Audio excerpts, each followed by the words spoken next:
On this man's Instagram, he said that he quit his $400,000 a year job, moved to paradise, and now makes content like this. I live in Punta Cana and do local things. And if you're going to come visit, get off the resort and go try a few local places. Here are 3 for you to go check. But that is not what you are about to hear. Jamie Gruber is an entrepreneur, mastermind leader, and the host of the Tribe of Millionaires podcast. In 2021, he left his W-2 behind. Fast forward 3 years, he became a millionaire and relocated his family to the beaches of the Dominican Republic. But that's not what you are about to hear. Jamie is a multifamily investor and the co-founder of Multifamily and More networking communities with over 10,000 members in over 20 cities. But my friend, that's not what you're about to hear. Today's conversation is a deep one. And although I set out to talk to Jamie about content creation and creativity, the conversation turned quickly when a topic got brought up that I've never thought about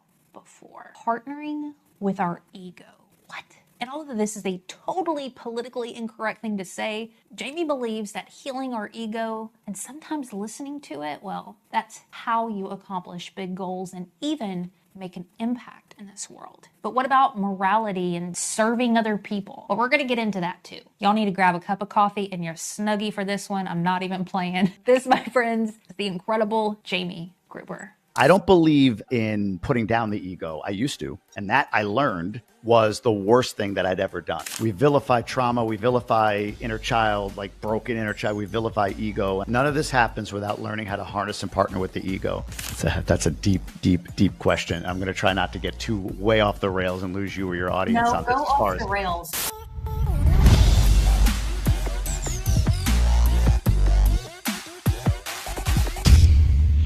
Friends, before we get into this conversation with Jamie, my audio was whack in this. I have no idea what happened, and we did our very best to restore it, but it is what it is. So please don't let it distract you. I warned you. I start this conversation off with Jamie, asking him, Jamie, listen, looking at your Instagram, seeing all of your successes, your contents pop in, what do people not see or understand about you when looking at your profile? I would say, if you're looking at my Instagram profile specifically, you would assume that I am independently wealthy, living on a beach, one of these guys who just, is out there bragging about this big life, and his days are filled with margaritas and Mai Tais. They're not? No, not at all. Not at all. It's funny. I get that. Like, man, retiring on the beach. Like, I never said I retired. It says nowhere that I retired. Or, man, you're living the dream life. I'm like, look, I'm living a life that I dreamed about for sure. Mm-hmm. But you know this. Dream life is all in the eye of the beholder. If I'm living a way you want to live, it's a dream. But for me, it's just life. Just like you're now living your dream life. But for you, it's just life. For other people, it might be a dream. So I think there's an assumption that, I had this $400,000 a year job. He must have banked all this cash, sitting on millions of dollars because he made all this money. And he's just able to Scrooge McDuck his way through paradise, living in the Dominican Republic, throws all of his money in one bedroom and just kind of goes in there and gets it when he needs it. And that is the furthest thing from the truth. I'm in full grind mode. I'm in recreation mode for who I am and what I'm doing. That $400,000 a year job paid well, but it wasn't at all for 21 years at all what my soul wanted. So I'm in pursuit of my soul's work. And I don't think you get that by looking at the outward projection of what I talk about on that page. Oh, I love this. So it came up for me when you were talking is this idea of like intentional creation. It's easy looking at the fruit of something or looking at somebody's page and making all these assumptions, like all this stuff came easy. But there was a point where you made an intentional decision to create the life that you're living now. Not that it's all kicks and giggles, but, moving your family out of the country, quitting your job, living a certain lifestyle. And back to your point, it's not that was just an easy choice and everything fell into place. And I have a lot of resistance around hearing it because that means I'm accountable. And I have to own that the things that I'm seeing right now are in part my manifestation and my own creation, which I don't like that because sometimes I feel a little bit, I like blaming other people, Jamie. But tell me, bring us back to that point where you're like, F it, where I'm going to go all in. It's funny. What do they say? Like you're a 5-year overnight success. So quitting the job was not a one day I didn't have it, one day, or I'm sorry, one day I had the job, one day I didn't. There was a lot of stuff that I did in advance of that. This was both deep work for myself, masterminds, coaching, counseling, as well as building and grinding and trying to figure out what is my place in the world if it's not this gig paying me 400 grand a year. The moment was, it would have been February 1st-ish, 2021, somewhere around that day, January 31st, February 1st, on a drive from Michigan to Florida, specifically south of St. Augustine, Florida, on a Saturday. So whatever that day was back then, mid-afternoon, 3 hours from my destination, which was Hollywood, Florida. We were going down there in COVID for a month while I still had my job. Nobody had to be in an office. It's cold in Michigan, wanted to be somewhere warm. So my boss allowed me to go down to Florida for a month with my family. So I'm driving alone. Wife and kids were flying. And I brought the toys and the dogs and all that stuff in a minivan for 3 days while driving. And I had been contemplating on this drive, man, I've done a few things. I've got some runway. I could make this leap and take a shot. Maybe. And then I get this call from a guy that I worked with in Boston years before that does not call me. Nice guy. But we're not buddies or anything. Yeah. And he told me about a coworker that was a few years older than me, also had 2 boys like I do, that went into the hospital the night before with some chest pain and never came out. His name was Paul. He was a healthy guy, 48, 49 years old at the time. By all accounts, active, lived up in the sticks of Vermont, like to get out and do things outdoors, chop wood, whatever, guy's guy. And yeah, it was his time. Left 2 boys behind, his wife suddenly. And man, in that moment, I'll tell you, I remember looking in the rearview mirror and just almost seeing him. Maybe not literally, but my memory of it was just this feeling of like, holy cow, that could be me. And it was in that moment that the longest journey took place, which I believe is from 99% sure to 100% sure. That 1% move is the biggest leap. It's easy to go from 0 to 99% sure of something. It's easy to kind of like build momentum. There's so much room. Oh yeah, I'm feeling this. Yeah, I can quit. Yep, this will be great. I can go do this thing. But then you get to that, but am I? You get to that 99% and stepping across the line, that 100%, that moment codified it for me. And that was the second I decided, gave my notice a month later, and I was gone a month after that. Because you were feeling dissatisfaction before then. In fact, I think, tell me if I'm wrong on this, you thought it was dissatisfaction with your position, so you worked harder and got even more advanced up the corporate ladder, and that didn't bring you happiness. So it had been like kind of a dissatisfaction, uneasiness. I think what comes up for me when I heard that part of your story was sometimes we feel guilt about being dissatisfied when things are good, right? $400,000, quite a bit of money. You have, you've worked your ass off for this. At this point, you have a family. And it's so interesting to me how in our Western culture, it's pushed on us so much to achieve, and how many people are actually miserable at that point. But then there's a guilt there where it's like, but come on, man, like I should be grateful. This is everything that I've worked so hard for. And did you feel guilt at all? Is that the reason that you held on? I think I hid behind gratitude. I think that could be a dangerous thing that many of us do. Guilt, maybe, but I definitely hid behind gratitude. To your point, what do you mean? Making a great living. My family, my wife doesn't have to work, my kids, whatever they want. I've got equity in this company, big equity, like hundreds of thousands of unvested equity that one day I'll get. So how can you not be grateful for that? How ungrateful are you when there's people dying in X country, or there's war in Y country, or there's kids or people in the street that are living homeless right now? Like, how dare you? How dare you? So I think for me, it was for a long time, it was like, you know what? I need to be grateful. And we all do that. And we do need to be grateful. But there's a line I think you can cross from being truly grateful for what you have, but not being guilty or feeling guilty, to your point, for wanting more, and then allowing gratitude to sort of hold you in place. I've learned this from a really interesting guy. I think it's a dangerous tipping point where you can use gratitude to hold yourself in place, because you shouldn't want more. Like, you should just be grateful for what you have. And I did that for a long time. Well, I got a good thing. I'm making a good living. I'm able to take care of my family, good health benefits. I need to just be grateful. And I stood there for years. What's the more though? What do you think you were looking for?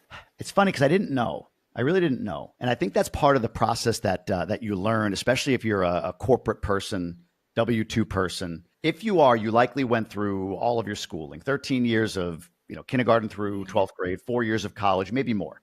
So 17, 18, 19 years of school is the first chunk of your life. Then you would get a career like I did. And I was in it for 21 years, 17 years when I kind of had this epiphany, this might not be for me. And it took me 4 years to exit, but in total, it was 21 years. But at that 17-year mark, it was like, all right, well, what else would I do? What else can I do?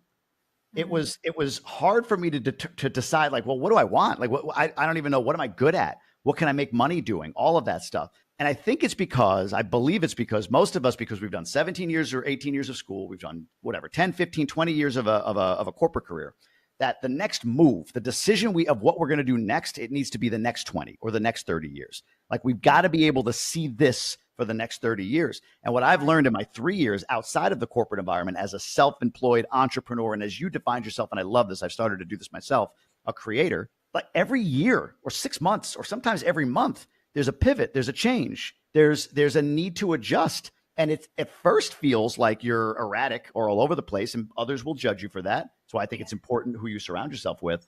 Great. But I think that's like true freedom. And that's probably more what we are naturally, like adaptable. That doesn't mean you just like, I started this business, I'm going to shut it down and start that. That's not what I mean. But I started with the idea that, well, all right, what do I enjoy and what's practical? Real estate.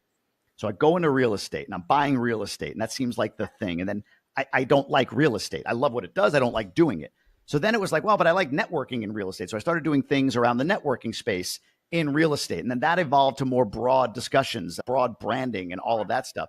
So it's a constant evolution. I didn't know what I wanted to do, but if I'm looking back now with the benefit of hindsight, I wanted to always be like an NFL broadcaster as a kid, 16, 17 years old. I love talking. I love communicating. I love telling stories. I love influencing and inspiring people with what I see and sharing that, or what I've seen and sharing that. So NFL broadcasting felt like the thing. 'Cause I like football, but that wasn't the medium. And as we advanced as a society, we've got this podcasting, YouTube, influencer thing that you can do now. So I learned through a lot of iterations that I've got a song in me. It's kind of that quote from Thoreau. You heard that quote? Yeah. Don't doubt the song in you. Massive men lead lives of quiet desperation and go to their grave with their song still in them.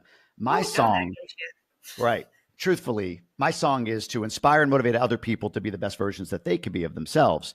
But I've learned that my purpose truly is simply to be seen. That's it. I was born to be seen. That's a hard purpose to accept because there's a lot of egotism, or it sounds like a lot of egotism in there. Tell me more. I went through this. Go ahead. What does that mean, to be seen? That is so interesting. So I've gone through a lot of work on this where if you were to ask me 2 years ago, I would have said, oh, my purpose in life is what I just said my mission is, which is to inspire and motivate others to live their best life. That's a mission. That mission can pivot. That's what my opinion is.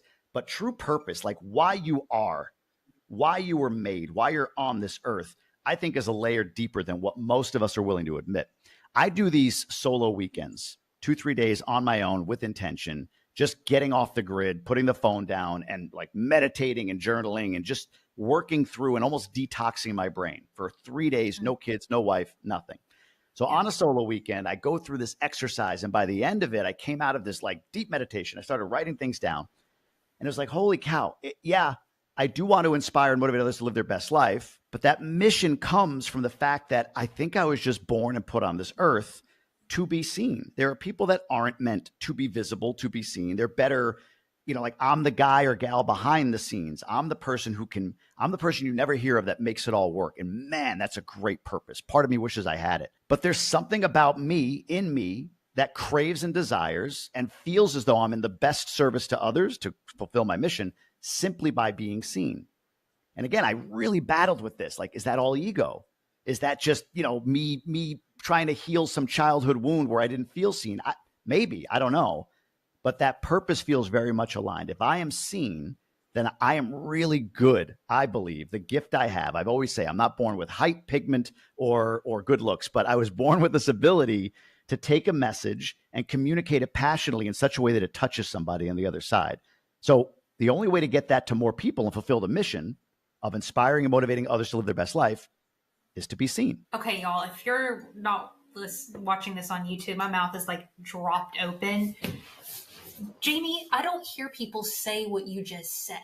That is so, it's freeing. And this is why going back to kind of the gratitude and hiding behind things, I know in my life I have kind of hidden behind this kind of servant mentality, this thing, which sounds good on the surface, but honestly, it comes from like deep conditioning, not necessarily always sincere, comes from guilt, sometimes feeling like, hey, everything needs to sound like it's for other people or whatever. And you giving yourself permission to say, I was put on this earth to be seen. I'm a communicator. I'm a storyteller. I'm a creative.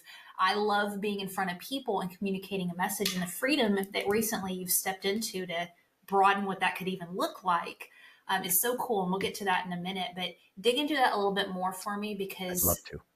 letting go of that ego, man, that's years and years and years of conditioning. And I don't know if you grew up religious or not, or whatever, but damn, that I want to be that free to say that, because I align with what you just said. I don't know if I'm there yet.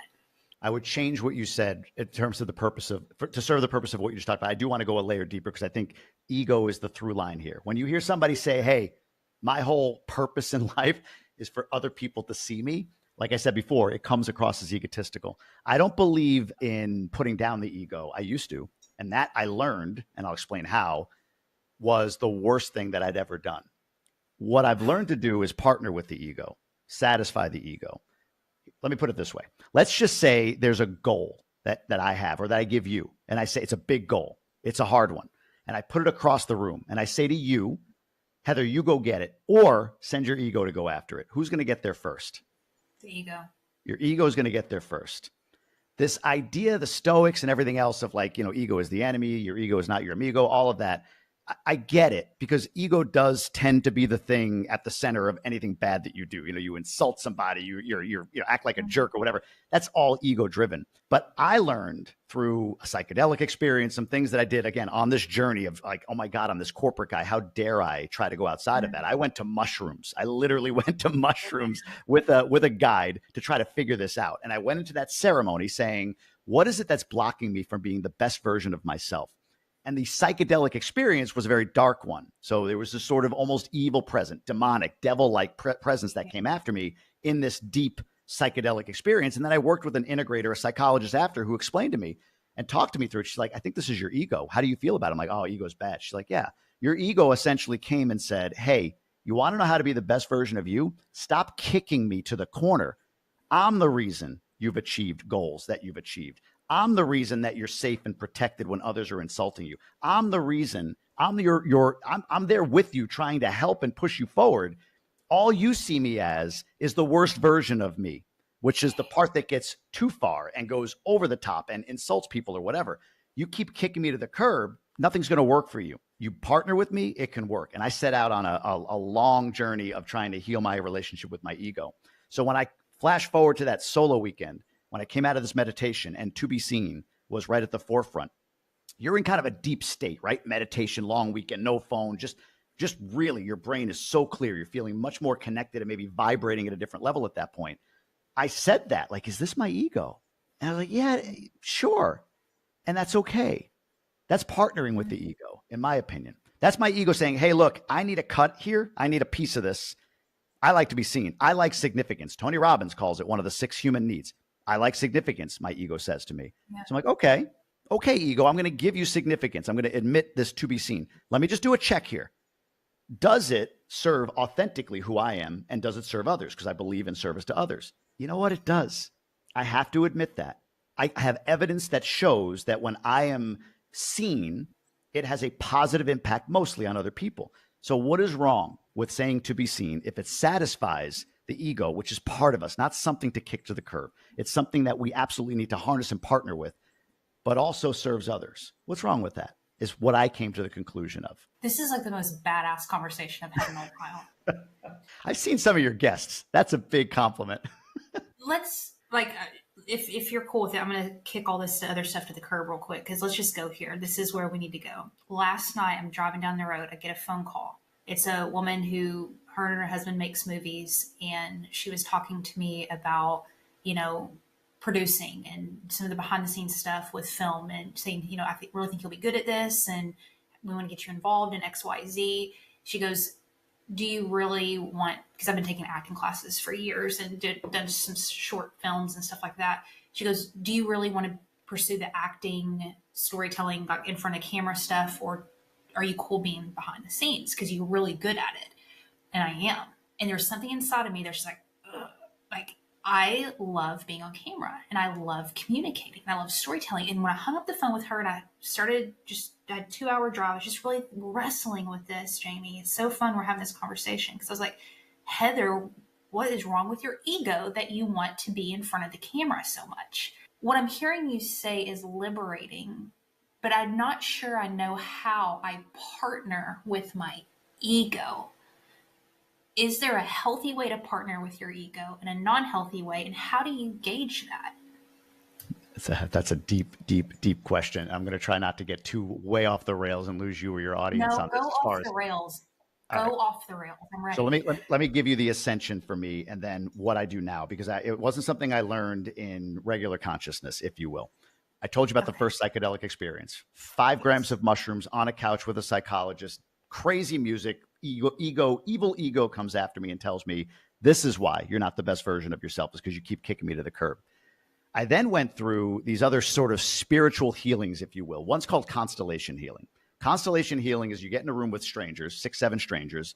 It's sort of a very woo, very airy-fairy type of practice, but again, led by a psychologist.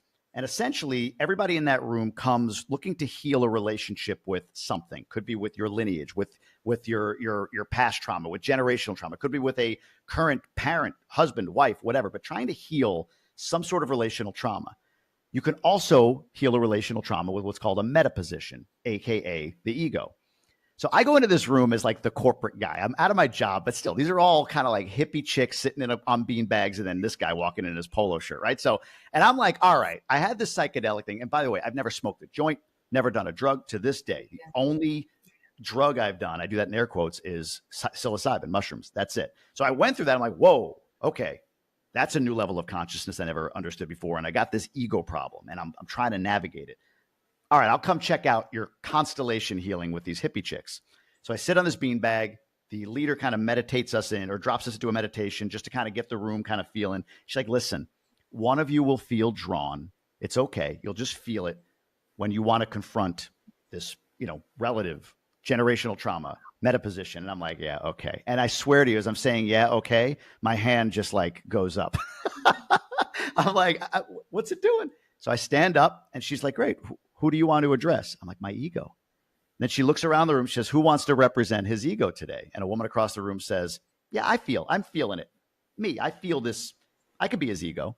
So she stands up and she kind of, almost in an acting class in a way, she kind of like feels into like almost maybe my energy. Again, very woo, very woo. Stay with me, people. I'm with you. Go. But she feels into my energy, and then she takes this physical posture of sort of like annoyed. And Heather, I shit you not. Pardon me. I looked at her and I'm like, holy F, that's my ego. Like, that's it. It's exactly what I would have envisioned it looking like in human form. So the guide comes over and starts walking me toward the ego slowly, asking questions. The ego's getting more defensive. And as she's navigating me through this constellation, I confront somebody who represents society, because judgment from society was always something that scares me. And eventually I get over to the side of the room where this person who's playing my ego is. And it wasn't like we hugged it out, but it was like, hey, I'm willing to trust that you're working on this, was sort of what my ego said to me. Actually, literally what my ego said to me, the human form of it. I'm willing to work with you on this. So flash forward as I work through this. And the way I work on that is just simply checking in with that question. Is this ego? And if it is it a bad thing? Ego, what do you need? How are you feeling about this, my ego? To my ego, like internal. I'm not saying this out loud. Yeah. I go through a second mushroom ceremony, kind of a cap on the other end of it, right before I move here to the Dominican Republic. I go through the ceremony scared because the last time it was dark and heavy. And this was the lightest experience. It's something called your spiritual roundtable. I experienced this thing called your spiritual roundtable. If you can imagine like my conscious self almost going inside to a table, and sitting at that table are all parts of me, consulting on questions that I'm pondering. So my ego's there, my sense of humor, my authenticity, all these different pieces of me are sitting at this metaphorical table. And I'm literally feeling the energy that they're giving an answer to whatever questions I'm considering. And I would even say in my mind, can you send me a picture, or can you consciously give me some words or whatever to allow my conscious brain to interpret this? And it would. So I got through that ceremony. It was really light. It felt amazing. And I was like, wow. At the end of it, just before I came out of it, I remember something in me saying, when you need us, now you know where to find us. And so from that point forward, when I need to consult with my inner self, if you will, with the inner child, the ego, all of these different aspects, I meditate. I find the path back there because it was forged through the psychedelic experience. And I ask questions of it. And then I physically can see sometimes myself saying, ego, you going a little too far on this one? And the ego's like, man, maybe, but I still want this. And I'm like, okay, I'll give you that. Absolutely. That's fair. Also, I'm going to do this. So you can almost see it like a relationship with coworkers or people that work for you, just taking all these different personality types and meshing them together and coming up with a common solution. Airy fairy, but that's how I consult with the ego. I go to that place that I found. I have a conversation with my spiritual roundtable, really just kind of flesh it out and feel like, nah, that's all ego. Or ego, hey, that's a little too much you right now. I got to balance it out. Or yeah, I'm willing to give you that, like, be seen, because I feel like there's other value in being seen. So fun. So I do the board of directors practice. I've been practicing that for a couple of years. Napoleon Hill, you have mentors, imaginary mentors come in around a table and you consult with them.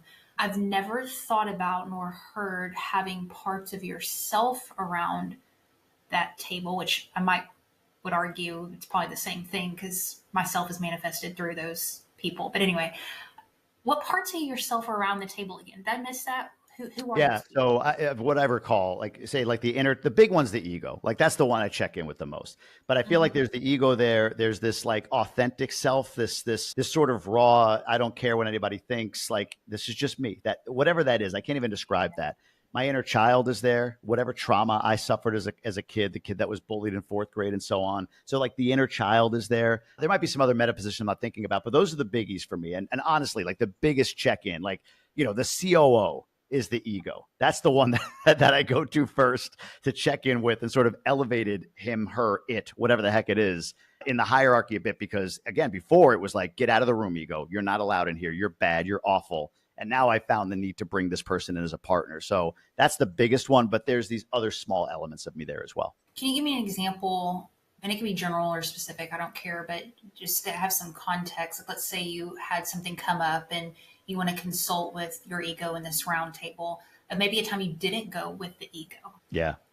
Well, to consult. So I recently was, I don't know, I guess sort of confronted with a business partnership where, it felt like the person on the other end just like, they just wanted to end it in some way, shape or form. That's my feeling. That's what I'm sensing, at least. Like all the actions like, hey, well, this looks good. Yeah, I don't like that. It's not good enough. What about this? It just felt like that person was just looking for a way to get out of it. And so what I wanted to do instantly, the ego, is screw you, I'm out. I'm done.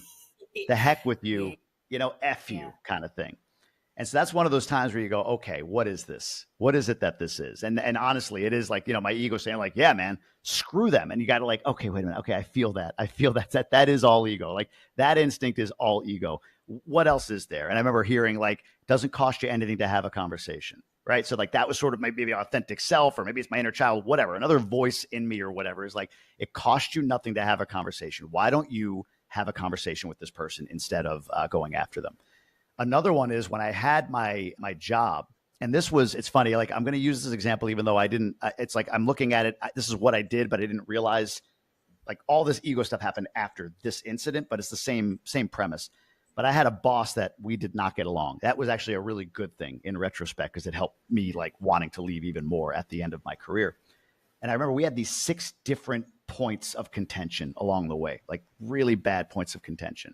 And I was dug in, ego, right? Like, screw her. She doesn't know what she's talking about. She's evil. She's a bad person. She's weak, whatever the heck I thought, whatever my ego thought.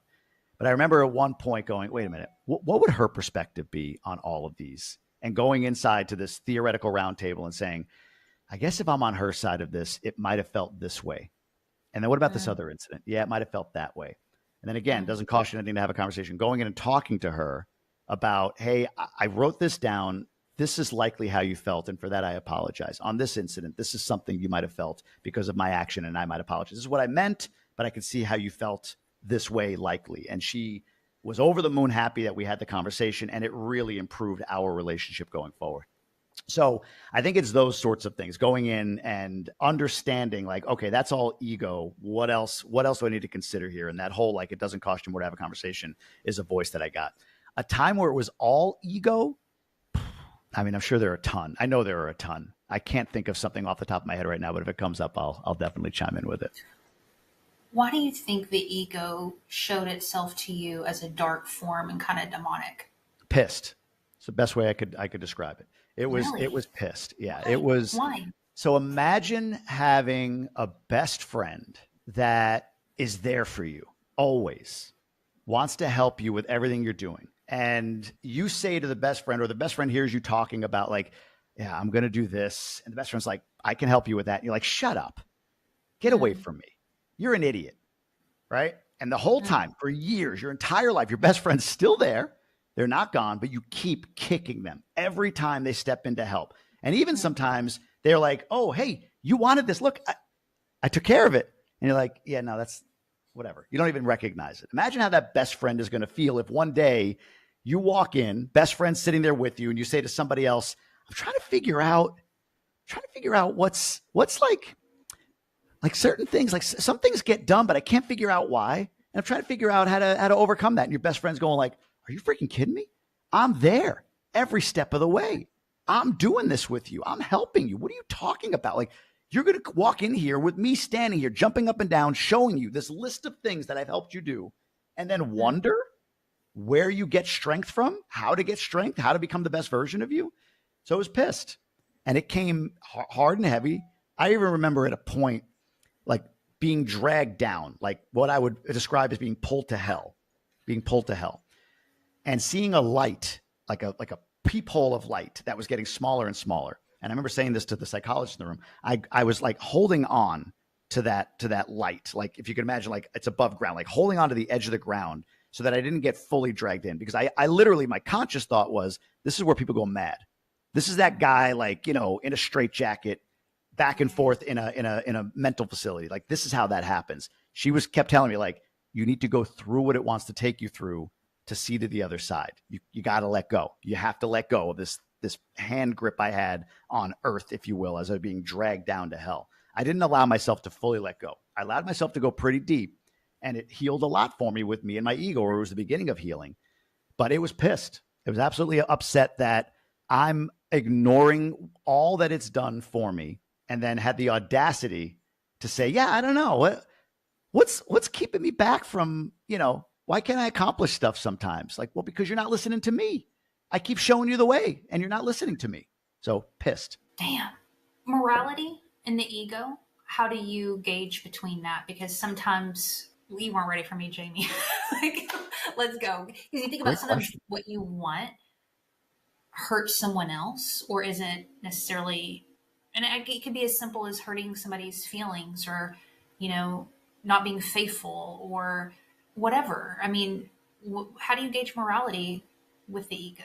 I don't know how you gauge it. That's a really interesting question. But here's what's coming to mind as far as answering that. I was saying before, and I believe this, anything bad that you do, anything that you do that hurts somebody else or whatever, is all ego. It's your ego out of control, which is why it's so popular to want to kill the ego, suppress the ego. Your ego's not your amigo, all of that stuff. So morality is tough. I mean, I know my kid, I think about my kids, like, kids are born, we all are born into this world. You ever walk by somebody homeless and just wonder, like, what happened? Especially having kids, right? Like, you're like, that was somebody's baby. They were born the same way my kids were, or I was, or you were. Like, what happened along the way? And I think it's the same way the other way. Like, morality is sort of innate in us. And we learn guardrails, you know, societal norms and all of that stuff as we grow. I can't speak to the homeless side of that, but on the side of hurting others, the ego is built out of protection. We feel unsafe at a certain age, 6, 7, 8, depending on who you talk to. And we build this thing called the ego. It's unavoidable. We all are going to do it to protect us from what we feel is some sort of danger. Could be like actual danger, physical or whatever. And the ego is built to kind of figure out a way to protect that. That could be manipulation. That could be whatever. or it's some sort of, emotional trauma or something interpreted in a certain way, and we build the ego.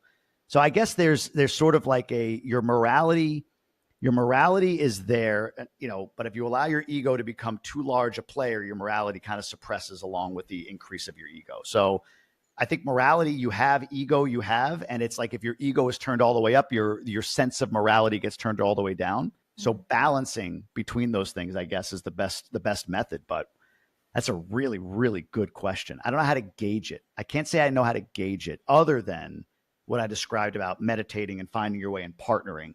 And honestly, I think even just that, I know how freeing it was to hear it said or say it myself at one point, like, wait, my ego is a good thing. I could partner with this thing. Like, it's not, like anything, nothing is, too much of anything isn't good. Too much fruit isn't good. Too many vegetables isn't good, right? Like moderation, but the ego is not something to stamp out. The ego is something that you should harness and partner with. Like, just that permission, I feel like, allows you to be tuned into where's my ego right now so that it doesn't suppress your morality. Okay. One more deeper level in, and then we'll rise to the surface and get out of the mud. And I'm curious your perception on this. So there's this Alfred Adler, psychologist, who talked about we're born with this sense of inferiority, like this trauma, whatever. And we spend the rest of our lives trying to compensate for that trauma. So you think about the inner child sitting at that table, all the shit that he or she's been through, and we deal with it in different ways. So I was born poor and I'm going to fight and become the richest, whatever, blah, blah, blah. Lately, I've been really thinking a lot about this because if you think about what drives us is usually a result of our deepest wounds.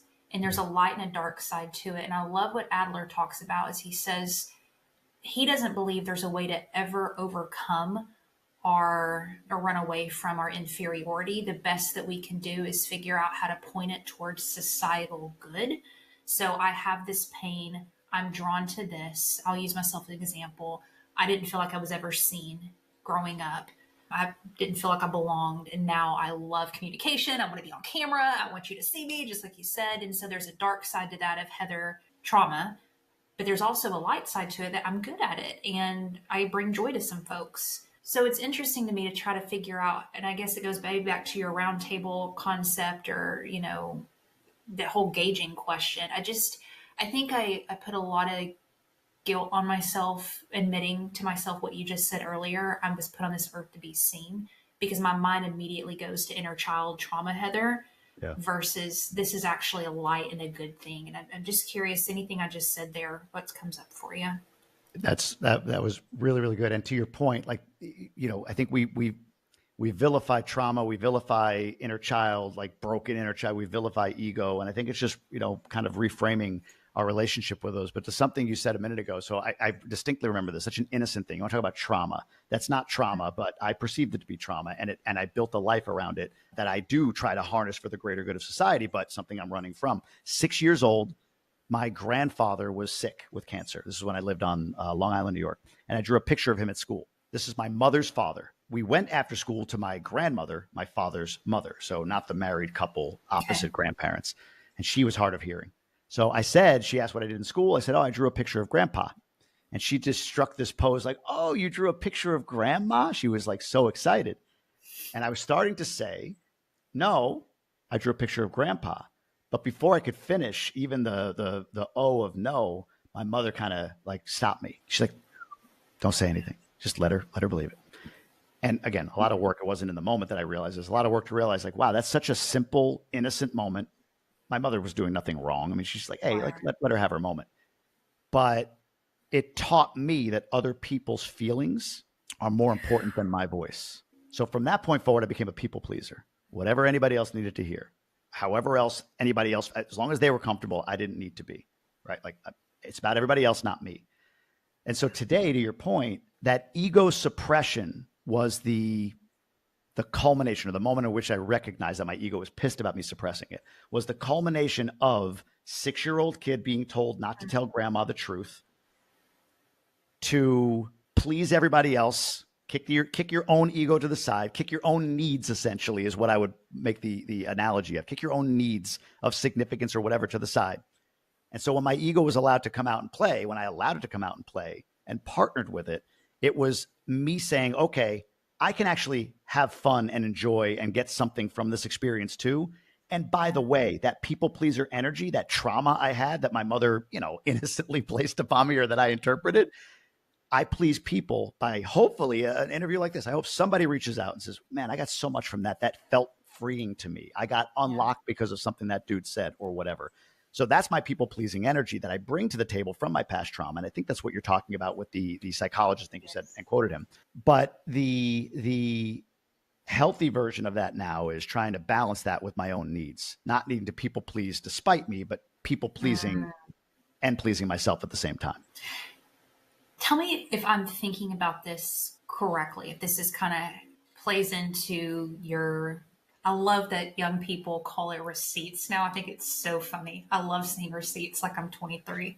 Your receipts. I say sus. You killed it in corporate, you had that thing going for you.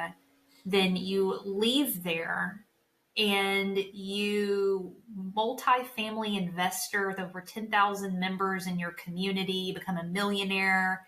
You relocate your family. You had receipts in the last, this is what, 3 years? Yeah. 3 years. Okay. Comma.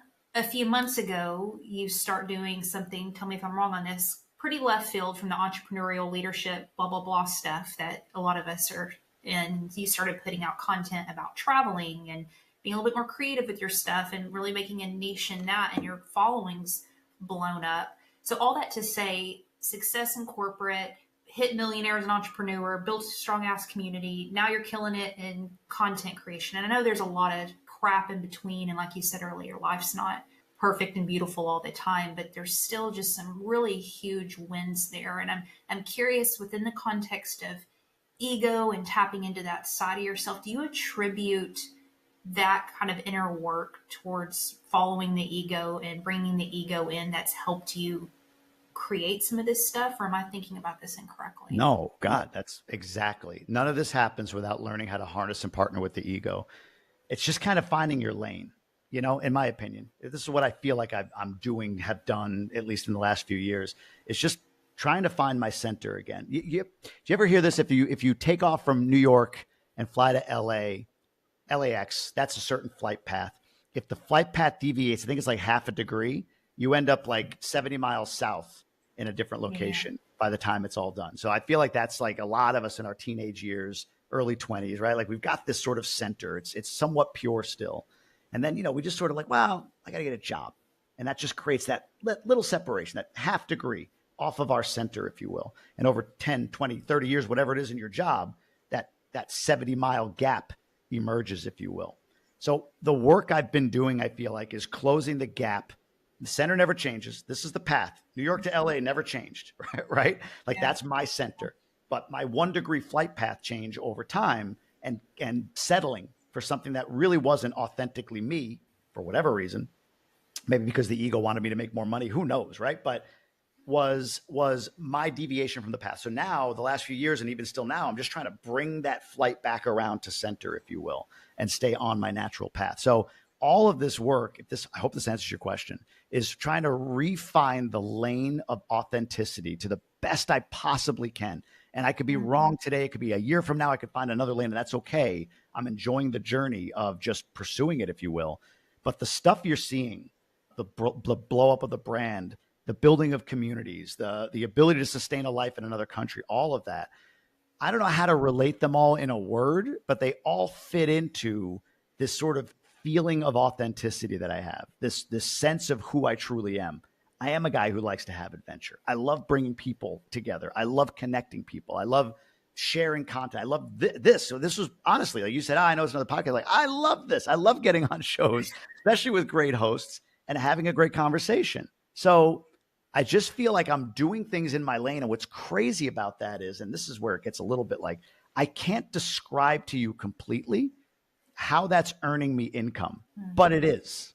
I have the receipts. I'm earning a really good income being me. And I don't know that I could fully describe exactly how, if that makes sense. You know, I could describe how in a practical sense, like, oh, well, here's where the income comes from: revenue, expenses, profit in my bank account. Like I can describe that, of course, but I can't describe to you why today I'll say, I got to film this YouTube video, which is going to pay me $8, with my monetization in YouTube. But how that is absolutely the highest dollar productive activity I know in my soul that I can do today. Ooh, oh, that I needed to hear that. I needed to hear that. Thank you for saying what you just said. Damn, I have my business. That's where all my income comes in. And I feel so drawn to make things. And I've just told somebody yesterday, I'm like, it doesn't make sense on paper to spend this amount of time doing this when I can spend that same amount of time and like compound what I make. But what you just said, that's going to come back around. There's something energetically there. And if I may just be like super honest with you, it makes sense in my logical Heather brain to see, all right, he goes from corporate to entrepreneur, and that was seamless, and he made great money and all that. Because to me, I'm thinking, okay, on paper, great communication, leadership, networking, there's a lot of transferable skills. The resume. Right? Sure. What's interesting to me about you is your, I don't know the word to it, commitment to go into the creative space and kind of reinvent yourself there. And we talked a few weeks ago about how you've been identifying more as a podcaster and a storyteller and a creative, and your content isn't about, I mean, you mention it, but it's not all about business and leadership and I made this much money and blah, blah, blah. You're like, how do you get an Uber around here? And the permission to let yourself be creative and reinvent again. I'm wondering what part of the ego, like you've had to tap into with that, because I would feel like there would be a lot of resistance as a successful man to kind of stay in that lane where you have receipts and to go into another one where maybe you don't. Yeah. That's interesting. I'm thinking of the ego and the role in that. And I think this is what I've learned. And I don't know where the ego plays in. You might hear it. You might hear where it does. Anytime anybody, but I'll speak for me, wants to do something different that sort of diverges from the norm, instantly, and I'm sure you go through this as well, you question yourself, you wonder, you doubt, you feel silly, whatever it might be. That's what happens when you're looking forward at something through the fog of emotion. It's all emotion. Emotion is what's creating that self-doubt that, oh, if I call myself this, I'm going to sound silly. Like, how will that look? But this doesn't make money. How do I explain it to somebody on paper? It doesn't make sense. That's all emotion. Mm-hmm. To your point about daring, if you will, to take the jump into the next thing and the next thing. When I look back at life in general, let's go corporate career because it's really linear and pragmatic. I took a job at one point in my company, which I was at for 21 years, where they said, hey, we got this department. We want somebody to take over. We don't know if it's going to be around in 6 months. Well, what if it's not? I said. They're like, well, then, good luck. Yeah. And I'm like, yeah, I'll take it. And I took it. We made something of it, and it actually got me promoted.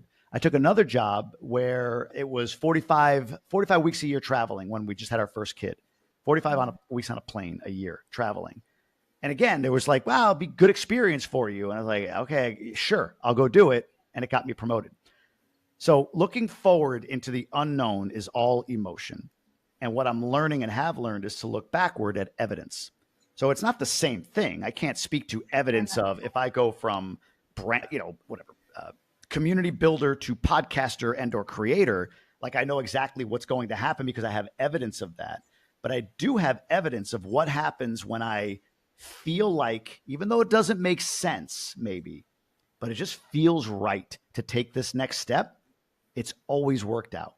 Maybe it doesn't work out perfectly initially or perfectly overall, but it ends up working out way better than if I hadn't. Like things happen as a result of making those decisions to step into the unknown. So for me, the reason why I think you're asking this, I feel like the nerve or the ability to jump into the next thing and then say, you know what, I'm going to, like you said, hey, people want to hear about my life in the Dominican. Sure. Like, here we go. Like, I'll tell you everything, how to get an Uber, how much appliances are, whatever it might be. So it's just simply, well, I have evidence that when I follow my heart, when I follow what I believe is my authentic self, when something excites me and I kind of like go through or go with it, it pays off.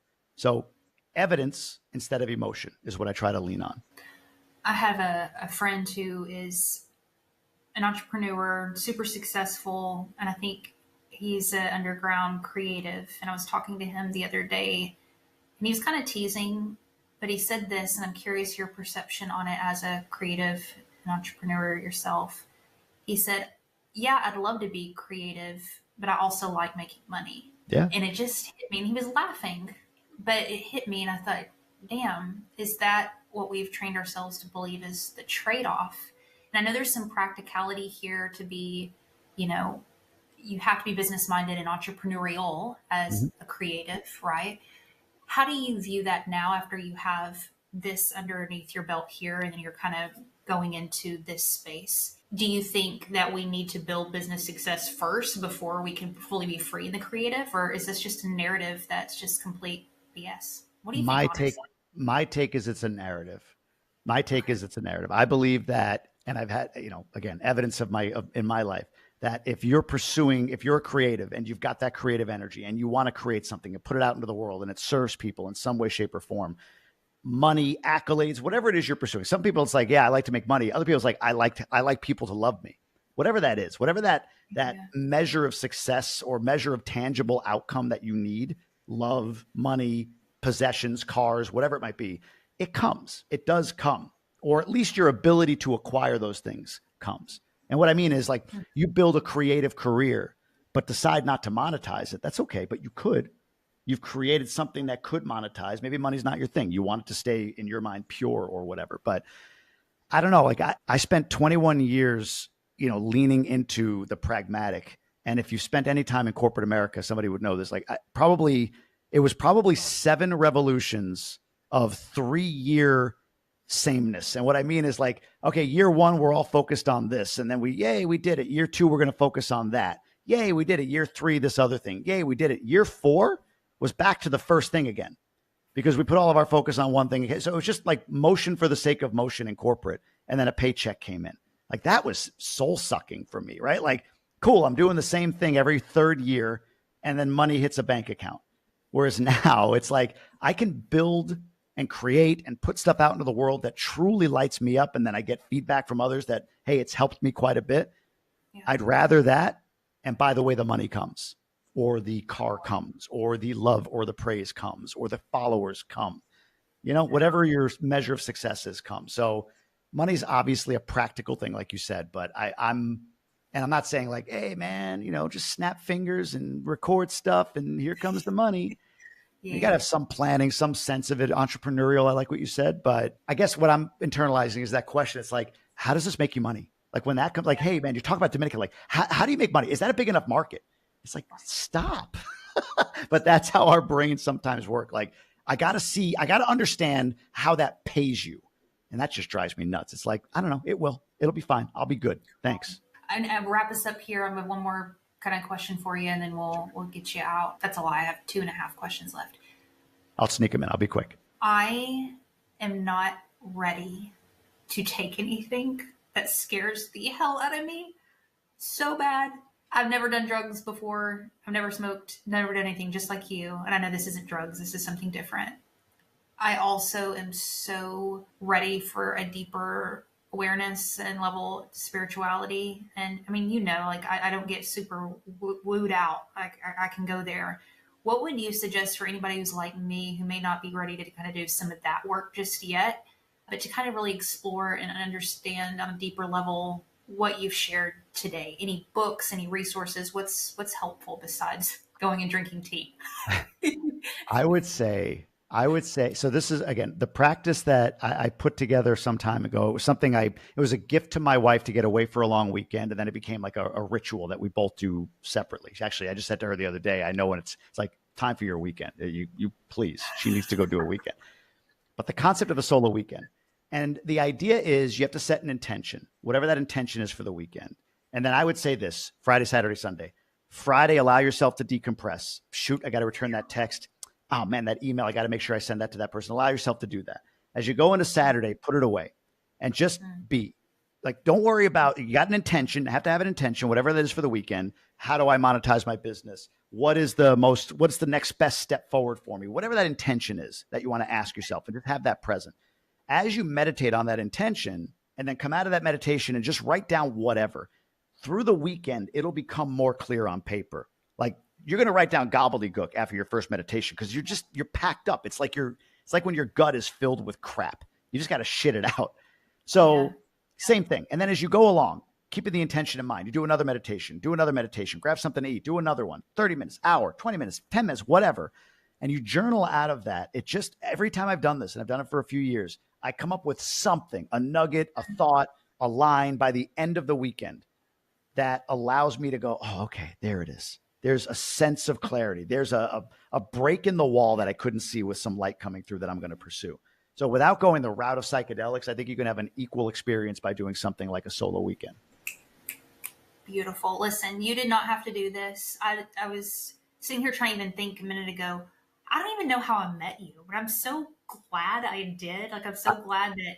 I can tell you how. I followed you because your content is incredible and I relate so much to your story. So I'm a huge fan. That's how you met me. You were gracious enough to come on my podcast, and then I'm honored that you invited me here. Well, we're friends, okay, Jamie? Let's just say Heather and Jamie are friends. I really enjoyed this conversation. Thank you for your time. Thank you for your vulnerability, being open to some of this. I can't necessarily have this conversation with everybody in the world, so thank you for having it with me. Where would you like to direct our listeners to? What's the best spot?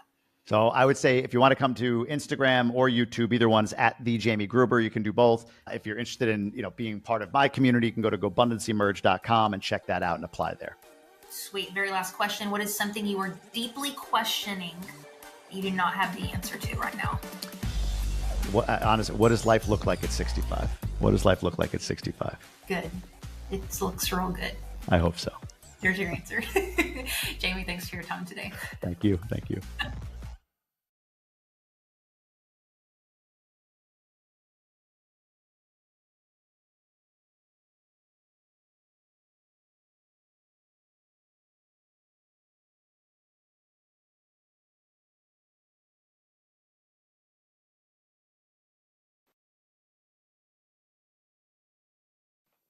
This is how legends are made.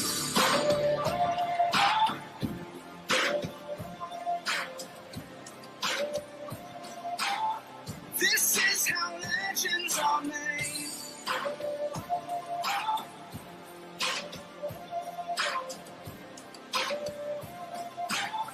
This is how legends are made. Hello, it is Gwen O'Donnell here from True Stars Media, and I'm here with Teresa Melvin at NFT NYC. And what can we say? This girl's the future. We love her, and we've been watching her growth for 3 years now that I've been watching.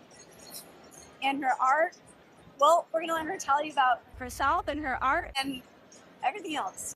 Hello, I'm Teresa Melvin. I'm a teen artist and creator of my project, Ava Ramona, and it's about my 2 original characters. And I've been in this space for like over 2 years now and went to many speaking events, spoke at many events. I have a YouTube live series called Art and Chat where I interview other like amazing artists. And yeah, I've been doing a lot in this space so far, creating many artworks, and yeah. Do your peers know anything about NFTs? Do you discuss these things with them? Does everybody think you're nuts like with me, or what? Some of my friends do know that I'm in the NFT space, and they're actually very supportive. But like the thing is, they don't even know what like NFTs or Web3 is.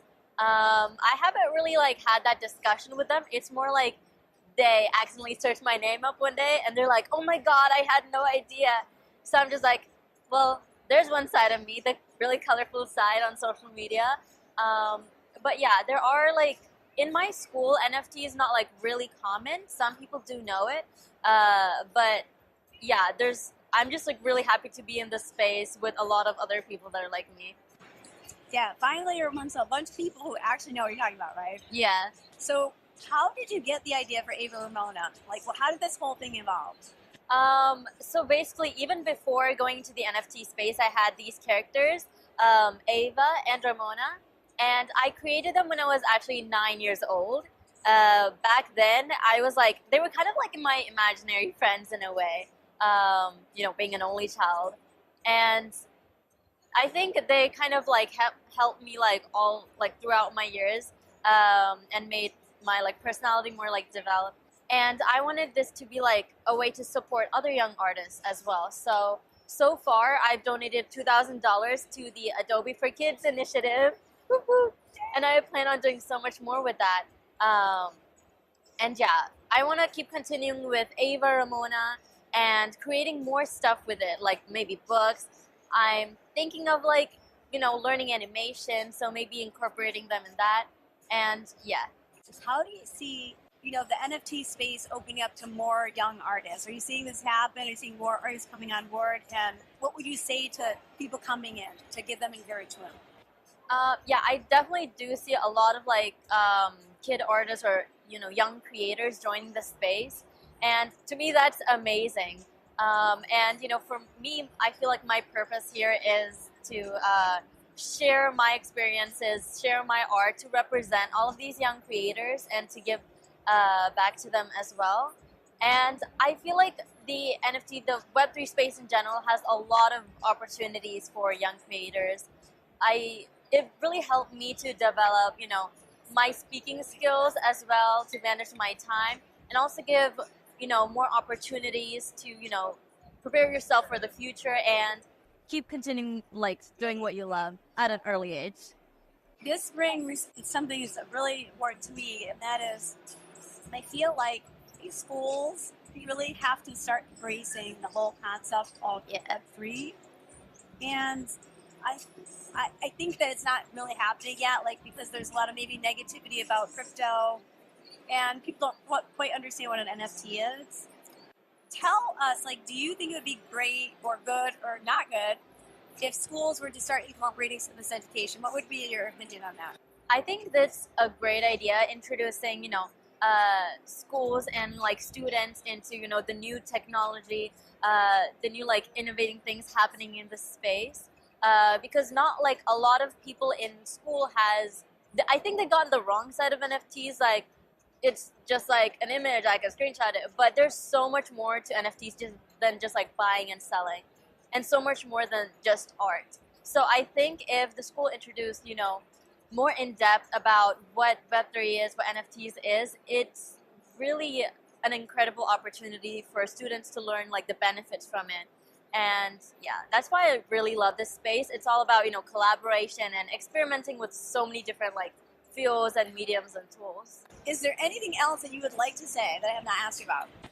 I think we basically like covered it all, kind of, but I would say like to all of the artists, all of the creators, don't lose yourself in the process of, like uploading on social media and on your like social media presence. Just stay true to yourself, keep doing what you love, and also like find other ways to, support your supporters as well.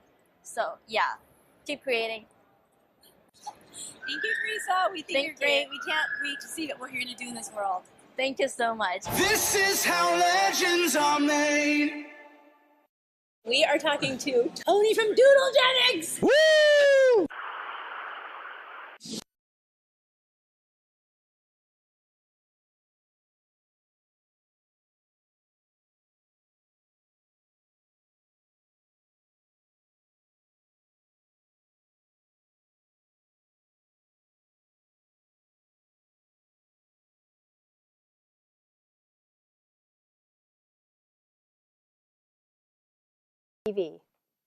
This is how legends are made.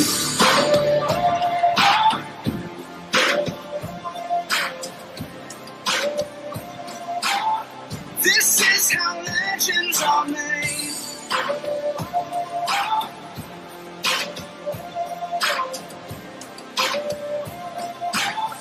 This is how legends are made. Hi guys, Gwen with True Stars Media, here at NFT NYC, and right here with me I have Rainbow, and she is a force to be reckoned with. Tell us a little bit about your art, a little bit about you, and what inspires you. Well, my name is Rainbow Marshall. I am on the autism spectrum. I am a teenager who does art, who writes books, and does so many other things that some people don't even know they may be capable of. And the thing with my art, I'm so happy to have gotten this special gift from my dad, and connecting with art through my life has really helped me. Sometimes I wasn't able to speak or communicate, but art has really helped me. I had read on your webpage that you had spent some time with your grandmother and that really inspired you. Can you tell a little bit about that? Yeah, my abuela died during COVID. She had colon cancer, and it was a really hard and scary process for me to visualize and hear what was going on, and it felt very scary. And also it was when the world was beginning to go into turmoil with COVID and how hard it's felt for our family and for me too, but we've learned to manage through that. Wow. With your peers, do you find a lot of young people know about NFTs? Do they know that you're an artist? Do they know how incredible you are? Well, I have friends who know I'm an artist, and I have a feeling that most of them don't even know what NFTs are. And of course I like to explain things to them, but I explain what I know because I don't know everything, and I like to ask questions. And it's very amazing how I get to travel to different places, even if that means skipping school. That's good. Do you think that it would be good if they taught NFTs and also Web3 technology in schools? Oh, yeah, if they want to, and it'd be very good for other schools to learn to give inclusion and opportunity to those who don't have that. And my school doesn't give that, and I think that would be a very good and important step for students to take. Yeah. So I heard you talking on the stage earlier, and you were talking about people really standing firm with who they are and sometimes rebelling if it's important. Could you talk a little bit about that? Well, I love to rebel, even at the wrong times, and it's important that we go against what is wrong and something that's unfair, and we have to believe what we believe in. No one has to impose their views or beliefs on us, and that we have to follow whatever our heart desires. Wow, that's pretty impressive. I agree with you. Do you think that there's something specifically that could be changed? Well, in many instances, yes. Sometimes when being with someone, sometimes the best thing to do is not or say or do sometimes the best thing to do is to not say or do anything, but to listen and show empathy and be there for that person, no matter what they may go through, or if they may just need someone to talk with. Yeah, and I think art, like you said, can really connect people in that way. Yeah, art can in various different ways. And what's most important is that people have the right to do what they want to do instead of anyone telling them what to do. That's right. Wow, you're amazing. Did you say you wrote a book? I've written 5 books in less than 2 years. What? Get out of town. Yeah, you can find them on Amazon. Okay, can you tell a little about your books? Well, my first book is called What I Gained and Lost During COVID-19. It's based off on what I explained to you of what my abuela, my grandma, my mom's mom, and her reality of what happened and what we went through during COVID. The second book is called Rainbow Rabbit Meets Oracle, the Alphabet Creature. It's about learning to make your own alphabet and also representing the challenges I had with dyslexia and misreading some things and not knowing how to read. And the third book is called Balloons. It's based off on OCD, obsessive compulsive disorder, and repeating the same thing over and over and not skipping to a new topic. And the fourth book is called Adventures at the Zoo.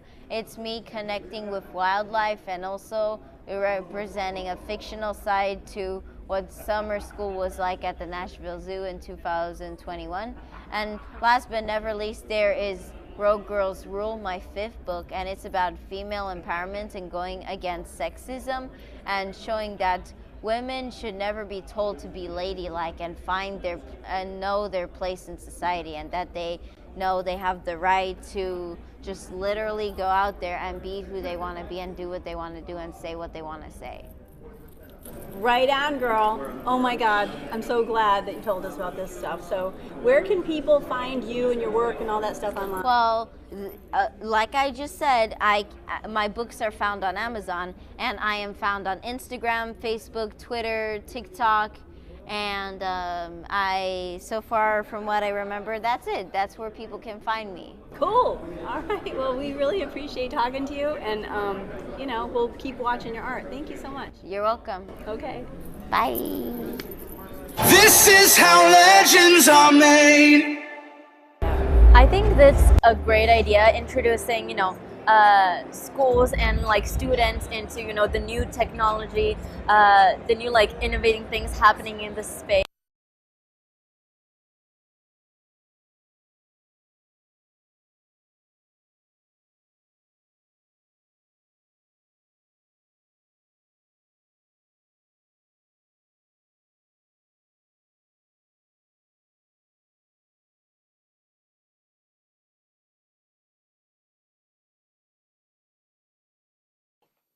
This is how legends are made.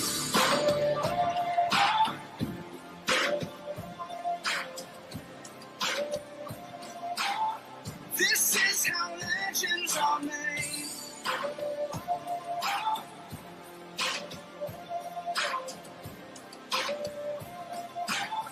This is how legends are made. Hello, it is Gwen O'Donnell here from True Stars Media, and I'm here with Teresa Melvin at NFT NYC. And what can we say? This girl's the future. We love her, and we've been watching her growth for 3 years now that I've been watching. And her art, well, we're going to let her tell you about herself and her art and everything else. Hello, I'm Teresa Melvin. I'm a teen artist and creator of my project, Ava Ramona, and it's about my 2 original characters. And I've been in this space for like over 2 years now and went to many speaking events, spoke at many events. I have a YouTube live series called Art and Chat where I interview other like amazing artists. And yeah, I've been doing a lot in this space so far, creating many artworks, and yeah. Do your peers know anything about NFTs? Do you discuss these things with them? Does everybody think you're nuts like with me, or what? Some of my friends do know that I'm in the NFT space, and they're actually very supportive. But like the thing is, they don't even know what like NFTs or Web3 is. I haven't really like had that discussion with them. It's more like they accidentally searched my name up one day, and they're like, "Oh my God, I had no idea." So I'm just like, well, there's one side of me, the really colorful side on social media. But yeah, there are like, in my school, NFT is not like really common. Some people do know it. But yeah, I'm just like really happy to be in this space with a lot of other people that are like me. Yeah, finally you're amongst a bunch of people who actually know what you're talking about, right? Yeah. So how did you get the idea for Ava Ramona? Like, well, how did this whole thing evolve? So basically, even before going into the NFT space, I had these characters, Ava and Ramona, and I created them when I was actually 9 years old. Back then, I was like, they were kind of like my imaginary friends in a way, being an only child. And I think they kind of like helped me like all like throughout my years, and made my like personality more like developed. And I wanted this to be like a way to support other young artists as well. So far, I've donated $2,000 to the Adobe for Kids initiative. And I plan on doing so much more with that. And yeah, I want to keep continuing with Ava Ramona and creating more stuff with it, like maybe books. I'm thinking of like, learning animation, so maybe incorporating them in that. And yeah. How do you see, the NFT space opening up to more young artists? Are you seeing this happen? Are you seeing more artists coming on board? And what would you say to people coming in to give them encouragement? Yeah, I definitely do see a lot of like kid artists or young creators joining the space, and to me that's amazing. And for me, I feel like my purpose here is to share my experiences, share my art, to represent all of these young creators and to give back to them as well. And I feel like the NFT, the Web3 space in general, has a lot of opportunities for young creators. It really helped me to develop, my speaking skills as well, to manage my time, and also give, more opportunities to, prepare yourself for the future and keep continuing like doing what you love at an early age. This brings something that's really important to me, and that is, I feel like these schools really have to start embracing the whole concept of Web3. And I think that it's not really happening yet, like because there's a lot of maybe negativity about crypto, and people don't quite understand what an NFT is. Tell us, like, do you think it would be great or good or not good if schools were to start incorporating some of this education? What would be your opinion on that? I think that's a great idea, introducing, schools and like students into, the new technology, the new like innovating things happening in the space. Because not like a lot of people in school I think they got on the wrong side of NFTs. Like, it's just like an image, I can screenshot it, but there's so much more to NFTs than just like buying and selling, and so much more than just art. So I think if the school introduced, more in depth about what Web3 is, what NFTs is, it's really an incredible opportunity for students to learn like the benefits from it. And yeah, that's why I really love this space. It's all about, collaboration and experimenting with so many different like fields and mediums and tools. Is there anything else that you would like to say that I have not asked you about? I think we basically like covered it all, kind of, but I would say like to all of the artists, all of the creators, don't lose yourself in the process of, like uploading on social media and on your like social media presence. Just stay true to yourself, keep doing what you love, and also like find other ways to, support your supporters as well. So yeah, keep creating. Thank you, Teresa. We think you're great. We can't wait to see what we're going to do in this world. Thank you so much. This is how legends are made. We are talking to Tony from Doodlegenics. Woo!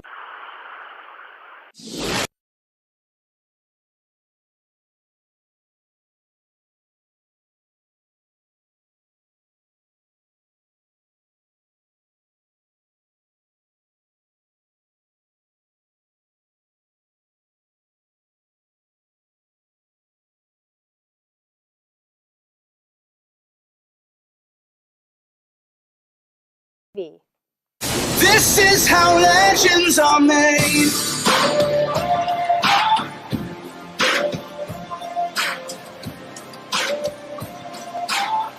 This is how legends are made.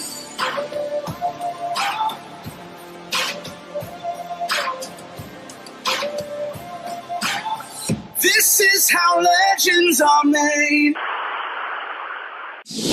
Hi guys, Gwen with True Stars Media, here at NFT NYC, and right here with me I have Rainbow, and she is a force to be reckoned with.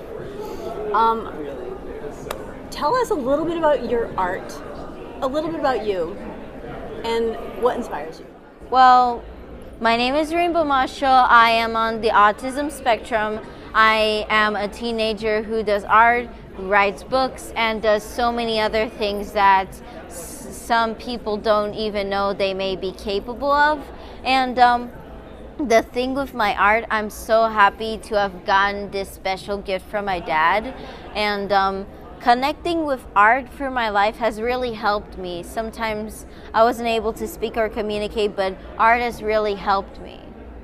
I had read on your webpage that you had spent some time with your grandmother and that really inspired you. Can you tell a little bit about that? Yeah, my abuela died during COVID. She had colon cancer, and it was a really hard and scary process for me to visualize and hear what was going on, and it felt very scary. And also it was when the world was beginning to go into turmoil with COVID and how hard it's felt for our family and for me too, but we've learned to manage through that.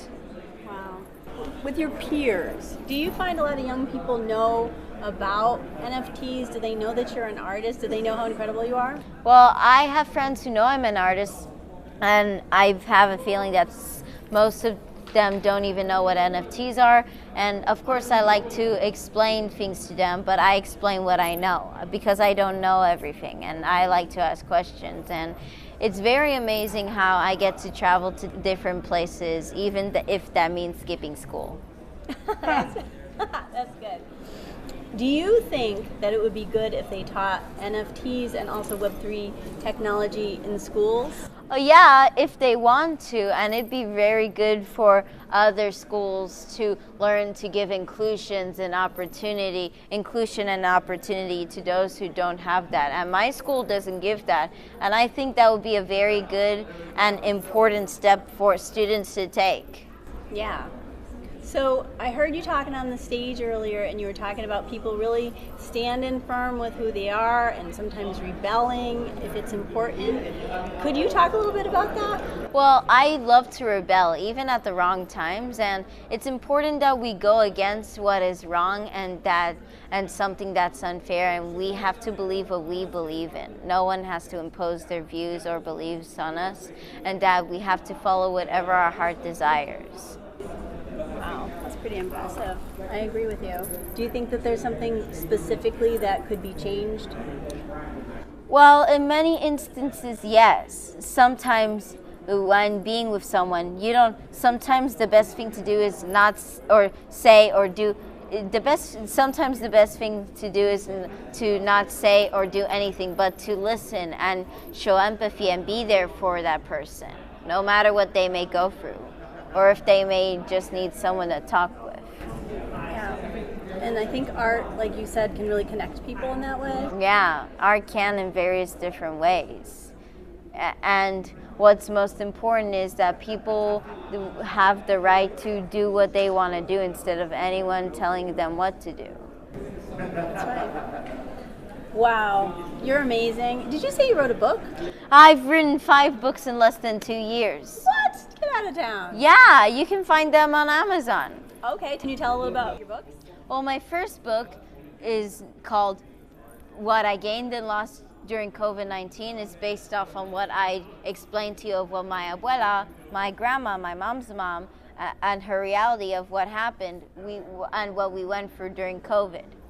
The second book is called Rainbow Rabbit Meets Oracle, the Alphabet Creature. It's about learning to make your own alphabet and also representing the challenges I had with dyslexia and misreading some things and not knowing how to read. And the third book is called Balloons. It's based off on OCD, obsessive compulsive disorder, and repeating the same thing over and over and not skipping to a new topic.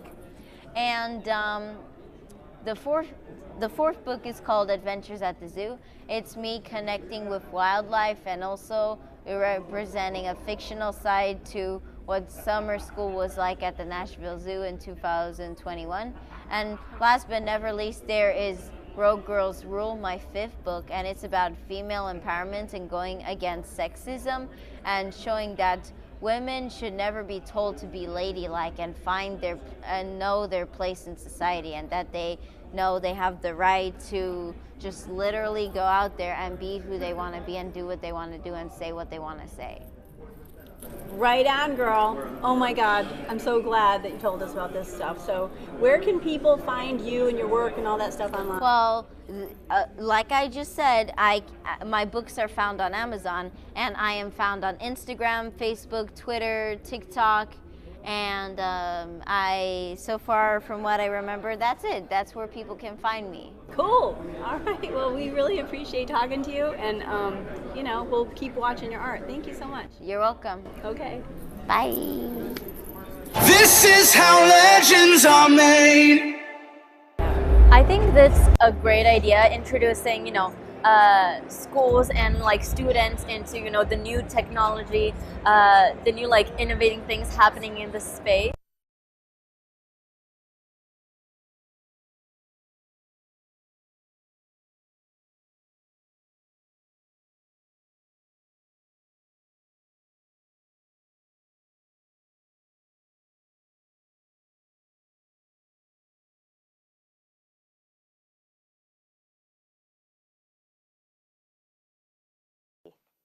This is how legends are made.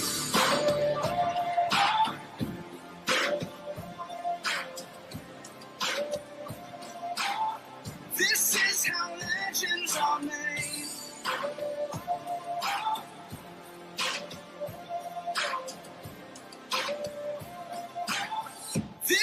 how legends are made. Hello, it is Gwen O'Donnell here from True Stars Media, and I'm here with Teresa Melvin at NFT NYC. And what can we say? This girl's the future. We love her, and we've been watching her growth for 3 years now that I've been watching. And her art, well, we're gonna let her tell you about herself and her art and everything else. Hello, I'm Teresa Melvin. I'm a teen artist and creator of my project, Ava Ramona, and it's about my 2 original characters. And I've been in this space for like over 2 years now and went to many speaking events, spoke at many events. I have a YouTube live series called Art and Chat where I interview other like amazing artists. And yeah, I've been doing a lot in this space so far, creating many artworks, and yeah. Do your peers know anything about NFTs? Do you discuss these things with them? Does everybody think you're nuts like with me or what? Some of my friends do know that I'm in the NFT space, and they're actually very supportive. But like the thing is, they don't even know what like NFTs or Web3 is.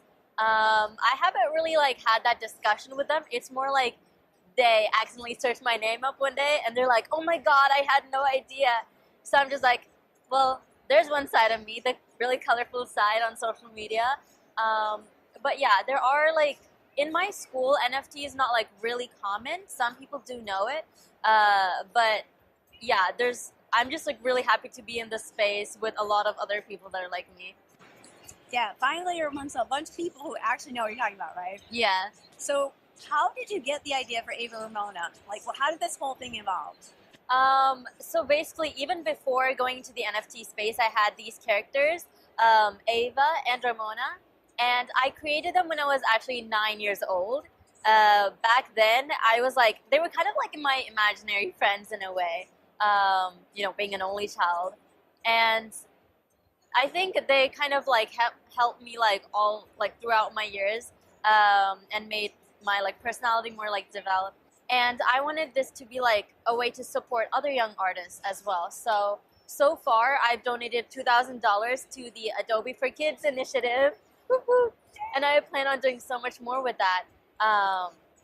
And yeah, I want to keep continuing with Ava Ramona and creating more stuff with it, like maybe books.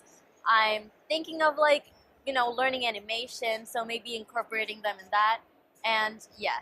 How do you see, the NFT space opening up to more young artists? Are you seeing this happen? Are you seeing more artists coming on board? And what would you say to people coming in to give them encouragement? Yeah, I definitely do see a lot of like kid artists or young creators joining the space, and to me that's amazing. And for me, I feel like my purpose here is to share my experiences, share my art, to represent all of these young creators and to give back to them as well. And I feel like the Web3 space in general has a lot of opportunities for young creators. It really helped me to develop, my speaking skills as well, to manage my time, and also give, more opportunities to, prepare yourself for the future and keep continuing like doing what you love at an early age. This brings something that's really important to me, and that is, I feel like these schools really have to start embracing the whole concept of Web3. And I think that it's not really happening yet, like, because there's a lot of maybe negativity about crypto, and people don't quite understand what an NFT is. Tell us, like, do you think it would be great or good or not good if schools were to start incorporating some of this education? What would be your opinion on that? I think that's a great idea, introducing, schools and like students into, the new technology, the new like innovating things happening in the space. Because not like a lot of people in school I think they got on the wrong side of NFTs. Like, it's just like an image, I can screenshot it, but there's so much more to NFTs than just like buying and selling, and so much more than just art. So I think if the school introduced, more in depth about what Web3 is, what NFTs is, it's really an incredible opportunity for students to learn like the benefits from it. And yeah, that's why I really love this space. It's all about, you know, collaboration and experimenting with so many different like fields and mediums and tools. Is there anything else that you would like to say that I have not asked you about? I think we basically like covered it all kind of, but I would say like to all of the artists, all of the creators, you know, don't lose yourself in the process of, you know, like uploading on social media and on your like social media presence. Just stay true to yourself, keep doing what you love, and also like find other ways to, you know, support your supporters as well. So yeah, keep creating.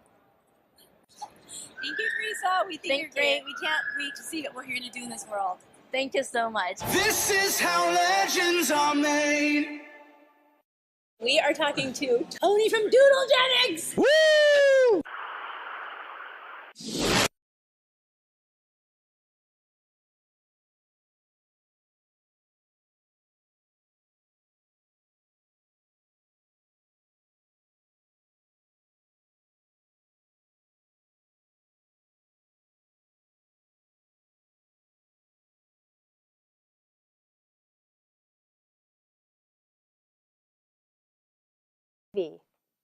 This is how legends are made.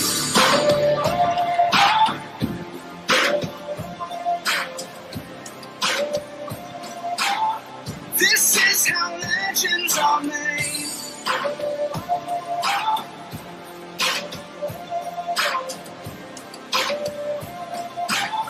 This is how legends are made. Hi guys, Gwen with True Stars Media, your NFT NYC, and right here with me I have Rainbow, and she is a force to be reckoned with. Tell us a little bit about your art, a little bit about you, and what inspires you. Well, my name is Rainbow Masho. I am on the autism spectrum. I am a teenager who does art, writes books, and does so many other things that some people don't even know they may be capable of. And the thing with my art, I'm so happy to have gotten this special gift from my dad. And connecting with art for my life has really helped me. Sometimes I wasn't able to speak or communicate, but art has really helped me. I had read on your webpage that you had spent some time with your grandmother and that really inspired you. Can you tell a little bit about that? Yeah, my abuela died during COVID. She had colon cancer, and it was a really hard and scary process for me to visualize and hear what was going on, and it felt very scary. And also it was when the world was beginning to go into turmoil with COVID and how hard it's felt for our family and for me too, but we've learned to manage through that. Wow. With your peers, do you find a lot of young people know about NFTs? Do they know that you're an artist? Do they know how incredible you are? Well, I have friends who know I'm an artist, and I have a feeling that most of them don't even know what NFTs are. And of course I like to explain things to them, but I explain what I know because I don't know everything, and I like to ask questions. And it's very amazing how I get to travel to different places, even if that means skipping school. That's good. Do you think that it would be good if they taught NFTs and also Web3 technology in schools? Yeah, if they want to, and it'd be very good for other schools to learn to give inclusion and opportunity to those who don't have that. And my school doesn't give that, and I think that would be a very good and important step for students to take. Yeah.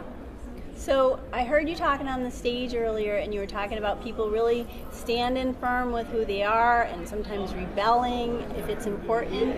Could you talk a little bit about that? Well, I love to rebel, even at the wrong times, and it's important that we go against what is wrong and something that's unfair, and we have to believe what we believe in. No one has to impose their views or beliefs on us, and that we have to follow whatever our heart desires.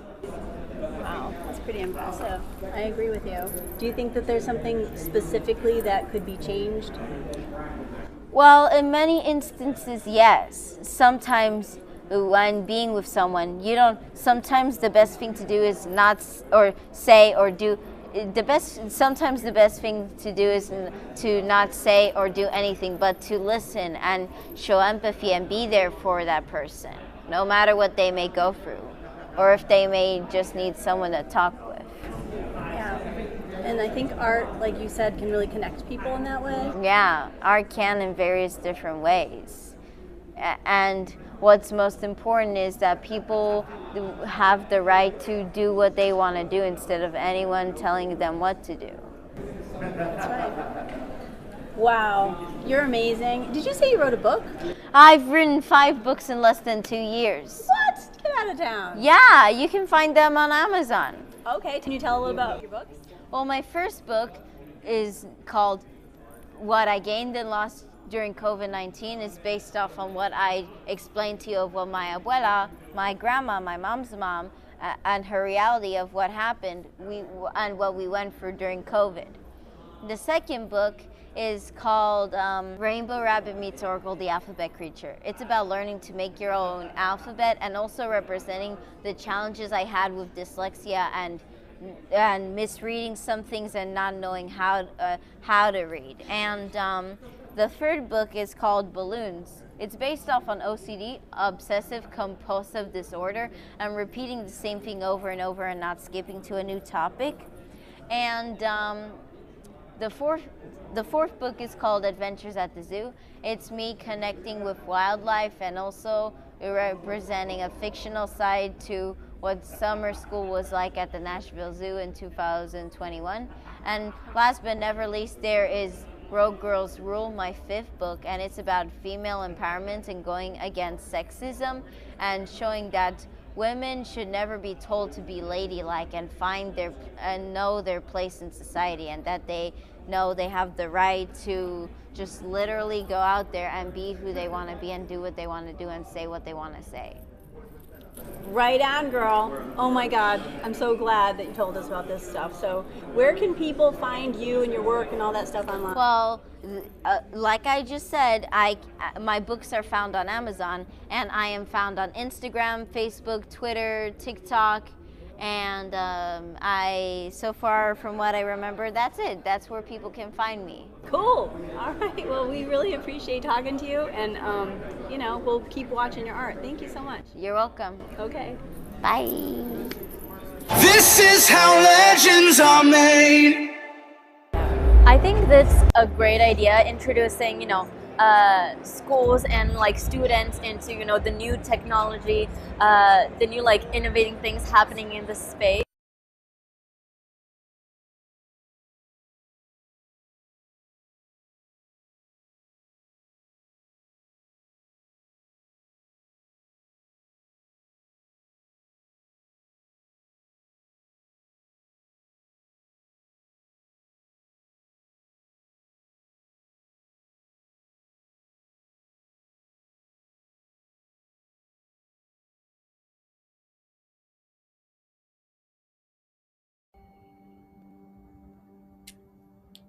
Hi, thank you for joining us today in a meditation practice, a practice for aligning to our inner light and our inner knowing.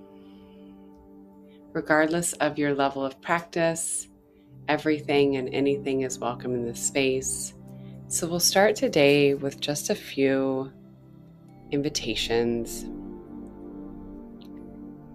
inviting ourselves to find a comfortable space to sit and land more completely.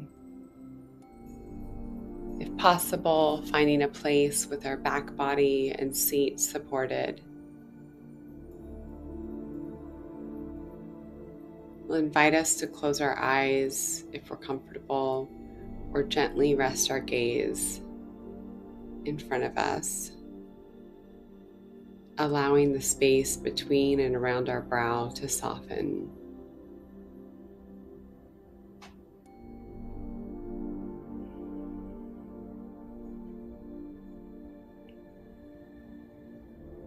Remembering that we are always in choice, and And there's no right or wrong way to be in the here and now.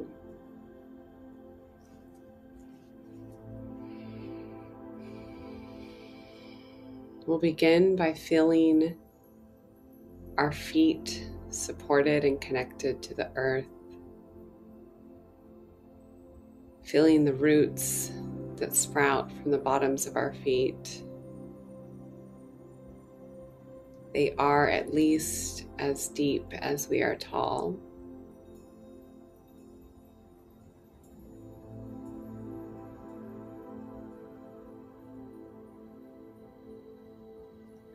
Noticing the rootlets that sprout from each toe, including our pinky toes,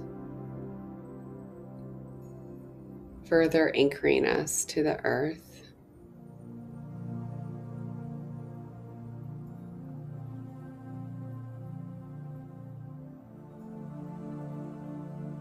Allowing our connection to the earth, to gravity, to expand.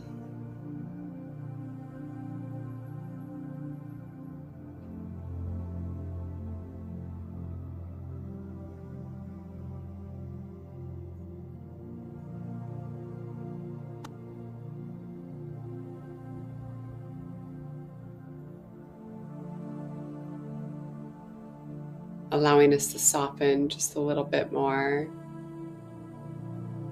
into being held by gravity.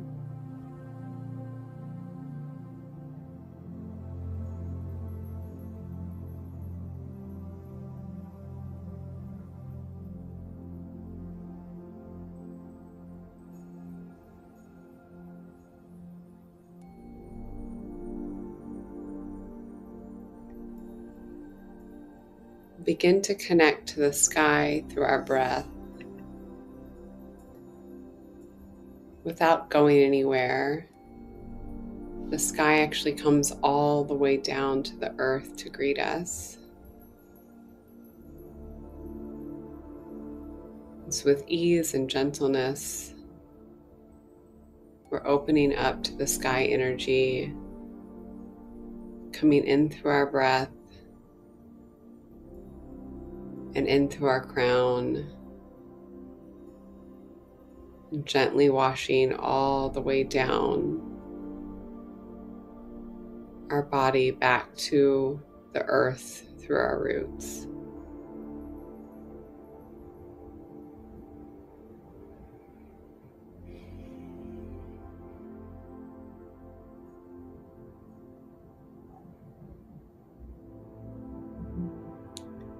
With each breath, as we gently open to the sky energy, we may notice places we're holding more tightly than others in our body. And gently invite that sky energy to gently wash that tension away, giving it back to the earth.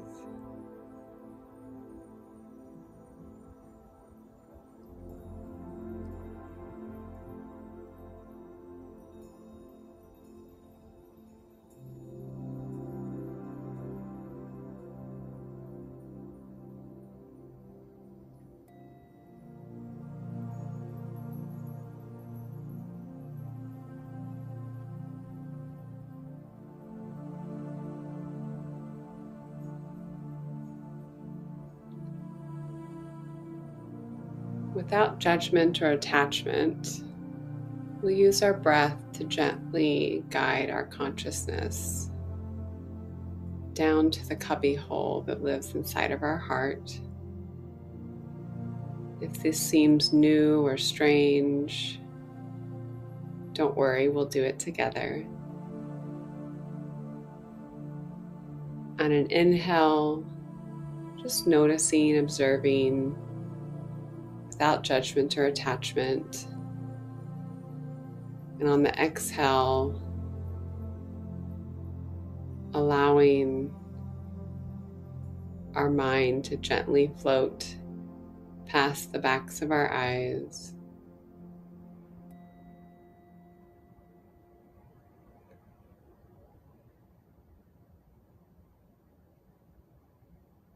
then down past the top of our throat,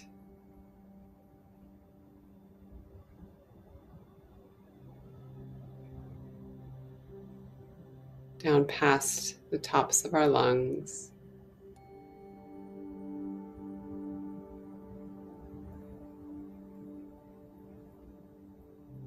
landing gently in this cubby hole that lives behind our heart.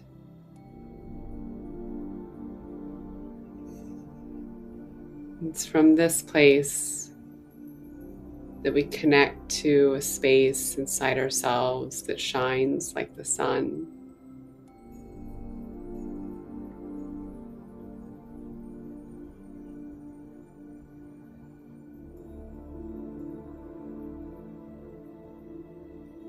So with each gentle breath,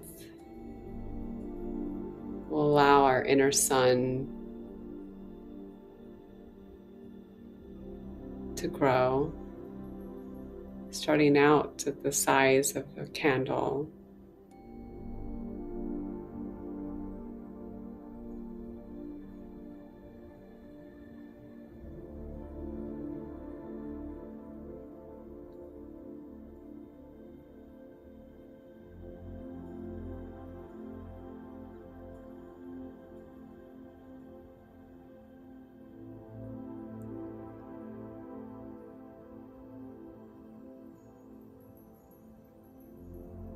Noticing how our inner sun begins to fill our whole center heart space.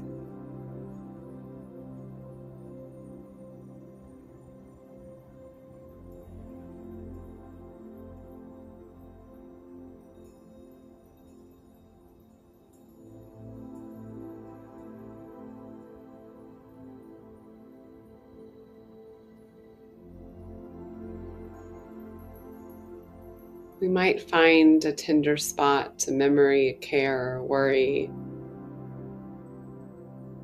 somewhere in our heart space. And that's okay. Just gently escort whatever's coming up in there to one of the infinite front row seats of our heart.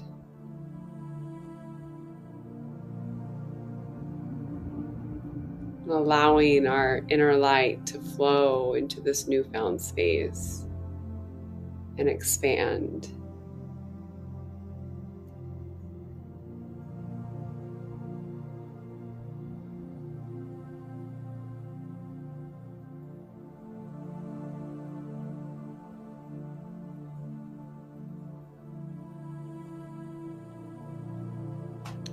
Noticing our light filling up our entire abdomen with gentleness and ease, pouring over the tops of our shoulders, running down our arms to our fingertips.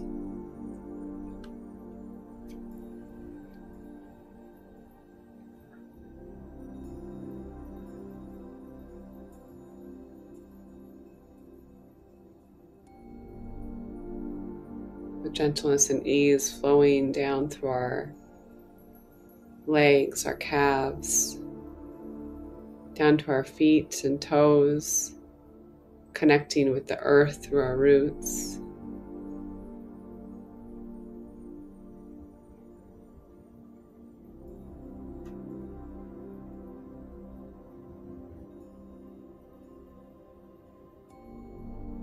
Noticing light coming up our neck and through our entire skull, connecting through our crown to the sky energy.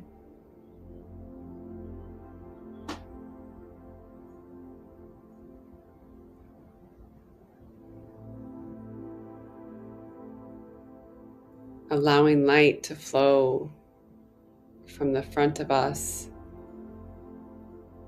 and behind us, on top and below, to the right of us and to the left of us.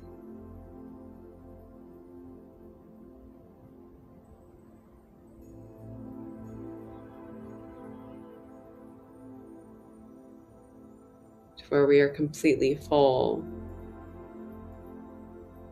of our inner light, softening into the place that nourishes us from the inside out.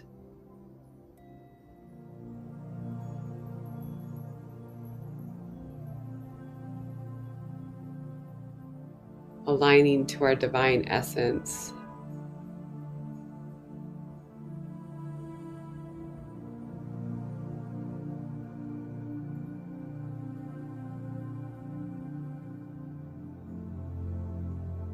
This place that connects us to where we were and who we were before we were.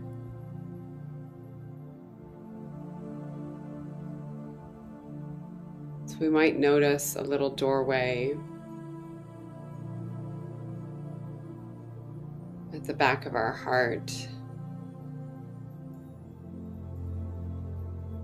near the center of our inner sun. We'll just gently crack open that doorway. It might fully swing open, or it might just open a tiny bit. Either way is just right.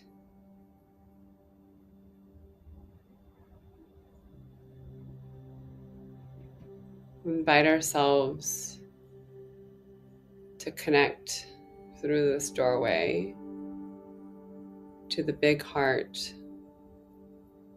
to the ocean.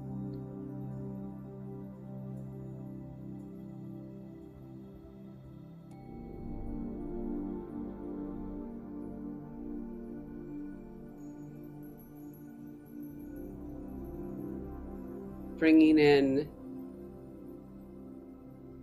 opening up to more of our divine essence. Again, we might find tender places, worries or cares,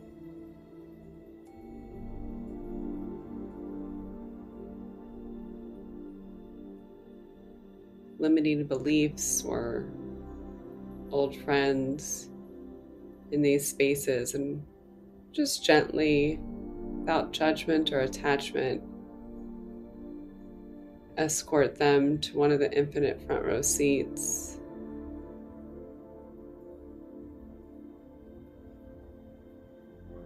And reclaiming the space, strengthening our connection to our divine essence.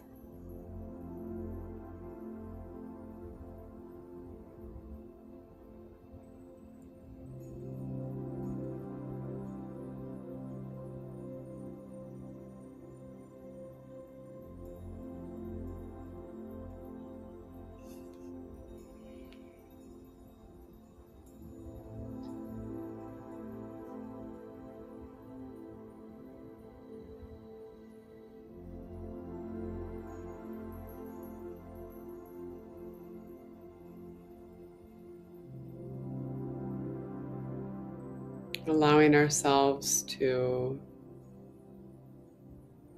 further soften into being held.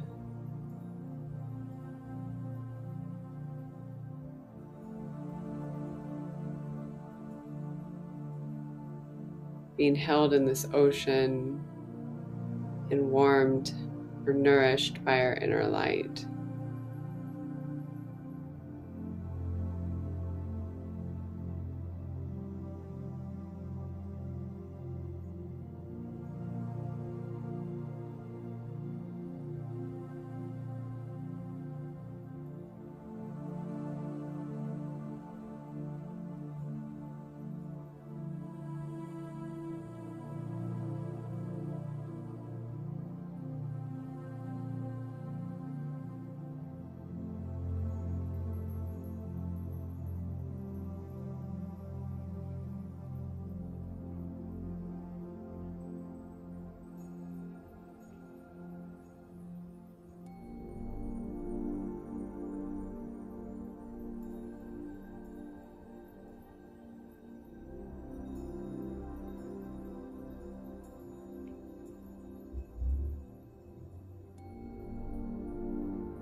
Again, if we find a tender place or a warrior care,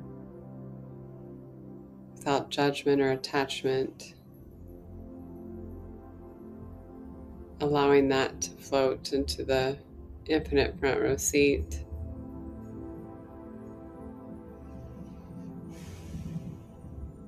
And allowing our inner sun to take up more space.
So as we begin to integrate and become connected on the inner and the outer,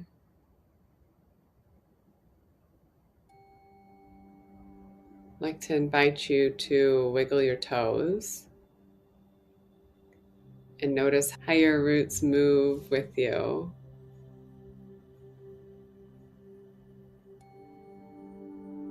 Even if you're moving, so you're always connected to the earth. And then wiggle your fingertips, noticing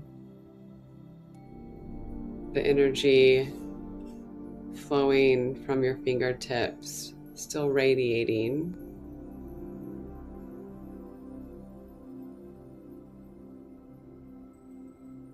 And then when you're ready, fluttering your eyelids and observing your physical space through heart eyes.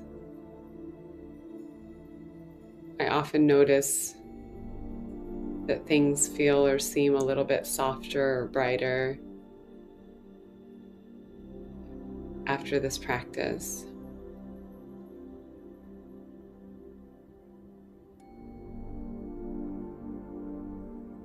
And what's so beautiful is that when we do this practice, we align a little bit more to our divine essence, and each practice different names of divine love, that which there are 99 of, come in. So I like to share what I was observing in this moment. And the beautiful thing about this is that energy doesn't know time or space. So even though we may not be together in the physical or what we know is the actual time, the energy transcends that realm. And so what I was really feeling was the Noor, or Noor is light.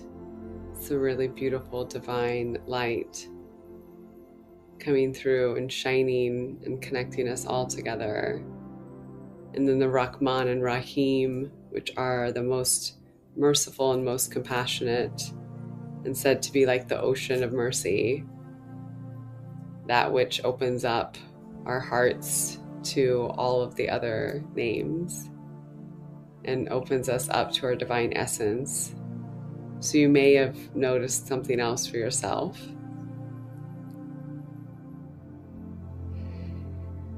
I'd like to share that, this tradition and this meditation I've come to learn and love and be able to share and teach with you all through the tradition of Sufism. And if you'd like to practice, this recording's available weekly. And then you can find me also on Patreon with Shine with Adrienne. or Shine with A, and then on Instagram, Shine with Adrienne or shinewitha.com. Thank you so much for being with yourself and being with me. And I hope you have a blessed day.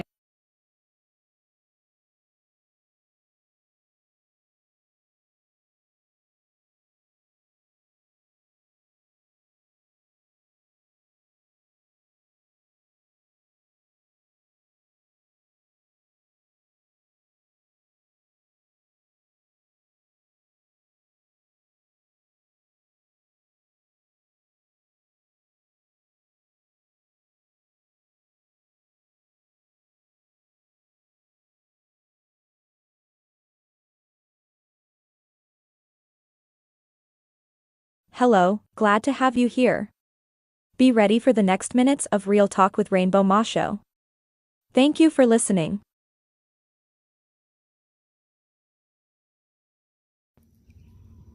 Hi everybody, I am Rainbow Masho, an artist, author, entrepreneur, and more on the autism spectrum, and I have grand news to share with you all.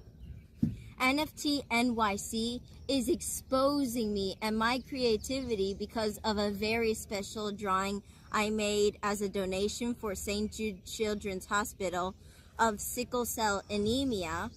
And the drawing is part of my art series called Fly. It's about promoting all types of people, no matter how different they can be, as beautiful humanoid butterflies. And I just want to say that it's a very, very, very great honor to sponsor St. Jude Children's Hospital, and because every child deserves to live life and be healthy, no matter what.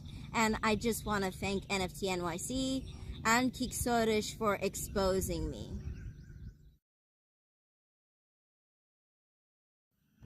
I also want to thank NFT Cred and Christie's Auction House for being involved in this special project.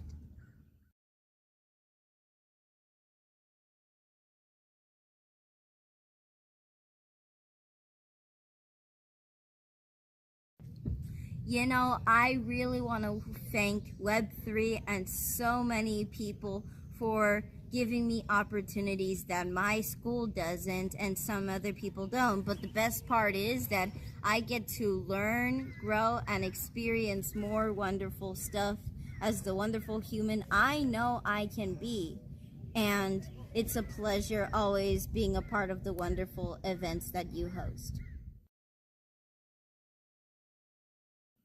Last week, I was a part of a free day workshop with Empower Tennessee in their leadership workshop, and I'm so happy I was a part of that. As a teenager with a diagnosis with many strengths and weaknesses, the leadership workshops were very important for me because I got to learn independence, maturity, and responsibility in so many ways, and how I can communicate with the world and connect with others and learn to accept myself before I can accept others. And also, we are in this together and we're not alone, and it's better being together than apart. That's what I want to say. Thank you, Empower Tennessee, for including me. And I must correct myself in one of the past comments.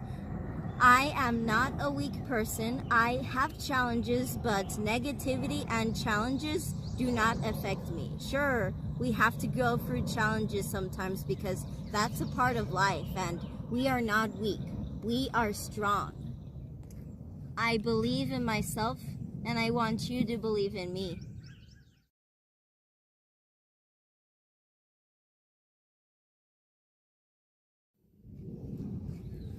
A couple of days ago, I made a special piece of art celebrating the differences between positivity and negativity.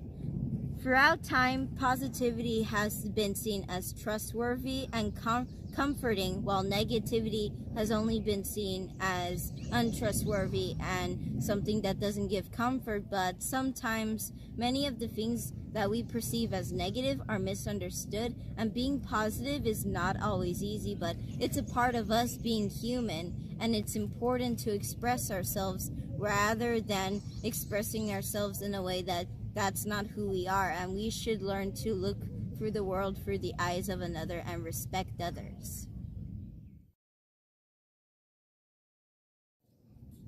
A couple of days ago, my community experienced a shooting and a 16-year-old boy was critically injured. He was moved to life support and first responders tried to help him, but he ended up dying. And the shooter is still on the loose and police haven't been able to find him. And what concerns me is how unsafe and dangerous some communities are. And I want community leaders to understand that everybody deserves to feel safe no matter the situation, and it's important that we converse with each other and find ways that'll help us.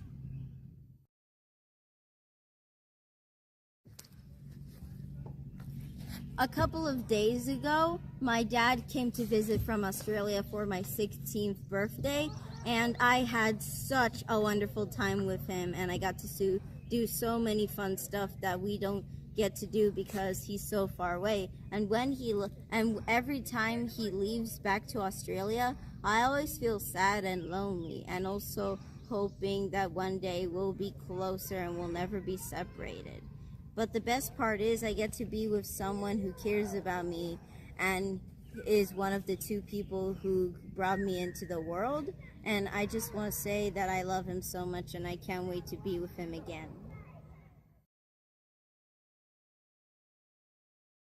You know, dealing with my emotions, many times I appear to be calm and positive, but suddenly, out of the blue, I can appear to be angry or irritated. And when I feel angry, it feels like my whole brain is on fire while experiencing an earthquake. And so many things are known to bother me. So one of the things is the sound of people chewing, and sometimes I get really irritated, and sometimes I don't feel like I could sit with someone, but I am still searching for ways of how I can make sure I calm myself down and control my emotions, even though it's okay to be angry sometimes. And when I said that my brain feels on fire whenever I get angry, the way how I visualize it is that the whole world is shaking and there's arson everywhere. And it feels like my brain is exploding with anger. That's how I feel.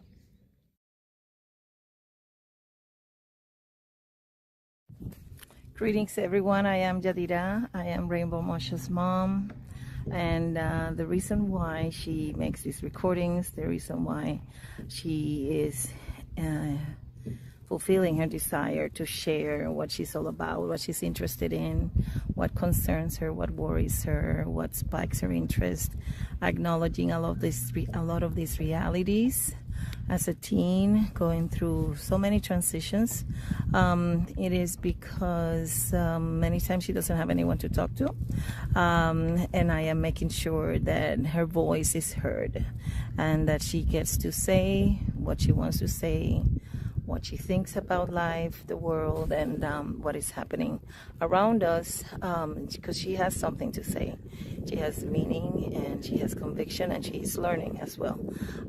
So thank you for listening. Thank you for opening your time and appreciating what she provides and her thoughts and ideas, and above all her creativity, which bottom line, the goal here is to make sure that you get to hear about her and about her interests, and understand where the combination of colors comes from, why the shapes, why she pays attention to specific details, and why a lot of her art has to do with what she sees in the world and also what she hopes to see in the world.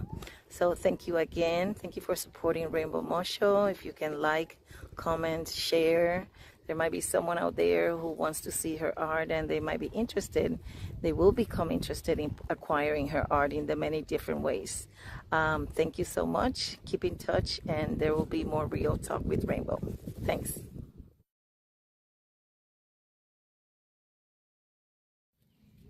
And this has been another wonderful moment talking with Rainbow Macho. And remember, life can be hard, but it's worth living because there's so much beauty in it.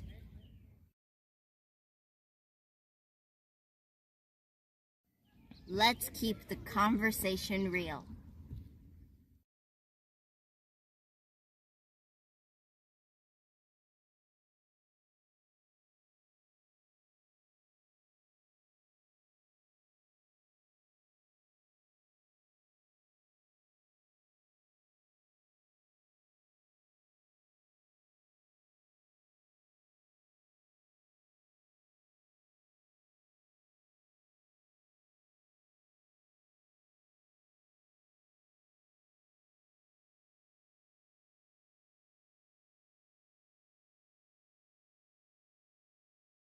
Thank you for listening.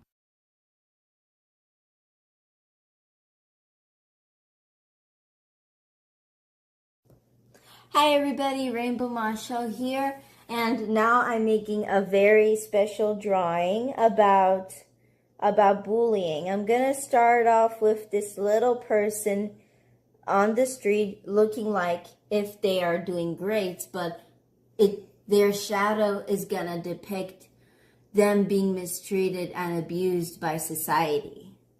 And it's a very good reflection of how people don't know how to say that they need help and they need someone to help protect them. And some people in today's society aren't caring enough to help people in need who may be getting bullied or abused by anyone. So it's really important to talk about topics like these. Yesterday, I heard the heartbreaking news about a young 10-year-old boy, just a decade old, barely living life. He committed suicide on himself after constantly being bullied, and his family contacted his school more than 20 times, and they didn't do anything, not even a single piece of shit to help their son. And sadly, he ended his life with suicide, with all the pain and suffering he's been through. And I am sending my deepest condolences to the family. No one has to lose their child due to this trauma. So I really want to help speak out against this unfair injustice by making special arts based off on this. And I want to make a series of different things that are wrong and need to be changed. And I care so much, and I really want to help the best way I can. And sometimes the smallest things can turn into the biggest surprises. The reality with bullying is that bullying starts with someone who may have gone through something traumatic and thinks that it's okay to be mean to other people, or maybe they just haven't been taught to respect others and they think bullying is okay.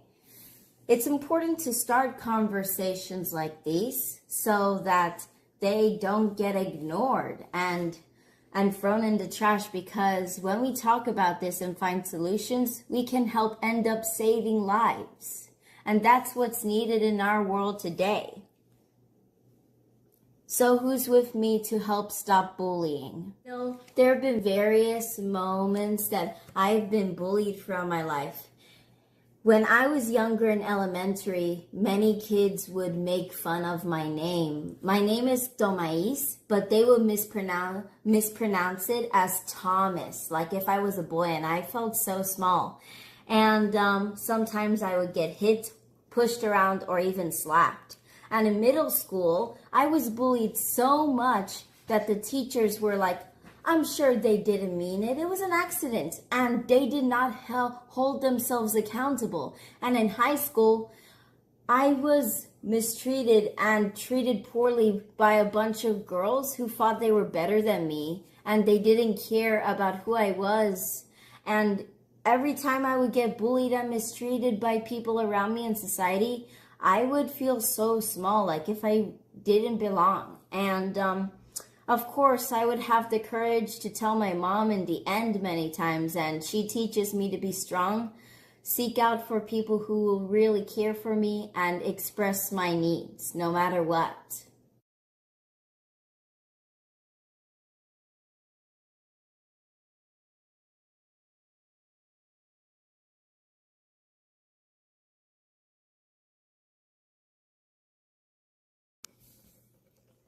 I'm making a very special drawing about bullying.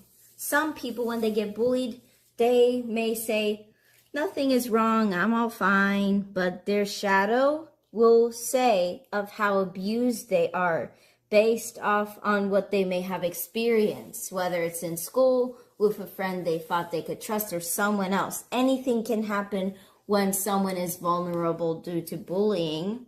And that's something I have experienced, and I am still learning to move on from the pain. And with the shadow being attacked by bullies, I'm depicting the bullies as demons because I want to show how bullies can be represented as people who do not take care and consideration if they have been through something bad and they think it's okay, or they haven't been taught to respect others. So it's important to talk about things like this. And I bet you're all wondering, you guys have seen me do spectacular pieces of art before, and I bet you're wondering, why is she doing circles and sticks? Well, I wanted to be like a quick comic, but also getting straight to the point of what could happen, especially during an event like this, such as bullying. And if you are being bullied or have been bullied or know someone who is being bullied, any information and advice to help stop this abuse is very important and helpful, and I'm all ears.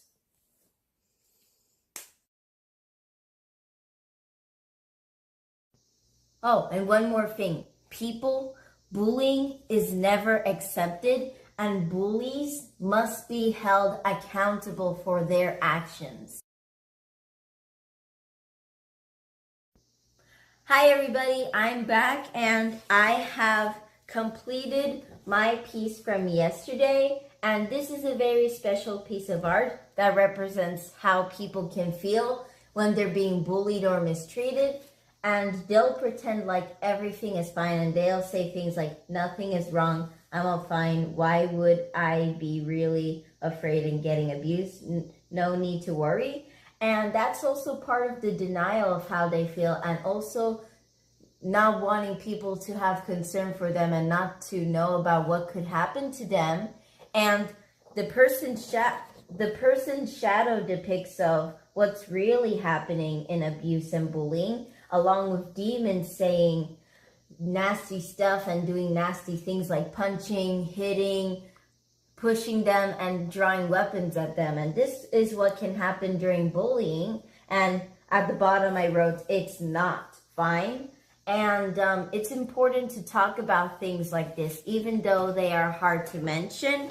And if you or someone you know is being bullied or abused, contact these numbers.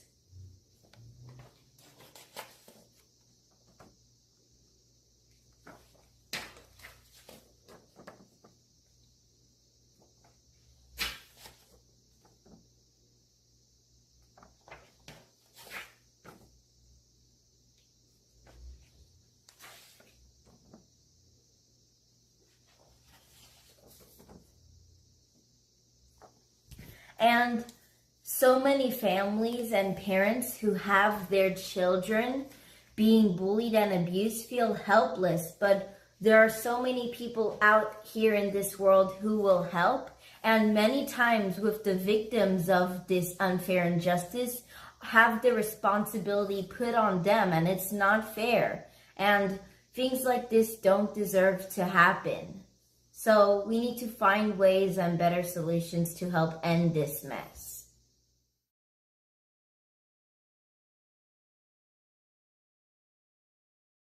History ever since the beginning of humanity, it's always been adults being the heroes, but that's not true. Kids are heroes as well, because we start our journey from the bottom and rise to the top, because when we look back at ourselves, when we grow up to be adults, we will remember the free-spirited, innocent child that we used to be, who wanted to make a change even though they were not at a certain age group. And it's important to start off as kids making a dream come true. We gotta work together and understand. And that's why the old generation, I'm talking about the adults, no offense, I'm not saying that. I'm saying that it's important to listen to kids and respect your kids and their values and how they want to express themselves and who they are and what they're coming from. And it's important that us kids come out of our shells,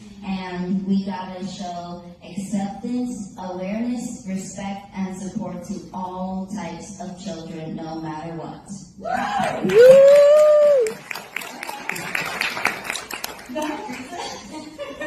That was amazing. And I feel like, you should, for a kid, you should stay dedicated to, what you love to do. And I feel like, the support of an adult is, important to guide the kid towards their journey as well. And I feel like, the kids should always stay, you should block away that negative energy, but take in what you should learn from it as well. That's an important thing that I feel like is giving me opportunities and encouragement that not even my school is doing for me. And yeah, I have been welcomed for so many things. And I just want to say thank you so much for including me at NTMC.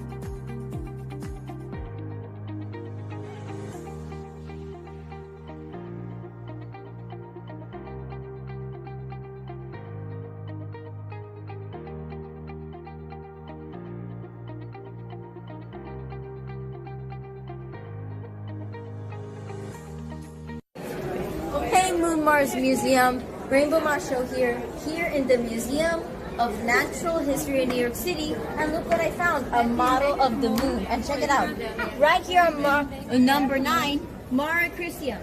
I found this spot, and my mom has told me that this is where our art on this spot of the moon is gonna get sent to. We're going down in history, people! Innovation and empowerment in Web3 make it the ideal platform for greater impact, because my school doesn't give me opportunities and inclusion like this. So I'm very happy that places like this do. And I am so happy to do collaborations with Consistency is Carrots, Gift Kids, Foodlets, and Mint Tangible. And Mint Tangible has been very helpful. They have been teaching me to have my own copyright. Fun fact with Moon Mars Museum is that we are taking art to the moon. It's not metaphorically, it's literal. We are actually going to the literal moon, and it's so amazing. Even our art will stretch to the farthest reaches of the universe and beyond. So, can anybody guess where to buy my books? Yeah, Amazon. You may have heard of this guy, Genshin Wan, and he sends out a really meaningful message. In order to succeed, we have to go through pain, suffering, and so many impossible challenges, because we cannot go on the easy path. We have to struggle and fail, and it's part of life. And it's important to embrace flaws and turn it into something special. All right, Rainbow Sword, Artist Village, NFT NYC. Let's see what else comes up. Oh, here. Check it out, Jay. Oh, it went away. I guess it will move from screen to screen. Here we go. Look how beautiful with all the incredible art. This is such an honor for artists to have their art be shown.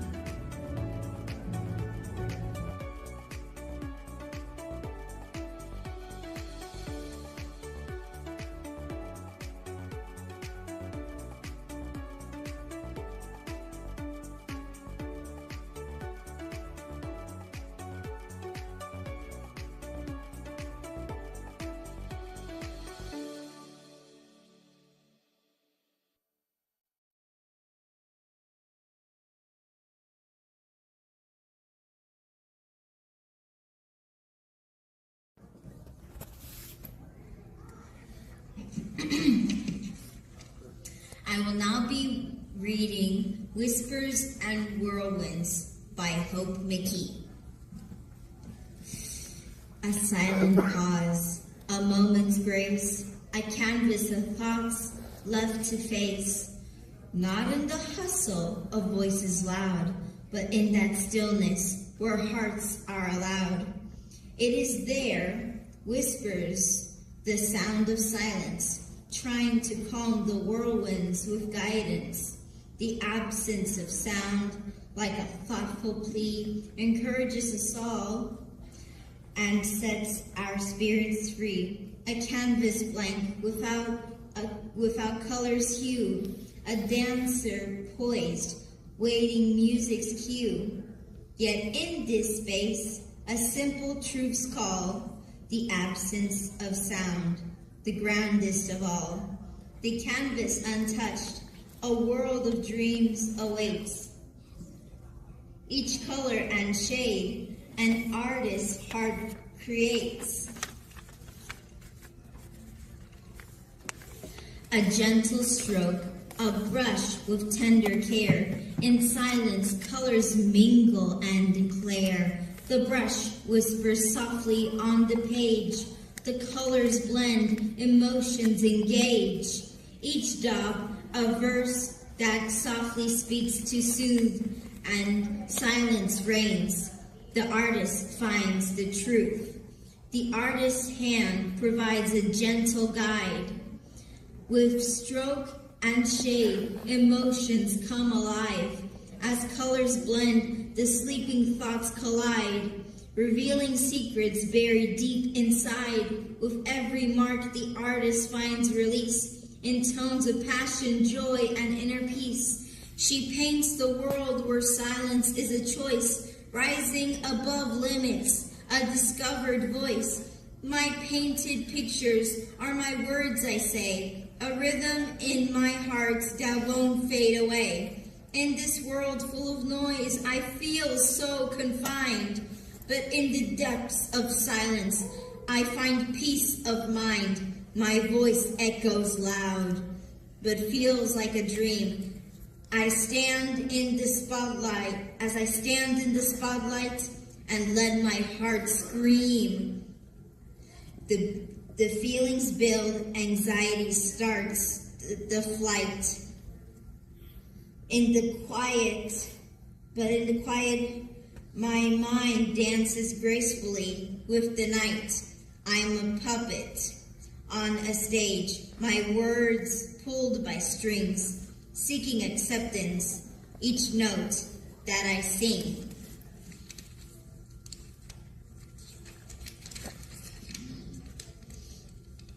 But in the solitude of silence, my spirit comes alive. Expressing through skill, I start to thrive. The world's clamor tries to silence my sound, but with each brushstroke and step, I won't be held down.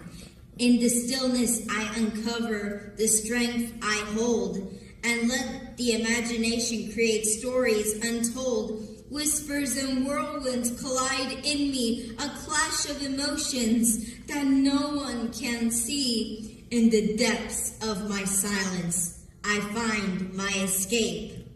Through creativity, my soul takes shape. In the stillness of the night, I find my roar. Through movement and expression, I am seeking more. Dancing to rhythms only my heart can hear. Finding calm and release when silence draws near. And so I'll keep on painting with a voice that's unique. In the quiet moments, I find what I seek. For in the art and dance, I'm never truly alone. Whispers and whirlwinds weave a melody of my own.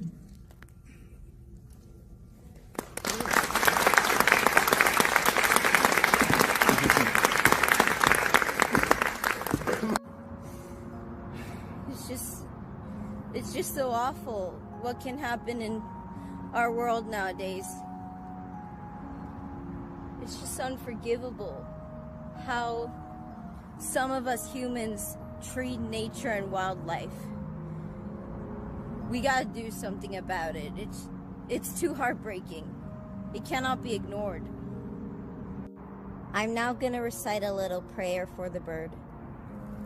Deities of death upon you, to take this poor soul somewhere safe in the afterlife, where no harm or hate will ever come near it.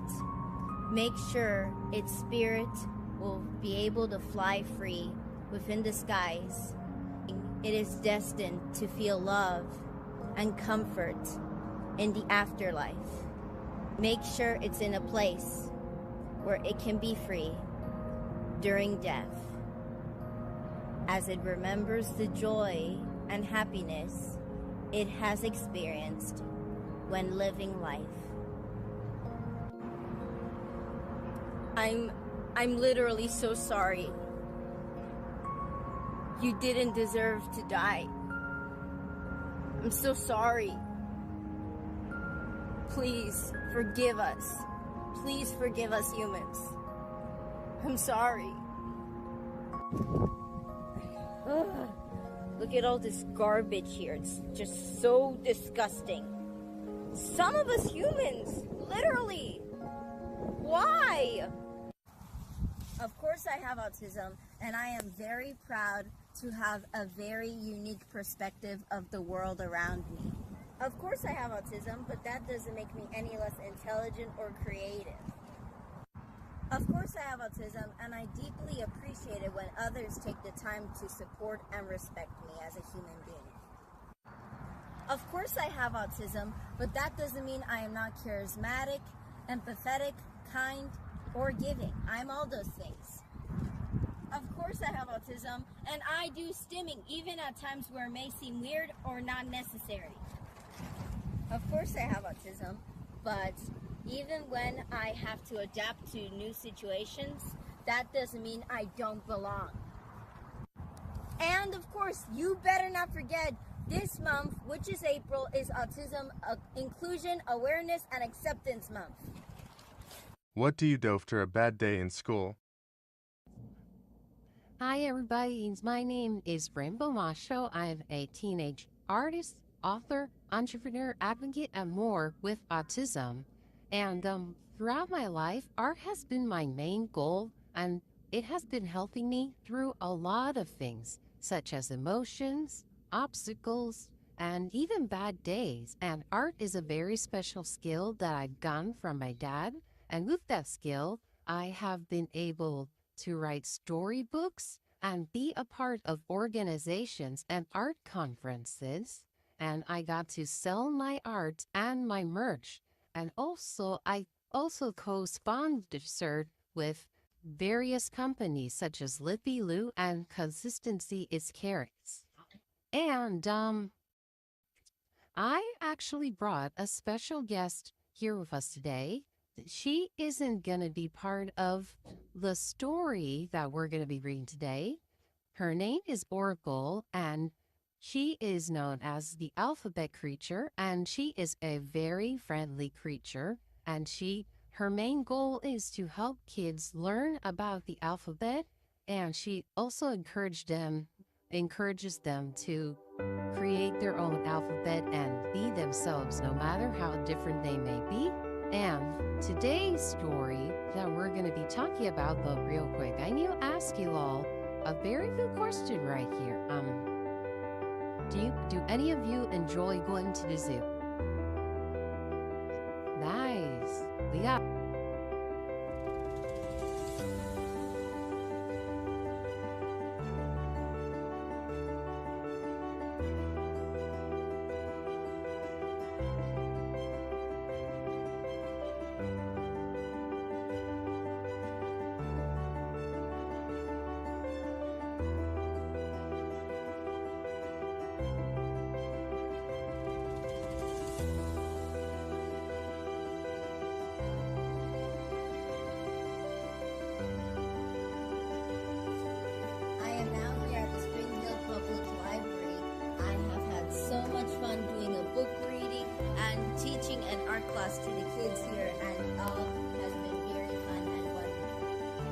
Yes, and we thank the Spring Hill Public Library and Jessica, always opening the doors for creativity and being a part of the community.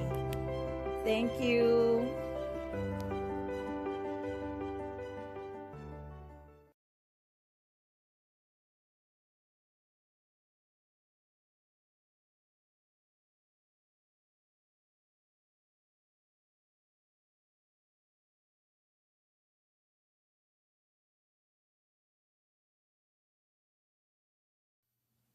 Hi there, I'm Rainbow Marshall. I'm a teenage artist, author, and advocate, along with so many other things on the autism spectrum. I love to let colors and creating stuff along with making art guide me through life. And I also love the things I'm learning and that I have to respect them in life, such as wildlife, plants, being out in nature, and of course my latest obsession, reading books. I'm deeply in love with the book 20,000 Leagues Under the Sea and the stories of Greek myths and folklore. And I can really connect with them as a person, knowing that they give me so much inspiration. Can you please share how did you discover your passion for art and writing? Well, art and writing, along with the magic of storytelling, has always been a part of my life. And of course, I did my artistic from my dad. And when I was young, I have always loved making art and drawing cute little stories of my own, even based off on the stories I've heard and seen. But I've always wondered to myself, has anyone ever made a story about people like me? And so I decided to make my stories. And of course, there were moments that big publishers didn't accept my stories due to autism and lack of open-mindedness. But the thing is, I am not giving up so easily, and me and Mom are knocking on the door really hard, showing what we're capable of, mostly what I'm capable of, and know that I can be included in a vast, diverse universe with people like me. Can you please tell us how has autism inspired your creativity? Well, the thing with autism is that, yeah, I can be a bit of an oddball sometimes, but I deeply admire being an oddball. And throughout my life, I have been oppressed for who I am and have been forced to be ladylike and more human. And of course, I used to go through a major anxiety crisis for a few years, thinking that if I acted more ladylike and human, I would be accepted. But then I realized that I was hurting myself by not accepting for who I am. And the way how autism has majorly influenced my life is learning from my struggles, challenges, and the heartbreaks I have been through, and just fully embracing what life has to offer, even though I may feel afraid, depressed, too lazy, and completely bored sometimes. But I am very grateful that I have teachers and mostly good friends and family members that'll push me out of my comfort zone, but not in the forceful way, in the very good way. And I'm very happy that I'm accepted for who I am. And I gotta say thank you so much for my parents for creating me. Can you please share why is Web3 a source of learning and growth? The reason why it's been such a source of learning and growth for me is because of my wonderful nosy mom always knocking down doors. And 2 years ago, she opened an account for me, and Web3 has been very, very, very, very, very, very, very, very, very, very supportive and respectful, along with being very welcoming towards me. And I have been given various opportunities to exhibit my art, and I still have amazing art projects that I'm planning on publishing and creating on my iPad. And I'm just so grateful that I'm part of a digital community, that I get to make friends with people and also share our thoughts and information and really connect with one another and share our ideas for the world. And express ourselves for who we are instead of pretending to be something we're not. Can you tell us what is audacity in your own words? Oh my gosh. Audacity. I mean, literally, so much empowerment, daring attitude, and opportunities for women by women across the world, expressing themselves for who they are. And I mean, wow, it's just so amazing. I mean, back then, many years ago, events like these never happened. But nowadays, they are, and women deserve to rule the world. Men have had their share. I mean, bye-bye, boys.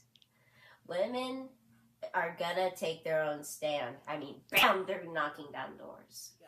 Can you share important and meaningful individuals in Web3 that brought you wonderful experiences or discoveries and tell us why? Well, there is Flower Girls with Varvara Arai, Nika Yani, Anna Skates, who I see her as my godmama, Women in Tech Museum, and Moon Mars Museum. The reason why I treasure these people so dearly in my heart is because they have given me wonderful opportunities and exposing my art to the whole world and the rest of the entire unknown universe, which is very amazing and welcoming, and I really appreciate that. And I'm just so happy that I'm being exposed and regaining a lot of help from very supportive and respectful people that I owe a lot to. And I'm just so happy to call them part of my chosen family. And I gotta say, thank you so much, you guys.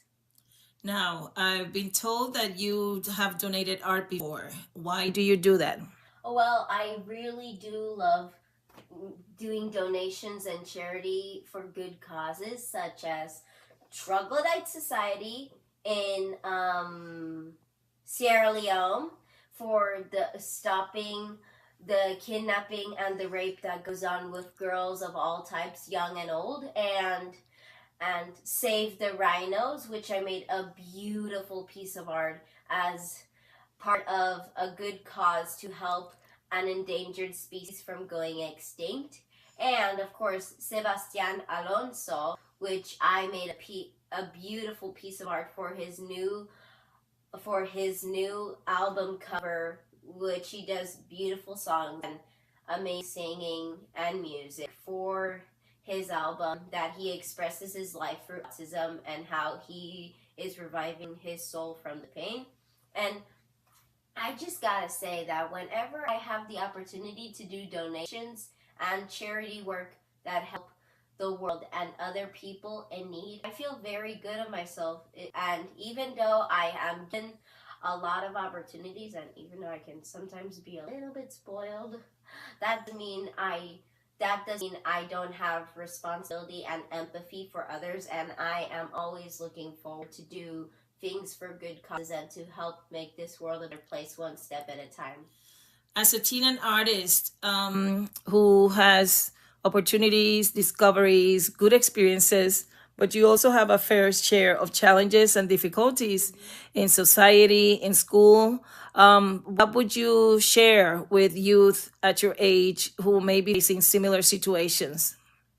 I just gotta say that youth nowadays, even back then many years ago, have always faced challenges with adultism, pressure from peers, family and friends, even other adults, and so many other challenges, even discrimination for who they are, what they look like, where they come from, and how they personally identify themselves.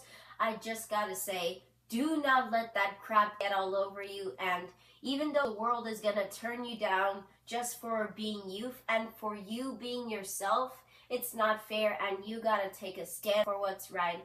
And of course, there are gonna be some people who will never support and respect you, but there are gonna be others who will.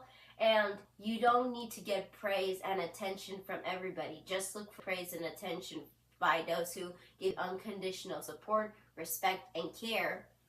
And of course, even in your own school systems, you may never receive support, just like how I did when I was given the lack of education. And I was interviewed by a reporter, who she is really nice, on the Nashville scene, and The story of me and my mom battling the unfair realities in my school system is very important, and I just gotta say thank you to the Nashville scene for supporting and letting my story be heard. And I just gotta say that youth also need to take a stand for themselves, and they cannot let any adult or other person or the entire world go down against them, and they just gotta take a rise.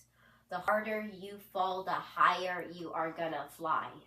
Could you tell us how art and literature and Web3 can help promote understanding and acceptance of individuals with disabilities, abilities, and different diagnoses?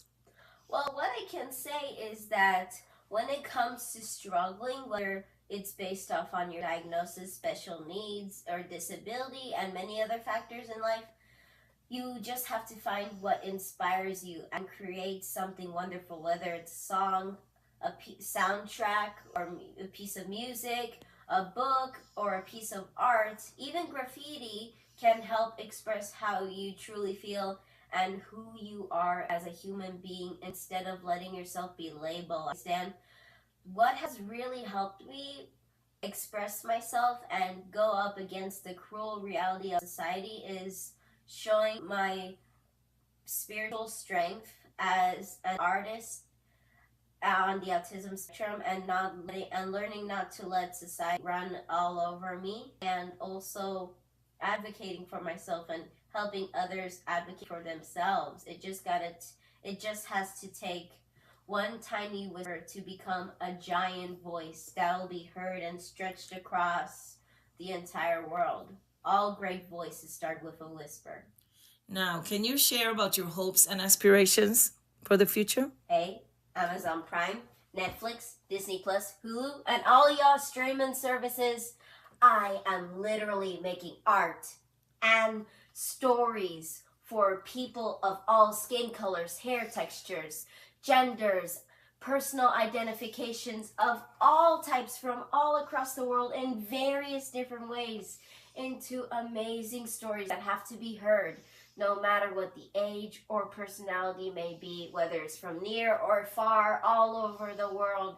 Please, you gotta make my stories into wonderful movies or series that'll be known for generations. And it's important that I have partnership with you, because I can help give out amazing suggestions and ideas of who can be included for these stories, because I want all types of people to be included instead of just one certain specific group. And yeah, it's important that young kids, especially if they're watching channels like PBS Kids and or other services with their families, should learn about diversity and inclusion of all types, even though it's not going to be the same, but that's okay.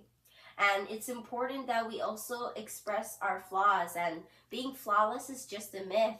And yeah, let's bring inclusion and equity, people. What are we waiting for? Let's go! And another thing I would like to mention is that when I continue to grow up as a person for who I am, I really want my stories to be exposed more, and I really want to be a part among the giants who give us so much inspiration. And I not only do I want to walk among big people who have a lot of fame and inspiration for the world, but I also want to help give inspiration to all types of people, and also want to let them know that their voices can be heard and understood over time. And that's what's important, that diversity matters instead of staying on one topic. My mom also says that since I love to express myself and demand for inclusion and diversity, including equity, I should be my very own politician. And I agree with her. I mean, yeah, she is very right on that part. And of course, for my future, I want to have my own petition to say these people of all types deserve to have rights to be included. And also, I want to go places and travel a lot to spread my voice. And number 3, to have the chance for my dad to live with me so we won't have to be away from each other, and that we need each other so much. And I love him, and I gotta thank him for giving me my artistic creative skill. And yeah, I'm gonna be going places one day, people. See ya. Oh, and one more thing. Nathania and Stephanie from AWEDACITY, you girls just rule so much, and thank you so much for the audacity you've thrown into my life. You bring so much value into our lives.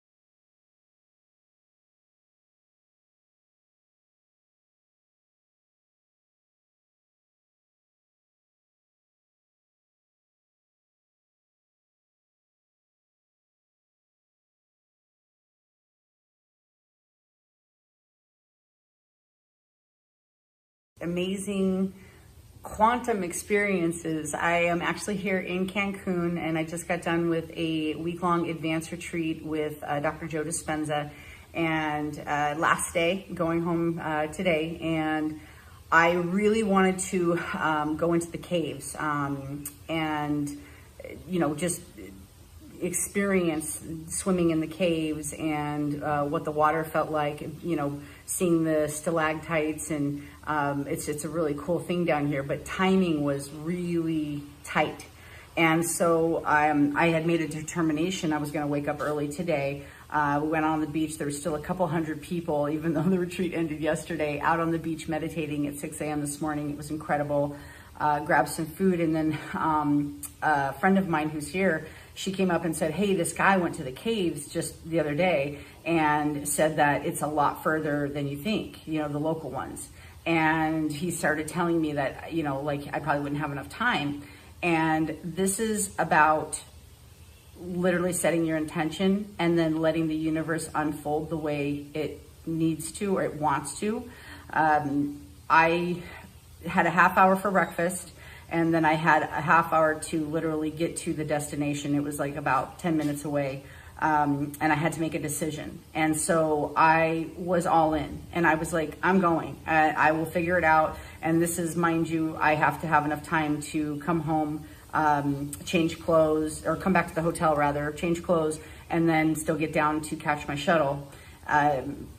So I had a little over 2 hours, and I said, I'm going. I just said, I'll figure it out. The universe has my back. I have this, I'm going to make this happen. And so I walked down to the lobby, and there's a taxi that had just pulled up, and something just told me to talk to him. And so I go to talk to the taxi driver, and I tell him what I want to do, and he tells me a price, and it's basically what I have left in cash and then enough pesos to pay to get into the cave. And I'm like, I'm all in. And so I go to the first one. We went to the wrong one. I didn't have enough pesos, and so they wouldn't budge. And so I was like, this can't be the right one, because I'm thinking like, what, you know, there's an experience here for me. And so we drove to the very next one, and it was the perfect amount of pesos. And I was the first person basically through the door, besides one other gentleman who hadn't gone in yet. And I walk in, and two of the first pools, I get in one of them, and there's these little fish, and they're like literally eating the dead skin off of my feet. I've heard that's a thing, but I had no idea that was here. And so I'm just sitting here giggling in this pond going, what's happening right now? And so then I walk further down the path, and I'm like in the middle of the jungle, mind you, literally in the middle of the jungle. And I walk down this path, and then it opens up into this incredible area where there are pools, and there's like half caves, so you can kind of go under and see the stalactites. And I get into the pool, and I look up on the side, and there's like iguanas, and there's lizards, and there's a monkey I think they're called a tamarin or something like that, like a reddish monkey with like a long tail. And I just got it all on video, and other people have done caves while they've been here.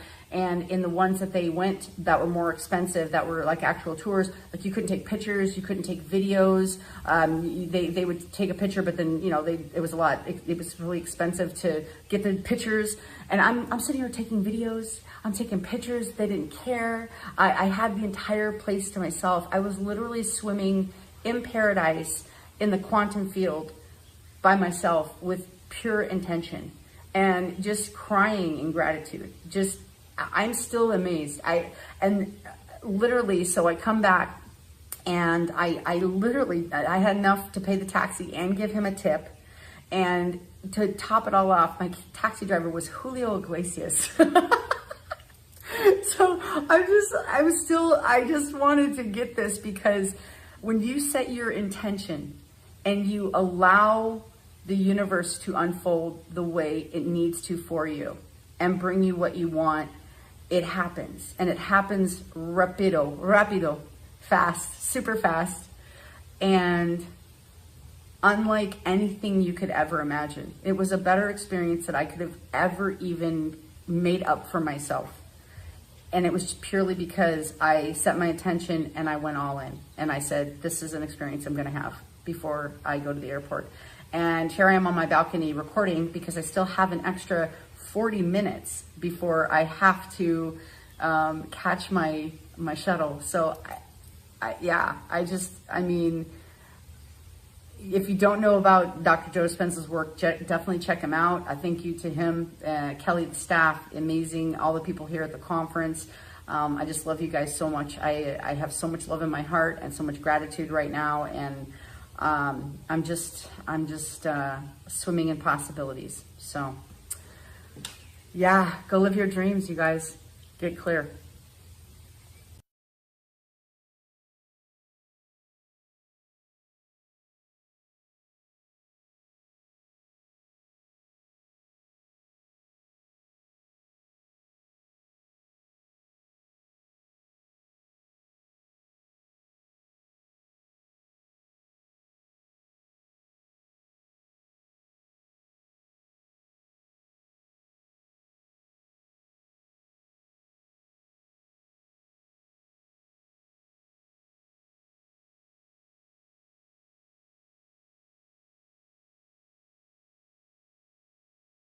Ruining your life.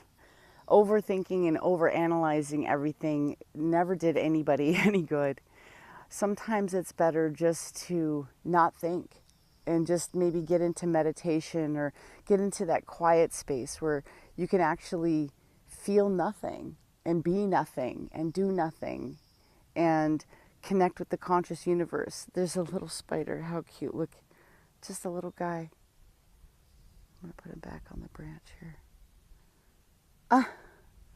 This kind of stuff's been happening all morning. So I woke up and did my meditation, and it was incredible. I just had vibrations and frequencies through my whole body. And I woke up and opened my eyes, and the first thing I saw was my dog, Love. And so I woke up and saw Love, and I went to shut my phone off, and this post popped up, and it was all about love. It was literally about random love, just giving love unexpectedly. And then I walk outside to take my dogs for a walk, and these two young deer just start walking right by me, parallel to me on the property. And there's little baby rabbits everywhere, and there is just literally love everywhere. I mean, just even right now, there's another spider. That's the second one. And it's different because the first one was white. This little guy. So I'll put him back on the branch. But it's incredible how much nature has to show us and has to give us. And how by quieting your mind, you can actually listen and you can hear what life has to offer. And it's pure love. It's a frequency of love. It's a vibration of love. I mean, even looking out right now, just the field is just all flowers. Some people might see weeds. but all I see is beautiful flowers. And just listening to the birds and listening to the crows and seeing all the wildlife. I mean, even having these teeny tiny little spiders crawling, and it's all love. It's all, this is what life is about. Life is about enjoying the journey and finding the joy within yourself. It's not about having things or doing things. Sometimes it's just about being. We're human beings. We're not human doings.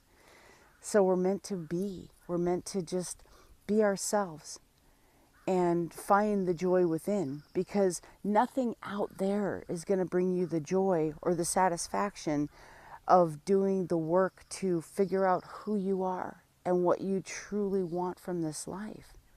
And it may be very little. It seems like the more that I know, the less I want, the less I need in my life, because I just find joy in these incredible small things. Walking outside and seeing the grass just glistening with water and dewdrops, and just being grateful for water and being grateful that I can see, and I can see this beautiful color, and just appreciate the water. And it looks like, you know, like diamonds. It looks like, I mean, just sparkles. And I love sparkles. I think it's so beautiful. But just quieting your mind. And the meditation part is so vitally important. It's so important because it's an opportunity for us to connect with Source. It's an opportunity for us to just really get out of having to be something or somebody, or, I mean, whether you're, you know, a businessman or woman, or you're a mommy or a daddy, or you're, you know, you're a partner to somebody, or, you know, you're a teacher. It doesn't, you're a first responder. I mean, there's stresses throughout life. And in order to feel whole, in order to feel really who you are, you've got to get quiet, and you've got to let go of all the realness of this world, the fantasy that is our 3D reality. Because what's real is when we're connected to consciousness and we're listening to what Source has to tell us, and we're activating our brain, and we're stimulating our pineal gland, and we're doing these things that really cause us to have our third eye or our intuition or our gut feelings just open. And we're getting those signals, we're getting those frequencies, because everything is about energy and frequency, everything. And I love the way that Joe Dispenza puts it. He says the modern day language of mysticism is science, because they're even proving that science, literally, scientifically, meditation is incredibly healthy, and it brings wholeness to us, and it brings healing to us, and it's so important. What I learned by doing probably over 40 hours of meditation in 7 days, literally, probably 6.5 days, was that, first of all, I can do it. I can quiet my mind, and I can get into state. And no, it wasn't a perfect practice, but it was a practice. And even on the ones that weren't as great, I came out of it going, you know what? I was all in, and I did my best. And maybe my mind wandered a little bit on that one, and it's okay. Because again, that's why we go back in and we practice again and again and again. That's why you practice anything to be good. Don't get lazy at your life. Don't get lazy at your opportunities. Because when you do that much meditation in that short of amount of time, you realize that you're connecting to something incredible. You're connecting to the quantum field. You're connecting to all of consciousness, which is where we came from. This is literally about connecting to your source energy, your source power. And what could be more incredible than that? What could be more incredible and a feeling of being whole than connecting to your source energy, where you actually came from? it's one of the most incredible feelings, and I would feel these vibrations and these frequencies going through my entire body. I would just get shivers and chills, and my body would like go physically like hot. I mean, I don't know if someone could have measured the heat coming off of me, but I guarantee that my heat index went up because my body was vibrating at such a high frequency, and it was incredible. It was an incredible feeling. It was a feeling of not wanting anything or not needing anything and just feeling complete. In that time frame, every time I would go, I would be excited. And who doesn't want the mystical? Of course, when we go into meditation, we want these mystical experiences, and we want to have, otherworldly experiences. Well, maybe not everybody does, but I know I do. I want to feel these mystical experiences. I want to be able to just elevate out of my body and see this incredible world from consciousness and connect with people through love. Because really, love is the thing that heals. Love is the thing that connects us all. And by doing that amount of meditation, the love that I felt for these other people in the room, there was almost 2,200 people that were there meditating together at this meditation retreat. And the intense love that was felt between strangers, between people that we never met, was incredible. I mean, sometimes I would just wake up and open my eyes and just feel like I was walking on clouds, like I was walking in a dream. And I just would hug the person standing next to me, or walking out of the room hugging 10 people on the way out, because we were all in this state of bliss, of not wanting and not needing and not having to be or do or anything, just being able to just be you, be yourself, be the most honest, whole version of who you are.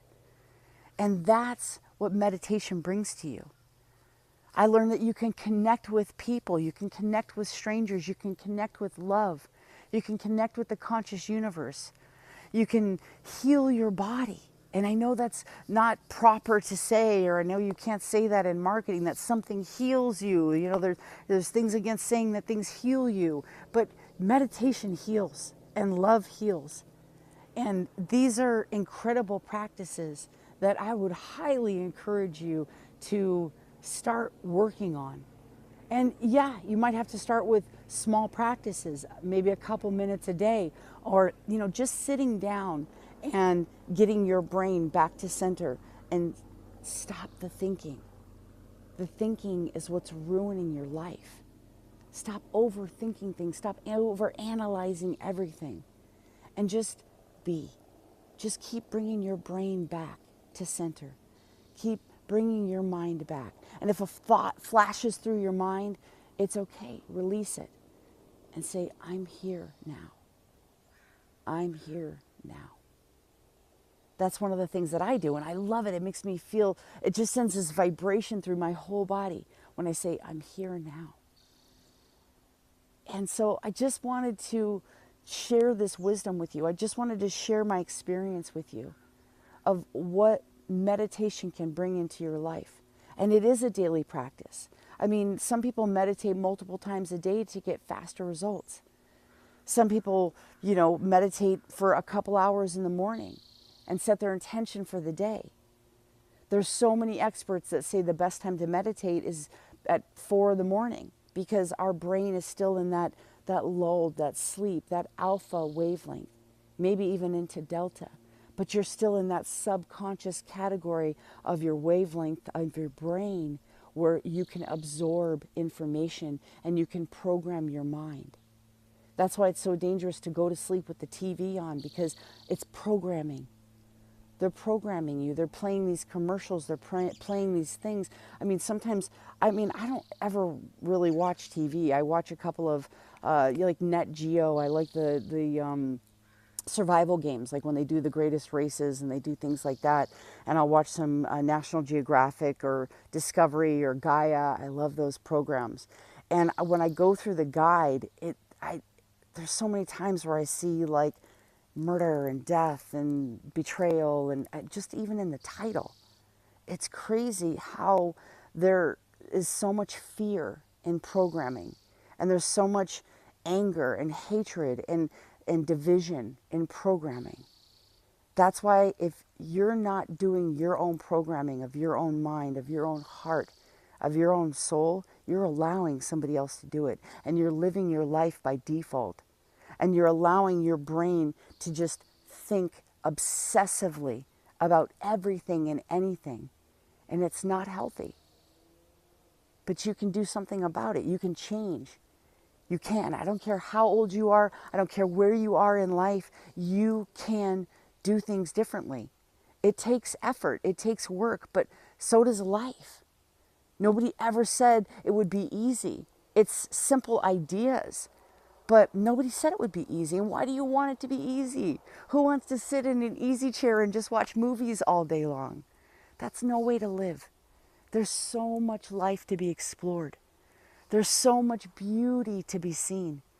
There's so many beautiful feelings to be connected with. There's so much consciousness and universe to align with. And that is what meditation can bring. Not only that, if you have goals and you want to work towards something, being connected with the conscious universe can actually help you to get inspired thoughts, to help you to reach your goals faster. So I would really encourage you just to, start learning meditation and start learning these practices. And start slow and don't get disappointed, because not every day is perfect. There's masterful people that do meditation for hours a day or have done it for decades, and they still have a hard time sometimes, because our brain has just all these neurons, I mean millions of them, and they're firing consistently. And if we have trained a certain part of our brain and neurons to fire over and over and over, they're kind of on auto fire. That's why sometimes you have intrusive thoughts or things that you don't want to think about. But you can release those by thinking new thoughts. And you're actually growing your brain. Because yeah, we have cells and neurons that die. But if we allow them to continue to die, our brain is basically disintegrating over time. But if we think new thoughts and learn new things, then our brain is expanding and it's evolving. And we can keep it young and we can keep it vibrant. And we can keep this positivity. And everything isn't positive in life. We still have to feel feelings. We still have to go through experiences and loss and go through mourning stages. And that's normal. But don't stay stuck in it. Don't stay stuck in it. What I learned through over 40 hours of meditation in 7 days is that everything is possible. And there are limitless possibilities in the quantum field and in this universe and in your mind. So there's so much you can do with just quieting down and not thinking. So I want to encourage you to try. I believe in you. And if you need any additional help, if you want to get there faster, make sure to DM me, book an appointment. Let me see how I can support you on this journey, because I would love to. I would absolutely love to. So have a fantastic day. I'm sending you so much love. So much love. And so is this beautiful universe. Have a great day.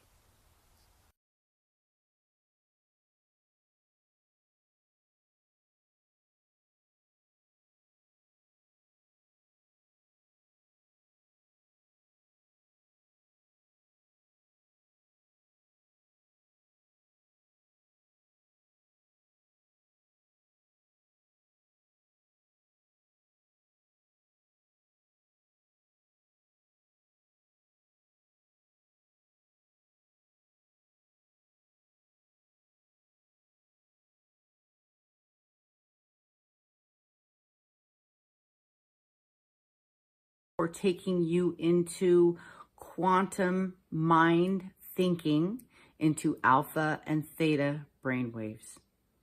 So the first thing that I want you to do is find a comfortable place that you can relax for about 15 minutes without being disturbed. So no pets, no children, no phone, no nothing. You're probably using this on your phone, but if you can, put it on silent.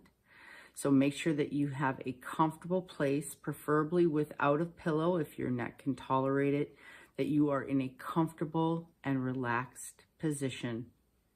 And now we will begin.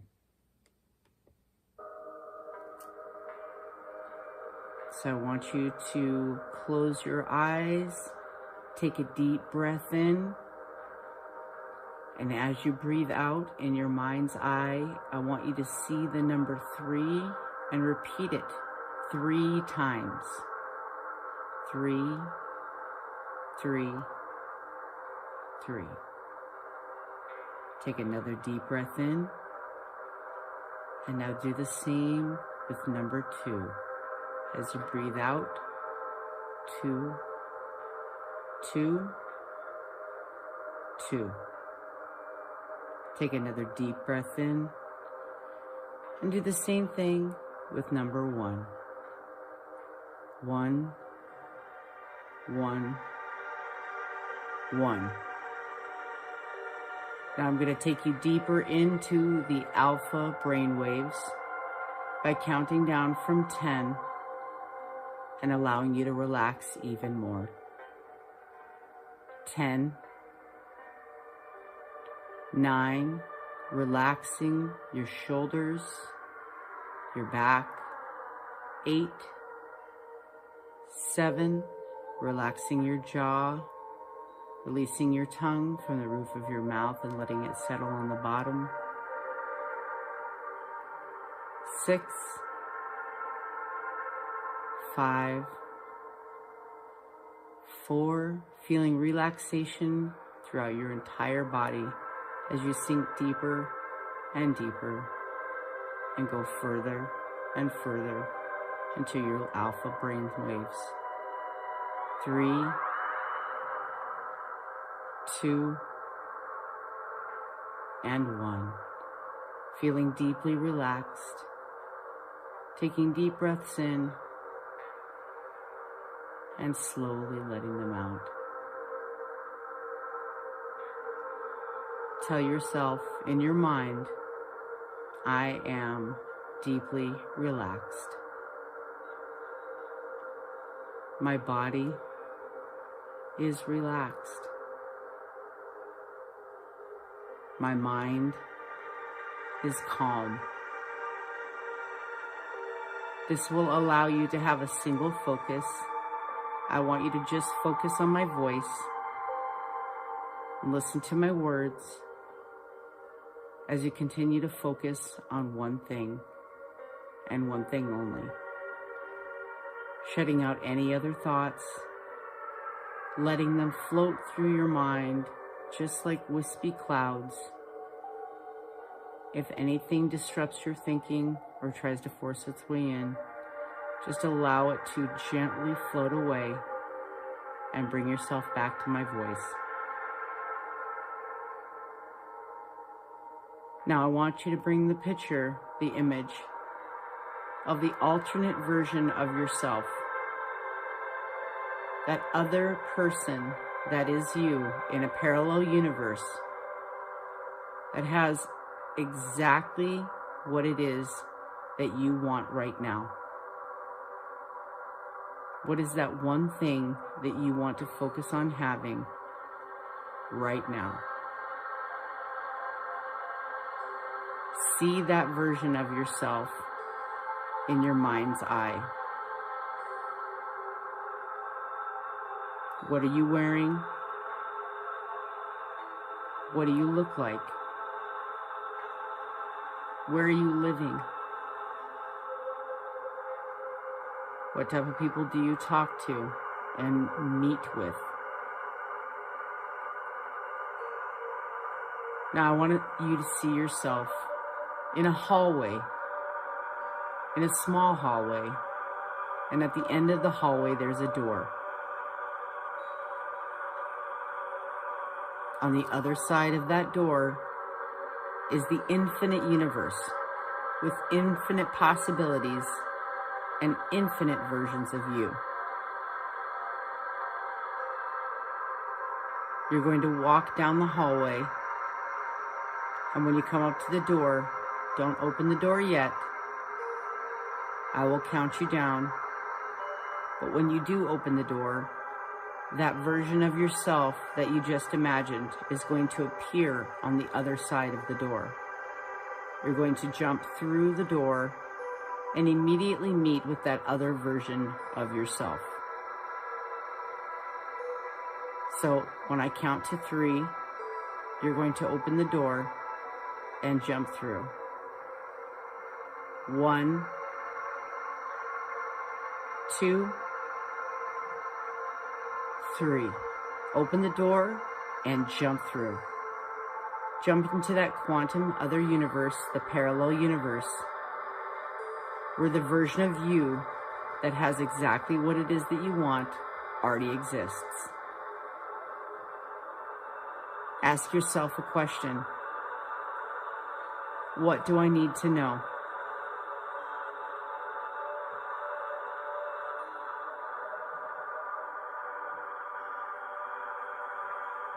Commit this answer to your memory, whether it's a word or a phrase. Is there anything else I need to know?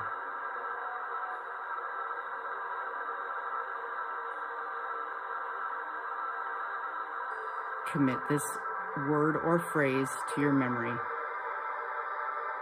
Now I want you to merge completely with this version of yourself. Just step into that version of yourself and see you merging with that other version of yourself. Feeling stronger, feeling wisdom, feeling that you have every skill that you need to be that version of yourself.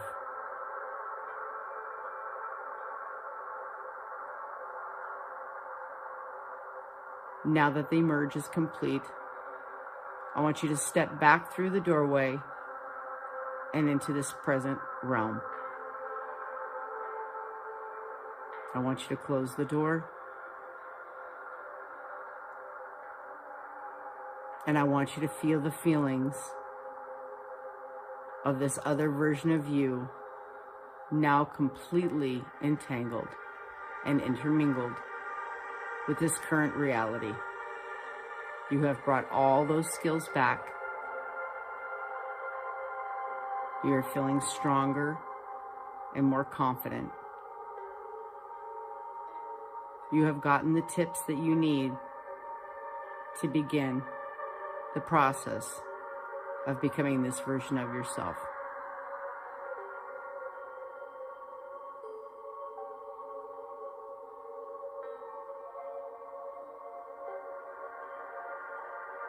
Feel the feelings of gratitude. Feel the feelings of excitement and joy as you imagine your life now with these current skills, with knowing what to do, with knowing the next steps to take.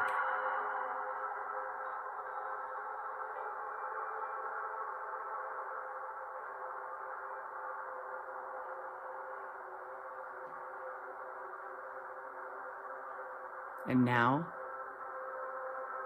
I'm going to count to 3, and you're going to come back to this current time and this current reality. As soon as I count to 3, you're going to open your eyes, feeling refreshed, feeling wonderful, and feeling relaxed. 1, 2, 3. Open your eyes, feeling confident, feeling relaxed, feeling wonderful. So I hope you enjoyed that wonderful quantum entanglement about bringing the future version of yourself and integrating with your current reality. This is a meditation for quantum thinking, and it's called quantum jumping. This technique I learned through a wonderful man named Burt Goldman. He's since transitioned out of this realm. and he had over 50 years of incredible experience in quantum jumping, and it is now taught globally in how to merge with the highest version of yourself that has exactly what it is that you already want. And you can practice this meditation anytime that you want. I will do other meditations that include incredible anchoring mechanisms like a bhaga, taking the tip of your tongue and placing it on the roof of your mouth and saying what it is that you want before it happens. For example, if you want a promotion, you can take your tongue, stick it to the roof of your mouth, and I'm excited I have that promotion. And it's anchoring that. So the more that you do these techniques and you practice them, the faster you're going to get to the life that you truly want. So make sure that you are subscribing and following for future meditations and more anchoring techniques so you can get there better and faster. And if you need support and guidance, please tap into my free school courses. The link is below. And join the class, join the platform. And if you need additional coaching and support and you want to get there even faster, I do personal coaching, and I would love to support you in any way that I can. So I hope you enjoyed this wonderful meditation of tapping into your quantum mind and merging with your parallel version of yourself. Have a fantastic night, and I'll see you next time.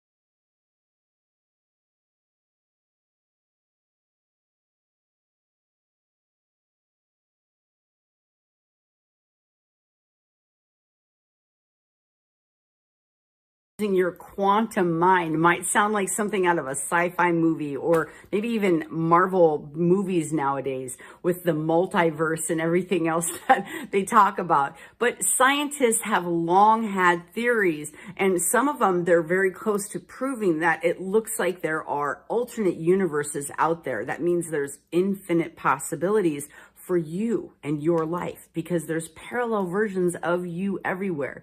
And I have this really cool fairy godmother theory where the reason that sometimes you don't feel like you're doing enough in your life, or you see other versions or other ways that your life can be, and you get maybe anxiety, or maybe you get a longing for your life to be a different way, I believe it's because you are telepathically connected to the alternate versions of your life. So you can see the good of what your life can be in a parallel universe, or maybe you feel the having of what you already worked for, and you have this desire that's welling up inside of you, because somewhere inside you know it's already possible, because again, telepathically you're connecting with a different version of yourself. So there are techniques to actually tap into these parallel versions and actually integrate with those skills to bring them into your life, so you can learn faster and you can feel differently, and you can take those steps that are going to lead you to your highest and your best life, your best self, however it is that you want to feel. Maybe you just want to learn how to feel happy again. Maybe you want to learn a new instrument, or you want to learn a new language, or maybe you want a certain financial status, or a certain type of relationship, or a career, or maybe you have aspirations of really changing the world. Well, all those versions of you are out there. All those versions of you already exist in a parallel universe. And tapping into quantum mind, quantum thinking, just means that you are open to the possibility. You're open to changing your perspective into believing that you are possible right here, right now. Because some people think it's a dream. Some theorists think that this is like the Matrix, or, you know, we're living a dream, or we've already had this life and we're just remembering. But if that's the truth and you have control of your universe, then why not create it the way that you truly want to? So there are 3 simple steps. It doesn't mean it's easy. You still have to practice, and you still have to create those neurons and create those new synapse connections by doing it over and over and over and over again until they solidify. Because you want to release old ways of thinking and old habits. You got to break that old habit of being who you were in order to tap into the new version of yourself. And that does take a little bit of time, and it does take effort. But you're worth it. And the life that you want is worth it. So the 3 simple steps are, first of all, have a very clear vision of the alternate version of you. What is it that you truly want? Now, there might be 100 different things. Maybe there's 10 different things. I don't know what it is for you, but make sure that you're practicing each one individually. Try not to convolute it, because your focus is better the more laser focused that you are. The more that you can work on just one thing at a time. If someone throws 10 balls at you, you're probably not going to catch any. But if someone throws 1 at you, it's highly likely you're going to catch it. So if you can focus on one thing at a time, your opportunity for success is definitely going to increase. So pick one version of yourself that has something that you truly, truly want. Clearly get that vision of that person, you, in that parallel universe. Maybe write it down just in incredible detail. What do you sound like? What are you wearing? Where do you live? What does your appearance look like? What do you change? What is different about you in that parallel universe? How do you act? What actions do you take every day? What kind of words do you speak? What kind of people do you hang around with? So all those things are vitally important. The second step is to learn meditations where you can lower your brain frequency into an alpha brainwave. When you're in a normal day-to-day consciousness, you're working in a beta brainwave. So if you're anxious or worried, or you're getting, really worked up, you're in a high level beta. When you have a normal, like sitting in front of the TV and just kind of vegging out, you've got a low level beta. When you start to fall asleep, and you start having dreams, or you start having daydreams, even when, like, if you ever kind of get lost in thought, maybe, you're sitting at your desk and you're thinking about your future vacation and you're excited and you're daydreaming about it. Or maybe you're thinking about something wonderful that happened in the past. Well, it doesn't have to even be wonderful. But when you are daydreaming, that is that alpha state. You're kind of half awake and half asleep. That is an alpha consciousness, and it's the perfect consciousness in which to start to reprogram your brain. And so you want to do meditations where you can lower your consciousness and you can actually tap into your subconsciousness. And the third step is you want to open the doorway into infinite possibilities. Choose the one version of you and that one possibility of you that is the version that you want to be. And you're going to integrate and you're going to merge with that other version of yourself. And you're going to practice these techniques over and over and over. Now, if you would like an actual meditation on how to do this, make sure that you subscribe and follow me, because in one of my future videos, I'm actually going to walk through this meditation of getting into an alpha brainwave, walking through the hallway. And these are all incredible techniques that were taught by Burt Goldman. He's since transitioned out of this lifetime, but he spent over 50 years, over 5 decades, perfecting these techniques, and they are taught all over the world in quantum jumping, in quantum thought, in quantum brain, quantum thinking. It's an incredibly powerful technique. And I love this study. I've been working on these studies for nearly 20 years of personal growth and neuroplasticity, and actually changing your brain waves, changing your consciousness, evolving your brain. And so these techniques are so important for you to stay sharp as your body ages and to keep your mind active and also tap into that version of you that you truly want to be. It's super important. So 3 steps. Get clear on that version of yourself, the parallel version of yourself. Do a meditation that takes your brain into an alpha brain state.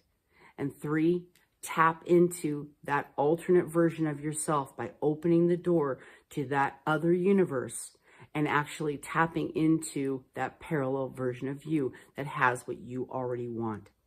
If you need support, if you want faster results, or you want to accelerate your wins, if you need some support, I do coaching as well. You can certainly tap into me, and you can DM here. You can drop a comment down here. You can tap into my social media.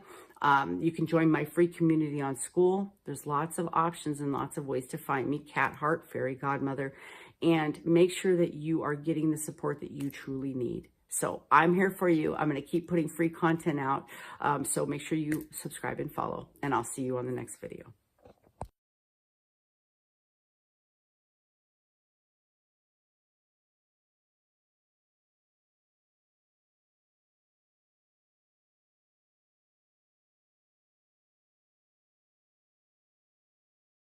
Everyone, welcome to Hey Uterus, What's This? A podcast about fibroids. I am your host, Delight Hangala, and I'm going to be taking you on a journey to understand what fibroids are. I guess some of you have never heard about fibroids, and to be honest, that was me, a 20-year-old in university. I'd never heard about fibroids. The first time I got to hear about it was when my roommate's mom was going for an operation, and my roommate told me, oh, my mom is going for an operation for fibroids, and I'm like, what are fibroids? Because, fibroids are not talked about as much as breast cancer, as much as the other diseases out there. So she told me, oh no, fibroids are just growths in the stomach. And, I left it at that. I didn't probe more. I was just like, oh, okay, shame anyways. I wish your mom the best in her operation. And that's how I packed fibroids. I didn't know what it was, I didn't know, much information about it. But then a few years later, I was not feeling well, and at the time I was staying with my mom, and she told me, go have a full body checkup. So I went, I had a full body checkup, and at the clinic where I went, they found out that my blood was low. They call it HB. I was learning some of these terminologies for the first time, stuff like HB.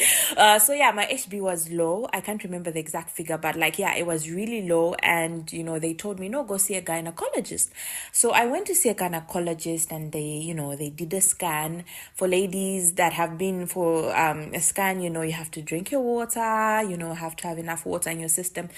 So yeah, I had the scan done, and the doctor told me straight up, yeah, you have fibroids. They're really big, and you should get pregnant in the next year. And I'm like, excuse me, Miss Ma'am, what do you mean get pregnant in the next year? At this point, I'm single. I don't even have a boyfriend. I almost told her, give me a husband, because I need me a husband to get pregnant. I'm a Christian lady. I believe in no sex before marriage. So what are you saying? What do you mean? That was heavy for me. Of course, I went home. I broke the news to my family. At that point, still, I didn't really understand what this fibroids is. What are fibroids, you guys? I didn't understand at that point. Of course, I started researching more, and I got the medical point of view of what fibroids are exactly. And this podcast is gonna talk more about what fibroids are exactly. I'm not a medical personnel, but I just know, of course, there are growths in the stomach that can grow in your uterus and outside the uterus lining. And yeah, this is why I decided to start this podcast, so that we can raise awareness on this issue of fibroids, because I got to find out actually that a lot of women are suffering from fibroids. 1, 2, a lot of women don't know that they have fibroids. 3, the women who have fibroids are quiet about it. It's not being talked about. This issue is not being talked about. And I ask myself and I wonder why. Is it because it affects fertility? Again, we'll talk about this in the other episodes to come. There's just a lot surrounding this issue of fibroids. And this is why I decided to start this podcast called Hey Uterus, What's This? This was just like a little introduction from me for you guys to just like get to know why I decided to start this podcast and the importance as well.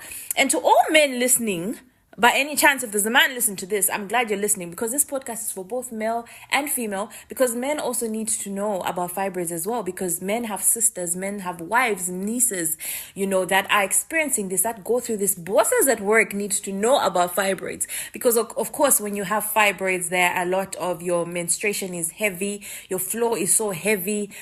So there's a lot that will be talked about this issue, but basically that's how I found out that I had fibroids. Okay. And since then I've gone for an operation to India. That was by God's grace, by the way, guys. That was a miracle for me to go all the way to India. For those who've been for medical treatment to India, you just know that India is so expensive. Like, people are selling houses out there just to go to India. It's crazy. It's really crazy. So I just thank God for the opportunity and the miracle that happened for me to go to India for my operation, and I am much better. So I just wanted to warm you guys up to this topic of fibroids. And in my next episode, I will have a medical personnel who will be able to answer questions about fibroids, because I have questions as well. We'll be able to tell you what side effects you should look forward to for somebody who has fibroids. So I'm excited about this journey. I'm excited to those who've joined this first episode. It's going to be an amazing journey, and I'm looking forward to meeting you guys in the next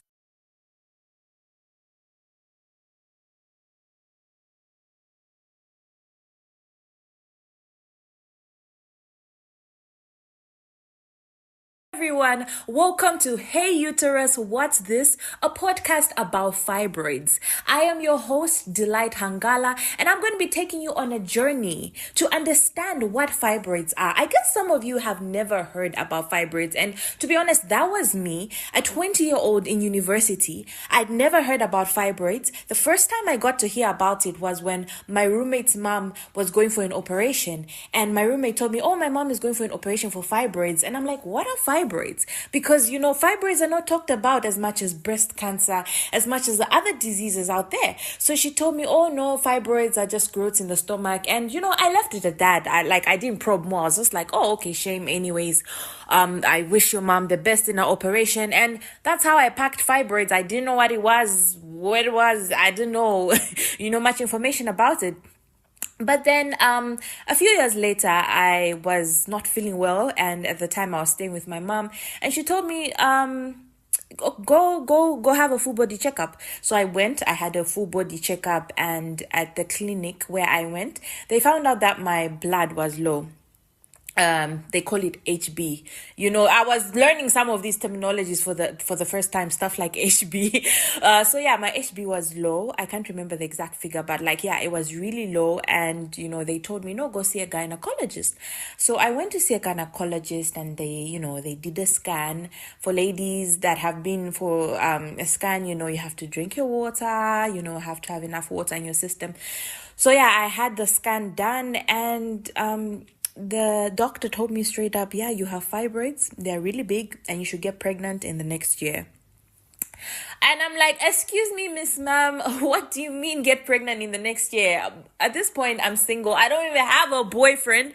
I almost told her, give me a husband, because I need me a husband to get pregnant. I'm a Christian lady. I believe in no sex before marriage. So what are you saying? What do you mean?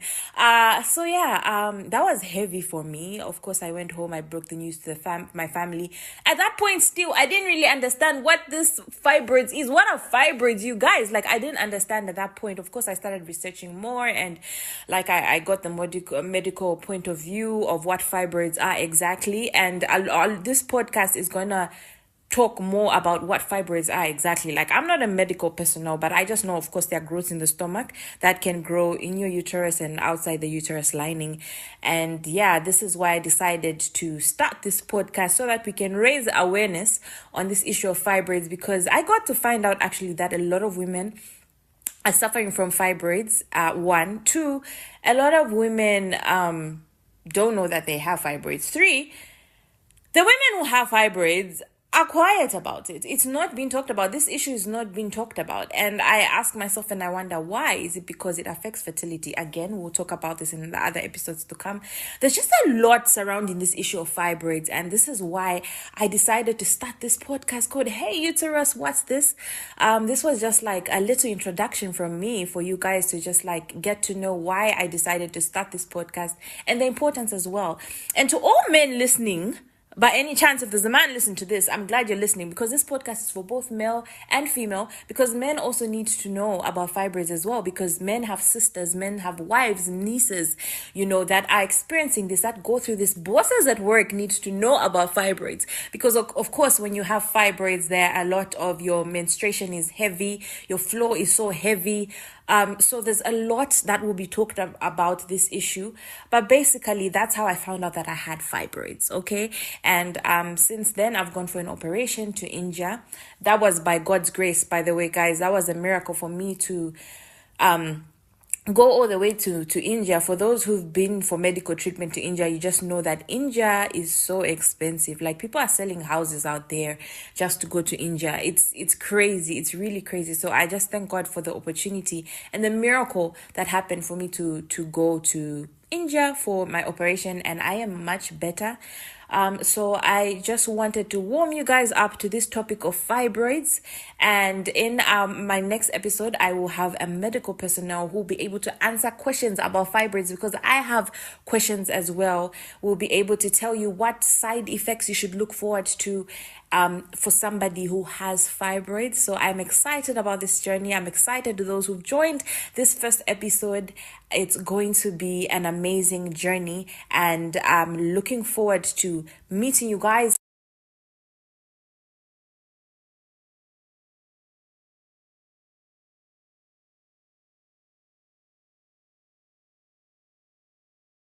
Everyone, welcome to Hey Uterus, What's This? A podcast about fibroids. I am your host, Delight Hangala, and I'm going to be taking you on a journey to understand what fibroids are. I guess some of you have never heard about fibroids, and to be honest, that was me, a 20-year-old in university. I'd never heard about fibroids. The first time I got to hear about it was when my roommate's mom was going for an operation, and my roommate told me, oh, my mom is going for an operation for fibroids. And I'm like, what are fibroids? Because fibroids are not talked about as much as breast cancer, as much as the other diseases out there. So she told me, oh no, fibroids are just growths in the stomach. And I left it at that. I didn't probe more. I was just like, oh, okay, shame anyways. I wish your mom the best in her operation. And that's how I packed fibroids. I didn't know what it was. I didn't know much information about it. But then a few years later, I was not feeling well, and at the time I was staying with my mom, and she told me, go have a full body checkup. So I went. I had a full body checkup, and at the clinic where I went, they found out that my blood was low. They call it HB. I was learning some of these terminologies for the first time, stuff like HB. So yeah, my HB was low. I can't remember the exact figure, but it was really low. And they told me, no, go see a gynecologist. So I went to see a gynecologist, and they did a scan. For ladies that have been for a scan, you have to drink your water, have to have enough water in your system. So yeah, I had the scan done, and the doctor told me straight up, yeah, you have fibroids. They're really big, and you should get pregnant in the next year. And I'm like, excuse me, Miss Ma'am, what do you mean get pregnant in the next year? At this point, I'm single. I don't even have a boyfriend. I almost told her, give me a husband, because I need me a husband to get pregnant. I'm a Christian lady. I believe in no sex before marriage. So what are you saying? What do you mean? That was heavy for me. Of course, I went home. I broke the news to my family. At that point, still, I didn't really understand understand what this fibroids is. What are fibroids, you guys? Like, I didn't understand at that point. Of course, I started researching more, and like I got the medical point of view of what fibroids are exactly. And this podcast is gonna talk more about what fibroids are exactly. Like, I'm not a medical personnel, but I just know, of course, there are growths in the stomach that can grow in your uterus and outside the uterus lining. And yeah, this is why I decided to start this podcast, so that we can raise awareness on this issue of fibroids, because I got to find out actually that a lot of women are suffering from fibroids. One, two, a lot of women don't know that they have fibroids. Three, the women who have fibroids are quiet about it. It's not being talked about. This issue is not being talked about. And I ask myself and I wonder, why? Is it because it affects fertility? Again, we'll talk about this in the other episodes to come. There's just a lot surrounding this issue of fibroids. And this is why I decided to start this podcast called Hey Uterus, What's This? This was just like a little introduction from me for you guys to just like get to know why I decided to start this podcast and the importance as well.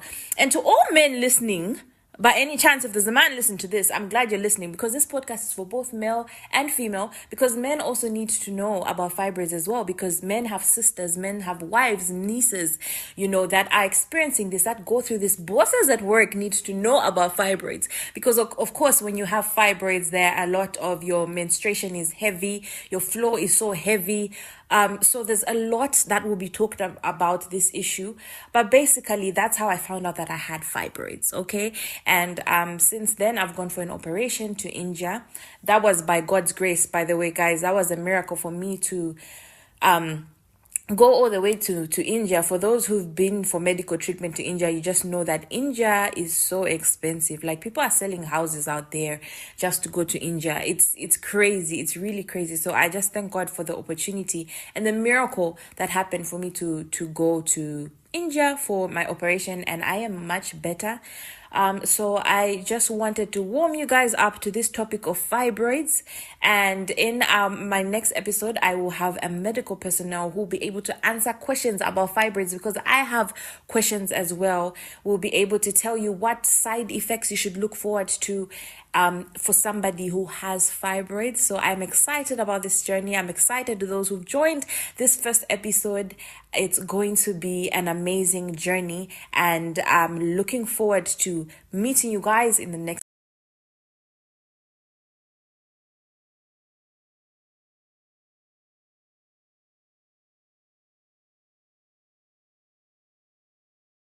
Everyone, welcome to Hey Uterus, What's This? A podcast about fibroids. I am your host, Delight Hangala, and I'm going to be taking you on a journey to understand what fibroids are. I guess some of you have never heard about fibroids, and to be honest, that was me, a 20-year-old in university. I'd never heard about fibroids. The first time I got to hear about it was when my roommate's mom was going for an operation, and my roommate told me, oh, my mom is going for an operation for fibroids. And I'm like, what are fibroids?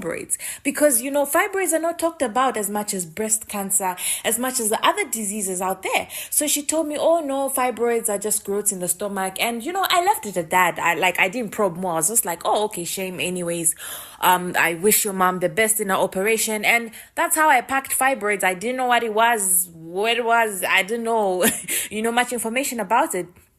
But then a few years later, I was not feeling well, and at the time I was staying with my mom, and she told me, go have a full body checkup. So I went. I had a full body checkup, and at the clinic where I went, they found out that my blood was low. They call it HB. I was learning some of these terminologies for the first time, stuff like HB. So yeah, my HB was low. I can't remember the exact figure, but it was really low. And, they told me, no, go see a gynecologist. So I went to see a gynecologist, and they did a scan. For ladies that have been for a scan, you have to drink your water, have to have enough water in your system. So yeah, I had the scan done, and the doctor told me straight up, yeah, you have fibroids. They're really big, and you should get pregnant in the next year. And I'm like, excuse me, Miss Ma'am, what do you mean get pregnant in the next year? At this point, I'm single. I don't even have a boyfriend. Like, and I almost told her, give me a husband because like, I need me a husband to get pregnant. Like, I'm a Christian lady. I believe in no sex before marriage. So like, yeah, like, what are you saying? What do you mean? That was heavy for me. Of course, I went home. I broke the news to my family.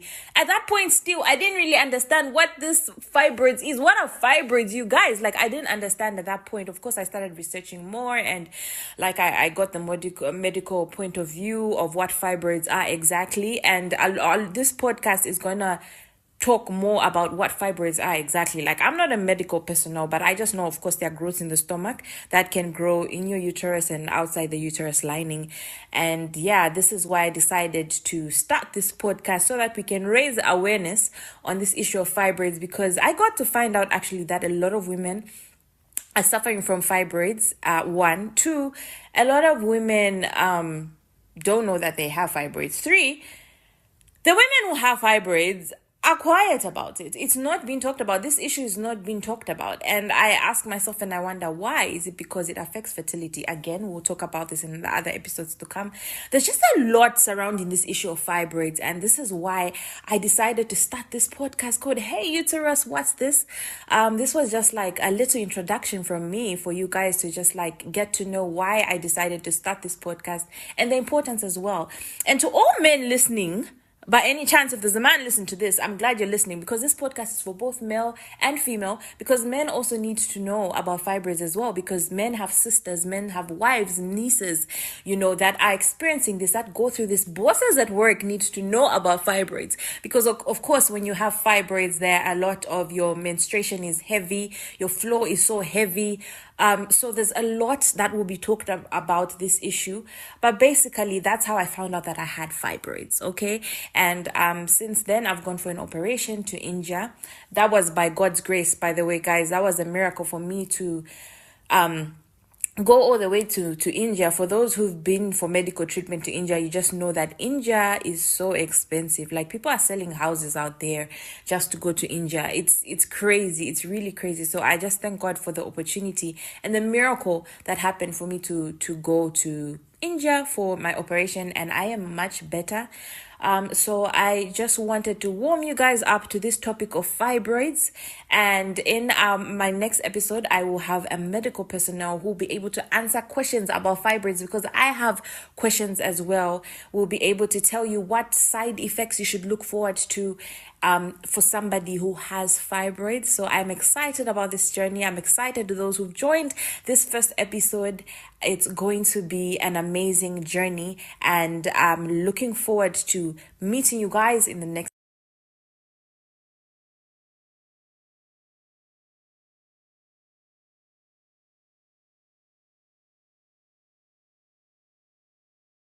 Everyone, welcome to Hey Uterus, What's This? A podcast about fibroids. I am your host, Delight Hangala, and I'm going to be taking you on a journey to understand what fibroids are. I guess some of you have never heard about fibroids, and to be honest, that was me, a 20-year-old in university. I'd never heard about fibroids. The first time I got to hear about it was when my roommate's mom was going for an operation, and my roommate told me, oh, my mom is going for an operation for fibroids. And I'm like, what are fibroids? Because fibroids are not talked about as much as breast cancer, as much as the other diseases out there. So she told me, oh no, fibroids are just growths in the stomach. And I left it at that. I didn't probe more. I was just like, oh, okay, shame anyways. I wish your mom the best in her operation. And that's how I packed fibroids. I didn't know what it was, I didn't know much information about it. But then a few years later, I was not feeling well, and at the time I was staying with my mom, and she told me, go have a full body checkup. So I went. I had a full body checkup, and at the clinic where I went, they found out that my blood was low. they call it HB. I was learning some of these terminologies for the first time, stuff like HB. So yeah, my HB was low. I can't remember the exact figure, but it was really low. And they told me, no, go see a gynecologist. So I went to see a gynecologist, and they did a scan. For ladies that have been for a scan, you have to drink your water, have to have enough water in your system. So yeah, I had the scan done, and the doctor told me straight up, yeah, you have fibroids. They're really big, and you should get pregnant in the next year. And I'm like, excuse me, Miss Ma'am, what do you mean get pregnant in the next year? At this point, I'm single. I don't even have a boyfriend. I almost told her, give me a husband, because I need me a husband to get pregnant. I'm a Christian lady. I believe in no sex before marriage. So what are you saying? What do you mean? That was heavy for me. Of course, I went home. I broke the news to my family. At that point, still, I didn't really understand what this fibroids is. What are fibroids, you guys? I didn't understand at that point. Of course, I started researching more, and I got the medical point of view of what fibroids are exactly. And this podcast is gonna talk more about what fibroids are exactly. I'm not a medical personnel, but I just know, of course, there are growths in the stomach that can grow in your uterus and outside the uterus lining. And yeah, this is why I decided to start this podcast, so that we can raise awareness on this issue of fibroids, because I got to find out actually that a lot of women are suffering from fibroids.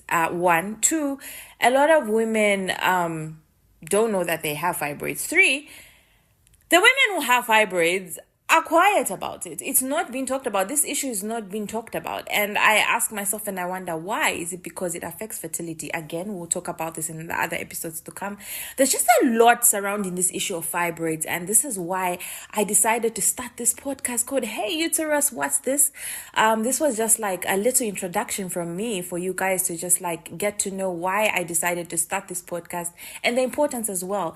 And to all men listening, by any chance, if there's a man listening to this, I'm glad you're listening, because this podcast is for both male and female, because men also need to know about fibroids as well, because men have sisters, men have wives, nieces, that are experiencing this, that go through this. Bosses at work need to know about fibroids, because of course, when you have fibroids, there a lot of your menstruation is heavy, your flow is so heavy. So there's a lot that will be talked about this issue. But basically, that's how I found out that I had fibroids, okay? And since then, I've gone for an operation to India. That was by God's grace, by the way, guys. That was a miracle for me to go all the way to India. For those who've been for medical treatment to India, you just know that India is so expensive. People are selling houses out there just to go to India. It's crazy. It's really crazy. So I just thank God for the opportunity and the miracle that happened for me to go to India for my operation, and I am much better. So I just wanted to warm you guys up to this topic of fibroids. And in my next episode, I will have a medical personnel who will be able to answer questions about fibroids, because I have questions as well. We'll be able to tell you what side effects you should look forward to for somebody who has fibroids. So I'm excited about this journey. I'm excited to those who've joined this first episode. It's going to be an amazing journey, and I'm looking forward to meeting you guys in the next.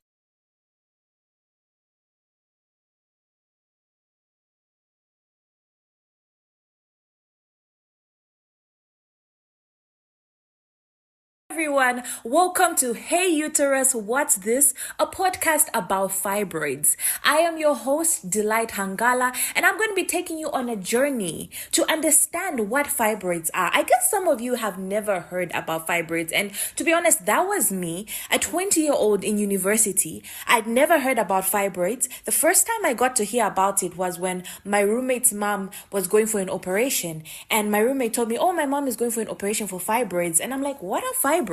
Because fibroids are not talked about as much as breast cancer, as much as the other diseases out there. So she told me, oh no, fibroids are just growths in the stomach. And I left it at that. I didn't probe more. I was just like, oh, okay, shame anyways.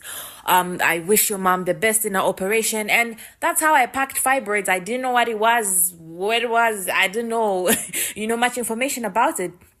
But then a few years later, I was not feeling well, and at the time I was staying with my mom, and she told me go have a full body checkup. So I went. I had a full body checkup, and at the clinic where I went, they found out that my blood was low. They call it HB. You know, I was learning some of these terminologies for the first time, stuff like HB. So yeah, my HB was low. I can't remember the exact figure, but like, yeah, it was really low. And, you know, they told me, no, go see a gynecologist.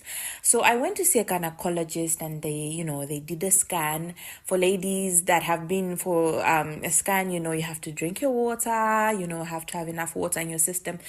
So yeah, I had the scan done, and the doctor told me straight up, yeah, you have fibroids. They're really big, and you should get pregnant in the next year.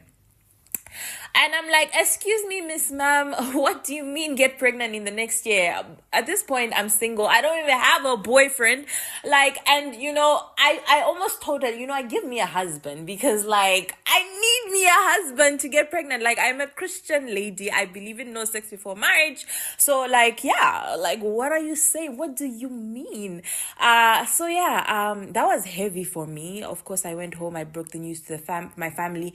At that point, still, I didn't really understand what this fibroids is. What are fibroids, you guys? Like, I didn't understand at that point. Of course, I started researching more, and like I got the medical point of view of what fibroids are exactly. And this podcast is gonna talk more about what fibroids are exactly. Like, I'm not a medical personnel, but I just know, of course, there are growths in the stomach that can grow in your uterus and outside the uterus lining.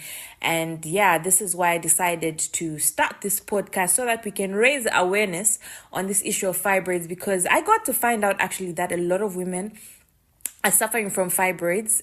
One, two, a lot of women don't know that they have fibroids. Three, the women who have fibroids are quiet about it. It's not being talked about. This issue is not being talked about. And I ask myself, and I wonder, why? Is it because it affects fertility? Again, we'll talk about this in the other episodes to come.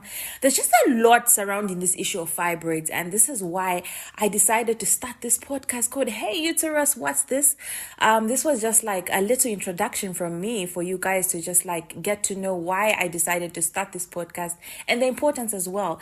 And to all men listening, by any chance, if there's a man listening to this, I'm glad you're listening, because this podcast is for both male and female, because men also need to know about fibroids as well, because men have sisters, men have wives, nieces, you know, that are experiencing this, that go through this. Bosses at work need to know about fibroids, because of course, when you have fibroids, there a lot of your menstruation is heavy, your flow is so heavy. So there's a lot that will be talked about this issue, but basically that's how I found out that I had fibroids. Okay. And since then I've gone for an operation to India. That was by God's grace, by the way, guys. That was a miracle for me to go all the way to India. For those who've been for medical treatment to India, you just know that India is so expensive. Like, people are selling houses out there just to go to India. It's crazy. It's really crazy. So I just thank God for the opportunity and the miracle that happened for me to go to India for my operation, and I am much better.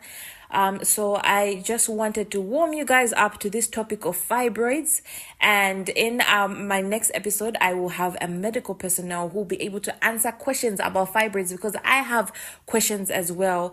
We'll be able to tell you what side effects you should look forward to for somebody who has fibroids. So I'm excited about this journey. I'm excited to those who've joined this first episode. It's going to be an amazing journey, and I'm looking forward to meeting you guys in the next.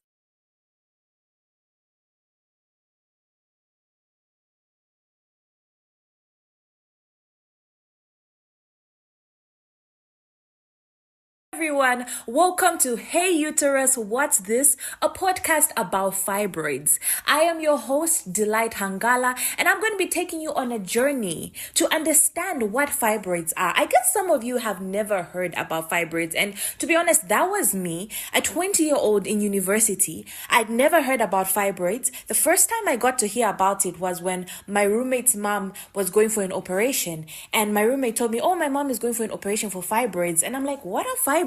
fibroids, because fibroids are not talked about as much as breast cancer, as much as the other diseases out there. So she told me, oh no, fibroids are just growths in the stomach. And I left it at that. I didn't probe more. I was just like, oh, okay, shame anyways. I wish your mom the best in her operation. And that's how I packed fibroids. I didn't know what it was, I didn't know much information about it. But then a few years later, I was not feeling well, and at the time I was staying with my mom, and she told me go have a full body checkup. So I went. I had a full body checkup, and at the clinic where I went, they found out that my blood was low. They call it HB. I was learning some of these terminologies for the first time, stuff like HB.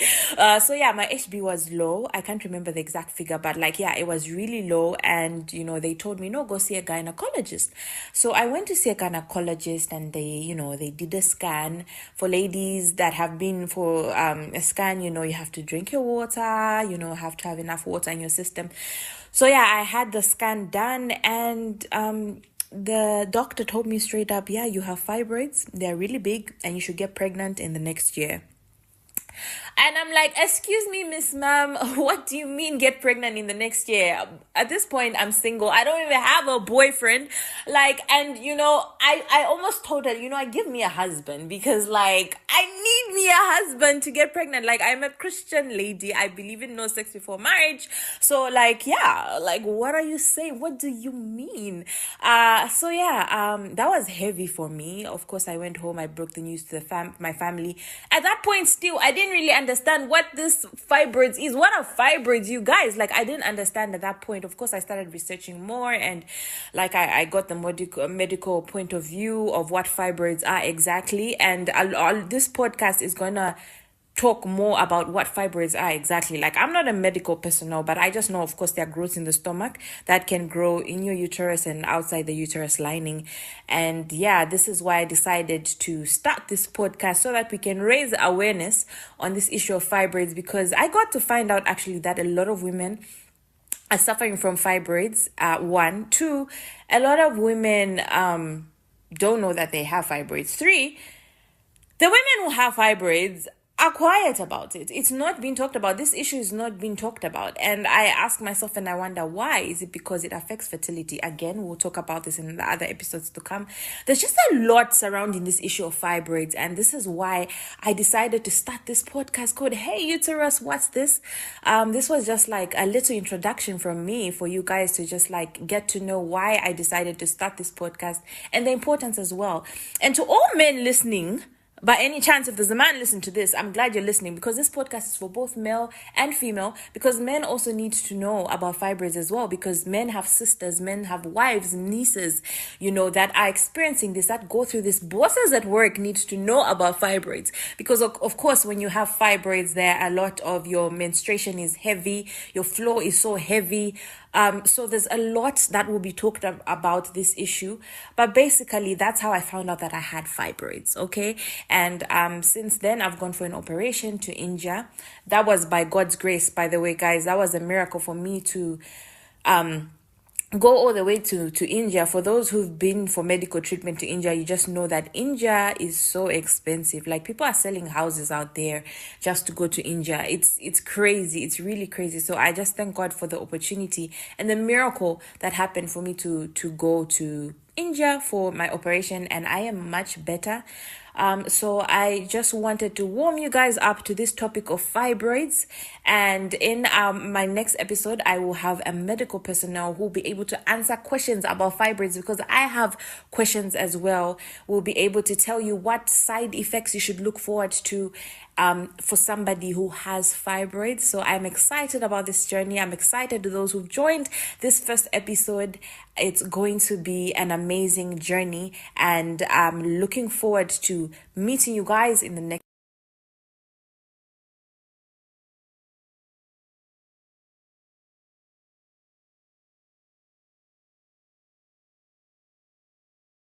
everyone. Welcome to Hey Uterus, What's This? A podcast about fibroids. I am your host, Delight Hangala, and I'm going to be taking you on a journey to understand what fibroids are. I guess some of you have never heard about fibroids, and to be honest, that was me, a 20-year-old in university. I'd never heard about fibroids. The first time I got to hear about it was when my roommate's mom was going for an operation, and my roommate told me, oh, my mom is going for an operation for fibroids. And I'm like, what are fibroids?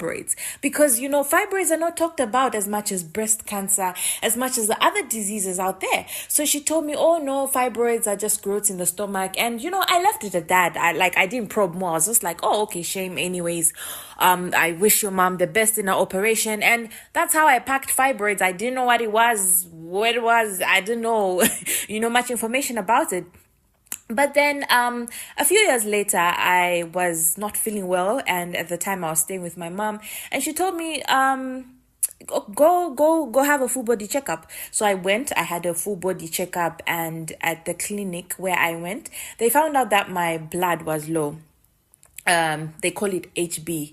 I was learning some of these terminologies for the first time, stuff like HB. So yeah, my HB was low. I can't remember the exact figure, but it was really low. And, they told me, no, go see a gynecologist. So I went to see a gynecologist, and they did a scan. For ladies that have been for a scan, you have to drink your water, have to have enough water in your system. So yeah, I had the scan done, and the doctor told me straight up, yeah, you have fibroids. They're really big, and you should get pregnant in the next year. And I'm like, excuse me, Miss Ma'am, what do you mean get pregnant in the next year? At this point, I'm single. I don't even have a boyfriend. I almost told her, give me a husband, because I need me a husband to get pregnant. I'm a Christian lady. I believe in no sex before marriage. So what are you saying? What do you mean? That was heavy for me. Of course, I went home. I broke the news to my family. At that point, still, I didn't really understand what this fibroids is. What are fibroids, you guys? I didn't understand at that point. Of course, I started researching more, and I got the medical point of view of what fibroids are exactly. And this podcast is gonna talk more about what fibroids are exactly. I'm not a medical personnel, but I just know, of course, there are growths in the stomach that can grow in your uterus and outside the uterus lining.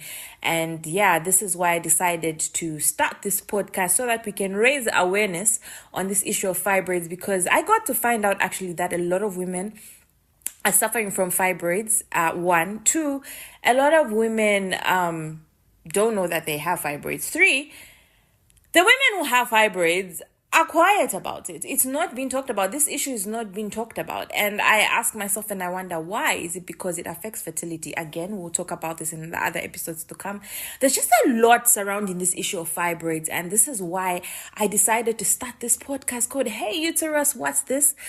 This was just a little introduction from me for you guys to just get to know why I decided to start this podcast, and the importance as well.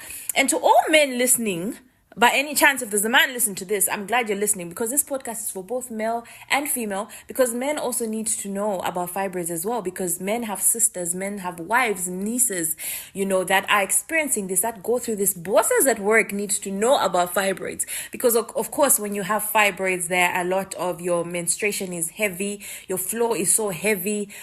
So there's a lot that will be talked about this issue. But basically, that's how I found out that I had fibroids, okay? And since then, I've gone for an operation to India. That was by God's grace, by the way, guys. That was a miracle for me to go all the way to India. For those who've been for medical treatment to India, you just know that India is so expensive. People are selling houses out there just to go to India. It's crazy. It's really crazy. So I just thank God for the opportunity and the miracle that happened for me to go to India for my operation, and I am much better. So I just wanted to warm you guys up to this topic of fibroids. And in my next episode, I will have a medical personnel who will be able to answer questions about fibroids, because I have questions as well. We'll be able to tell you what side effects you should look forward to. for somebody who has fibroids. So I'm excited about this journey. I'm excited to those who've joined this first episode. It's going to be an amazing journey, and I'm looking forward to meeting you guys in the next.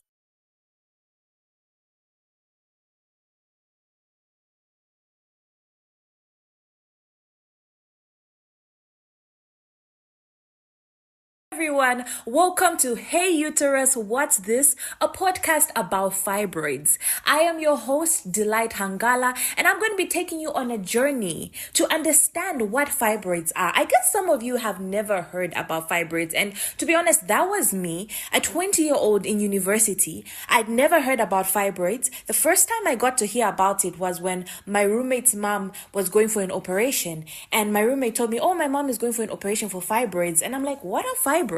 Because fibroids are not talked about as much as breast cancer, as much as the other diseases out there. So she told me, oh no, fibroids are just growths in the stomach. And I left it at that. I didn't probe more. I was just like, oh, okay, shame anyways. I wish your mom the best in her operation. And that's how I packed fibroids. I didn't know what it was. I didn't know much information about it. But then a few years later, I was not feeling well, and at the time I was staying with my mom, and she told me, go have a full body checkup. So I went. I had a full body checkup, and at the clinic where I went, they found out that my blood was low. They call it HB. I was learning some of these terminologies for the first time, stuff like HB. So yeah, my HB was low. I can't remember the exact figure, but it was really low. And, they told me, no, go see a gynecologist. So I went to see a gynecologist, and they did a scan. For ladies that have been for a scan, you have to drink your water, have to have enough water in your system. So yeah, I had the scan done, and the doctor told me straight up, yeah, you have fibroids. They're really big, and you should get pregnant in the next year. And I'm like, excuse me, Miss Ma'am, what do you mean get pregnant in the next year? At this point, I'm single. I don't even have a boyfriend.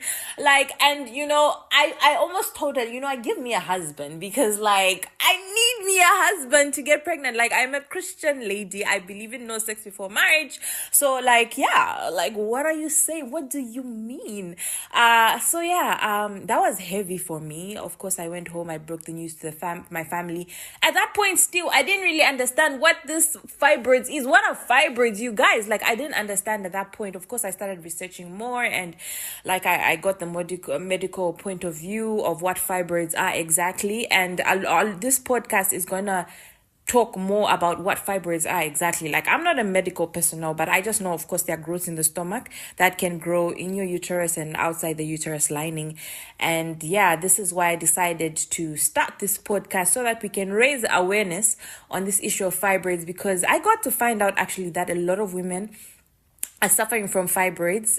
1, 2, a lot of women don't know that they have fibroids. 3, the women who have fibroids are quiet about it. It's not being talked about. This issue is not being talked about. And I ask myself, and I wonder why. Is it because it affects fertility? Again, we'll talk about this in the other episodes to come. There's just a lot surrounding this issue of fibroids. And this is why I decided to start this podcast called Hey Uterus, What's This? This was just a little introduction from me for you guys to just get to know why I decided to start this podcast and the importance as well. And to all men listening, by any chance, if there's a man listening to this, I'm glad you're listening, because this podcast is for both male and female, because men also need to know about fibroids as well, because men have sisters, men have wives, nieces, that are experiencing this, that go through this. Bosses at work need to know about fibroids, because of course, when you have fibroids, there a lot of your menstruation is heavy, your flow is so heavy.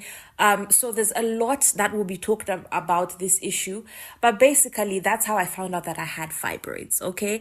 And since then I've gone for an operation to India. That was by God's grace, by the way, guys. That was a miracle for me to go all the way to India. For those who've been for medical treatment to India, you just know that India is so expensive. People are selling houses out there just to go to India. It's crazy. It's really crazy. So I just thank God for the opportunity and the miracle that happened for me to go to India for my operation, and I am much better. So I just wanted to warm you guys up to this topic of fibroids. And in my next episode, I will have a medical personnel who will be able to answer questions about fibroids, because I have questions as well. We'll be able to tell you what side effects you should look forward to for somebody who has fibroids. So I'm excited about this journey. I'm excited to those who've joined this first episode. It's going to be an amazing journey, and I'm looking forward to meeting you guys in the next.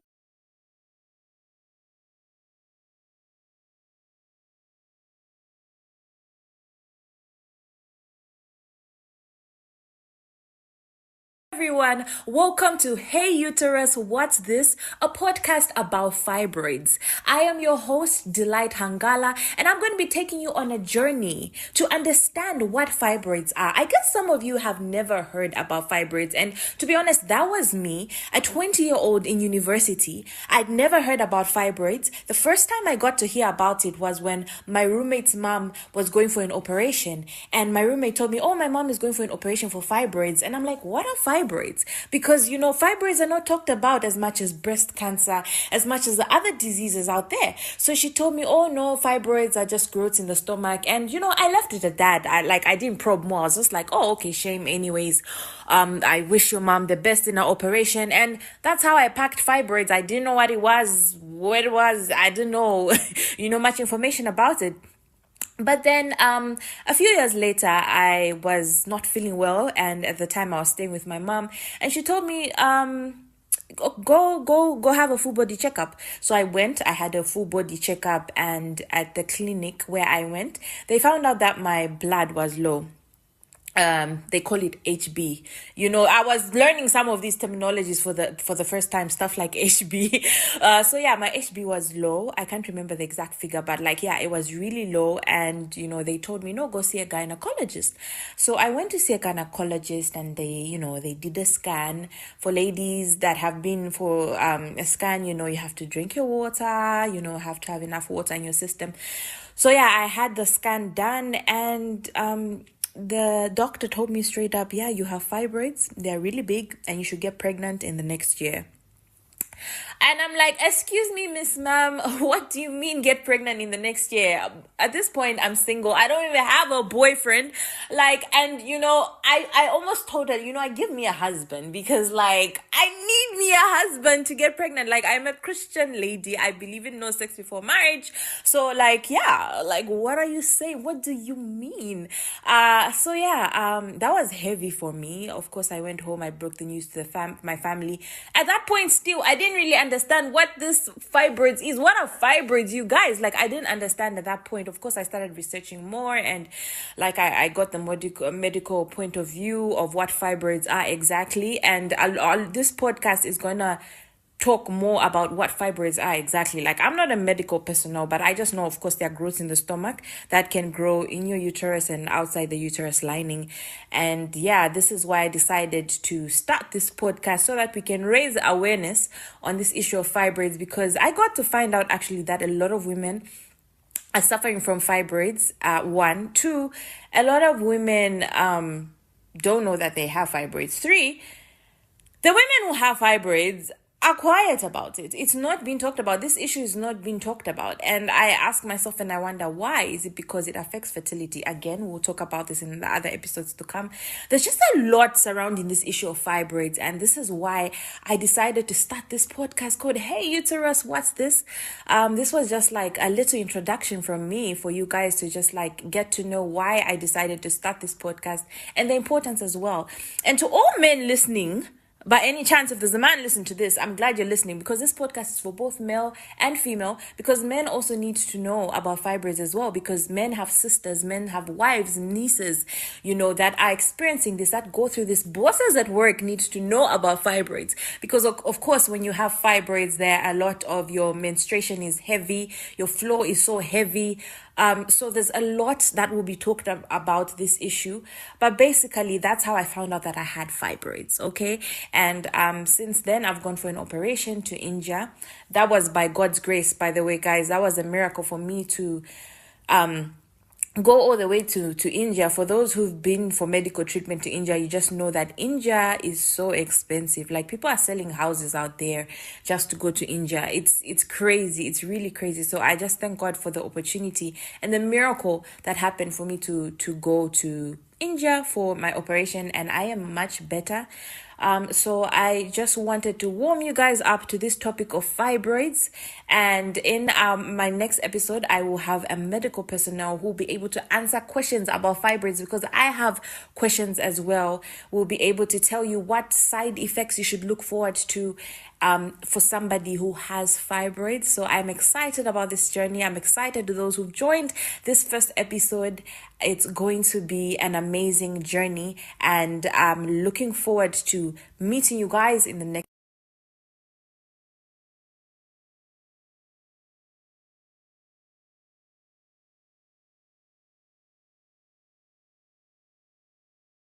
Everyone, welcome to Hey Uterus, What's This? A podcast about fibroids.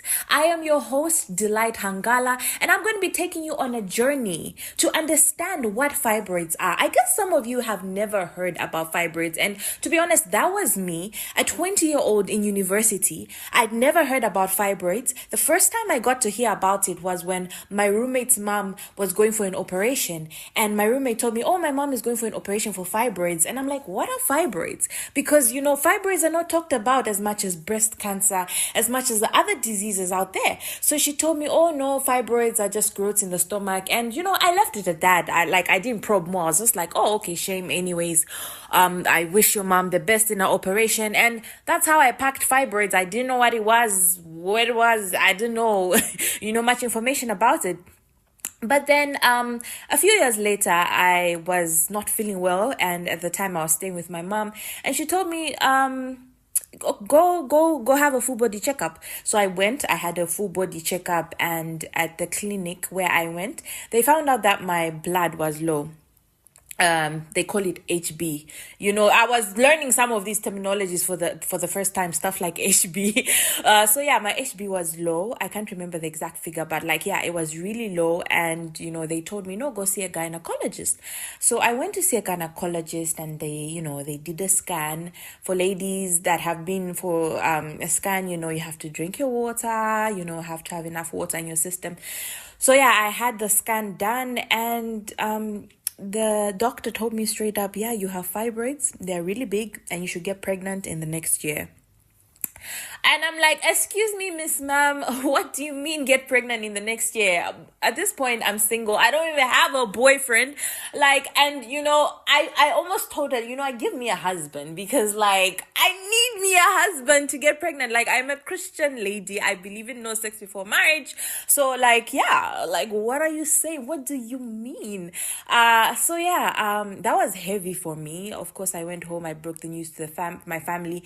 At that point, still, I didn't really understand what this fibroids is. What are fibroids, you guys? I didn't understand at that point. Of course, I started researching more, and I got the medical point of view of what fibroids are exactly. And this podcast is gonna talk more about what fibroids are exactly. I'm not a medical personnel, but I just know, of course, there are growths in the stomach that can grow in your uterus and outside the uterus lining. And yeah, this is why I decided to start this podcast, so that we can raise awareness on this issue of fibroids, because I got to find out actually that a lot of women are suffering from fibroids. 1, 2, a lot of women don't know that they have fibroids. 3, the women who have fibroids are quiet about it. It's not being talked about. This issue is not being talked about. And I ask myself, and I wonder, why? Is it because it affects fertility? Again, we'll talk about this in the other episodes to come. There's just a lot surrounding this issue of fibroids. And this is why I decided to start this podcast called Hey Uterus, What's This? This was just a little introduction from me for you guys to just get to know why I decided to start this podcast, and the importance as well. And to all men listening, by any chance, if there's a man listening to this, I'm glad you're listening, because this podcast is for both male and female, because men also need to know about fibroids as well, because men have sisters, men have wives, nieces, that are experiencing this, that go through this. Bosses at work need to know about fibroids, because of course, when you have fibroids, there a lot of your menstruation is heavy, your flow is so heavy, So there's a lot that will be talked about this issue, but basically that's how I found out that I had fibroids. Okay, and since then I've gone for an operation to India. That was by God's grace, by the way, guys. That was a miracle for me to go all the way to India. For those who've been for medical treatment to India, you just know that India is so expensive. Like, people are selling houses out there just to go to India. It's crazy. It's really crazy. So I just thank God for the opportunity and the miracle that happened for me to go to India for my operation, and I am much better. So I just wanted to warm you guys up to this topic of fibroids.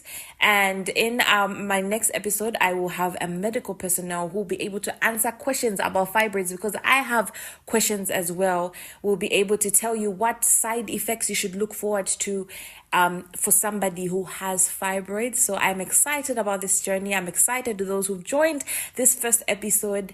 It's going to be an amazing journey, and I'm looking forward to meeting you guys in the next.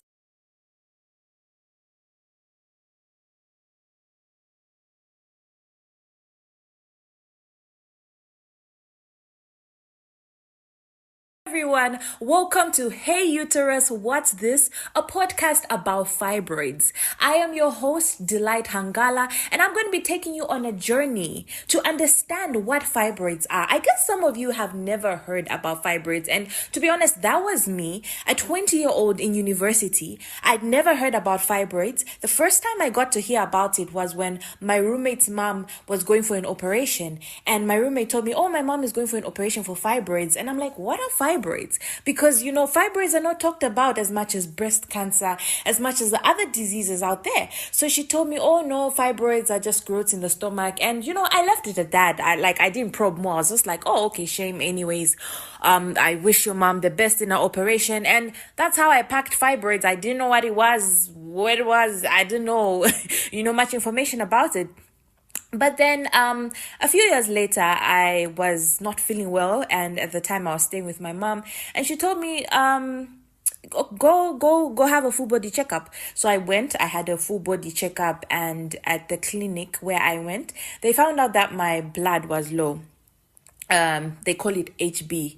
I was learning some of these terminologies for the first time, stuff like HB. So yeah, my HB was low. I can't remember the exact figure, but it was really low. And, they told me, no, go see a gynecologist. So I went to see a gynecologist, and they did a scan. For ladies that have been for a scan, you have to drink your water, have to have enough water in your system. So yeah, I had the scan done, and the doctor told me straight up, yeah, you have fibroids. They're really big, and you should get pregnant in the next year. And I'm like, excuse me, Miss Ma'am, what do you mean get pregnant in the next year? At this point, I'm single. I don't even have a boyfriend. I almost told her, give me a husband, because I need me a husband to get pregnant. I'm a Christian lady. I believe in no sex before marriage. So what are you saying? What do you mean? That was heavy for me. Of course, I went home. I broke the news to my family. At that point, still, I didn't really understand what this fibroids is. What are fibroids, you guys? I didn't understand at that point. Of course, I started researching more, and I got the medical point of view of what fibroids are exactly. And this podcast is gonna talk more about what fibroids are exactly. I'm not a medical personnel, but I just know, of course, there are growths in the stomach that can grow in your uterus and outside the uterus lining.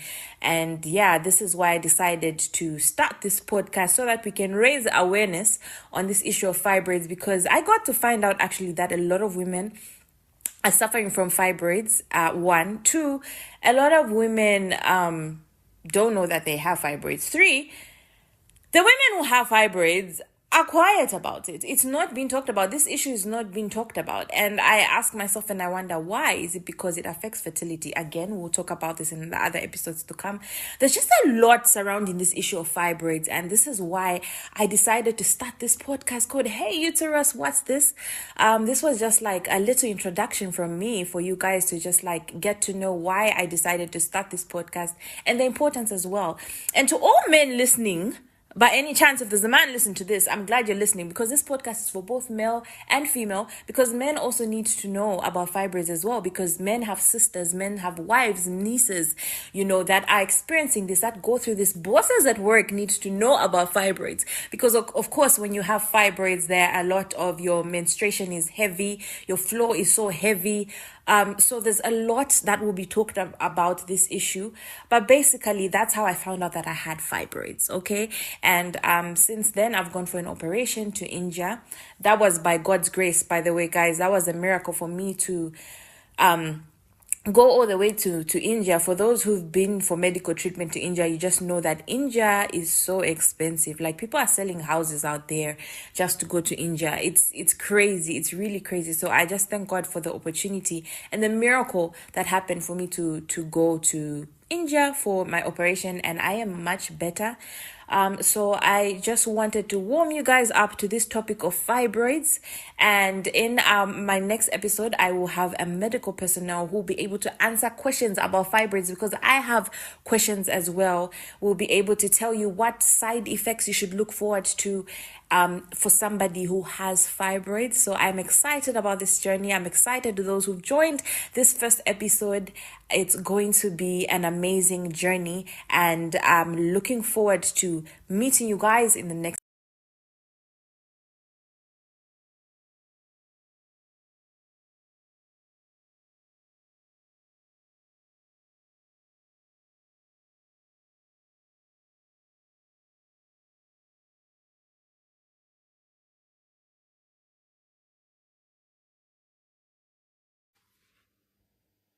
Hey, übrigens, ich habe mit intermittierendem Fasten angefangen. Wie findest du das? Das ist eine Frage, die ich ganz, ganz oft kriege. Ich bin Karina Rigoni und ich bin Personal Health Coach, und ich helfe Menschen dabei, die ihren eigenen Lebensrhythmus verloren haben und unter Symptomen wie Müdigkeit, Stress oder körperlichen Beschwerden leiden, dabei, ihre individuellen Bedürfnisse zu priorisieren und einen guten Lebensrhythmus wiederherzustellen. Mein Ziel ist es, Menschen zu ermächtigen, Grenzen zu setzen, Selbstfürsorge zu praktizieren und ein gutes Leben zu leben, das Freude und Vitalität schenkt. Das Thema intermittierendes Fasten, das begleitet mich schon ganz, ganz lange. Und die Frage kriege ich immer wieder gestellt, wie ich denn das finde. Ich möchte vorweg sagen, dass das meine eigene Meinung ist und dass es keine ärztliche Empfehlung ist, die ich hier abgebe. Aber intermittierendes Fasten wird nicht nur bei mir, sondern auch im Netz, allgemein in der Gesellschaft sehr kontrovers besprochen, und deswegen würde ich gerne eine Episode heute zu diesem Thema machen. Was heißt intermittierendes Fasten? Intermittieren, das Wort heißt, immer wieder Pausen zu machen. Also nicht etwas, was dauernd ist, sondern immer mit Unterbrechungen sozusagen. Also das heißt, man könnte sagen, Fasten unterbrechen, oder im heutigen Volksmund ist es so, dass man das Essen unterbricht. Es gibt verschiedene Arten von intermittierendem Fasten. Eine Art ist das 2-Tages-Fasten. Das heißt, ich faste 2 Tage und dann esse ich wieder 5 Tage normal. Oder das 1-1-0. Das heißt, ich faste einen Tag und ich esse einen Tag und dann fängt das wieder von vorne an. Das populärste, was man kennt, ist das 16-8-Fasten, also das intermittierende Fasten. Das heißt, ich faste, ich esse nichts während 16 Stunden und ich esse während 8 Stunden. 16 plus 8 sind 24, dann haben wir wieder einen ganzen Tag. So, und jetzt ist die Frage, wo kommt das überhaupt her? Wieso wollen plötzlich alle das intermittierende Fasten machen? Wenn wir nicht mal so weit zurückgehen, dann werden wir uns bewusst, dass wir das früher eigentlich gemacht haben. Das heißt, wir haben morgens gegessen, manchmal früh um 6, um 5 sogar, die Bauern, die Handwerker, die früh aufstehen mussten. und man hat ein gutes Frühstück gegessen, man hat Mittag gegessen um 12 und dann relativ früh zu Abend gegessen, um 17, 18 Uhr, weil da wurde es meist dunkel und als es noch keine Elektrizität gab, also noch kein elektrisches Licht, dann ist man dann bald nach Dunkelheit, ist man dann auch ins Bett gegangen. Und wenn man da rechnet, von 6 bis morgens um 6, dann haben wir 12 Stunden, wo wir nichts gegessen haben. Wir kennen alle noch den Spruch, iss am Morgen wie ein Kaiser, am Mittag wie ein Fürst und am Abend wie ein Bettler. Das ist ein Spruch, der unsere Großeltern uns gesagt haben und das hat ganz viel für sich, auch heute noch. Denn früher haben wir viel früher gegessen, als es noch keine Elektrizität gegeben hat. Dann hat man um 5, 6 Uhr, je nach Jahreszeit gegessen und dann ist man schon bald ins Bett gegangen. Und da, in dieser Zeit, konnte der Körper regenerieren. Heute ist das ein bisschen anders. Wir haben meist keine Zeit am Morgen etwas zu essen, weil ich stehe auf, muss mich stylen, muss mich fertig machen und dann gleich los zur Arbeit. Mittags reicht es meist nur für ein kleines Sandwich oder eine Suppe, meistens auch nicht, sondern weil ich schlank bleiben will, einen kleinen Salat. Und dann abends mit der Familie und weil ich dann auch Hunger habe und nach meinem Zuckerschock am Zvieri, also um 16 Uhr, vielleicht auch dann auch wirklich wieder Hunger habe nach 2, 3 Stunden, dann kochen wir richtig und wir essen meist viel zu spät und weil der Körper kompensieren will und muss, auch viel zu viel. Immer wenn wir wieder neue Trends haben, dann frage ich mich, wo kommt das her? Und was ist das Gute daran? Und beim intermittierenden Fasten ist es definitiv so, dass es ganz, ganz viel Gutes hat. Denn, wie ich vorher erklärt habe, ist das nichts Neues. Wir haben es einfach umgemodelt, weil es uns besser passt. Nicht am Morgen zu essen, sondern dann abends mit der Familie ausgehen, spät essen, weil nach der Arbeit will ich ja mein Leben genießen. Das heißt, dieser Trend ist aufgekommen, weil wir auch gemerkt haben, hey, die Leute werden immer dicker. Die Wissenschaft hat sich überlegt, okay, die Menschen haben immer öfter Übergewicht, sind krank, haben metabolische Syndrome und wie kann man das mit der Ernährung hinkriegen? Und da ist man dann drauf gekommen, man muss dem Körper eine Pause geben. Und das intermittierende Fasten ist genau das.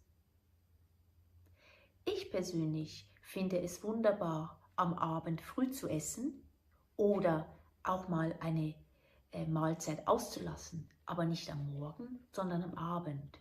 Wieso eigentlich? Ernährung ist natürlich bioindividuell. Das heißt, es gibt sicherlich Menschen, für die das intermittierende Fasten und sogar 16 Stunden Fasten, 8 Stunden Essen okay ist. Wichtig ist aber dabei zu schauen, dass ich genügend Nährstoffe aufnehme in dieser Zeit und dass ich vor allem nicht ein Binge-Eating mache. Ich hatte mal einen Bekannten, den habe ich eingeladen und da hieß es schon, okay, wir kommen zum Mittagessen, weil er macht intermittierendes Fasten, finde ich wunderbar. Und dann habe ich mir angesehen, was der sich reinhaut. Und dann hat er mir erzählt, er isst pro Tag 5, 6 Stunden und der Rest des Tages fastet er. Aber in diesen 5 bis 6 Stunden hat er von der Vorspeise bis zum Dessert mindestens 3 Portionen gegessen, was ja eigentlich auch nicht gesund sein kann. Und das ist etwas, was dann so ein Trend ist, wo ich mich dann frage, ja, wo ist jetzt das Gute, wo ist jetzt das Sinnvolle? Weil wir wollen ja unseren Körper gesund halten. Und wenn dabei rauskommt, dass ich abnehme oder dass ich mein Gewicht halte, ist das ja wunderbar. Aber als erstes geht es darum, dass ich gesund bin, dass ich mich vital fühle, und dass ich Leichtigkeit fühle. Wieso ist intermittierendes Fasten oft kritisch? Ich habe es vorher schon erwähnt. Das eine ist sicherlich, dass man darauf achten soll, dass man genügend Nährstoffe aufnimmt. Und Salatblättchen oder Sandwiches hat durchaus zu wenige Nahrung, zu wenig Nährstoffe drin. Da wären wir jetzt bei einem anderen Thema, zum Thema Nahrungsergänzung. Ich bin kein großer Fan davon, beziehungsweise ich nehme immer mal wieder Nahrungsergänzungsmittel, Vitamine, Mineralstoffe, Kollagen für die schöne Haut.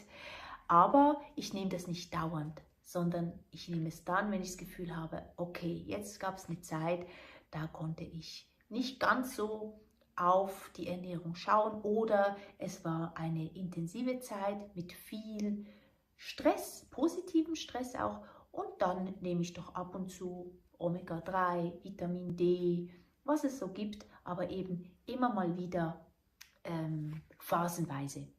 Das ist meine Art, meinen Lebensrhythmus zu leben.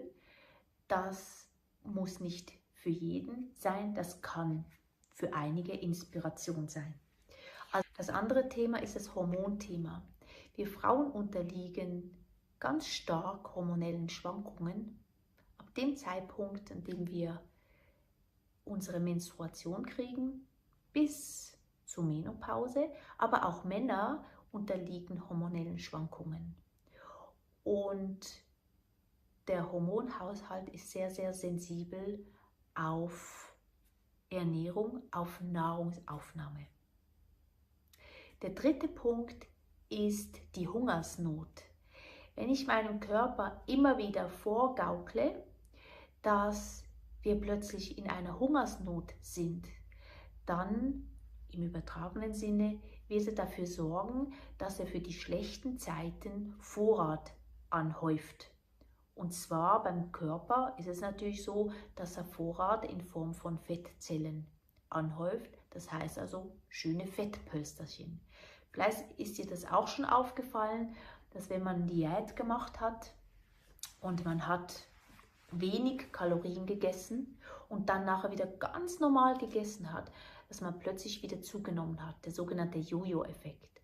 Das hat damit zu tun, dass der Körper den sogenannten Grundumsatz, das ist das, was man braucht, um einfach alle Vitalfunktionen aufrecht zu erhalten, dass der Grundumsatz runtergeht, wenn ich weniger Kalorien zu mir nehme. Und der geht nicht automatisch hoch, wenn ich wieder normal esse. Und wenn ich normal sage, dann meine ich nicht Junkfood oder Fastfood, whatever, sondern wirklich ganz normal ausgewogene Kost, was meistens natürlich ein bisschen mehr Kalorien hat als eine Diät, wenn ich eine Diät mache. Und dann ist es ganz normal, dass dieser Mehrumsatz quasi als mehr Kilo dann auf der Waage ersichtlich ist. Es gibt eine ganz spannende Studie, ich weiß nicht, ob ich davon schon erzählt habe, ich finde die so spannend, weil ich das seit Jahren zelebriere, beziehungsweise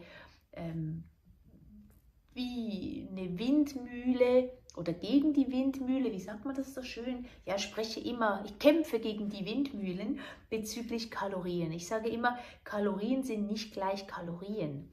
Und es gibt eine Studie, die hatte geschaut, okay, wie ist das, wenn eine Gruppe von Menschen über 2 Wochen lang gesund essen, also ausgewogen essen, und 2000 Kalorien pro Tag zu sich nehmen, und die andere Gruppe hatte Convenient Food gegessen. Für mich ist übrigens Convenient Food schon Tomatensauce aus dem Glas, wo Zucker zugesetzt ist, das Weizen drin hat, vielleicht sogar noch Zitronensäure bzw. Additives, also Konservierungsstoffe. Das ist für mich schon Convenient Food, oder sage ich mal der Stocki, Kartoffelstock, in der Schweiz heißt der Stocki, den man nur einfach so mit Milch anrühren muss. Das ist schon Convenient Food, und diese Leute haben aber auch nur 2000 Kalorien pro Tag gegessen. Jetzt hat man geguckt, was passiert nach 2 Wochen. Also man wollte vor allem sehen, was das Gewicht macht. Und die Gruppe, die Convenient Food, Fast Food 2 Wochen lang gegessen hat, hat in 2 Wochen schon 2 Kilo zugenommen. Da kann man jetzt sagen, ja gut, 2 Kilo ist ja nicht viel. Aber wenn du das mal hochrechnest auf ein Jahr, dann ist das ganz schöne hohe Hausnummer. Ja, da sind wir bei 4 Kilo im Monat, da sind wir bei 50 Kilo im Jahr. Ganz so schlimm wird es ja wahrscheinlich nicht sein, weil der Körper hat ja auch seine Ventile oder seine Mechanismen sozusagen, aber trotzdem finde ich das ganz spannend. Und das ist für mich auch der Beweis, und das macht mich so froh, dass es diese Studie gibt, weil, wie gesagt, 100 Gramm Linsen ist nicht gleich 100 Gramm Ketchup. Ja, also ganz, ganz wichtig. Oder andersrum gesagt, 1000 Kalorien aus einem feinen Curry mit Kartoffeln, mit Kürbis, mit Linsen ist nicht gleich ein Hamburger mit Ketchup und Mayo, auch wenn der auch nur oder auch 1000 Kalorien hat. Das finde ich sehr, sehr spannend. Also da auch ganz, ganz wichtig, wenn wir vom intermittierenden Fasten reden, das Hormonelle ist ganz, ganz wichtig und eben auch der Jojo-Effekt, die Hungergefühle, die ein Körper nicht genau definieren kann. Wir sind eigentlich immer noch Neandertaler, einfach heute im coolen Outfit. Denn unser Körper, der weiß nicht, ob wirklich eine Hungersnot bevorsteht oder ob ich einfach einem neuen Trend folge und bewusst eine Hungersnot hervorrufe oder eine Fastenzeit hervorrufe. Wichtig ist vielleicht noch zu sagen, 1- bis 2-mal im Jahr zu fasten oder auch einen Fastentag einzulegen, ist absolut okay. Meistens ist es aber so, dass zum Beispiel, wenn ich in einer Woche einen Tag faste, hat das nicht so eine große Relevanz auf mein Gewicht, aber es kann durchaus sein, dass es für mein Wohlbefinden wichtig ist und mir gut tut. Also da auch immer wichtig, wieso möchte ich intermittierendes Fasten machen? Wenn es ums Abnehmen geht, kann ich sagen, auf lange Zeit für viele Menschen, es gibt immer Ausnahmen, nicht ideal. Aber was ist denn ideal?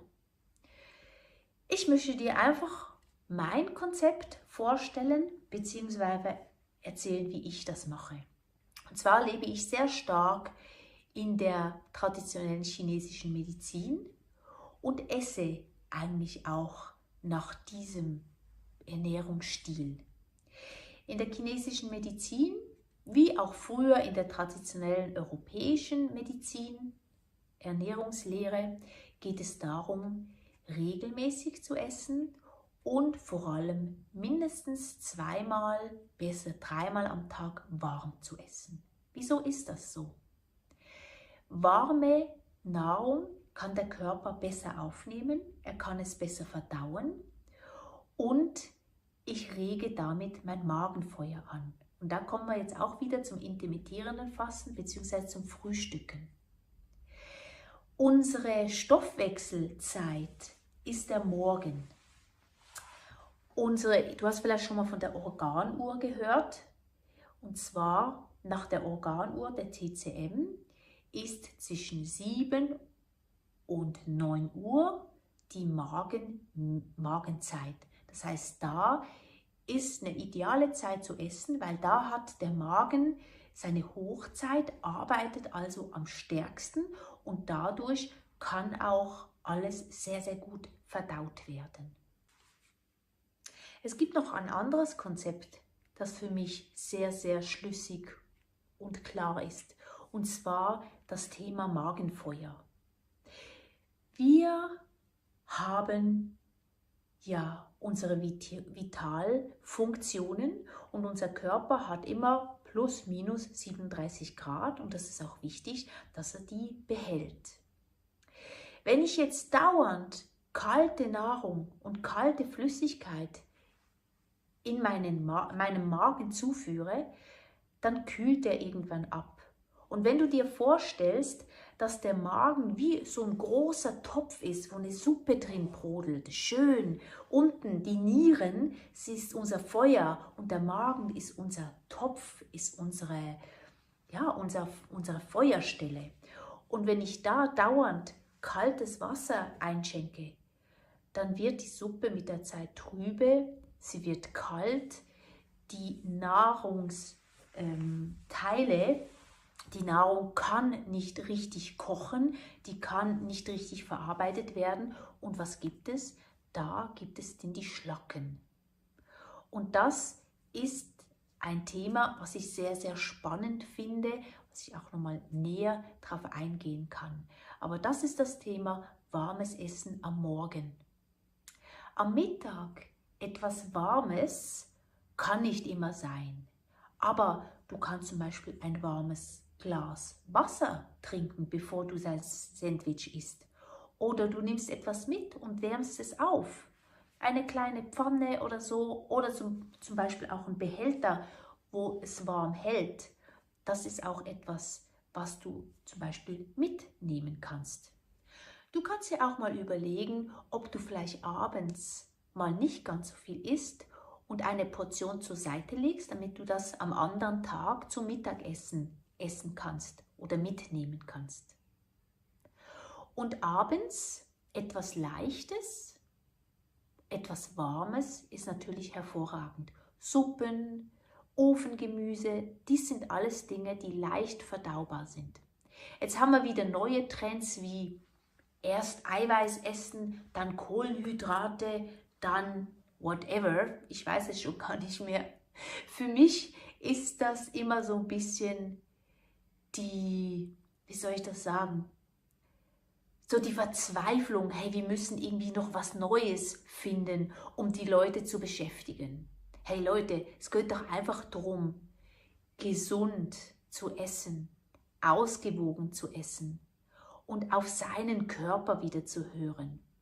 Mein Lieblingsthema, ich esse, wenn ich esse. Und wenn ich esse, dann arbeite ich nicht, dann schaue ich keine E-Mails, dann schaue ich nicht Fernsehen, dann streite ich mich nicht mit meiner Familie, sondern ich esse, ich genieße und ich bin mir bewusst, was ich esse. Ich weiß, dass das recht schwierig ist, 3-mal am Tag zu essen. Wer hat denn die Zeit? Ich kann dir nur sagen, das ist eigentlich einfacher, als was du denkst, weil essen tust du sowieso und jetzt kannst du dich entscheiden, was du isst. Nimmst du dir Zeit für dich, für deine Gesundheit und kochst vielleicht auch mal vor oder machst dir Gedanken, was du isst und schau vielleicht auch mal die Labels an, was du denn so isst. Ich hatte gerade eine Klientin, die mir erzählt hat, dass sie jetzt Veganerin ist. Und sie isst nur noch Fake Meat, nenne ich das. Also das heißt so Fleischersatzdinge. Schau mal, was da drin ist. Also das habe ich ihr natürlich gesagt. Ich habe das nämlich am Anfang auch gegessen und dann irgendwann habe ich da mal nachgeschaut, was denn da so drin ist. Und das ist hochinteressant und hat mit Pflanzen nichts mehr zu tun. Heißt zwar Fleisch auf pflanzlicher Basis, aber auch das ist Convenient Food, weil es ist hoch processed. Also das heißt, es ist ganz stark verändert worden. Und das ist ein Thema, wo ich glaube, wir anfangen dürfen, nicht mehr allen Trends hinterher zu rennen, sondern uns zu überlegen, hey, back to the roots. Wie haben wir früher gegessen? Wie kann ich feststellen, wie es mir geht, was mir gut tut? Und das kann auf der einen Seite vegan sein, wenn ich mich wirklich sehr gut auskenne und die richtigen Nährstoffe zu mir nehme. Das kann vegetarisch sein, denn es gibt viele Leute, die brauchen nicht unbedingt Fleisch oder Fisch. Und das kann aber auch mit Fleisch oder mit Fisch sein. Auch da, Wieso haben wir die Thematik, die wir heute haben? Jetzt schweife ich ein bisschen aus. Aber die Thematik haben wir, weil der Mensch maßlos geworden ist. Jeden Tag Fleisch auf dem Tisch. Das gab es vor 30 Jahren nicht und ist auch totaler Bullshit. Weil mein Körper braucht nicht jeden Tag Fleisch, jeden Tag Proteine. Es geht um die Ausgewogenheit und darum geht es. Das heißt also, mach dir einen kleinen Plan. Starte am Morgen mit einem warmen Glas Wasser und iss etwas Kleines. Wenn es geht, ein Porridge, irgendwas Warmes oder ein Ei, was du gerne hast. Können auch Leftovers sein vom Tag vorher. Und dann schreib dir mal auf, wie du isst, wann du isst und fang an zu kauen.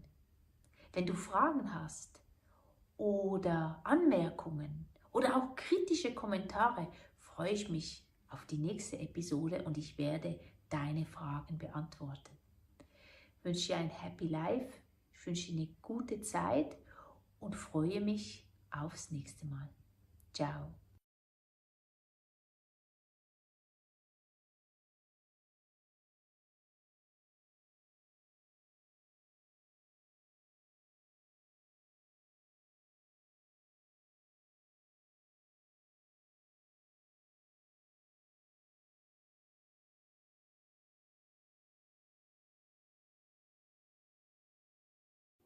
Wie oft hören wir diesen Satz oder sagen ihn selber ganz oft und er rutscht uns raus, ohne dass wir uns so richtig bewusst sind, was das eigentlich heißt. Toll, dass du heute wieder dabei bist und dich für deine Gesundheit interessierst. Ich bin Karin Arrigoni, Personal Health Coach und Women's Health Coach und ich beantworte heute deine Frage und zwar zum Thema Stress und Hormone. Hat Stress einen Einfluss auf meine Gesundheit? Da kann ich definitiv sagen, ja. Denn wenn ich im Stress bin, dann schüttet der Körper Hormone aus, um diese Stresssituation auszugleichen. Und zwar ist das noch ein altes Relikt, wie ich letztes Mal schon gesagt habe, wir sind eigentlich Neandertaler im Anzug. Das heißt, unser System aktiviert Hormone wie Cortisol und Adrenalin und gleicht somit die Situation aus oder will die Situation ausgleichen. Wir nennen das auch den Flight- und Fight-Modus, also Kämpf- und Fluchtmodus. In dem Moment ist es so, dass das Adrenalin, das Cortisol im Körper aktiviert wird und dass der Körper sich vorbereitet auf einen Kampf oder auf die Flucht. Früher ging es wirklich ums Überleben und es ging darum, wie ich schon gesagt habe, zu kämpfen oder davon zu rennen. Jetzt ist es aber so, dass diese Aktivierung der Hormone auch dann passiert, wenn ich im Büro sitze und mein Chef mich anschreit. Passiert nicht so oft oder bei mir passiert das nie mehr, aber ihr kennt diese Situation. Oder das Kind schreit oder irgendwas nervt einen und schwupps werden diese Hormone, wird dieses System aktiviert. Ich möchte dir das Stresssystem ein bisschen erklären. Und zwar heißt das System Hypothalamus, Hypophysen, Nebennierenrindensystem.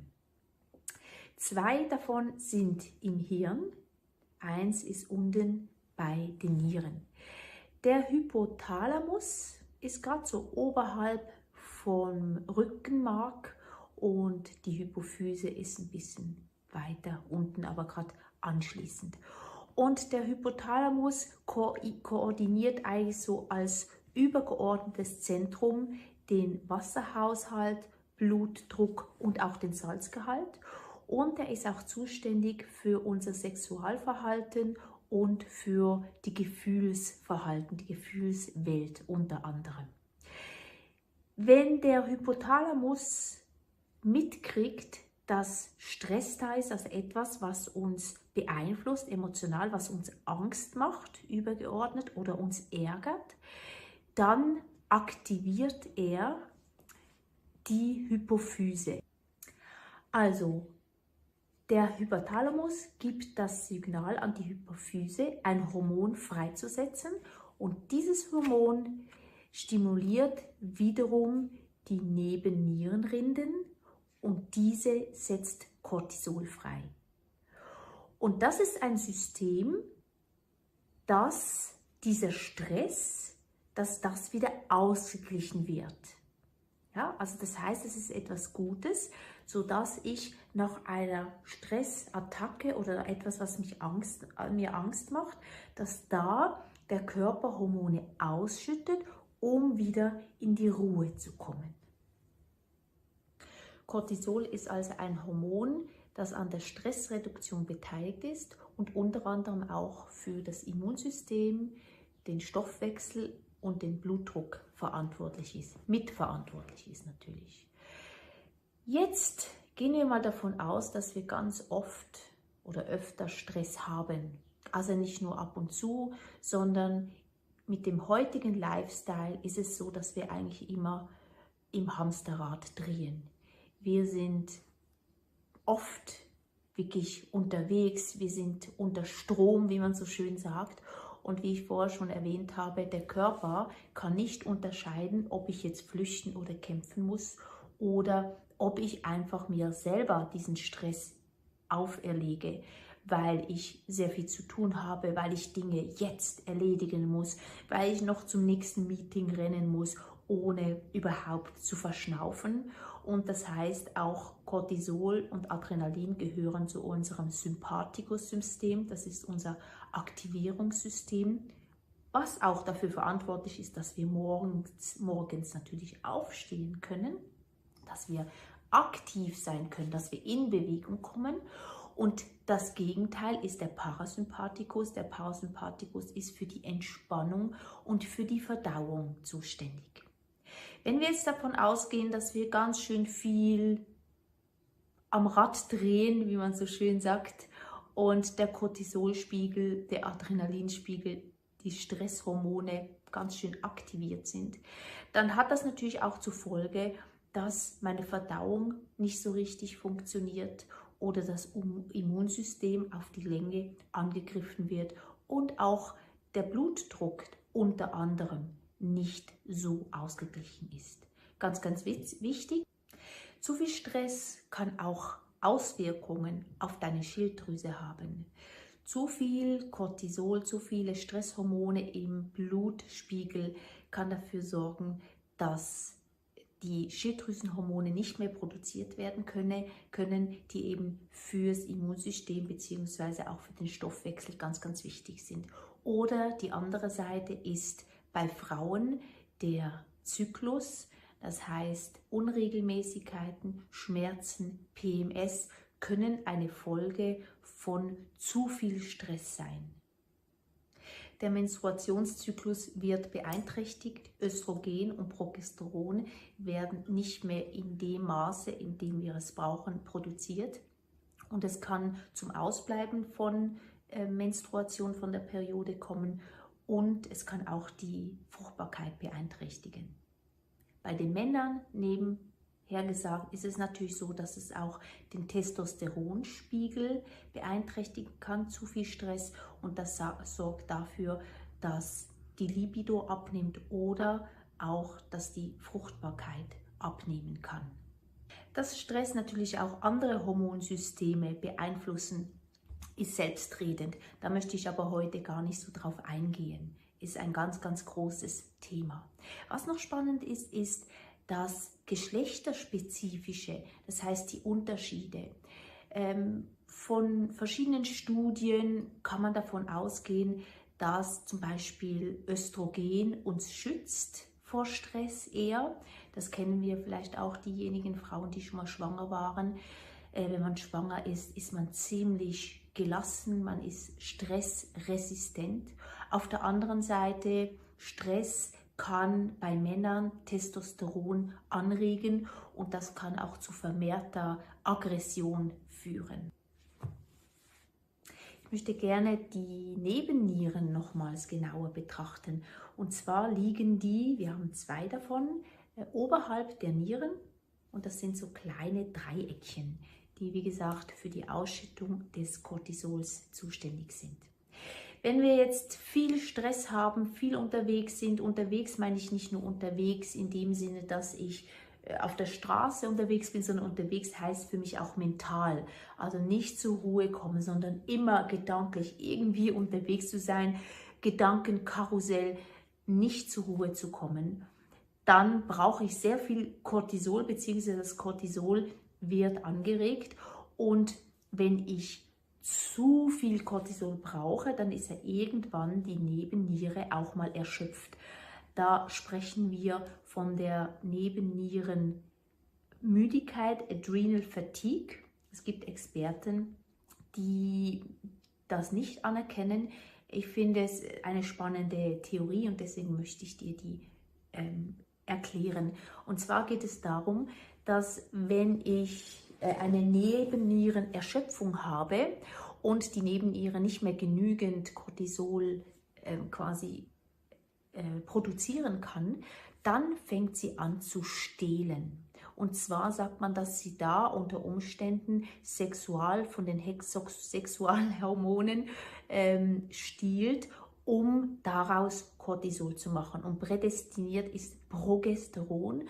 Progesteron ist auch dafür da, für die Entspannung, ist ein weibliches Sexualhormon, auch in der Schwangerschaft ganz, ganz wichtig. Das heißt also, wenn wir wiederum da schauen zum Thema Fruchtbarkeit, zum Thema Zyklusgesundheit, ist natürlich das Progesteron ganz, ganz wichtig, dass nach dem Eisprung dann den Höhepunkt erreichen wird, neben dem, dass das Östrogen runtergeht. Das ist einfach ein ganz kurzer Exkurs.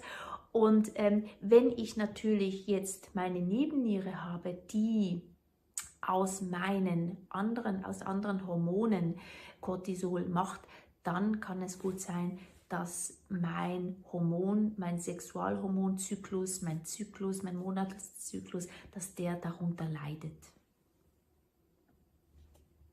Das heißt also, wenn mein Progesteronzyklus eben zu niedrig ist oder da ein Ungleichgewicht zwischen Östrogen und Progesteron, da kann es zu PMS kommen, also prämenstruellen Symptomen wie Schmerzen, wie Kopfschmerzen, wie depressive Verstimmung. Es kann aber auch zu Schwierigkeiten kommen bei der Empfängnis, also schwanger zu werden.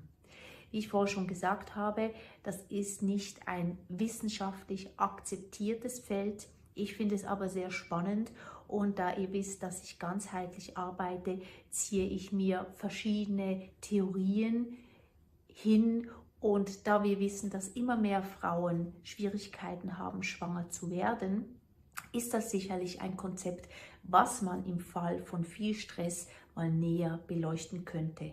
Natürlich im Feld des chronischen Stress und chronischer Stress hat natürlich noch andere Auswirkungen. Zum einen kann es auch zu Schlafstörungen führen.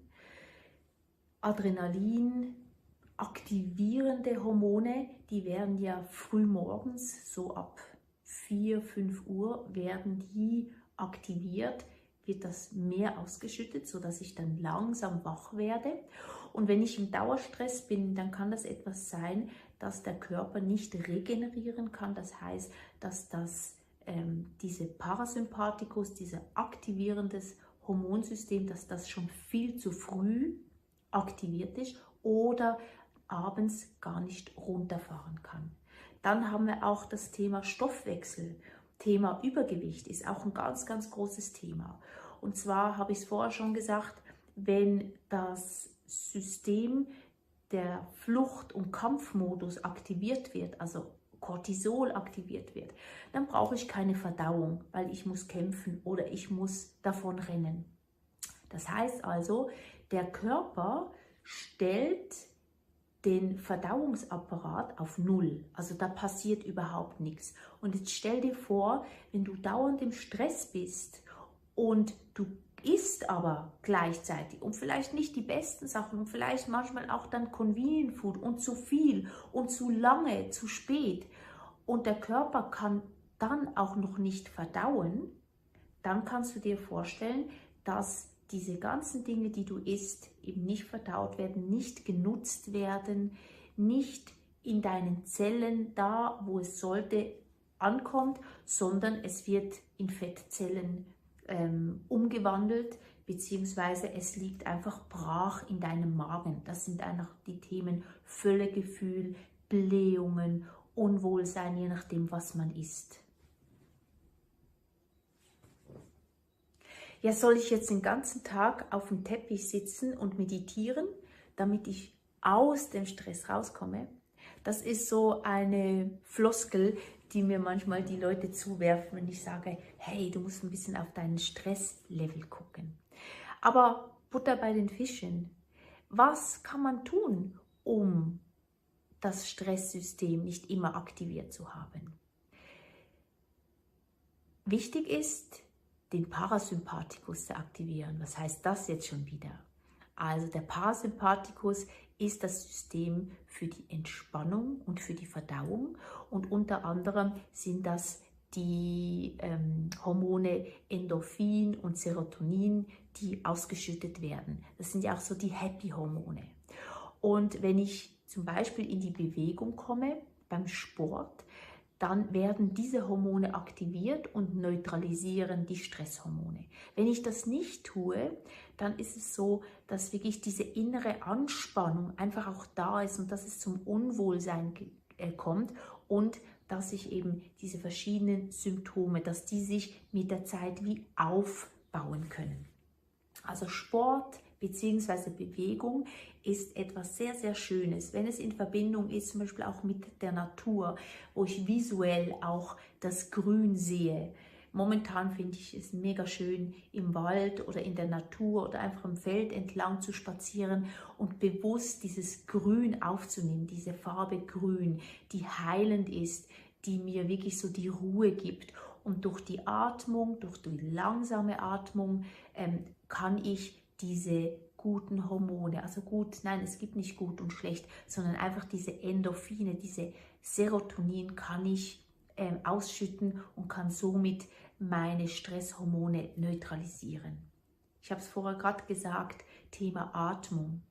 Atmung, genauer gesagt auch die tiefe Bauchatmung, ist eine sehr, sehr gute Übung, um in das Entspannungssystem zu kommen. Wenn ich tief in meinen Bauch reinatme, wenn ich tief meine Atmung aktiviere, dann aktiviere ich eben auch Endorphine und Serotonine. Das ist eine sehr, sehr schöne Sache. Wenn du jetzt jemand bist, der ganz neu mit Entspannungstechniken zu tun hat, dann ist sicherlich die Atmungsübung eine sehr schöne Sache. Und das können wir mal zusammen, nicht mal, sondern jetzt zusammen machen. Atemübungen kannst du überall machen, egal ob du irgendwo im Bus sitzt oder du hörst mich jetzt im Ohr und bist gerade am Gehen. Atemübungen sind etwas für jederzeit und jederorts.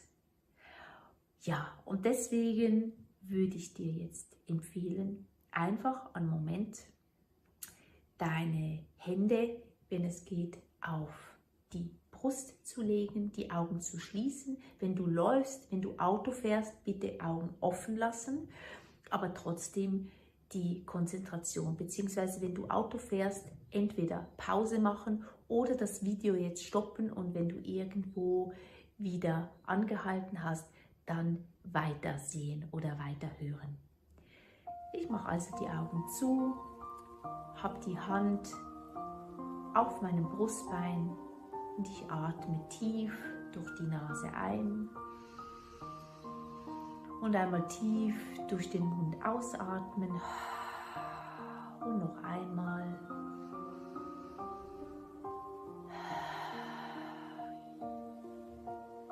Und jetzt schließe ich den Mund und atme durch die Nase ein und durch die Nase aus, in meinem eigenen Rhythmus. Und ich spüre, wie ich durch die Einatmung die kühlere Luft durch die Nasenlöcher einziehe und durch die Ausatmung wird die warme, verbrauchte Luft wieder durch die Nasenlöcher ausgestoßen. Spüre deine Hände auf deinem Brustbein, auf deinem Brustkorb und atme ein und aus und sei eine stille Beobachterin. Beobachte einfach, was passiert, wenn du ein- und ausatmest.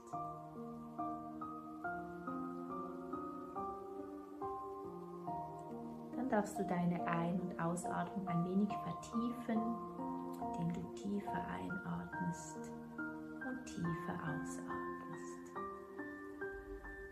Spüre, wie bei der Einatmung der Brustkorb sich leicht hebt und der Bauch, die Bauchdecke sich hebt.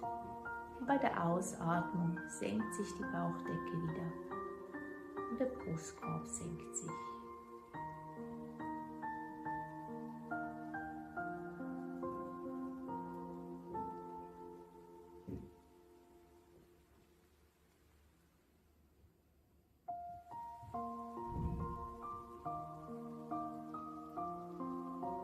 Jetzt verlängern wir die Atmung ein wenig, indem wir auf 3 einatmen und auf 6 ausatmen. Einatmen, 2, 3, ausatmen, 2, 3, 4, 5, 6 und 1, 2, 3 und aus, 2, 3, 4, 5, 6 und mach das noch 3 Runden.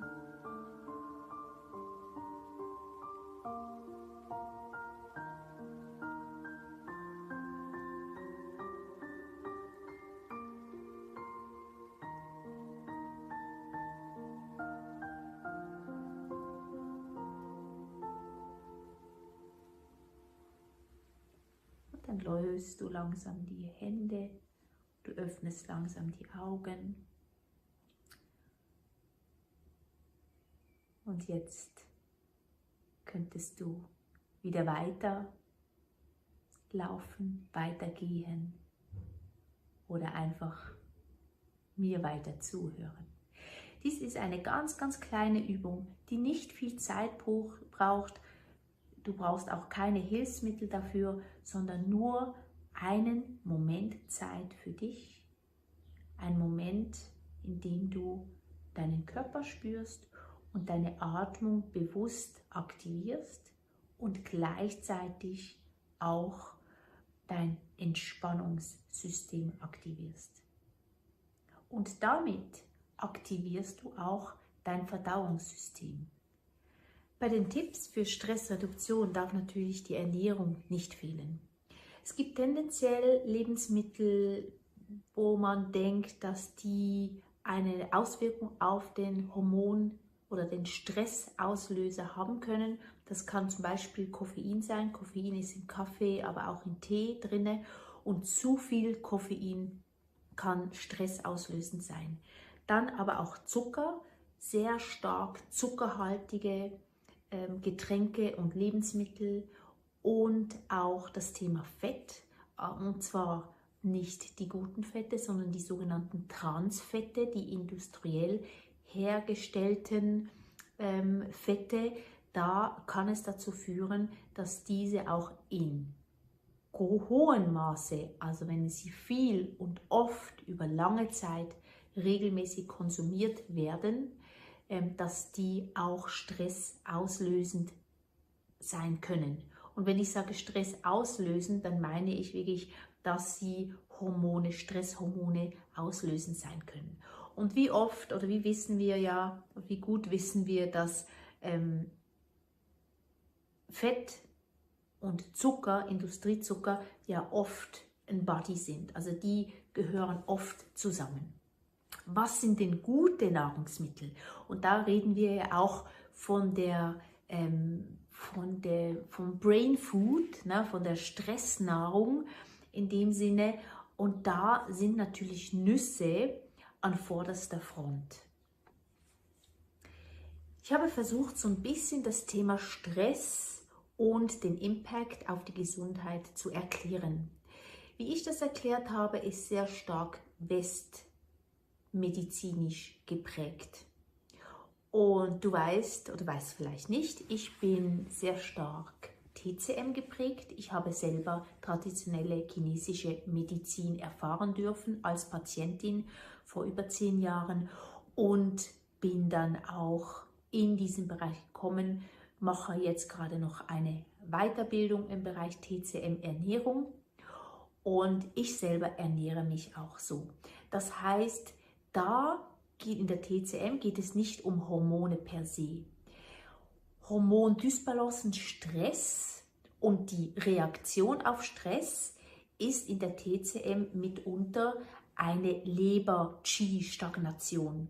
Was heißt das? Das heißt Leber-Qi, Leberenergie-Stagnation, eine Leberenergie-Stau, ein Stau in dem Sinne.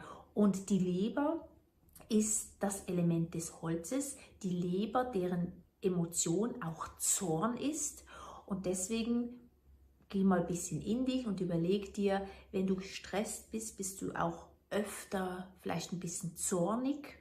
Und Zorn ist etwas, was die Leber zerdrückt, was die Leber staut. Das heißt, das Qi, die Energie, kann nicht mehr richtig fließen. Und deswegen auch da in der TCM empfehlen wir Bewegung in die Natur, wandern, ein bisschen joggen, nicht Marathon joggen, weil da schütte ich wieder zu viele Stresshormone aus, sondern wirklich ein entspanntes Joggen zur Stressreduktion oder Atemübungen, Meditation und auch einfach ein gutes, entspanntes Verhältnis zur Ernährung. Was heißt das entspanntes Verhältnis zur Ernährung? Ich sage immer, Ernährung ist eigentlich ganz, ganz einfach. Sobald du auf der Packung irgendwas liest, was du nicht verstehst, was du nicht kennst, kannst du es eigentlich wieder weglegen, weil dann hat das nichts mehr mit natürlichem Lebensmittel zu tun. Und wenn wir davon reden, dass wir saisonal, regional essen sollen, dann hat das auch damit zu tun, dass ich achtsam schaue, okay, was tut mir gut, was ist jetzt etwas, was wirklich hier in der Region gereift ist. Zum Beispiel Rosenkohl ist etwas, was auch im Winter reift, was im Winter dann geerntet werden kann. Oder auch Kale, der berühmte Kale, wo wir jetzt überall Grünkohlchips haben.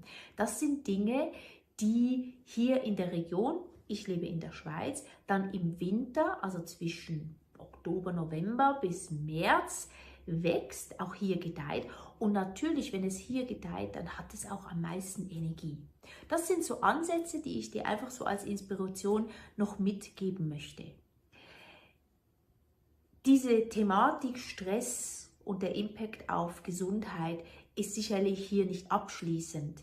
Vielleicht habe ich Dinge vergessen. Vielleicht denkst du, hey, über das hast du noch nicht gesprochen. Ich würde mich mega freuen, von dir natürlich auch ein Feedback zu kriegen, ob dir das zum einen gefallen hat, dieses Thema, und auch hilfreich ist. Und auch, wenn du Feedback hast, wenn du Anmerkungen hast, gerne entweder direkt auf unser automatischen Anrufbeantworter so quasi im Netz über Audacity drauf sprechen oder uns eine Nachricht schicken. Ich freue mich immer darauf, Kritik zu kriegen, Feedback zu kriegen, weil nur damit können wir alle wachsen. Und da wollte ich dir noch eine kurze Anekdote erzählen, die mir heute immer wieder passiert und ich mir dann überlegt habe, aha, so gehst du mit Stress um. Ja, während ich hier dieses Video aufnehme, muss ich mich immer wieder positionieren, muss mein Handy wieder anmachen. Dann ist manchmal so, dass plötzlich irgendwie ein Schlafmodus drin ist. Und schon zweimal habe ich statt Abbrechen, habe ich auf Ausschalten gestellt.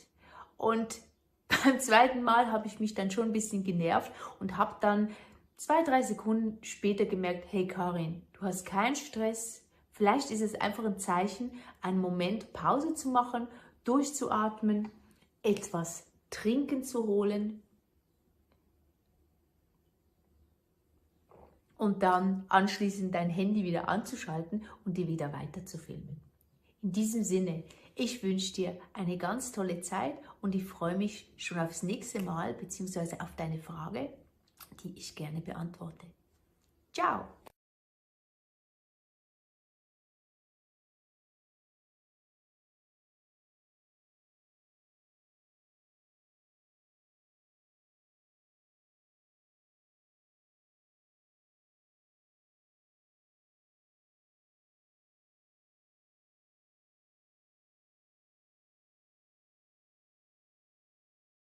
Total über diese Episode heute, und zwar geht es ums Thema Sommerernährung und wieso wir trotz Hitze, trotz schönem Wetter immer mal wieder krank werden und Grippe kriegen. Ich widme diese Episode meiner Nichte Freya, denn sie war gerade ein paar Tage krank, obwohl sie im heißen Bali weilt und Hitze, Sonne hatte, am Strand sie suhlte, badete bei, keine Ahnung, 5, 26 Grad im Wasser und trotzdem von einem Tag auf den anderen hat sie es genommen. Plötzlich hatte sie Halsschmerzen und ein paar Stunden später lag sie im Bett mit fiebriger Stirn und richtig Schnupfen, Husten, so wie man das kennt. Ich bin Carina Rigoni, ich bin Personal Health Coach, spezialisiere mich auf deinen Rhythmus, und zwar helfe ich Menschen, ihren eigenen Rhythmus wieder zu finden und helfe, Grenzen zu setzen, Selbstfürsorge zu pflegen und wieder in ein balanciertes, schönes Leben zu kommen, was Freude und Vitalität bringt. Ja, Sommergrippe. Es war gerade die letzten Tage mega schönes Wetter. Ich hatte Geburtstag und ich durfte eine tolle Gartenparty feiern mit schönen Freunden. Ich habe die Freunde bekocht, aber es gab nichts Kaltes. Es gab keine gekühlte Cocktails, es gab keinen Gurkensalat, es gab keine Tomaten mit Mozzarella, es gab kein Eis. Wieso? Ich möchte euch das Konzept des Magenfeuers erklären. Und zwar erkläre ich das immer gerne so. Stellt euch vor, ihr geht auf eine Bergtour, auf eine Wanderung, so auf 2.500 Meter. Wenn ihr das noch nie erlebt habt, dann stellt es euch einfach vor. Ganz schön hoch, oberhalb der Baumgrenze, und selbst da im Sommer wird es ganz schön kühl am Morgen bzw. in der Nacht. Und ich bin jetzt da am Wandern und ich kehre ein in eine Hütte. In dieser Hütte gibt es weder Wasser noch Strom und ich schlafe da, und am Morgen früh ist es ganz schön kühl. Und das Erste, was ich mache, ist, ich mache ein Feuer. Hoffentlich hat diese Hütte eine Feuerstelle, aber meistens ist das so. Und ich mache ein Feuer richtig schön groß, damit es warm wird in dieser Hütte. Und erst dann mache ich mir einen Tee oder sogar eine Polenta. Das haben wir im Bündnerland, hat das mein Großvater immer gemacht, selbst zum Frühstück. Und dann habe ich was Warmes und kann dann anfangen, meinen Tag zu genießen. Wenn ich ein richtig schönes Feuer mache, dann muss ich einfach ab und zu nur noch so einen kleinen Scheitel Holz reinlegen und das Feuer brennt, solange ich dies möchte. Und das übertrage ich jetzt auf unsere Verdauung. Wenn wir am Morgen aufstehen, so 6, 7, 8 Uhr, je nachdem, ich spreche jetzt so von dem Alltag, dann ist es so, dass unser Magenfeuer und unser Magen so ein bisschen kalt ist. Das heißt, er braucht so ein bisschen eine Anlaufstärke, um richtig ins Laufen zu kommen. Und da ist natürlich das warme Wasser wunderbar. Erstmal ein warmes Wasser, um den Magen zu wärmen, und dann ein warmes Frühstück. Es gibt ganz viele Leute, die sagen mir, hey Karin, ich esse nichts zum Frühstück, weil ich habe keinen Hunger am Morgen. Und da lache ich mittlerweile, weil ich kann sie gut verstehen, das ging mir früher auch so und ich habe auch nichts gegessen und das Gefühl gehabt, hey, ich muss an alles andere denken, nur nicht ans Frühstücken. Und ich habe ja dann Zeit, um 10 Uhr meinen Kaffee, meinen dritten sehr wahrscheinlich, nach dem Frühstück schon beziehungsweise nach dem Aufstehen schon einen, und kann dann irgendwo ein Gipfeli oder ein Schoki-Weckli essen und hatte auch nie Hunger verspürt. Der Körper, der gibt dir aber oft dieses Signal gar nicht mehr, weil er ganz genau weiß, er kriegt ja sowieso nichts. Der Körper ist nämlich sehr, sehr schlau und weiß ganz genau, was dein Rhythmus ist. Jetzt wollen wir aber einen anderen Rhythmus gehen. Zumindest ich wollte das. Damals, als ich vor 10 Jahren die Diagnose Brustkrebs gekriegt habe und mir bewusst war, die Schulmedizin ist nicht das Einzige, was mir helfen kann. Die sind da fürs Akute und nachher darf ich mir selber helfen. Gehen wir zurück zum Magenfeuer. Stell dir vor, das Feuer, was wir vorhin angefacht haben, das Feuer sind die Nieren. Ich erkläre dir jetzt das Konzept, wie die TCM, die traditionelle chinesische Medizin, dir das erklärt. Das heißt, das Feuer sind die Nieren. Die Nierenenergie ist deine Lebensenergie. Und die Nierenenergie kriegen wir von Geburt an. Das heißt, wir kriegen diese von unseren Eltern. Die Nierenenergie, dessen sollten wir sehr, sehr gut Sorge tragen. Jetzt habe ich da das Nierenfeuer und ich habe obendrauf den Kochtopf. Der Kochtopf ist mein Magen. Wenn also das Feuer richtig schön lodert und ich habe irgendeine Suppe oder eine Polenta oder eine Gerstensuppe in meinem Kochtopf, dann brodelt das da drin auch so richtig. Und du stellst dir vor, dass es dann dampft. Und der Dampf, das ist das Qi. Das ist unsere Energie, die aufsteigt. Und die Energie ist ja das, was wir aus der Nahrung rausnehmen möchten. Und das Qi, die Energie, ist das, was dann quasi die Energie ist, was über unseren Blutkreislauf in unsere einzelnen Zellen geht. Jetzt stell dir vor, dass dein Kochtopf, dein Magenfeuer, dass das nicht mehr so richtig lodert, nicht mehr so richtig brennt. Und wieso ist das so? In der heutigen Zeit essen wir öfters nichts oder wir essen kalt. Es gibt viele Leute, die auch warm essen, aber ich sage mal so, das Gros der Menschen unserer Gesellschaft, die oft keine Zeit haben, und auch da spreche ich von meinen Erfahrungen, essen entweder am Morgen nichts oder nur kurz ein Smoothie, ein kaltes, oder irgendein Eiweißshake oder ein Stück Brot. Zum Mittag haben wir keine Zeit, da essen wir vielleicht ein Sandwich oder für die schlanke Linie einen Salat. Und abends dann, wenn wir Glück haben oder wenn der Magen, unser Stoffwechselglück hat, dann kriegt er etwas Warmes.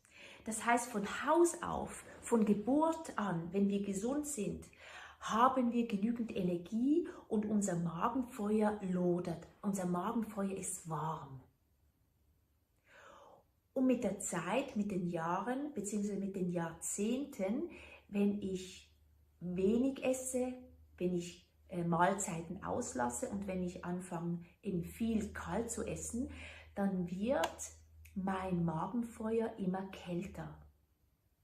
Oder auch es kaltet ab.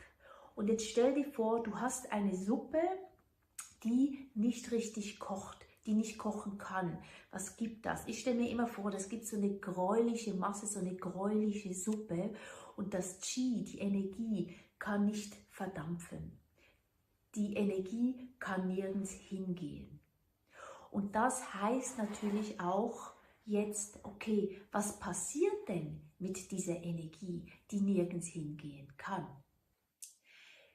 Wenn also das Qi, die Energie, nirgends hingehen kann, das heißt, das Magenfeuer, der Feuertopf, da brodelt nichts, da ist keine Wärme, dann haben wir da eine dicke Suppe, Wir haben da Feuchtigkeit und das ist zum einen ein Grund für Blähungen.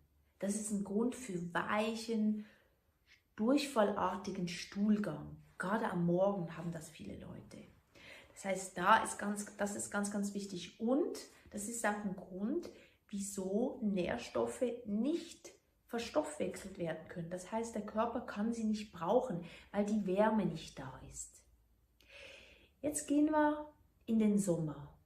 Im Sommer ist es so, dass es draußen wärmer ist, dass es draußen mittlerweile oder vielleicht so sogar 25, 30 Grad ist.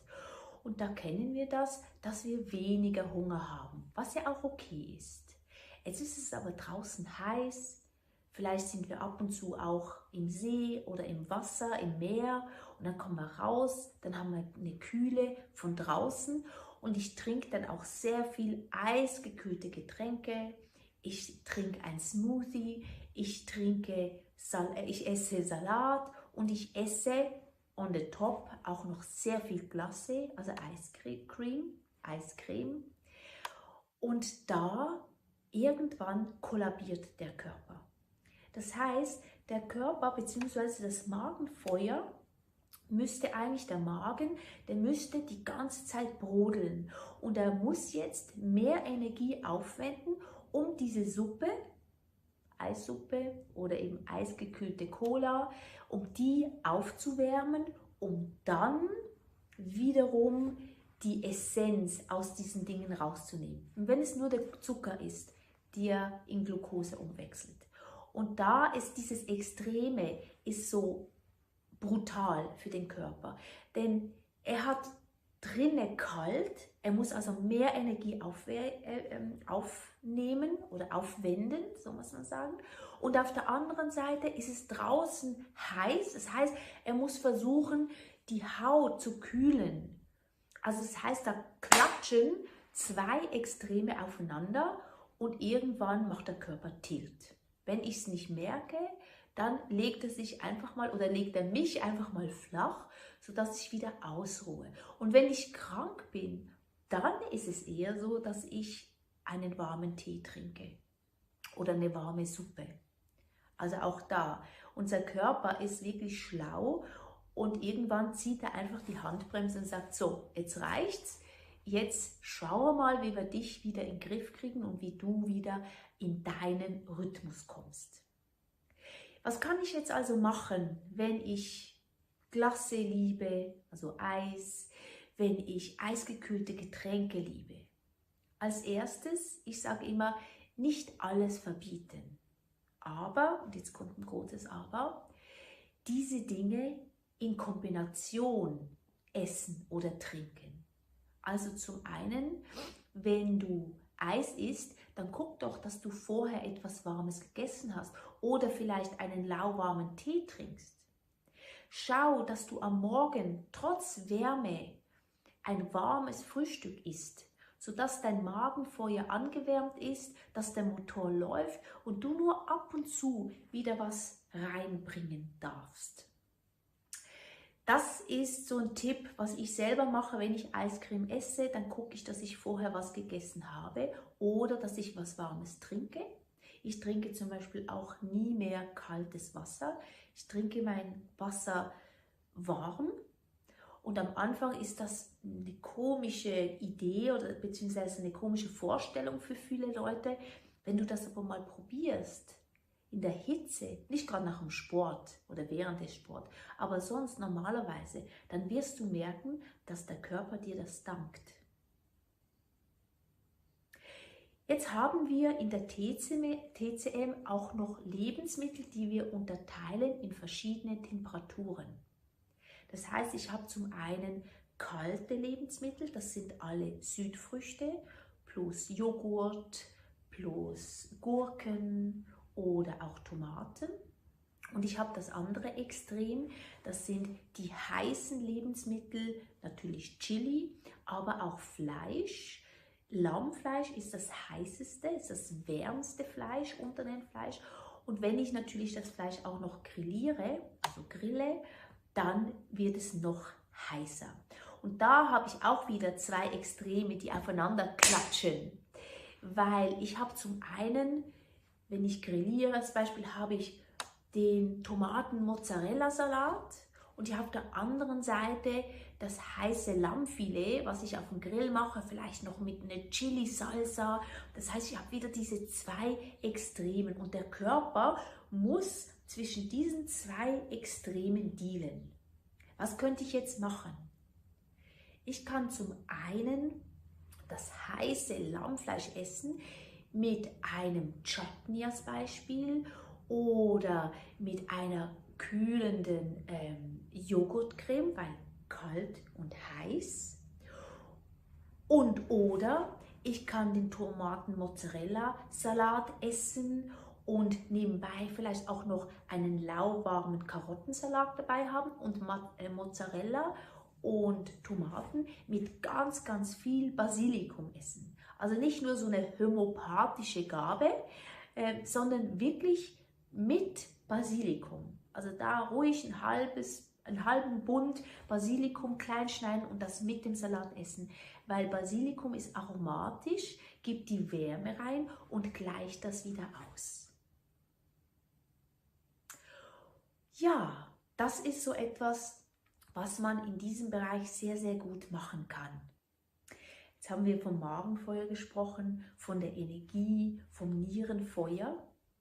Jetzt möchte ich das nochmals ins Leben transportieren, und zwar, wenn du so 35 plus bist und ja, da voll im Leben stehst, dann bist du dir auch bewusst, dass sobald, langsam, aber bald, eine neue Lebensepoche schon kommt. Ich spreche da von der Perimenopause, so heißt es bei den Frauen, aber auch bei den Menschen, bei den Männern wird sich etwas ändern. Und da ist es so, dass auch der Stoffwechsel ganz natürlich so ein bisschen peu à peu mit den Jahren langsamer wird. Also deswegen ist es auch da ganz, ganz wichtig, dass ich warme Sachen esse, dass ich zu meinem Körper schaue. Denn die Energie ist etwas, was mit der Zeit auch langsam abnimmt. Also unsere Nierenenergie, die Energie, die wir mitgekriegt haben von unseren Eltern, die nimmt über die Jahre langsam ab. Das ist wie ein Sparkonto, was du zum Beispiel bei deiner Geburt hast du 10.000 Franken gekriegt und jedes Jahr nimmst du ein bisschen was davon weg für dein Taschengeld, für deine Feriengeschenke, was auch immer du gerne machst. Und dann wird das Konto langsam, aber langsam wird es kleiner. Jetzt, wenn ich das übertrage auf meine Nierenenergie, dann ist es natürlich so, dass wenn meine Nierenenergie kleiner wird bzw. aufgebraucht ist, dann sterbe ich. Und das möchten wir ja gerne im hohen Alter. Jetzt habe ich die Möglichkeit, meine Nierenenergie zu kultivieren, zu konservieren, da sehr, sehr stark Sorge drauf zu tragen. Und zwar kann ich das zum einen machen mit Ernährung, das heißt mich gut nähren, regelmäßig essen, am besten 2 bis 3 Mal am Tag warm, nebenbei ab und zu Samen, Kräuter, Nüsse mit reinbringen, Beeren mit reinbringen, was die bekannten Superfoods sind. Und auf der anderen Seite mit ganz viel Ruhe. Also relax to the max sozusagen. Und was heißt das genau? Weil wir sind immer on the go, alles so englische Floskeln, aber ihr wisst, ich liebe das Denglisch und deswegen habe ich das ganz, ganz oft drauf. Ja, wir sind oft unterwegs wieder das Wort auch gedanklich unterwegs zu sein und das ist etwas, was auch unsere Nierenenergie verbraucht. Deswegen habe ich mir in den letzten Jahren angewöhnt, immer mal wieder still zu sitzen, still zu stehen, auch gedanklich. Zum einen kann man das sehr gut machen mit Atemübungen, weil die Atemübungen, die bringen uns in unseren Parasympathikus, die bringen uns in die Ruhe, in die Entspannung. Und zum anderen ist natürlich die Meditation eine sehr gute Möglichkeit, zur Ruhe zu kommen. Gedanken kann ich nicht wegradieren, die sind da. Aber ich kann anfangen, mit diesen Gedanken viel natürlicher umzugehen. Wenn so ein Gedanke kommt, sage ich immer, das ist für mich wie eine Wolke. Ich begrüße diese Wolke, ich schaue sie mir an und im nächsten Moment sage ich, hey, du darfst weiterziehen, du darfst gehen. Das heißt, ein Gedanke kommt und ein Gedanke geht. Das ist genauso wie mit den Sorgen. Eine Sorge kommt und ich bin mir bewusst, dass diese Sorge auch wieder geht. Und je länger ich daran festhalte, desto länger bleibt sie. Das ist etwas, was man kultivieren kann, was man üben darf. Kommt nicht von heute auf morgen. Aber das ist auch etwas, was ich dir zeigen will, was ich dir zeige. Diese Impulse möchte ich dir immer wieder geben. Sich bewusst zu sein, dass du bist deine Gedanken. Und das, was du denkst, das bist du auch. Also sei dir bewusst, was du denkst und sei dir auch bewusst, dass du diese Gedanken loslassen kannst, dass du sie weiter schicken kannst in dem Sinne und sagen kannst, hey, jetzt ist ein anderer Moment. Ja, Ernährung ist so mein Steckenpferd. Ich bin mit guter Ernährung aufgewachsen. Bei uns gab es immer Gekochtes. Meine Mutter hat immer selber gekocht. Und doch bin ich auch mit der modernen Küche aufgewachsen. Beziehungsweise ja, mit Maggi, mit Knorr. Also so diese schnellen Dinge, damit es für die Hausfrau besser und schneller geht. Und das habe ich vor gut 10 Jahren erkannt, dass es zwar schneller geht, aber dass es für den Körper nicht besser ist. Und wenn dich interessiert, was man denn so kochen könnte durch den Sommer, fürs Frühstück, am Abend mit der Familie, dann schau doch mal auf meinem Instagram-Kanal Karen Vitality. Da findest du ganz viele Rezepte, findest du Inspiration zum täglichen Leben, wie du wieder in deine Kraft kommst, wie du dein Leben leben kannst, mit Ruhe, mit Entspannung, obwohl du on the go bist. Darum geht es. Es geht nicht darum, auf dem Teppich zu sitzen und den ganzen Tag zu meditieren, sondern es geht darum, dein Rhythmus zu leben, dein Leben zu lieben und glücklich zu sein. Ich wünsche dir ein glückliches Leben und ich freue mich auf deine Frage für die nächste Episode. Ciao!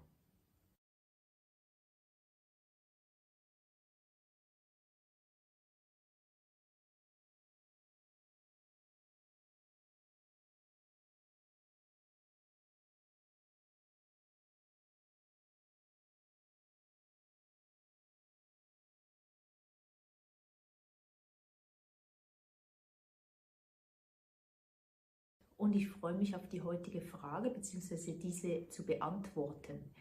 Barbara hat mir diese Frage gestellt. Sie ist 45, sie wird, glaube ich, 46, ist eine Freundin von mir und sie hat mich gefragt, hey, was kann ich tun, damit ich nicht so stark unter Symptomen in der Menopause leiden werde?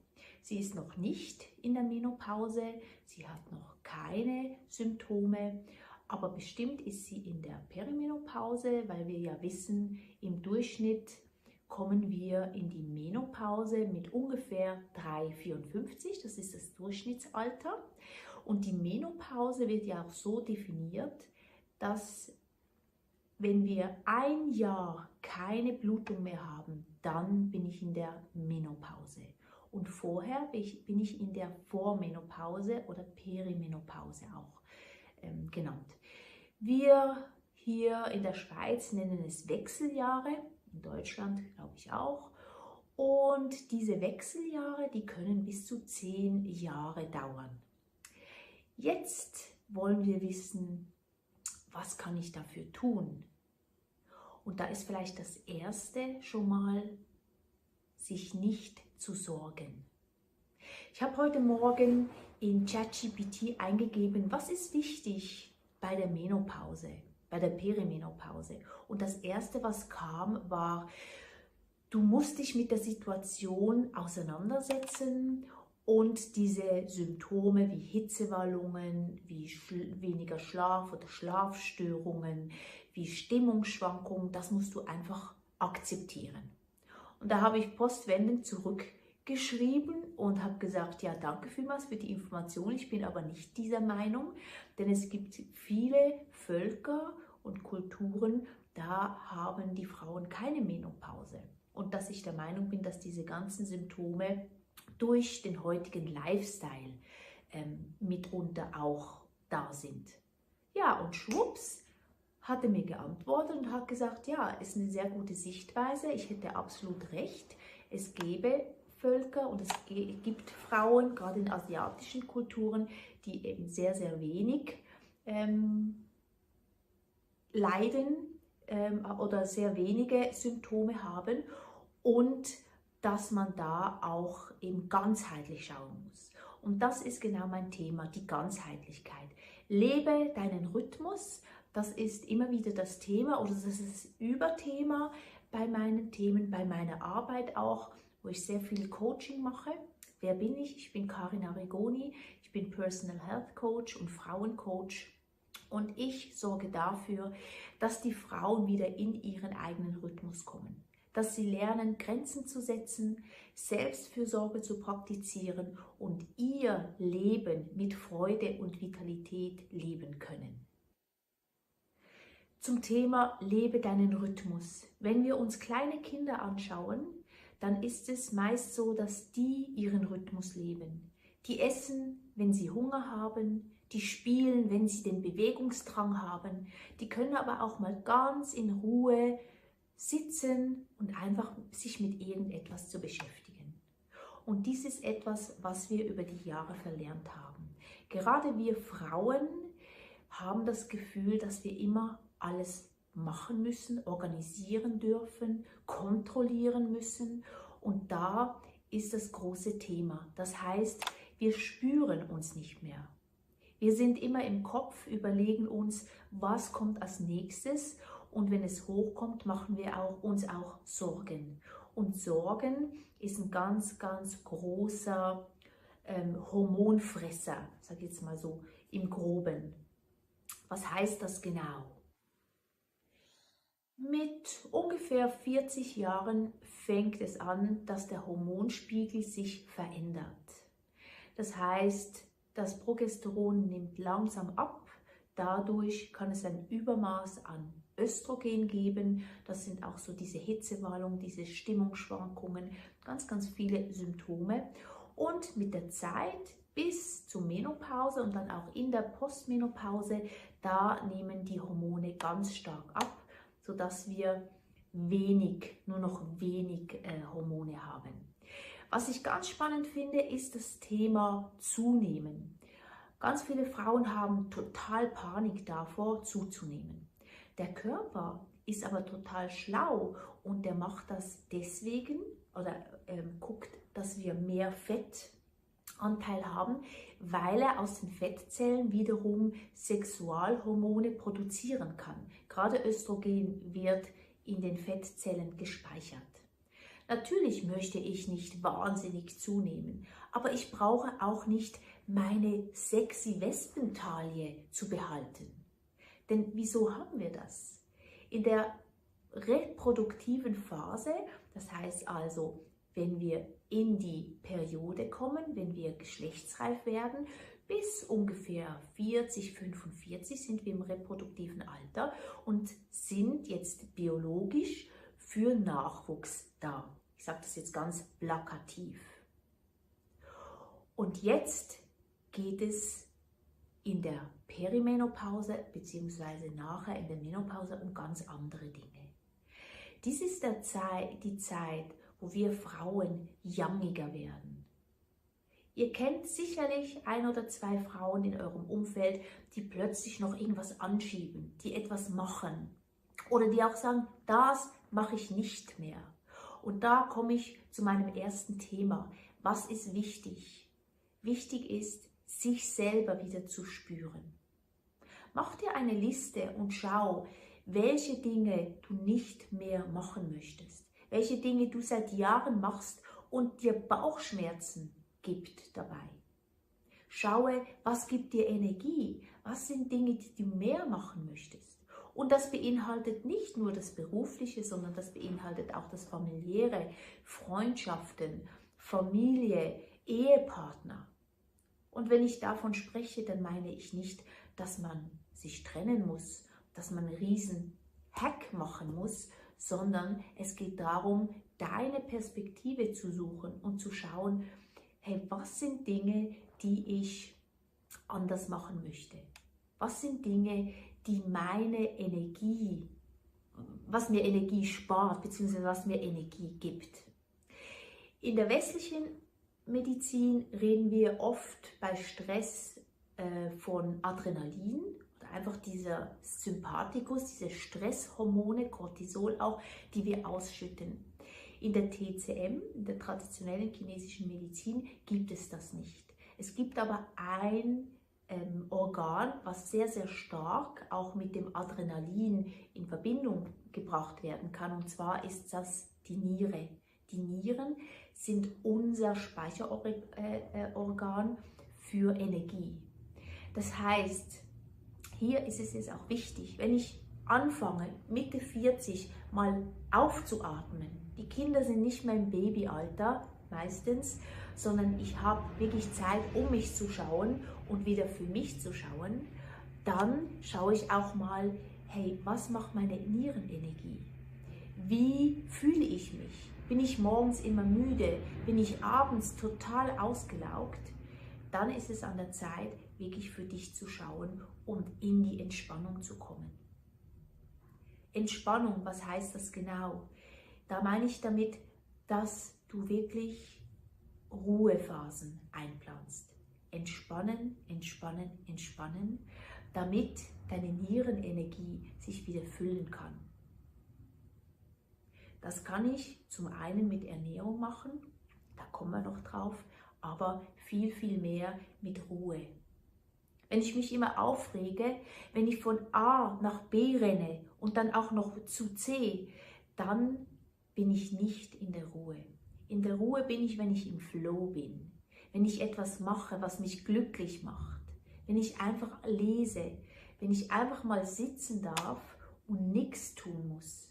Und auch nicht beim Sitzen schon überlegen, was kann ich denn noch für meine Familie tun? Was muss ich noch erledigen? Nein, lass es los. Dein Umfeld, deine Leute, die können Dinge auch ohne dich erledigen. Viele Gynäkologinnen und Gynäkologen bestätigen, dass die Perception, also meine innere Haltung zur Perimenopause und Menopause ganz, ganz stark ist, also ganz wichtig ist.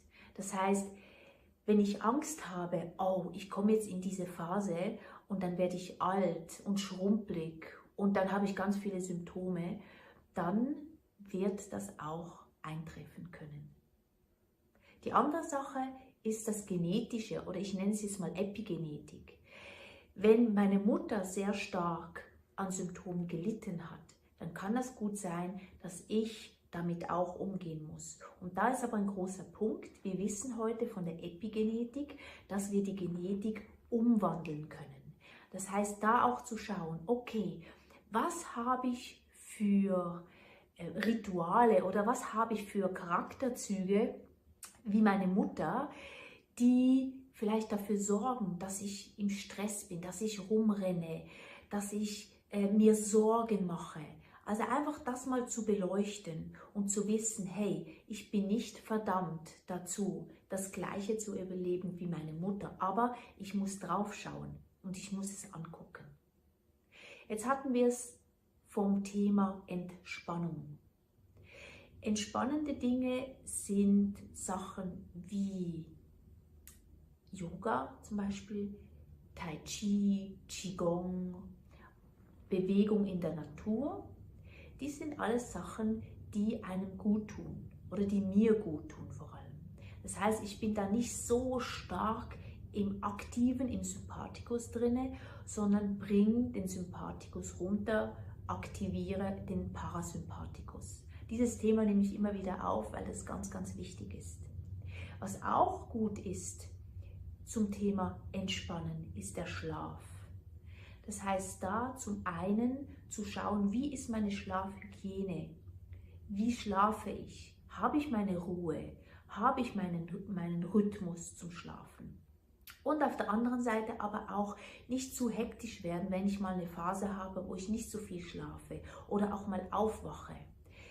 Schlaf ist überbewertet, das sagt meine Freundin Barbara. Da diskutieren wir oft darüber, weil ich persönlich finde Schlaf ganz, ganz wichtig. Aber wenn ich aufwache und mir dann Sorgen mache, dann wird es umso schwieriger. Das heißt, auch da, leg dir etwas bereit, in dem Falle, wenn du aufwachst, dass du vielleicht ein schönes Öl hast, dass du dir eine Musik anhörst oder sogar eine Einschlafmeditation, irgend sowas, was dir hilft, wieder in den Schlaf zu kommen. Thema Ernährung finde ich ein total geiles Thema, weil wie oft referiere ich nenne es jetzt einfach mal so, Überernährung, Leute fragen mich etwas und dann kommt aber sofort, ja, aber das ist total schwierig. Oder, ja, weißt du, aber am Wochenende möchte ich schon meinen Gin Tonic trinken. Ja, so what? Dann trink ihn. Wie gesagt, wichtig ist immer, die Dinge bewusst zu tun und sich zu spüren. Und ich frage dich jetzt, wenn du weißt, dass dir etwas nicht gut tut, wieso machst du es dann? Wenn unsere Kinder das machen, dann schimpfen wir. Aber bei uns selber, da leben wir immer wieder den Rhythmus anderer. Komm doch einfach mal zurück zu deinem Rhythmus. Spüre deinen Körper. Überleg dir, hey, was tut dir gut? Und zwar spreche ich da nicht von veganer Ernährung oder glutenfrei, wie auch immer, sondern ich rede von ausgeglichener Ernährung. Im Alter ist es so, und was heißt im Alter, ab 25 verlieren wir jährlich Muskelmasse. Muskel besteht zum großen Teil aus Protein und deswegen ist es logisch, dass wir unser Muskel zum einen ansprechen sollten, das heißt also aktivieren sollten mit Bewegung und zum anderen mehr eiweißreiche Lebensmittel reinbringen dürfen. Beim Sport ist es so, dass wir sagen, okay, Krafttraining ist etwas sehr Schönes, aber auch da, das muss nicht das Krafttraining im Fitnesscenter sein, sondern du kannst dir 3-mal in der Woche 2, 3 Übungen raussuchen, die dir gut tun. Zum Beispiel Sit-Ups oder du machst 2-mal 30 Sekunden Planks. Einfach etwas, was deine Muskulatur stärkt, was deine Muskulatur anspricht und dabei aber auch Spaß hast. Auf der anderen Seite das Thema Ernährung. Wenn ich von ausgewogen rede, dann rede ich immer von natürlicher Ernährung. Das heißt, alles, was ein Label hinten drauf hat, was ich nicht verstehe, wo ich nicht weiß, was ist da drinne, das kann ich wieder zurücklegen. Und wenn ich sage alles, dann ist das immer in Klammer. Ich sage immer 80% gesund, 20% Leisure, einfach wenn ich mal Lust habe und ich gehe irgendwie Fastfood essen oder ich habe einfach das Gefühl, so, das brauche ich jetzt, das will ich jetzt, dann ist es okay und isst das mit Vergnügen, weil etwas, wo ich weiß, das ist nicht so gesund und ich esse es mit schlechtem Gewissen, da schadet es deinem Körper noch viel mehr. Aber zurückzukommen zum natürlichen Essen, also da denke ich natürlich an saisonalem, regionalem Gemüse, Varietät ohne Ende momentan und da denke ich an Getreide, nicht an Pasta, weil Pasta ist auch Industriefood. Ja? Wenn du deine Pasta selber machst, ist was anderes, aber meistens kaufen wir diese. Das heißt Getreide wie Vollkornreis, wie Gerste, wie Hirse, Quinoa, Grünkern, all diese Dinge sind wunderbare Lebensmittel, mit denen ich sehr, sehr viel machen kann. Und die auch Proteine haben. Wenn wir aber nach der TCM gehen, dann ist es so, dass wir da keine Vitamine, keine Mineralstoffe, keine Proteine, also keine Proteine zählen, sondern wir gehen eher darauf zurück, was tut meinem Magen, meiner Verdauung gut. Und da bitte ich dich, schau doch mal, wie geht es dir nach verschiedenen Lebensmitteln, die du gegessen hast? Also wie geht es mir, wenn ich eine riesen Portion Pommes mit Mayo gegessen habe? Wie geht es mir, wenn ich ein Wok esse mit Reis und sehr viel Gemüse? Einfach da mal schauen, wie es dir geht und wie es dem Körper geht vor allem. Ja, das ist ganz, ganz wichtig. Also das heißt, zum einen schauen, was tut mir gut, zum anderen sich bewusst zu sein, okay, mehr eiweißreiche Lebensmittel, das sind die Eier, das kann Fleisch sein, das muss aber nicht Fleisch sein, das sind Hülsenfrüchte, das sind ganz viele Gemüse, die auch Proteine drin haben und wichtig ist einfach frisch. Und in der TCM schauen wir auch, dass das Magenfeuer immer brennt. Das heißt, wir gehen also nicht auf diese ganzen Makro- und Mikronährstoffe, sondern die Verdauung ist für uns das ganz, ganz zentrale, wichtige Organ. Das heißt, dass die Verdauung gut läuft und dafür ist es gut, wenn wir warm essen. Viel warm essen, oft warm essen am Tag und uns auch bewusst machen, wie gesagt, tut es mir gut. Ich habe das letzte Mal eine Episode gemacht zum Thema Essen im Sommer. Und da sind natürlich die kalten Dinge auch ein großer Faktor, allgemein jetzt auch in der Peri- und Menopause. Das heißt, schau, dass dein Magenfeuer gewärmt ist, dass deine Verdauung gut funktioniert. Also trink nicht allzu viel eisgekühlte Getränke oder kaltes Bier. Und auf der anderen Seite auch das extrem heiße. Das heißt, scharf und heiß ist etwas, was deine Säfte verdampft. Wir Frauen, wir sind Yin. Das heißt, wenn wir zur Welt kommen als Frau, wir haben sehr viel Yin in dem Sinne, das ist so das Saftige, das Weibliche, das Sanfte. Und mit der Zeit verlieren wir das. Wir werden yangiger, die Männer werden yiniger.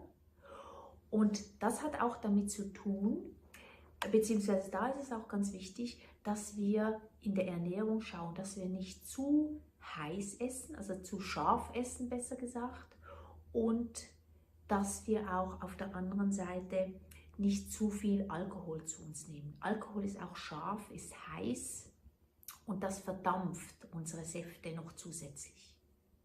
Mal ein kühles Blondes, ein Bier, ein Weizenbier, weil das hat östrogenartige Substanzen mit drin, das ist wunderbar. Aber alles, was hochprozentiger ist, das verdampft dein Yin. Und du möchtest ja dein Yin, deine Energie kultivieren. In unseren Breitengraden essen wir sehr gerne scharf. Und da muss ich dich leider enttäuschen, das ist auch etwas, was nicht mehr so gut ist für deinen Körper. Wie ich vorher schon gesagt habe, deine Feuchtigkeit, das möchtest du dir behalten und mit dem Heißen, mit dem Scharfen verpuffst du diese Energie. Und wir möchten gerne diese Energie behalten. Auf der anderen Seite das Saftige, wie gesagt, Dinge mit Soße, Gemüse, dies sind Dinge, was saftig ist, auch Tees, Kräutertees, blutnährende Tees wie Hagebuttentee oder Malventee. Dies sind alles Dinge, die dich nähren, die saftig sind. Auch ab und zu etwas mit ein bisschen Rahm oder ein bisschen Milch. Und dies natürlich immer alles in Maßen. Oder wir essen extrem viel Milch, weil ich irgendwie früh meine Cornflakes esse und meinen Kaffee 4 oder 5 am Tag, also die Kaffee Latte. Dann habe ich sehr viel Rahm und Käse in meinem Essen. Und das sind Dinge, was überhand genommen haben. Aber Milch per se, wenn ich nicht laktoseintolerant bin, dann ist das eine sehr schöne Sache, ist befeuchtend und das tut dem Körper gut. Das Letzte, was ich noch ansprechen möchte, ist das Thema Toxine in unseren Lebensmitteln und auch in unseren Reinigungsprodukten, Kosmetika. Schau da auch mal ganz genau hin, was du isst, mit was du dich wäschst, mit was du putzt. Wir haben hier auch mega viele Toxine, die sozusagen sogenannte Xenoöstrogene sind. Das heißt, die zeigen unserem Körper, oh, da ist Östrogen vorhanden und so muss der Körper nicht noch mehr Östrogen produzieren, denkt er zumindest, aber es sind keine Östrogene. Und das ist auch ein ganz, ganz großer Grund, wieso Frauen in jüngeren Jahren schon Hormondysbalancen haben, durch die ganze Kosmetika, durch die Reinigungsmittel und. Durch Plastik auch. Ja, das ist ein ganz, ganz großes Thema. Also da auch sehr sorgfältig drauf schauen. Jetzt war das wieder mega viel und ich weiß schon, dass die eine oder andere Schweißperlen auf der Haut hat und denkt, ja, wie soll ich denn das alles machen? Wenn du Hilfe brauchst, ich bin jederzeit da und ich helfe dir auch gerne, dies umzusetzen. Wichtig ist aber für dich, mach nicht alles auf einmal, sondern nimm dir 2 bis 3 Dinge raus und versuche die langsam in dein Leben zu implementieren. Und das Schöne ist, je früher du anfängst, desto besser wirst du deinen Körper kennen, wirst du deine Bedürfnisse kennenlernen, Grenzen setzen lernen und deine Fürsorge praktizieren. Und das ist genau das Thema. Ich freue mich mega über Kommentare, über Feedback und vor allem auf deine nächste Frage. Hast du eine Frage zum Thema Gesundheit, zum Thema Ernährung, Bewegung, Stressreduktion? Ich bin für dich da und werde in der nächsten Episode deine Frage beantworten. Ciao, mach's gut.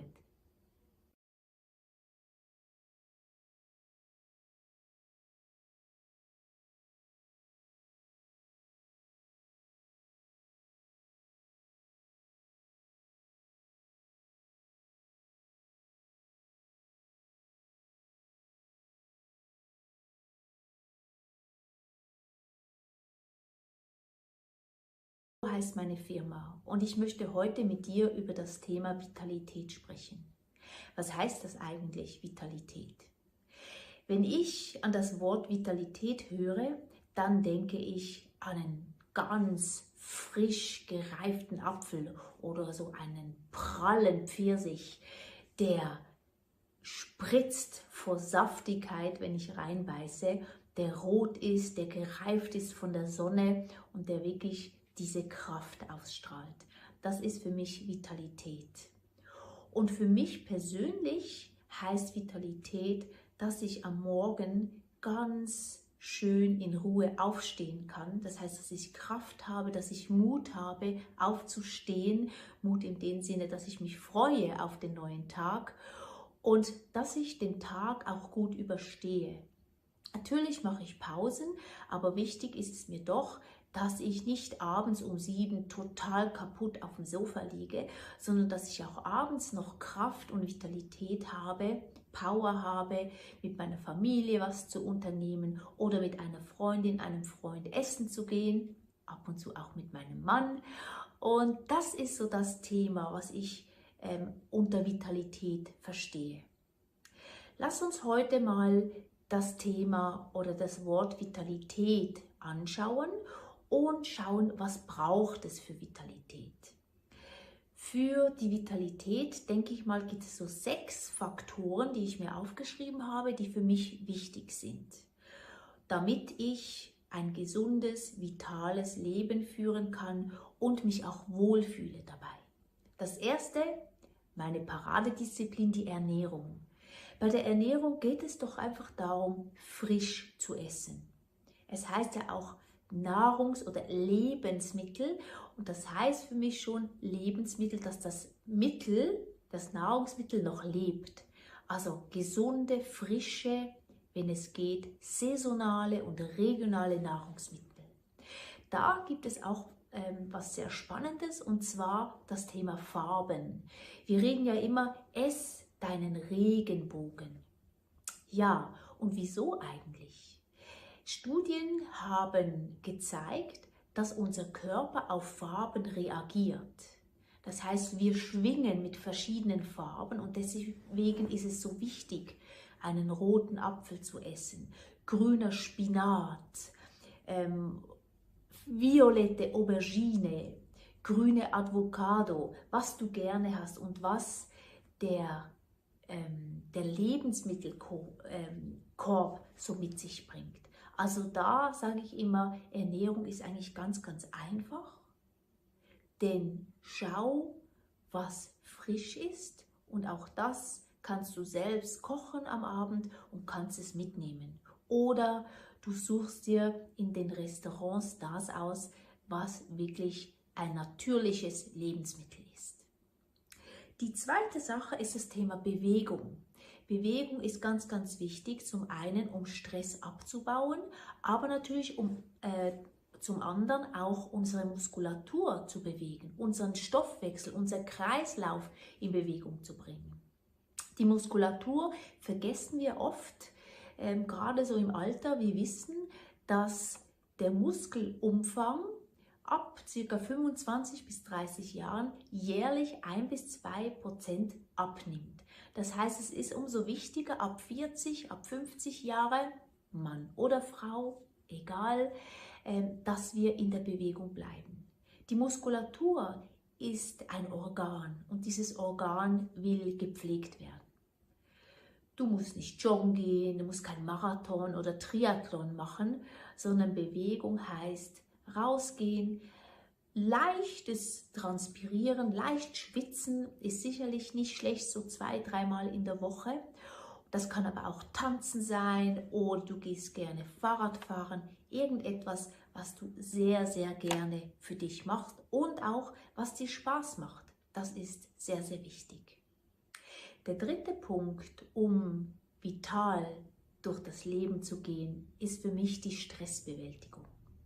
Ich spreche immer wieder vom Stress, vom Übermaß an Cortisol, was in unserem Körper schwimmt, was dann teilweise andere Hormone blockiert. Und da ist das auch ganz, ganz wichtig. Stressbewältigung, um immer wieder in den Parasympathikus zu kommen, in den Entspannungs- und Verdauungsmodus. Und da gibt es Varianten wie Yoga, wie Meditation, aber auch Spazierengehen im Wald, vielleicht auch etwas ganz Schönes lesen, you name it. Vielleicht hast du eine Idee und schreibst mir das auch, was deine Methode ist, um deinen Stress zu bewältigen. Dann kommt dazu gleich der Schlaf. Das wäre der vierte Tipp. Schlaf und Stress gehört ganz, ganz eng zusammen. Das heißt, wenn ich im Stress bin, kennst du das vielleicht auch, dass Schlafen eher schwieriger fällt für ganz viele Menschen. Das heißt, wir haben zu viele Stresshormone in unserem Körper und der Körper kann nicht abschalten. Das kann sein, dass das mal Phasen gibt, wo das so ist. Das ist absolut okay, aber auf die Dauer sollte man zwischen 6 und 8 Stunden schlafen können. Meine Freundin Barbara sagt immer, Schlaf ist total überbewertet. Mit diesem Spruch konnte ich am Anfang nicht so viel anfangen, aber ich muss sagen, sie hat sicherlich recht, beziehungsweise dieser Spruch hat seine Berechtigung.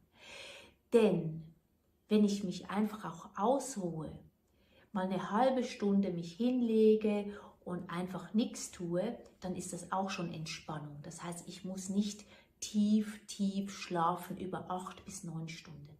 Aber wir wissen auch von ganz vielen Studien und in der TCM ist das etwas, was die letzten 3000 Jahren so gemacht wurde, dass wir ab abends um 7, dass da der Körper anfängt zu regenerieren. Und da, ich muss nicht um 7 ins Bett gehen, aber wenn ich so zwischen 10 und 11 Uhr abends ins Bett gehe, dann hat der Körper die Möglichkeit zu regenerieren, zu entspannen und ich komme da auch viel leichter in den Tiefschlaf. Beim Schlaf haben wir ja 2 Phasen, die uns vielleicht bekannt sind. Und zwar, ich habe einmal den Tiefschlaf. Das passiert so die ersten ungefähr 3 Stunden meines Schlafes. Und im Tiefschlaf regeneriere ich vor allem meine körperlichen Komponenten. Und dann habe ich die REM-Phase.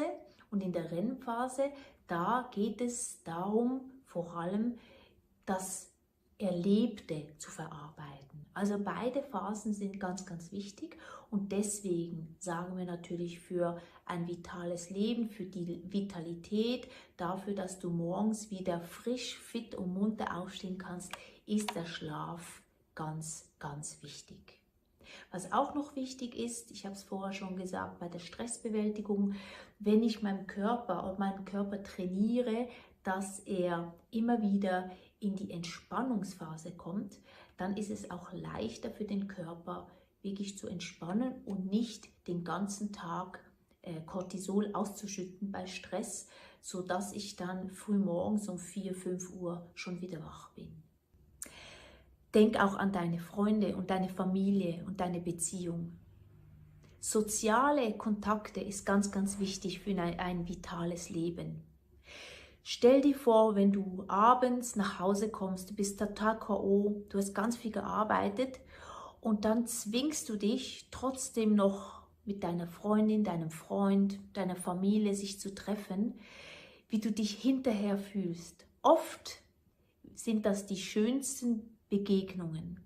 Das heißt, wir treffen uns, wir trinken etwas, wir haben einen feinen Tee oder ein Glas Wein und müssen nicht über die Arbeit sprechen, sondern können uns einfach loslassen. Wir haben Leute, Menschen, die uns gut tun, Menschen, die uns unterstützen und wir kommen auch so in die Entspannung. Es gibt ja die sogenannten 5 Blue Zones. Das sind Gebiete, wo die ältesten Menschen leben. Das ist zum einen in Sardinien, das ist in Japan, das ist in Griechenland, das ist in Amerika und in Costa Rica. Da gibt es Kommunen, da sind die Menschen ganz, ganz alt. Und was da ein ganz wichtiger Punkt ist für deren Vitalität, ist das Soziale.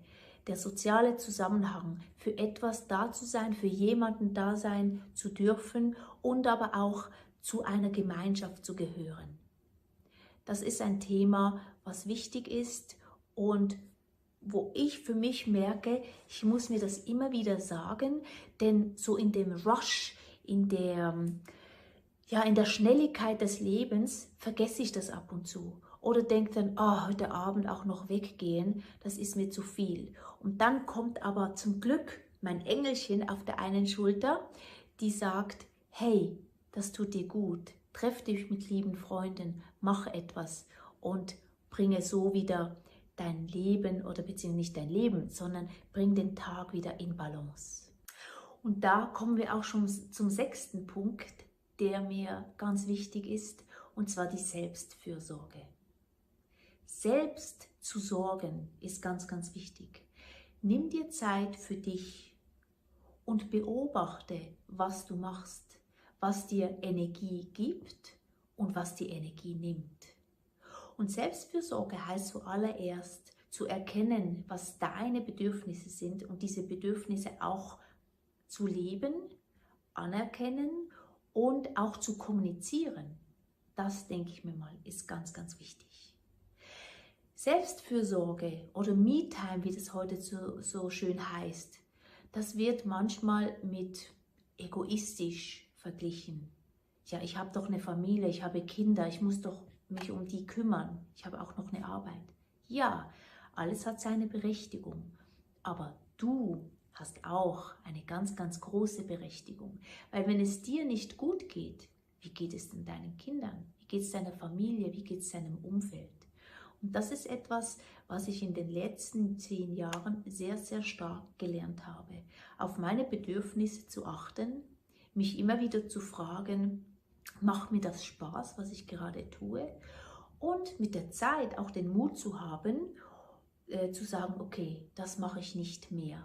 Oder das muss ich für heute streichen. Ich weiß, dass das nicht einfach ist, das zu tun, aber probier es aus. Ich habe heute die Karte der Vitalität gezogen. Und hier geht es wirklich darum, um die Vitalität zu steigern. Und das ist noch ein großer Herzenswunsch von mir an dich. Schau nach innen und spüre deine Energie. Du hast genug Energie für dich und für dein Umfeld. Wichtig ist es aber, dass du es auch spürst, dass du deine Energie kultivieren kannst und dass du wieder in deine Mitte kommst. Du kennst den Spruch, boah, ich bin völlig neben den Schuhen. Das hat oft damit zu tun, dass du nicht mehr in deiner Mitte bist. Dass du überall deinen Kopf hast, nicht mehr nachkommst sozusagen und, wie gesagt, nach außen drängst. Versuche, oder nicht nur versuchen, sondern kultiviere dein tägliches Mitten. Einfach einen Moment in die Ruhe kommen, die Augen schließen, ein paar tiefe Atemzüge und dein inneres Licht spüren. Dein inneres Licht, deine Seele, wie du es auch immer nennen willst, ist immer da. Und wenn du es spürst, dann kommst du auch einfacher in deine Mitte, du kommst viel einfacher in die Ruhe und du bleibst viel einfacher in der Ruhe. Ich wünsche dir eine ganz tolle Zeit und ich freue mich auf deine nächste Frage, damit es nächste Woche weitergeht. Ciao.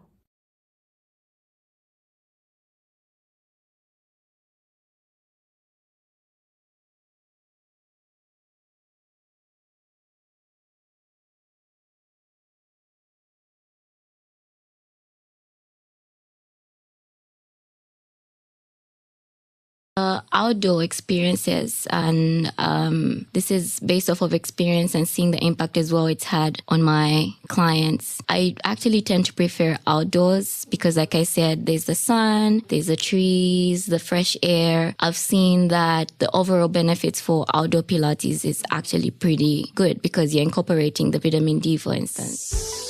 Welcome to Reclamation, the podcast where conversations meet practical insights, guiding you through the maze of behavioral science to empower better public health outcomes. With a passion for bridging the gap between medicine, psychology, and sociology, Tabo brings a unique perspective to every episode. Get ready to reclaim your understanding of health and behavior. This is Reclamation.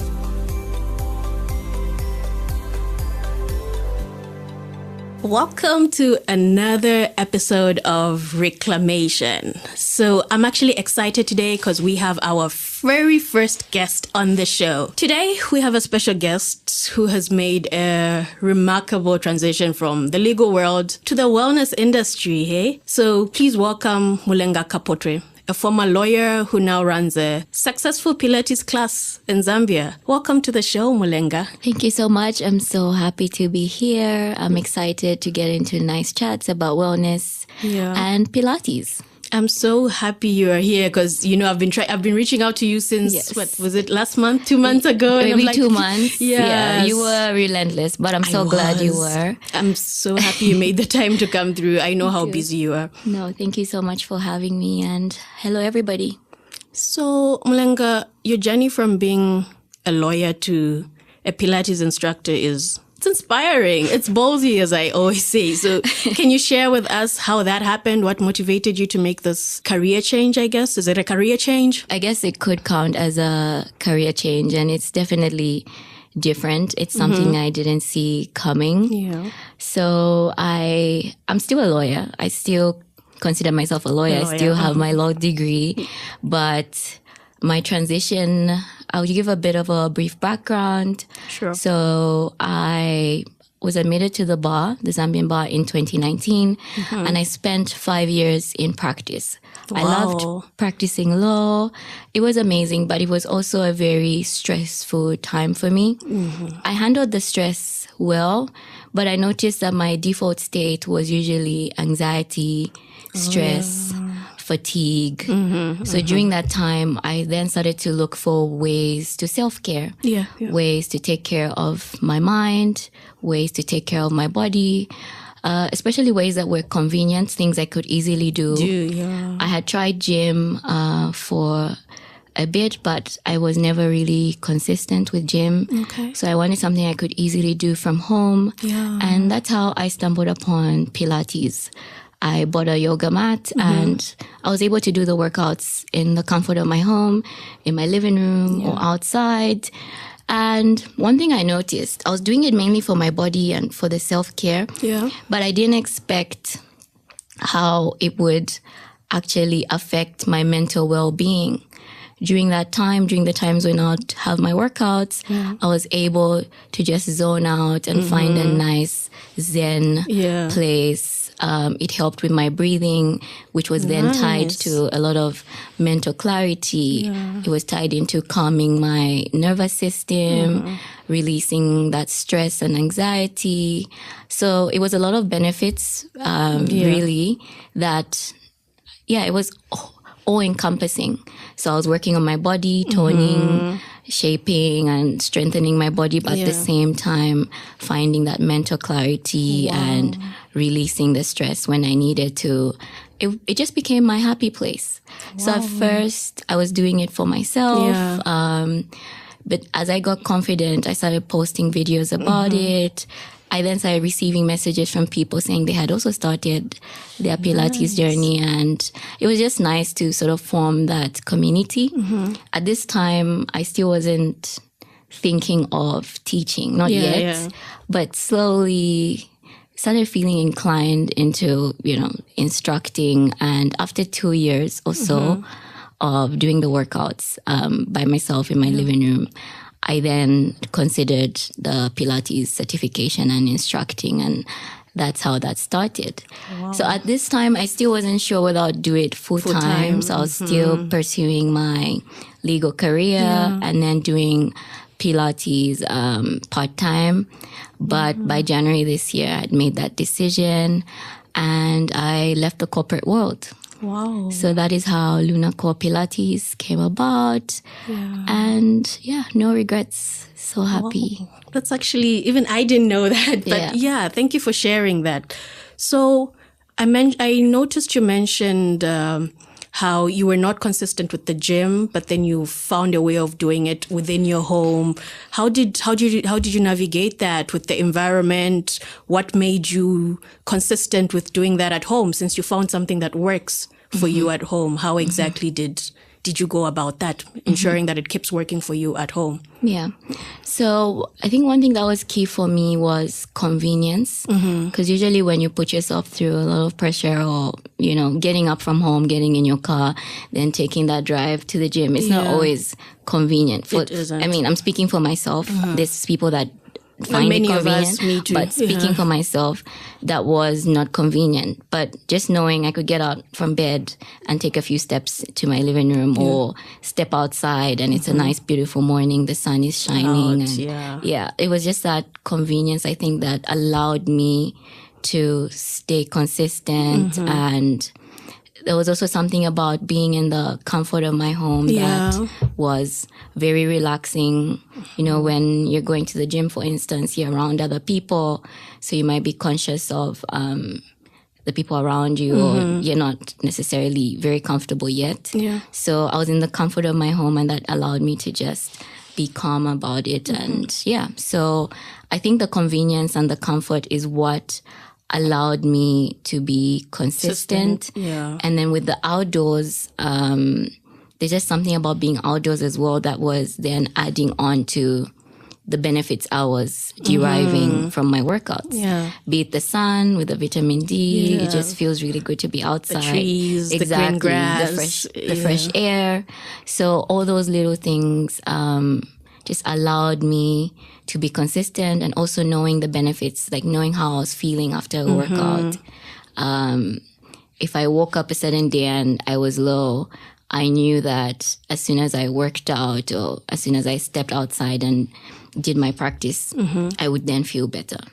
Nice. So yeah, that's what allowed me to be consistent. Okay. So you have mentioned that you sometimes do it indoors or outdoors. Yes. How does the environment impact that? Like, how do you think other people can maybe modify their environments to encourage that consistency sometimes? Because I'm sure despite you being able to do it at home, there might be days when you're not really up to it, despite you knowing the benefits. Because I always keep saying it's one thing to know, but actually doing, like, true. So how have you played around with that? Yeah. How can others do it as well? True. So I think with the outdoor experiences, and this is based off of experience and seeing the impact as well it's had on my clients. Yeah. I actually tend to prefer outdoors because, like I said, there's the sun, there's the trees, the fresh air. I've seen that the overall benefits for outdoor Pilates is actually pretty good because you're incorporating the vitamin D, for instance, the fresh air, and there's that nice release of the endorphins, not just from the workouts, but from the environment supporting your practice. It's also more grounding to be outside. Being out in nature also brings out that sense of awe. You know, it just feels good. So I think the overall benefits I've noticed, well, both are good, but I prefer outdoors because you have that extra support from the environment, which also assists again with the mental well-being. There's just something about being outside on a beautiful day that just brings this nice sense of clarity as well. So I think switching up the environments does assist. You can't always be outdoors. Sometimes the weather doesn't sucks, allow. or maybe you're in you live somewhere where maybe the outdoors isn't very calming, and so indoors is also good. But just switching it up every now and maybe then. coming for a Luna Core Pilates class because we do it outside at Lukanda Beauty Center, which is a beautiful spa, or coming for one of our retreats. That would be a nice way to just switch it up. Oh. So both are good, but I think the environment provides that extra support when you're outside. It actually does because, you know, when I actually just found you and noticed you started doing this, a lot of your videos would be you in the grass outside, and it's just looking so pretty because I'm looking on Instagram and scrolling and I'm like, oh, it looks fancy. Like it's encouraging to say, okay, maybe I should actually sign up for a class. So you're absolutely right. The environment really does help keep you in check. It does. It really does. So what are some of the benefits you've noticed from your clients? Because I know you've been running a class for some months now. Yes. Yeah. So what are some of the benefits or the testimonies you've gotten from your clients? Okay. So the testimonies have actually been quite overwhelming. Yeah. And we've recently started a series where we're recording some of our clients and they're just explaining the benefits that Pilates has had for them. I also received testimonials, which we also put on our social media. Yeah. So I'll start with the body. Obviously, it tones and strengthens your body. So I've received reviews where clients are feeling that their bodies are more toned. Yeah. Some who were pursuing a weight loss journey have been able to lose weight. Nice. Everyone is looking for different benefits, obviously. And going onto the mind, it's been quite grounding for, I was going to say most of them, but actually all of them, because it's your moment to just zone out and be mindful, taking a moment to breathe, and at the same time, you're also working out. So there's a lot of mental clarity that comes with that. Most of my clients have high stress jobs. So during that time, they're able to just release that stress and release whatever fatigue they're feeling. There's some people that have been able to sleep better because, there are certain hormones that are released, and it just brings also that sense of calmness that helps facilitate better sleep. So, there's people that maybe were battling with low emotions or depression. And this has just helped them find that sense of balance and purpose that grounds them and just helps them feel better. And there's also something about community. So with the group classes, you're able to work out with like-minded people. And there's that nice emotional support and sense of community and purpose that comes with that. So yeah, overall, lots of benefits for the mind, for the body, for the soul. It's so beautiful, honestly. Yeah, so from what I'm getting, Pilates seems to be a holistic practice. Like it benefits both the body and the mind. Yes, it's certainly a holistic practice. And what we do is when we're starting the sessions, we start with breathing and mindfulness. So the first 5 minutes is taking a moment to just relaxing your body, relaxing your mind, breathing, which is really, really good as well to get your body ready for the session, but also to ensure your mind is fully present in the moment. Our minds love to multitask. We're either dwelling in the past or planning ahead, worrying and anxious. We're in the future already. So during those first 5 minutes, we want to ensure everyone's just in the present moment. We then have the session. And at the end, again, some breathing, and we finish off with gratitude and self-love, which is another 5-minute practice where you're just taking a moment to focus on what you're grateful for that particular day, and also finishing off with some self-love, saying something kind and loving to yourself. And that is so good for the mind as well. Wow. You know, especially with the self-love one, saying something kind and loving to yourself. Our minds are usually so quick to self-criticize, or we beat ourselves down, or we're always waiting for other people to show us love. But in that moment, you're taking that power back, which is so good for your mental well-being as well. So it's definitely a holistic practice. Okay. Okay. That's good to know. But I'm guessing for you to be able to actually see the benefits, you would have to be quite consistent. Yes. Like, are there any tips you give to your clients that you'd like to share, one or two, or how you stay consistent? Because do you set an alarm? Do you do it every day? Do you have times of the days when you do it and prefer other times? Like, how do you make sure? Because I know you wear so many hats because you're also doing tennis now. Yes. So it's like, how do you balance all that, making sure you stay consistent with your Pilates while also doing everything else in your life? Yeah. Okay, so I'll speak for myself first and then go into the clients. So before, when I was juggling my job and the Pilates, not necessarily, I wasn't teaching yet, but when I was just doing the classes and practicing, the best time for me was after work. In the evenings, I would get home, change from my work clothes and immediately go into my workout clothes and just find a class. So that day, if I was not in the mood to really work out, I'd find the shortest class on YouTube. And, you know, it was better than doing nothing at all. So I'd find maybe a 15-minute class and work out, and I would immediately feel better.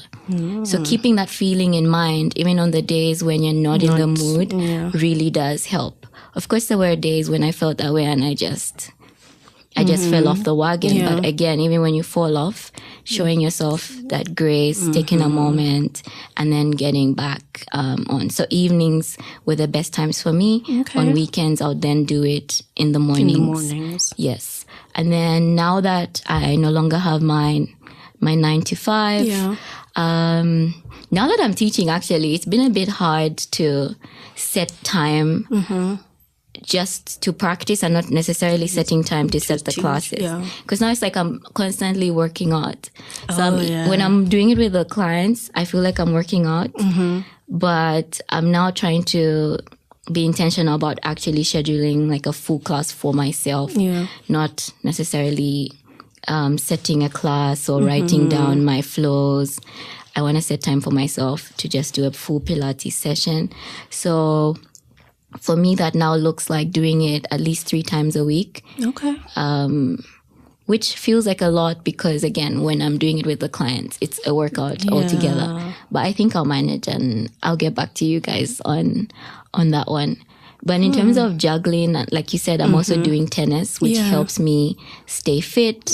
I've signed up with an academy, so that helps me stay consistent, knowing that I will do tennis, let's say, every Wednesday, and there's a coach too. You do tennis once a week? Yes, once a week for now. Once a week. I'm hoping to make it 2, but I have a coach or coaches under the academy. It's called Atlas that help me stay consistent.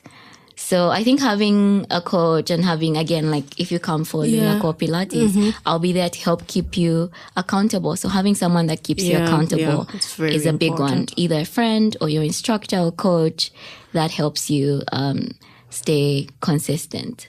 So that's with me. And with my clients as well, I come in to help them stay consistent as their accountability partner. But I actually have to give it to my clients. They are generally just consistent even without me. Yeah. They're usually people that are very dedicated and committed to their wellness journey. I guess because the benefits are that good. Yes, because the benefits are that clear. So, wow. Yeah. I'm so inspired right now because fitness is something I have been pushing for so long. It's just so hard. And here you are talking about doing your Pilates 3 times, doing tennis and wanting to add another day. And I'm like, how does your body feel? So is this for everybody? Like Pilates, like somebody like me who's lived a sedentary lifestyle, I would say, and I'm trying to get into it. Are your classes for everybody? Please tell us who your classes are for. My classes are for everybody. But I would say my target market is people that are trying to transform their lives, take a moment from the hustle and bustle, taking a moment to just take control, take charge again of their minds, their bodies, their souls. You're going to strengthen your mind, strengthen your body in the process as well. Really, it's for everybody. It's for everybody. So come through. So I won't have too much pressure, eh? No. The stretches. No. And honestly, I suppose you won't know till you actually try a class. Yeah, true. But once you come for a class, you will know that it is certainly for you. It is, and you will not regret it. Okay.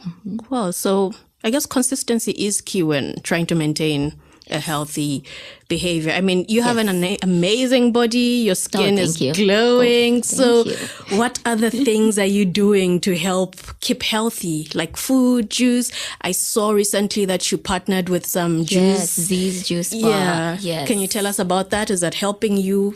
Yes, certainly. Diet is a big one, and that's something I'm still working on, and I'm hoping as the year goes on to work with some nutritionists as well, just to help me, because I actually do have a bit of poor eating habits. But some of my clients work with nutritionists. One of my clients is actually a nutritionist. Nice. So they're able to give advice on diet that will facilitate mental health and also help you with your weight goals, if you have any, and just your overall well-being. Yeah. So I'm still working on that one. Actually, I can't speak too much on the diet one because it's something I'm still figuring out.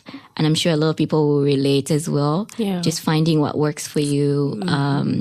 But I do have friends that really do incorporate like proper nutrition diet, and I've seen how amazing that has worked out for them, especially incorporating that with the workouts. It's a holistic approach to your mental wellness, and it's beautiful to watch, and I want that for myself as well, actually. So I'm also still learning, still growing. And the good thing about what I'm doing as well is the collaborations that come with it, like you said, with the Z's Wellness Bar. It's just beautiful to see different ways that, like-minded people can come together and work together. So excited to see where that goes. There's other juice bars as well, like Real Raw, that I can't wait to work with. Nice. So we'll see. On the skin side of it, I have a really good friend that has a skin business and a spa. Yeah. So she's the one that really puts us on. It's just a holistic thing. It really is. Because it all comes into the wellness thing. When your skin is healthy, you feel better as well and more confident.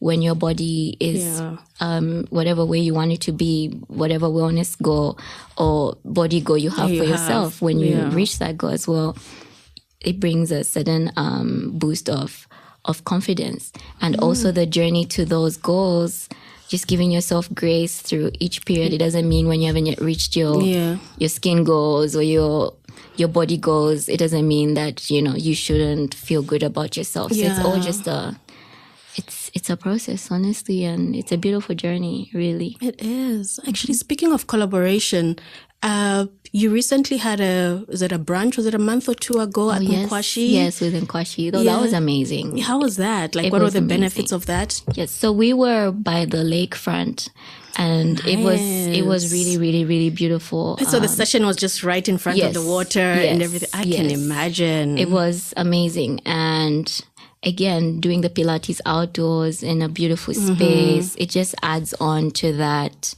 grounding and that mental clarity and relaxation that just works really well with your workouts. We have a few other things planned with Nkwashi, so I'm looking forward to that. And I encourage people to come through. We had a nice brunch afterwards. We took a hike. Foods, hopefully. Healthy foods. We took a hike. That was also really nice. It was like a walk around the lake. So yes, all those things honestly add on to just feeling really good, mind, body, soul. That's really nice to hear. And was this for both males and females? Is Pilates, because I know every time we think of Pilates, it's the ladies. Yes, it's mainly the ladies, yes. So Pilates is for both men and women. We have a lot of athletes around the world that are now incorporating it into their routines because they're starting to see the benefits.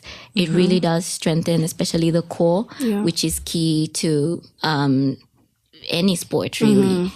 Even if you're not playing sport, it's key to your well-being, your overall being. So definitely Pilates is for both men and women. For the events, whenever it's just women, we do make that announcement.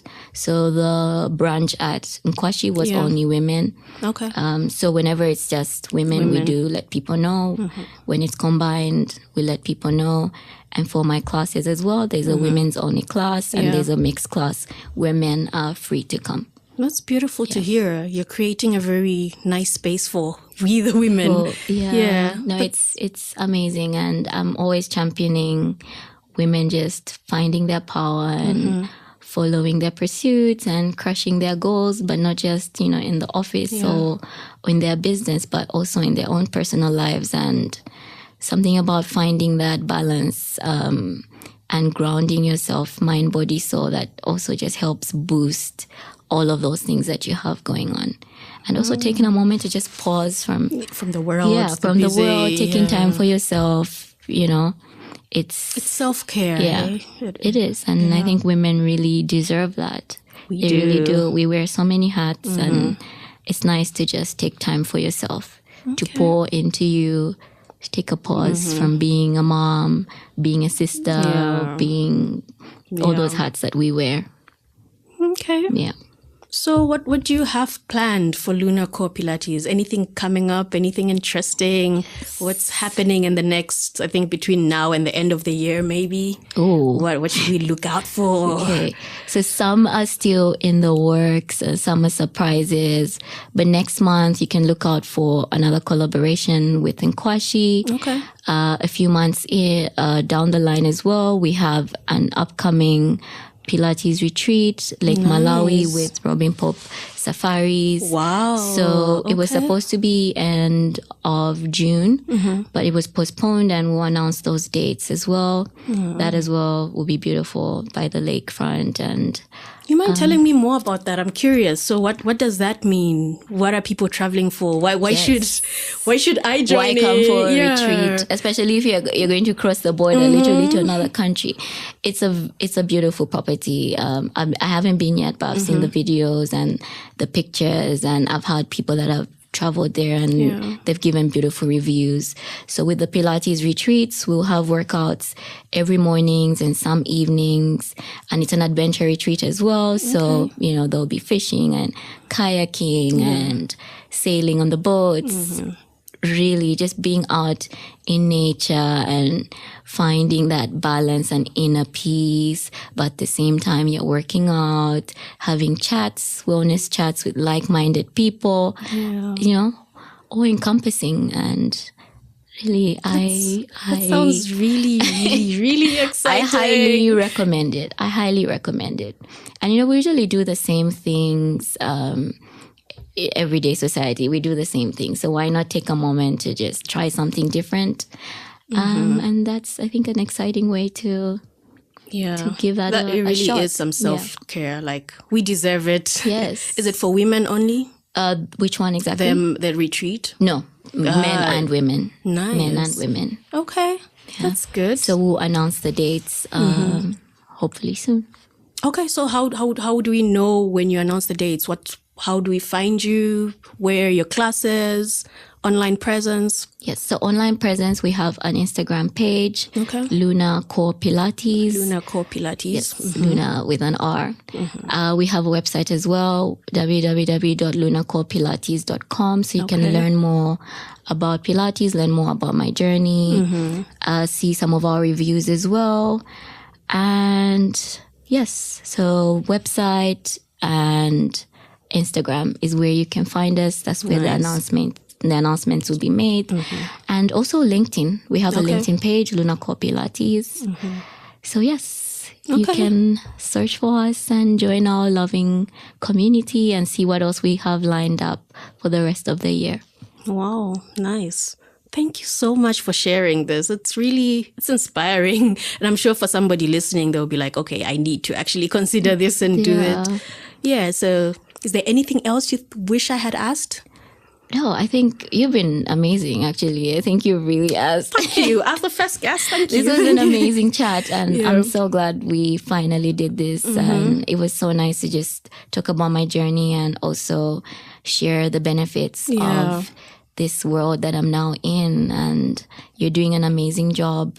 Mental wellness is a big thing, and it's something that we should all prioritize. We should. We really should. And it shows up in different ways. Be it the stress, like we've talked about, the fatigue, or, you know, having these negative thoughts that are always taking you around in this spiral. All that is mental wellness. Like, you need to just take a moment to self-care in a healthy way. In a healthy way. So I'm glad that you've curated this space, and I'm honored to be here. Oh, thank you so much. We could go on and on, but I'm so happy to have you here. I can't wait for this episode to air. But thank you so much for having it. So to our listeners, I hope you found this episode as inspiring and informative as I did. Remember, our environment plays a crucial role in your health behaviors, and making small changes can lead to significant improvements. So if you're in Zambia, if you're in Lusaka, be sure to check out Luna Core Pilates for classes and start your transformation journey. That's it for this week's episode. Thank you. Thank you for joining me till the very end. In the world of behavioral science, every ending is just the beginning of something new. Please remember to subscribe, leave a comment, and stay tuned for more adventures in behavioral science as we continue our journey towards a healthier, more informed decision making. Until then, stay curious, stay vigilant, stay healthy. This is Tabo Lukato Hadonka signing off from Reclamation.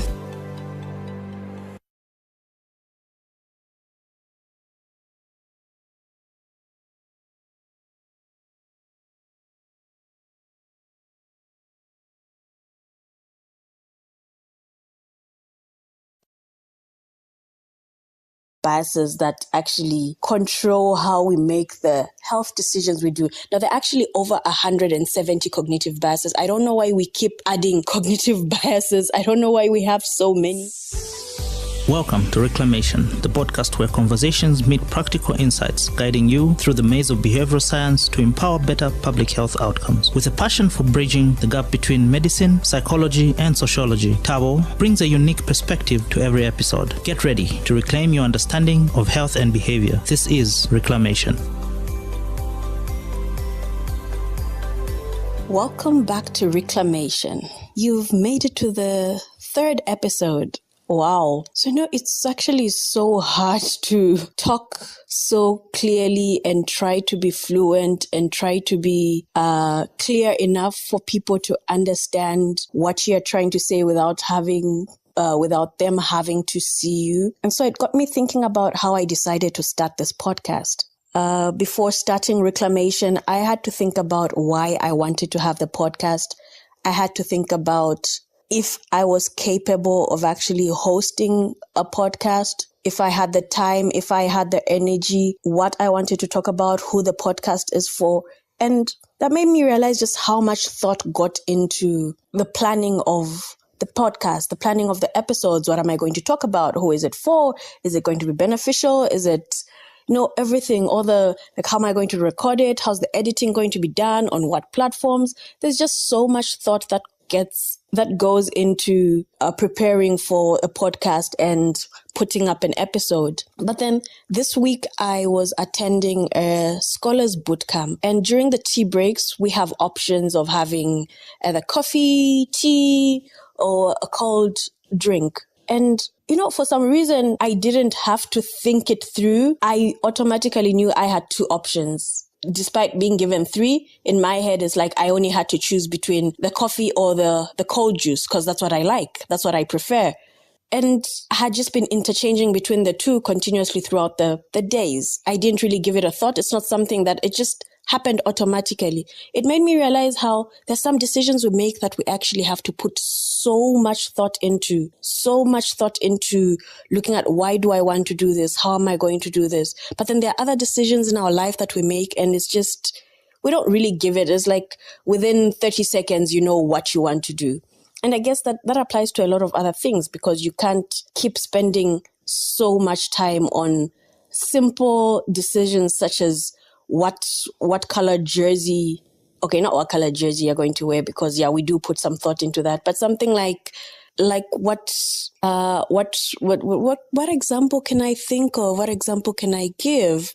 Something about the type of spoon you're going to pick from your drawer when you want to have your cereal or something.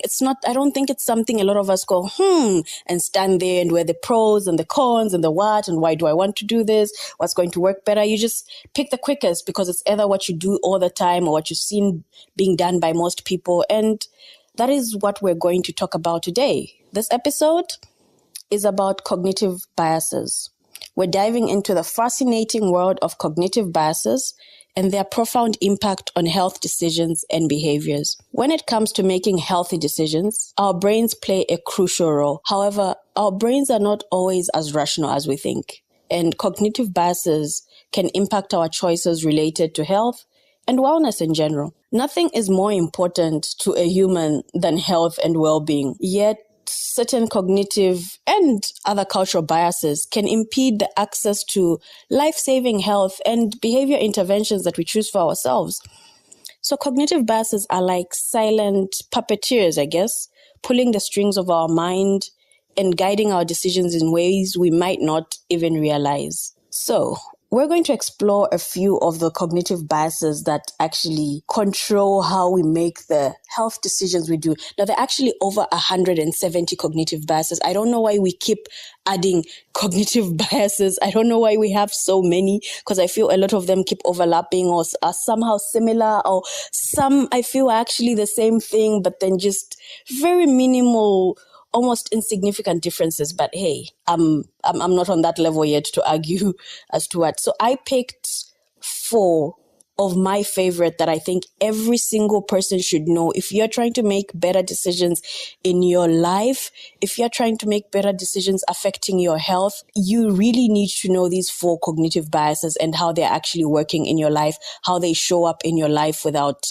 you noticing. They're literally sneaking up on a lot of us. So the first cognitive bias that I'm going to talk about is the confirmation bias. This is the first one on our list. So this sneaky bias leads us to cherry pick information that supports our existing beliefs, while conveniently ignoring the evidence to the contrary information. So imagine someone convinced that vaccines are harmful. That person is going to be scrolling the internet for articles that confirm their fears, and they will disregard all the other overwhelming scientific evidence supporting vaccinations. I'm sure we all know one or two people, right? And I mean, we saw this even during the times of COVID, and we see it continuously with all the other vaccines or all the other medications. So a lot of times you're looking for information, but you're looking for information to support the knowledge that you already have. So that can also impact how you make your decisions, what you think is healthy, what you think is unhealthy. Confirmation bias. Check, like, how has this been sneaking up in your life? are they things that you believe in and that you can support with your life and pull out articles and Google, and somehow those are the articles you're going to concentrate on, even if there are other articles suggesting otherwise. So yes, that's a very interesting one because I see it a lot. And then, this thing where you hear about a friend of a friend who contracted a rare disease, and suddenly you are convinced it's more common than it actually is. So this is the second bias we're talking about. This is the availability heuristic. So this bias usually clouds our judgment, making us overestimate the likelihood of events based solely on how easily they come to mind. Because it's something that is stuck in your mind because you remember it was a traumatic story or it moved you emotionally, and all of a sudden you think, so okay, this is actually happening more often than it actually is. So for example, if we hear about a friend's experience with a particular diet or an exercise routine, we may assume it will work for us as well without considering our unique circumstances, leading to the biased decision makings. Like, there's so many things we don't factor in: our metabolism, our watts. It's just, it worked for this person, so automatically it's working for so many people, and then we think it's automatically going to work for me. We see this in the diet plans that we adapt. We see this in the exercise routines. It happens so many times just because there are so many people who are popping up on your timeline, on your social media pages, on the media you're consuming, who are testifying to a particular health habit, and you automatically think it's going to work for you because majority of the people seem to be doing it. I don't know, but I think this bias can somehow be used for good as well. I think it can be used to encourage good, healthy behavior. More like what I try to do with my story of taking my ARVs, having an undetectable viral load, and not infecting my husband and my little baby. I guess we are trying to use it, but are we using it as much as we could? Because I see it being used in HIV, like with my story. So automatically, if more people come out, then even the few people who have the stigma and the self-denial are encouraged to do it and take their medication. That's availability, because you feel, everybody else who's living with HIV is actually able to live a healthy life. So that is one way in which we could use the availability heuristic. But maybe we're not really using it enough in the health sector. I don't know. What do you guys think? Are there other ways you think we could use it better? Are they? So that was the second one, right? So the third one is the anchoring bias. So this is our next contender. It can really throw a wrench, in our health decisions. Imagine you're at the doctor's office and they throw a scary sounding number at you, like your risk of developing a certain condition. That number sticks in your head like glue, influencing your perception of risk, even when other factors suggest otherwise. So the anchoring effect states that an individual's decision is influenced by the first point of information offered, or the reference point, hence the anchor, like the binding, like the first piece of information you have, the first thought that comes to mind, you stick with it and you go with it forever or for life. So in such a case, it can present itself in, for example, a patient may feel signs of relief, after taking some medication for a few days, and you suddenly feel relief, and that sticks in your head, and you conclude that, you know what, I'm cured. Not realizing that the ailment may still exist in subdued manner, and the medication's costs need to be fulfilled for full treatment. And I think this is the leading cause behind the looming global antimicrobial resistance crisis that we're currently facing. Because as people do not complete their prescribed antibiotic courses, the infection that is actually causing the microbes continues multiplying and are not completely terminated. Instead, they grow resistance, to the microbials and become immune to treatment. We see this in so many antibiotics. We see this even the TB resistant, the multi-drug resistant tuberculosis. It's seen in so many other diseases as well. And hence we have this AMR crisis currently. So it's like anchoring biases or the anchoring effect. It's actually interesting how it is affecting our health. It's affecting us individually. It's affecting our community and public health in general. So moving on to the very last bias that I think is important for you to know. In the last episode on the rat pack and how the environment affects health behaviors, I talked about how I managed to adhere to my treatment by taking my ARV drugs and putting them near the socket in my room. So this is connected to this bias I want to talk about, the projection bias. So this is a common cognitive bias, and it often leads individuals to make short-sighted decisions based on their current emotions and belief. So this bias, I see it a lot in people who are living with chronic illnesses, especially because in that moment, you are so determined to change your life, so determined to live a healthy life, so determined to do right and follow the doctors and physicians' orders. You're given treatment, you're told to take it in a specific way, and you are so sure you're going to do it. And 3 days later, a week later, you are actually not taking it the way you're supposed to be taking it. This is the projection bias. So this bias arises from the tendency to overestimate how much our future selves will share our current preferences, values, and beliefs.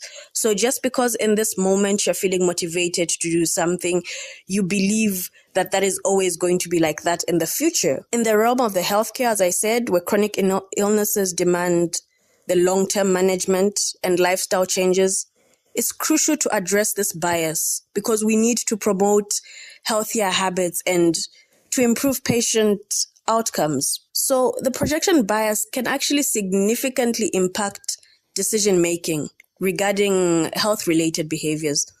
So patients may underestimate the extent to which their future selves will prioritize their health, leading them to make choices that cater to their immediate desires and emotions rather than their long-term well-being.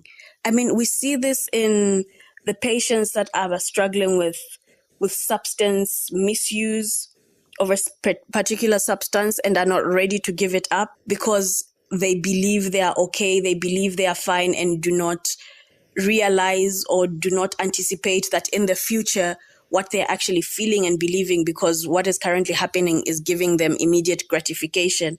It might change. Their beliefs, their priorities might actually change. And that's why in the last episode, I talked about how I look out for future me because I might not always be motivated or remember to take the medication. So this is a very common bias we see. This is a very common bias we fall victims of. I mean, a lot of us actually fall victim of this in just the way we choose to buy our snacks. You know, when you're motivated, you're starting a new month and you're like, I'm done with all the junk food. I'm only buying healthy snacks, the fruits, the vegetables. And then later you get home 2 days in and you open your fridge, you open your drawers, and there's nothing that you really want to eat because you filled it up with the healthy stuff. So that is one way of actually trying to avoid this projection bias. That's one way of actually knowing about it and trying to do something about it because you know it's going to happen and you are looking out for your future self, as I had said. So that's something you need to ask yourself how it might be creeping in. Do you overestimate the future you, how capable future you is of looking out for yourself? So yeah, that's something to think about. So knowing about these cognitive biases is one thing, and I cannot say that you can completely avoid them. Being aware of a cognitive bias doesn't mean you can completely avoid them. It's almost like saying, because I am aware that bullets make ouchies, therefore I can dodge them. Like, we know bullets, we know the impact bullets have,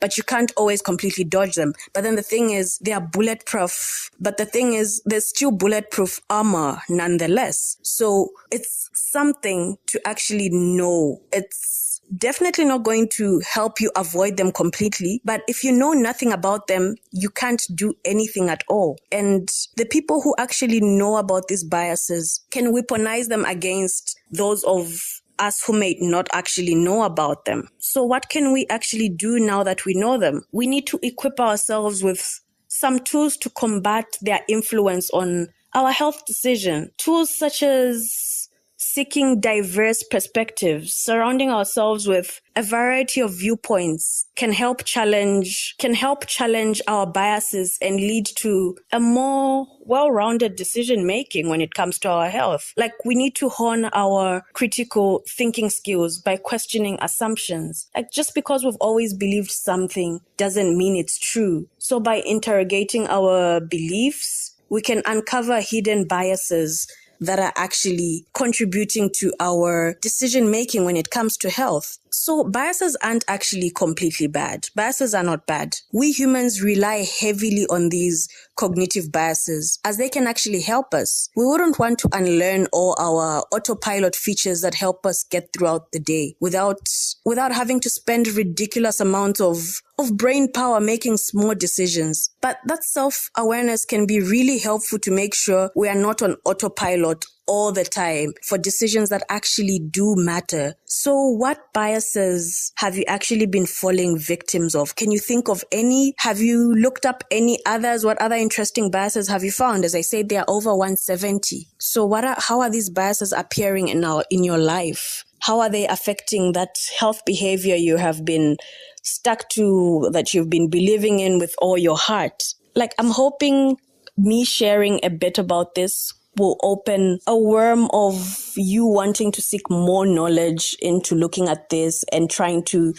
avoid it and be weary of it, and make sure that the people who actually do use these biases, the people who are after our money, people use it for marketing, you're actually not falling victim of these biases. Please let me know if there are any other interesting biases that you found. You can please share them on the comments if you're listening to this on YouTube. I would really like to hear about these biases and how you think they have shown up in your life. So that is it for today's episode. I hope after this we have realized just how much power our brain has, and we can actually use that power for good and to change our lives. So that's it for today.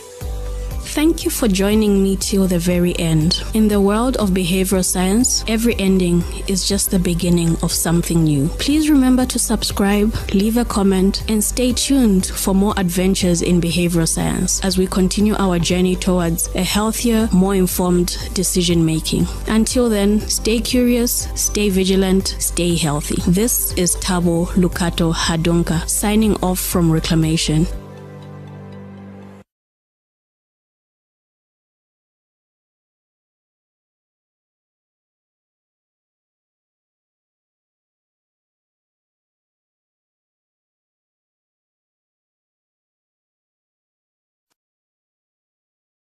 Three major ways in which our surrounding might be holding us back from being the person we want to be, or from doing what we want to do, or from quitting the bad habits and behaviors we want to.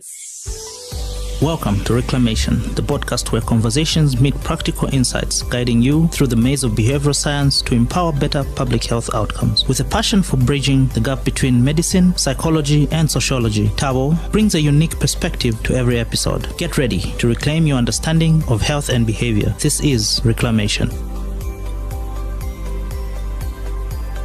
Welcome back to another episode of Reclamation. So, for somebody like me living with a chronic disease such as HIV, that means I have to take my medication every single day for life. And that can be a bit hard to do because it's not a normal thing. It's not everybody who's taking medication every day. It's not a natural way of life. So it's something that you have to be deliberate about doing. in order to stay healthy and stay fit. So when I actually decided I wanted to get serious with doing this life thing, I went into a deep dive to figure out how I was going to ensure I take my medication every day. So I actually checked out the definitions of a habit and of behavior, because if you're like me, I even till date, I still use these words interchangeably. Is that a word? Yeah. I still use both of them the same way. So I found that the definition of a habit is the impulse to do a behavior with little or no conscious thought. So I was like, okay, so this is what I actually need to do in order for me to make sure I'm always taking my medication, because I'm going to be taking it for life. And a habit is like brushing our teeth every morning. That would count as a habit, because you don't really give it, and it's repetitive. And you're not really conscious about it. Well, at least for most of us, like you know that every morning you have to do that. So how was I going to get my mind and my brain to turn taking my medication every day into a habit? And I just discovered during that same period how the environment actually plays such a huge role in the habits you're trying to form, in behaviors you're trying to form, be it new healthy behaviors and habits, and even habits and behaviors that you're trying to avoid and stay away from. Sometimes the environment can just be working against you. So in this week's episode, we're going to uncover the hidden nudges in public spaces that can push us towards healthier habits or pull us into the unhealthy ones, and how even the smallest changes in your home can help create a healthier habit. And we'll also talk about why I chose to keep my medication right next to the socket in my room. So, because you've already figured out from the last episode, willpower is never enough. There's so many things we want to do, but willpower is just never enough. If you haven't from the last episode, please go back, listen to the episode, and then you can continue with this one. So in the 1950s and 60s, scientists believed that addiction was all about the drug itself. They thought morphine was just a siren that caused people, and people can't stay away and resist. So they set up these little tiny rat condos, or individual cages rather, each with a water dispenser containing morphine and other opioids. It was like a cocktail of drugs. And the rats had control over how much morphine they took, because there was a lever connected to each rat, and they could push it according to how much they wanted into their system. And obviously, the rats got addicted because they would always keep pushing the lever and infusing more of the drug cocktail into their bodies. So they slapped up the morphine water like their life depended on it. In the 1970s, though, Dr. Bruce Alexander, a Canadian psychologist, was like, hold up. He looked at the lonely morphine-sipping rats and thought, something smells fishy here. Or maybe it was just the rat pellets. Anyway, he decided to create a rat paradise, a rat park. So Dr. Alexander and his team created a large, comfortable environment for multiple rats. This environment was spacious, with toys, tunnels, and other forms of social and physical stimulation. Everything a rat's heart desired, I guess. And the researchers, Dr. Alexander's team, believed that this setting was a closer representation of a rat's natural habitat than the standard laboratory cages that were always used. Now here's the twist. 2 groups of rats were used in the experiment. One group lived in the standard lab cages, isolated from the other rats, while the other group lived in the enriched environment of Rat Park, the one with the rats' heart desires. Both groups of rats were given access to 2 water bottles. one containing a solution of plain water, and the other was containing a solution of the water mixed with the cocaine and the other opiates, the drug cocktail. The rats could choose which solution to drink on their own accord. And the rats living in the enriched environment of rat pack consumed significantly less of the drug cocktail than the rats that lived in the standard lab cages.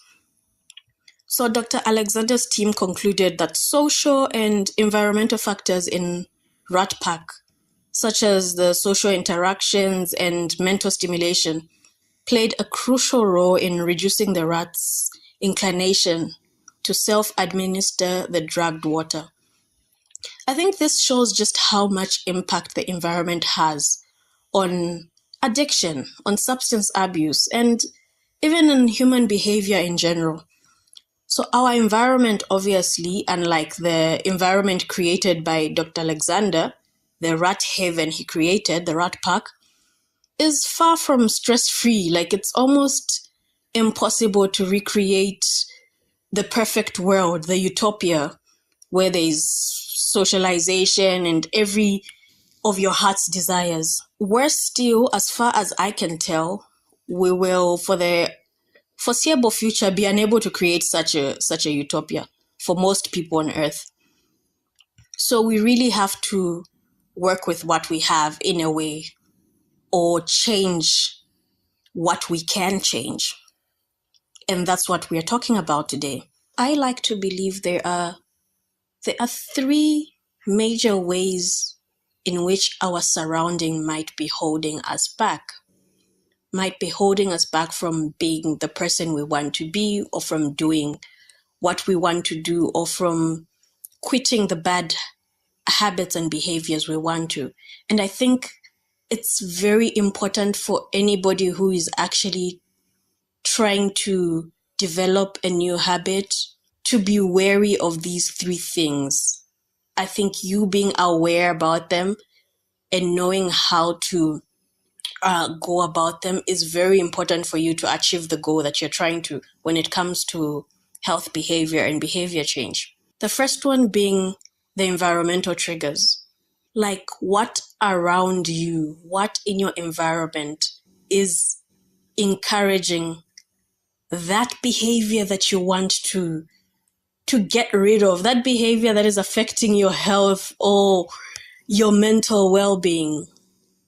Like, what about your environment? What about your living room? What about your bedroom? What about your workplace? What about your classroom or your school or the paths you decide to take is actually enabling that? And that's something that we need to be really conscious of. It's like, what routes do you choose to take when you leave the office and head back home? Are you continuously using that exact same route which has that drive-through, and you're trying to avoid, and yet you're trying to avoid fast food? But you always end up, after a very busy, exhausted work day, right in front of the road that has a drive-through, and you pass there and make the same order every other day. So those are the small things in our environment that we don't really think of, that might be actually enabling a habit you are trying to quit or to get rid of or to reduce on. So it's looking at your space, looking at the space in your home, looking at the spaces you spend your day at, looking at the places you choose to go to. How are they encouraging the behavior you're trying to achieve? How are they getting you closer to the version of the person you want to be? And how are they hindering that? And when you know that, you can actually try to do something within your power. And the second thing, actually, on the first part, I've just remembered a story I was told. So in this particular village, they had an issue with littering. So littering was a huge issue in this community, like plastic bottles, wrappers everywhere. And I think this is something a lot of us in Zambia, a lot of us in Lusaka can actually relate to. But then something changed. The community came together to paint murals on their buildings, celebrating their natural heritage, depicting scenes of clean, litter-free streets. And guess what happened? Just because of that facelift, littering rates dropped significantly. People started taking pride in their environment, keeping it clean for everyone to enjoy. So it was such a simple change as just the visual stimulation of the community, seeing how clean the buildings are looking and how attractive they are. And that was encouraging people to decide to also keep their streets clean and make sure that they actually place their plastic bottles and wrappers and the trash where it actually belongs. So that's a very small, it seems like a very small act, but you'd actually be surprised just how huge of a difference it makes in trying to get a group of people to behave in a certain way, or trying to get even you as an individual to behave in a certain way that you're actually trying to. The next point is the social norms and the peer pressure. Hey, guys, peer pressure isn't for teenagers only. A lot of times when we talk about peer pressure, we're thinking kids, we're thinking teenagers, adolescents, but peer pressure it's continuous. It's one constant through life. It's just that sometimes we deny just how much influence our peers, our friends, our family, our acquaintances have on us and the things we do. So social pressure really affects our choices. It's very hard to quit a habit when everybody around you is engaging in the same thing. It's very, very hard to stop taking a substance when the circle of friends you keep still indulge in that. It's possible. I'm not saying it's not possible. It is possible, but it's extremely hard, and you want to make your life easier if it's something you're trying to cut down on. So it's what about the social norms and peer influence? How are those affecting or holding you back? Like at gatherings, you're faced with peer pressure to drink alcohol, you're faced with peer pressure to smoke, but you have to be prepared for that peer pressure, I guess, and find an escape plan or find a way of going about it. Is it finding circles of friends who do not indulge, or limiting the amount of time you spend with specific people or around certain people? It could be you just making a plan of what you are going to do when you are in that environment. I know the one thing that is hard for a lot of us is dieting, especially during the festive season. Very few people will tell you that the festive season is when they gained the most weight, especially here where we really take that serious. Like December is the time when the most alcohol is consumed, the most food is consumed, and it's so hard to stick to a diet plan if you're on a diet plan and you're trying to reduce your calorie intake or trying to avoid certain type of food. It's extremely hard. So it's you knowing to say this is going to happen. So what are we going to do about it? What is in my control? How can I go about it? Because now I know, because it's one thing to know, but then it's about what action am I going to take? Because I'm aware of the social norms and the peer influence and how they are affecting and standing in the way of me being this person that I see myself being. And the third point is availability and accessibility. So this point is actually interesting because it takes me back to the rat pack, our little rat avengers. So, a lot of studies have shown that with most human beings, when it comes to healthy behaviors, if you are actually given both options in equal amounts, like the healthy behavior and the unhealthy one, and none of them is forced on you and it's just all things equal, a lot of the times, majority of the people would opt for the healthier option, the healthier habit, the healthier behavior, the healthier action. So a lot of the times, what the unhealthy habits that we indulge in, it's simply because you didn't have the healthier option pushed into your face as much as possible. So it's, how often are you surrounding yourself with the healthy options? Like, are you in places where you can actually freely choose? Are all things equal? Or are you finding yourself in places where it's more convenient to have the unhealthy ones? Like the example I gave of using the route where there's a drive-through with fast food and you're actually trying to reduce on the fast food you're having.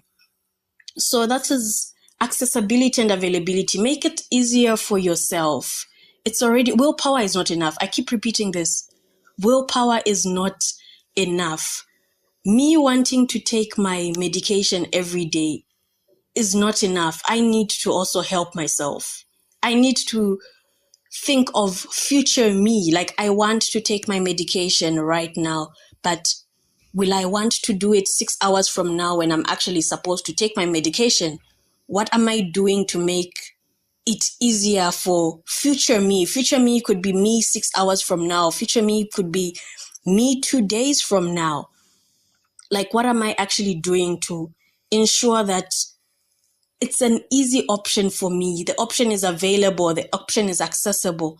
So that's how I actually decided to keep my bottle of medication, my ARVs, near a socket. So I have a socket that is right by the dresser. It's very conveniently placed. And the one thing that I discovered I am consistent with, charging my phones at night. I rarely forget to charge my phones at night because I want to wake up and have my phone's on 100%. I am assured that I'll be on my phone, I'll be online, I'll be able to communicate the whole day. And as we discussed in the first episode, the results of instant gratification, like behaviors that give you instant gratification, are easier to maintain. So with me charging my phone, it's so much easier because I know the results of that. I'm going to reap them the very next day because I'm going to have a fully charged phones. And I'm also going to know to say the repercussions of not actually putting it on the charger means I get to move around without a charged phone. I am not able to communicate with my husband, with the nanny at home, with friends and family. And it's extremely inconvenient. So that was always going to push me to want to put my phone on the charger. And I think it has now turned into, it's a habit. It's something I don't think of. Immediately it's time for bed, I get into the room. What I'm doing is connecting my phone onto the charger, the socket, and charging it. So I discovered that usually when you're trying to develop a new behavior and turn it into a habit, it's so much easier if you're piggy banking on a habit that you already have. So the putting my phone on the charger is an existing habit that I've been doing for a very long time. So in order for me to remember to take my medication every single evening, I decided I'm going to place my drugs right at the socket. So that way, I never really think about, I have to take my drugs. But once I get into the room and it's time for bed and I'm connecting my phone onto the charger, what I see is my drugs. Then automatically I'm like, oh yeah, I need to do this as well. And that's how I have ensured that I take my drugs every single evening. So if I do not charge my phone that night, the chances are very high that I've not taken my medication, unfortunately. But it's made my life so much easier. It's something that I've eventually turned into a habit or close to a habit, I guess. So that is me trying to manipulate my environment. I made it accessible. I've made it available. I've made it right, making sure it's right in my eyes before bedtime. And I've used a habit that already exists, one that has immediate gratification and immediate repercussions if I don't do it. Because, if I left it all to just taking the medication, the repercussions of not taking the medication, I'm not going to see them within a week or within a month. That's the thing. So this has really worked for me. So I'm urging a lot of you to think of what in your environment is working against you being the person you want to be, and what is actually helping you. What can you take advantage of? How can you change your personal space to encourage that habit that you're trying to form, to maintain that habit? It's not enough to want to. The willpower and motivation is not enough. It's really not enough. So how are you helping yourself to actually continue being or working towards being that person or the version that you want to be when it comes to your health, when it comes to your well-being? So there's actually a second part to Dr. Alexander's experiment. The rats, remember them, the rat pack? So Dr. Alexander wasn't done. Like, remember the experiment? He had the rats in the lab cage and he had the others in the rat pack. So he wondered, can we unaddict the addicted ones, the addicted rats? So what he did is he went further and he took the rats which had been in the lab cages, the typical lab cages, the ones that had been on the morphine bender for weeks. He gave them options of the plain water or maintaining the same morphine drug cocktail. And you'd be surprised how many of the rats opted for the plain water, even though they had already been addicted to the morphine and had turned into addicts. But once they were moved into the new environment where there was everything to play with, the socialization, the stimulation, the rats' heart desires, a lot of them opted to be taking the plain water, despite them having withdrawal symptoms that were unpleasant. So again, this actually reinforces just how much of the environment actually plays a role in behavior, in both forming new behaviors and in getting rid of bad behaviors. So our environments actually matter a lot. And we are not just chemical reactions. We are social creatures. Our cages, whether literal or metaphorical, they really do affect our behavior. Things like loneliness, stress, and disconnection, they are real villains. So as we navigate our own rat packs filled with screens, concrete jungles, and the Wi-Fi passwords, let's remember that connections actually heal and purpose empowers. And maybe, just maybe, we can unaddict ourselves by creating our own rat pack. Now, like we've already established, we can't control every single aspect of the environment and the effects it has on us. And to make matters even more complicated, we know that there are biological influences related to genetic differences, the neonatal birth-related circumstances, early nutrition, and all those, and how they can affect and alter brain mechanisms and make people more or less susceptible. This word always shows me flames, but yes, susceptible to the effects of trauma. So switching up your environment might not really be the silver bullet to behavior change, but it makes significant impact. So why not be deliberate about the parts of the environment that we can control? Because behavioral adaptation, it means people can change the way they act and what they do based on what's happening around them. When we're talking about addiction, it suggests that individuals can learn and pick up new, healthier habits to replace the ones linked to addiction. And that's the thing I'm always telling even the clients I'm seeing, that it's hard to get rid of a habit if you don't have something to replace it with. So this might include coming up with ways of handling stress, managing tough situations, and making healthier life choices. So that's just something I want you to think about at the end of this episode. Like, how is your rat park looking like? How have you designed your rat park?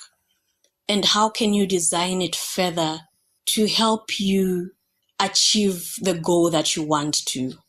I hope this is something that actually gets a lot of us thinking and pushes you to design your own little rat pack in the best way possible that you can. And that's the end of today's episode. Thank you for joining me till the very end. In the world of behavioral science, every ending is just the beginning of something new. Please remember to subscribe, leave a comment, and stay tuned for more adventures in behavioral science as we continue our journey towards a healthier, more informed decision making. Until then, stay curious, stay vigilant, stay healthy. This is Thabo Lukato Hadonka signing off from Reclamation.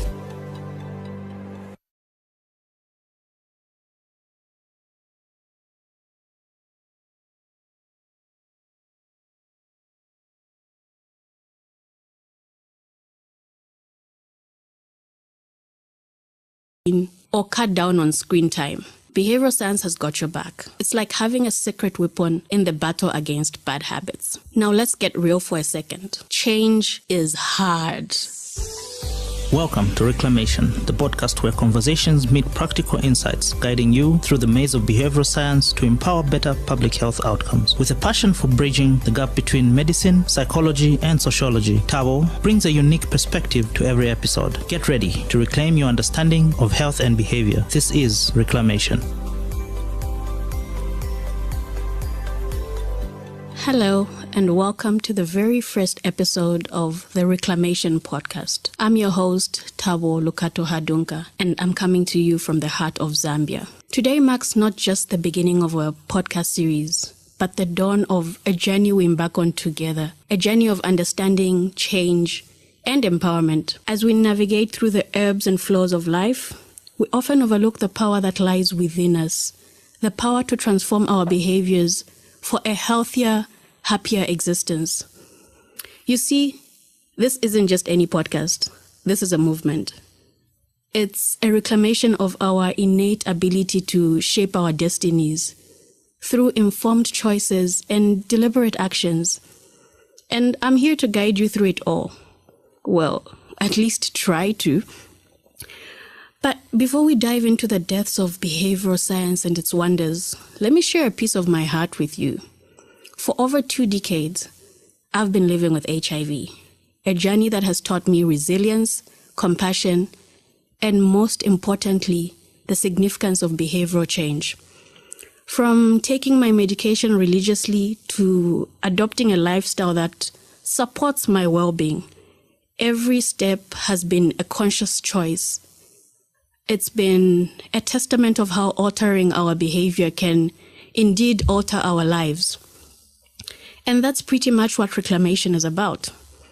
It's about reclaiming control over our health by understanding why we do what we do and how we can actually do it better.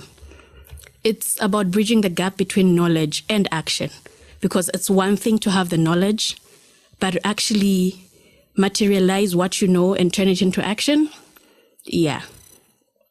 So whether you're here seeking inspiration, knowledge, or just good old-fashioned company, I promise you this: you live with a spark to ignite change within yourself and within your community. In each episode, we'll unravel the mysteries of human behavior. We'll explore how motivation works, why systems and culture plays such a pivotal role in shaping us, and how we can harness the power of behavioral science to enhance our lives. But yeah, more than that, we'll share stories, obviously. Stories of triumphs, stories of trials, stories that resonate with each one of us on a personal level. Because at the end of the day, it's our stories that bind us together in this shared human experience, hey? Okay, back to my story. So over 20 years ago, life threw me a curveball that no one could have seen coming. I was diagnosed with HIV. And this was a time when the world whispered about it in hushed tones. The future seemed like a distant dream. But here I am, 2 decades later. Not just surviving, but I don't know, am I thriving? But yeah, thriving, I guess. And I owe it all to understanding and harnessing the power of behavior change. With a little humor and a lot of determination, I decided that HIV was going to be a part of my story, but not the whole narrative. But it wasn't just about popping pills and calling it a day. Nope. This was going to be a full-on lifestyle makeover. We're talking diet changes, goodbye late-night pizza runs, right? But yeah, we're still working on that. Exercise too, because it turns out sweating is actually good for you. And through it all, I learned that behavior change is less about willpower and more about strategy. Because, we have the willpower to do a lot of things, but we somehow still do not execute them. So it's like playing chess with your habits. You've got to think 3 moves ahead and be ready to pivot when life puts you in check. Now, let's talk stigma. If HIV were a person, it would be the most misunderstood character in the story of life. So I made it my mission to set the record straight. Not just for me, but for everybody else living with this virus. We're not victims, we're victors. And if anyone has a problem with that, well, they can kindly take several seats. But humor aside, advocating for HIV awareness became more than just a passion. It's become my purpose. And I won't lie to you. There are days when the weight of it all feels too heavy to bear. Days when the fear creeps in. But, these are also the days when I usually discover just how strong I really am. You see, living with HIV is not just about managing the virus. It's about embracing life with all its ups and downs. It's about finding joy in the little things. A perfect cup of coffee, a good hair day, which I unfortunately can't relate to right now, or even just making somebody smile. And as for behavior change, well, it's become my superpower, I guess. It's allowed me to take control of my health narrative and write chapters filled with hope and healing. So here's what I want you to take away from my story. No matter what life throws at you, be it HIV or any other challenge, you have the power to change your behavior and change your life. I hope that makes sense. Okay, so let's get into it. Behavioral science. So behavioral science isn't just academic jargon. It's the study of why we do what we do and how we can do it better. It's about making informed choices and taking deliberate actions that lead us towards healthier, happier lives and happier versions of ourselves. Imagine it as the GPS of human behavior. It helps us navigate why we do what we do and how we can do it better. So it's like having a personal life coach in your pocket, but obviously without that hefty price tag, eh? Now you might be thinking, behavioral science, this sounds complicated. But trust me, it's all around us. It's in the ways we choose our morning cereal, or the way we choose the route to take to work, or even how we decide to swipe left or right on that dating app. No judgment here. At its core, behavioral science is about understanding the mechanics of decision making. It's about figuring out the why behind our actions and using that knowledge to make positive changes. And here's the best part. You don't need a PhD to apply behavioral science in your life. All you need is a little curiosity and a willingness to experiment. So like you want to eat healthier? I've been struggling with eating healthier. So maybe try placing fruits and vegetables at eye level in your fridge. Like don't place them at the bottom where you can't easily see them. That might help and encourage you to eat healthier. Or are you looking to save money? Then set up an automatic transfer to your savings account every payday. For example, did you know that simply changing the wording on a sign can influence how many people wash their hands in a restroom? Yep, experiments have been made just from the different language and wording of a sign.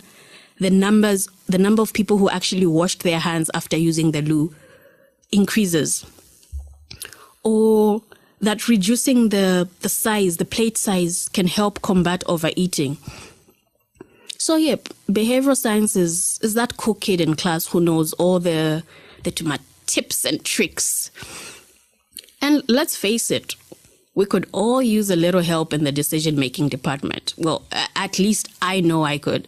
I mean, who hasn't stood in front of an open fridge on a lazy morning, wondering if that leftover pizza counts as a balanced breakfast because it has some vegetables sprinkled on it? So whether you're trying to stick to a workout routine or cut down on screen time, behavioral science has got your back. It's like having a secret weapon in the battle against bad habits. Now let's get real for a second. Change is hard. Change is hard. It's like trying to teach an old dog new tricks, except the dog is us and the tricks are healthier habits. But here's the kicker. Change is also possible, and not just winning the lottery possible or your Betway ticket passing possible, no, but actually happening every day possible. But it's not just about physical steps. It's about mental shifts too. It's about rewiring our brains to embrace new patterns and say goodbye to the old ones. And trust me, our brains are more flexible than we give them credit for. Think about it this way. Every time you make a choice, you're casting a vote for the kind of person you want to be. So, like, if you want to be someone who exercises regularly, every workout is a vote. So you're actually casting a vote towards that version of the person you want to be. And sure, there will be days when you slip up, when the vote goes to procrastination party or binge watching Bonanza, because, I mean, I'd rather sit down in front of the screen than work out. But that's okay, because change isn't about perfection. It's about progress. Somebody told me that messy progress is okay. So the beauty of behavioral change is that it's not a one-size-fits-all deal. It's tailor-made to fit your particular life, your personalized goals, and your quirks. Now, I won't sugarcoat it. Transformation takes work. It's like building a muscle, eh? You've got to exercise it regularly. But it's just like any good workout. The results are worth it. And I'm not just talking about the toned abs, though that would be really nice too. So yeah, in this podcast, we're going to explore all things behavior, from the way we tackle public health issues in Zambia to how we can transform our personal lives for the better. We'll delve into topics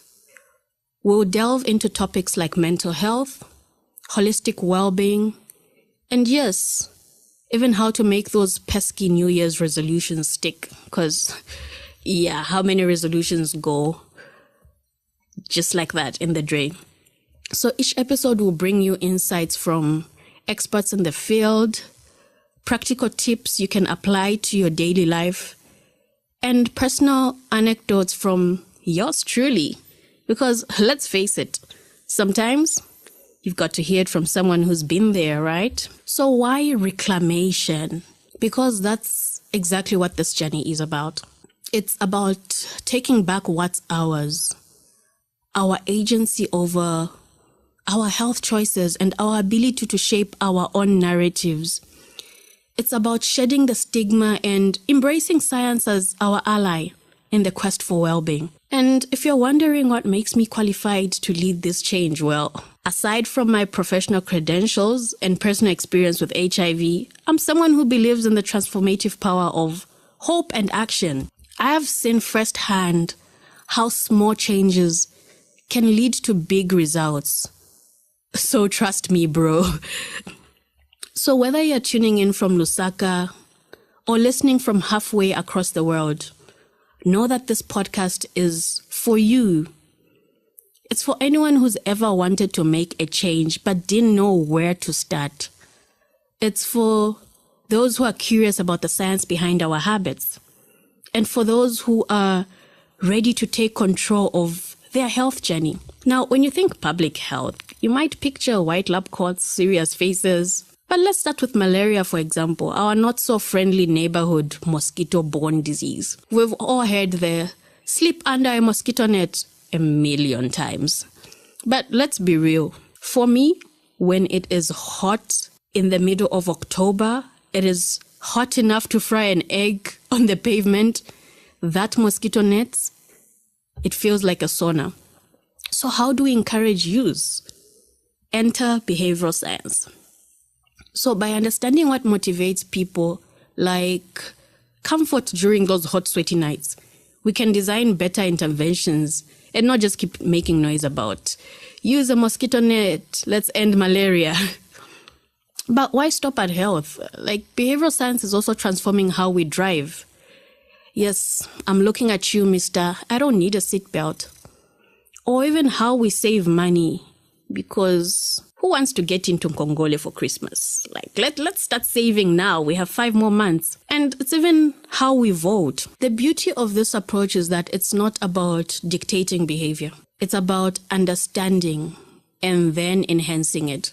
It's like having a conversation with the nation, but one where we listen first and then act. So, like, have you ever wondered why it's so hard to resist the second slice of cake? Like, you know, when you have cake in the fridge, like, I'll speak for myself. On my birthdays, there's a full cake and my husband doesn't really enjoy cake. It's very hard to control myself and tell myself I'm only going to have 1 slice in a day. That's almost impossible. We will eat that cake. I will. Let me not even say we. I will eat that cake for breakfast. I will eat it as a mid-morning snack.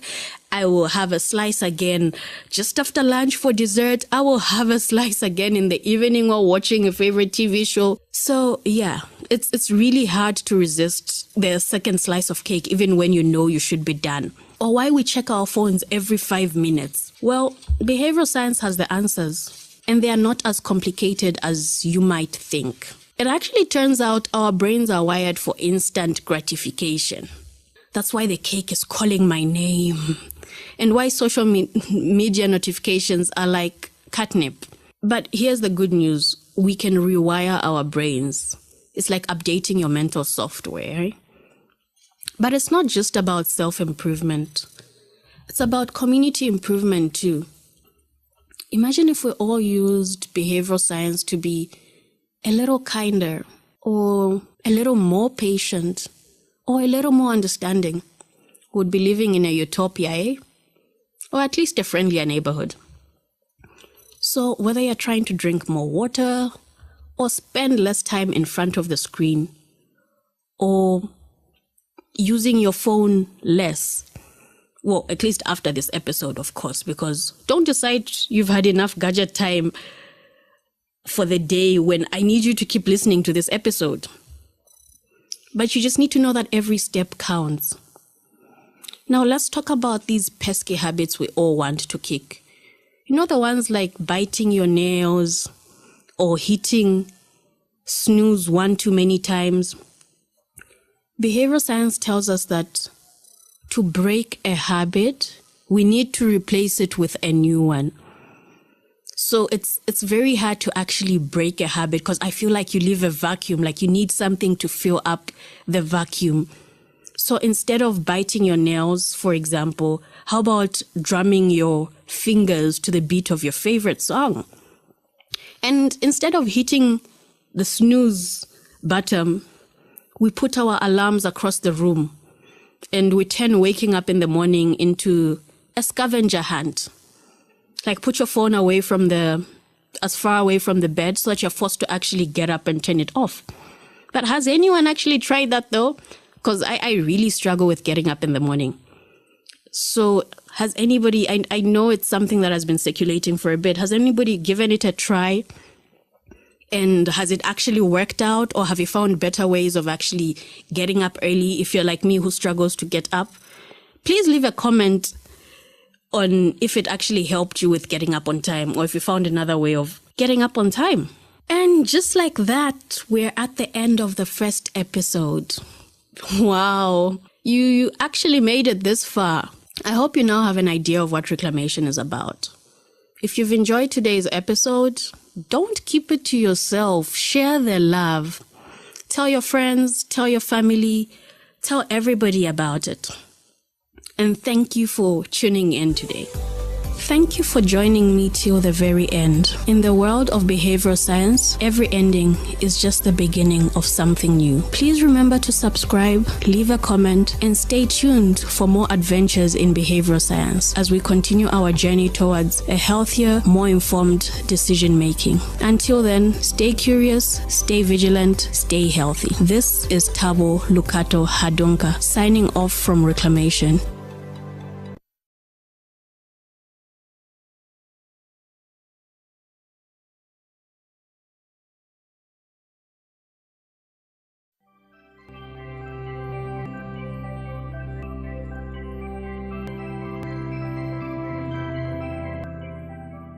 When I was making, I didn't sit down and say, okay, that I'm going to do. I was just trying things. So after I tried the weight products, after I tried different things, I was like, okay, why don't I try things that are going to help improve my mental health as well as my physical health? Welcome Reclamation, the podcast where conversations meet practical insights in you through the maze of behavioral science to empower health outcomes. With a passion bridging the gap between medicine, biology, and sociology, Tabo brings a unique perspective to every episode. Get ready to reclaim your understanding of health and behavior. This is Reclamation. Welcome to another episode. This week's episode of Reclamation. I am so excited here because I have a lovely lady seated in front of me that I haven't seen in almost 2 years. Yeah, it should be 2 years, and she's amazing. She's looking awesome. I actually wish this year so that you guys could actually see her. But yes, I have Namatama Luwinda, who is a medical licensed psychiatrist. She's a weight loss coach and she's a mental health activist. She's amongst the most, she's probably the most influential mental health activist we have in Zambia. Welcome, Namatama, welcome. Thank you, Tao. Those vibes, I'm even feeling shy. Energy. Can you match my energy? I'm failing to talk now. So yeah, thank you for taking the time to come here. I know you've been so busy. I've been reaching out for a while and you're not feeling well, but yeah, I'm glad you took the time to come here. Thank you for having me. It's a pleasure. So you've been doing so well. Your body's looking good. Thank you. Yeah, so tell us about that. Where do I start? What happened? Because the last time I saw you, you were still just as pretty, but you were slightly bigger. Yeah. Yeah, so I lost weight. Okay, so when I was bigger, I experienced a lot of body shaming. And many people think that's what motivated me to lose weight. Oh, it isn't? No. So I thought so too. Okay. No, not at all. The body shaming didn't bring anything positive to me, really. It didn't, because initially the weight gain came, I would say, due to depression. Well, that's what my psychiatrist said when I just started gaining weight in 2020. It was because of the depression. And so the body shaming just made the depression worse, which made the weight gain even worse. So my motivation for losing weight was the love that I developed for myself. Initially, I enjoyed being big, but then the more that people spoke about me being big, I started to hate being big. I can't really say I ever hated myself. Yeah. Because I still loved myself and still saw myself as beautiful. But I just didn't like being big. Okay, so allow me to cut you off first. Because I know people are wondering when you say you gained weight because of depression. How? Like, what do you mean because of depression? As some of the people living with depression gain weight, they automatically gain weight. Like, how exactly did that lead to your weight gain? So there are different factors that may lead to people with depression gaining weight. Although what we see most of the time is people losing weight, right? So when you are living with depression, especially if it's clinical depression, it can have an effect on your metabolism. It can have an effect on your appetite. So it can either make you eat way less or eat way more. And in other instances, the person may not even be eating that much, but because their metabolism is so slow, they end up gaining weight from even the little that they eat. Okay, that makes sense. So what do you think happened to you? Were you eating more, or was your metabolism just messed up? I think it started with my metabolism being messed up because initially I wasn't really like a foodie like that. Yeah. But then the more depressed I became, I started stress eating. And I would like anytime that I would be sad, I would go for milkshakes. And for me, that was therapeutic. And I even used to just... It was an escape, eh? Yes. Yeah. So I didn't realize that those milkshakes were adding...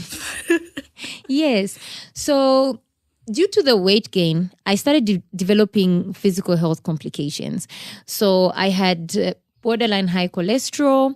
I was even diagnosed with hyperthyroidism at some point. I had issues with pneumonia. I know it doesn't seem like there's a connection between pneumonia and weight gain, but then if you have more fat, right, or more body mass, your lungs have to work harder. Look at you schooling us. Oh, yes. So you have to know that, hey, she has a degree. I know, the degree is working. Show us. Yes. So your heart and your lungs have to work extra hard to produce more oxygen.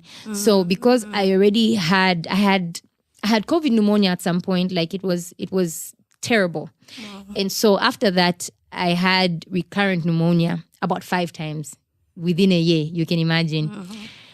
So I had all these issues there, even some other issues that I think if I mention all of them now, we'll be here the whole day. Yes. Like, what was wrong with that? Exactly. So I decided I love myself enough to get myself healthy. So for me, it wasn't much about the way I would look, but the way that my body would feel and function. Okay. Nice.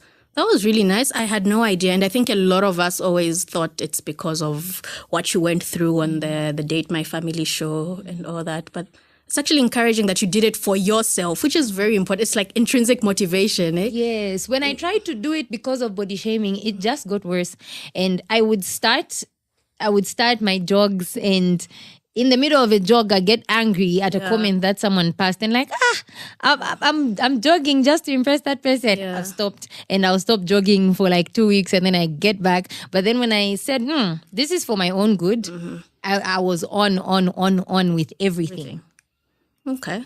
So I know we always say motivation really isn't enough to keep you going a lot of times, but would you say doing it for the right reasons helped, like the intrinsic motivation because you were the one who actually wanted it and not validation from other people? Did that help you stay consistent with the journey when you decided this is what you wanted to do now? Definitely. Because as with all things, I mean, if you choose, for example, a university program for yourself, right? No matter how hard it is, you wake up to study. But if it's your parents that chose it for you, you will not have the discipline to do it, to keep going. But then because I did it for myself, I actually enjoyed the process, and I'm still enjoying the process. I'm still making the summer body. You ain't like nothing yet. Reached.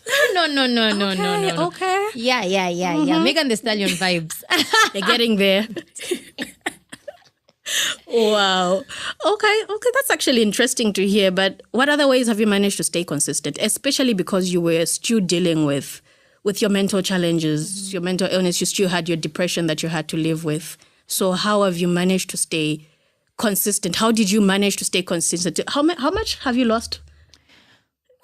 I don't remember the last time I checked my weight, but the last time I checked my weight, I think that was like a month ago. I was at 60 kgs and my starting weight was 87.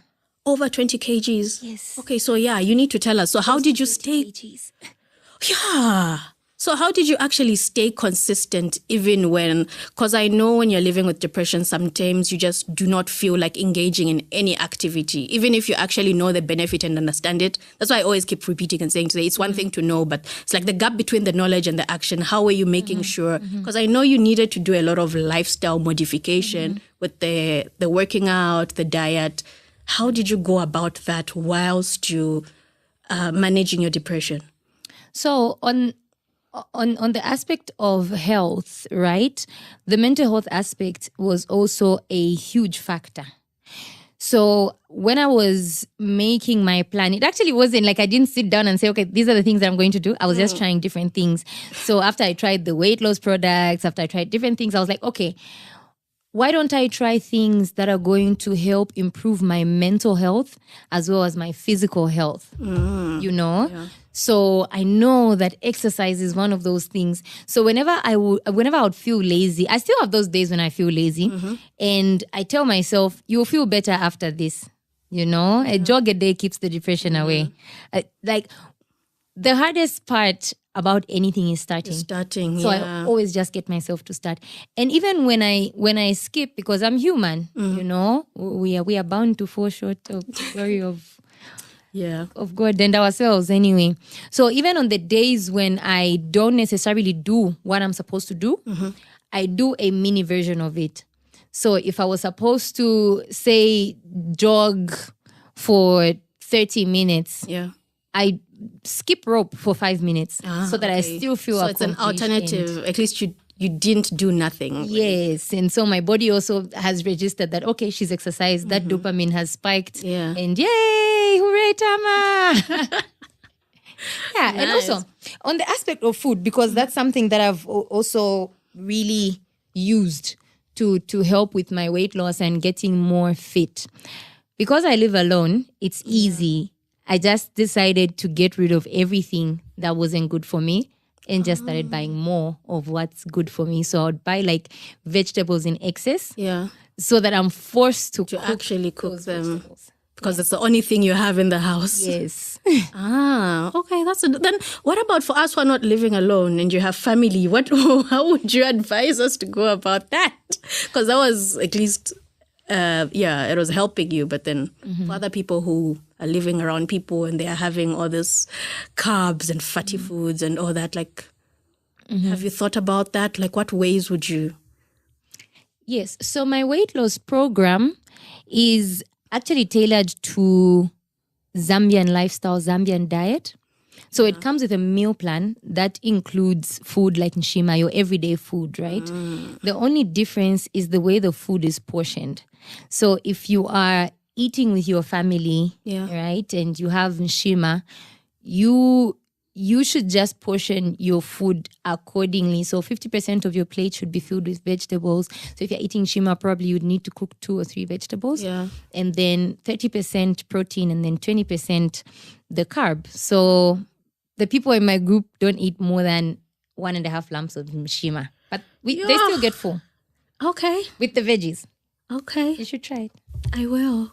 Especially if it's roller meal. Roller ikutisa. Oh yeah, I have no problem with roller, so yeah. Oh, wow. Okay. So we're not getting rid of the shima because I see a lot of diet plans whereby you cut the carbs completely and... So we don't really get rid of anything. The only thing I can say that we probably get rid of is sugar, but that's also optional. You can just reduce your sugar intake to, negligible amounts. Yeah. But we don't really get rid of anything. Carbs are also important. When you take out carbs, then you're causing imbalance to the body. And also, Zambians eat nshima almost every day, right? So if I'm to put them on a plan that excludes Nshima. It's going to be you're setting them up for failure. Yes. And also, when they are done with the 6-week program, they'll go back to eating Nshima and gain weight even more. So if I can just teach them how to eat what they already love. So it's also about making it sustainable for the clients and for yourself as well. Yes. Okay. So earlier you mentioned that you discovered that you turned to foods such as milkshakes and others for comfort. How are you dealing with that now? Because I'm sure there are a lot of people who are having mental health challenges and would want to achieve a certain goal, but then what is standing in between them is the vice that they found themselves in that is providing them with comfort or a coping or an escape.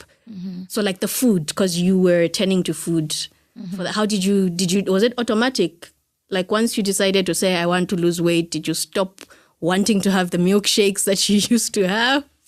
Like, how did that happen? How'd you go through that? What would you advise? Okay. So when I decided to improve my health, one aspect that I did not leave out was my financial health. So how that helped me was I constantly think of ways in which I can get what I want without spending money or spending minimum money. So I make my own shakes at home. That's really smart. Yeah, thank you. So I mix like different fruits and actually make my own protein shakes at home. Yes, I can even give you a quick recipe. Like come on, give us. It's simple. So for the average Zambian, protein shakes are very expensive. They are. But what's in them is literally soya.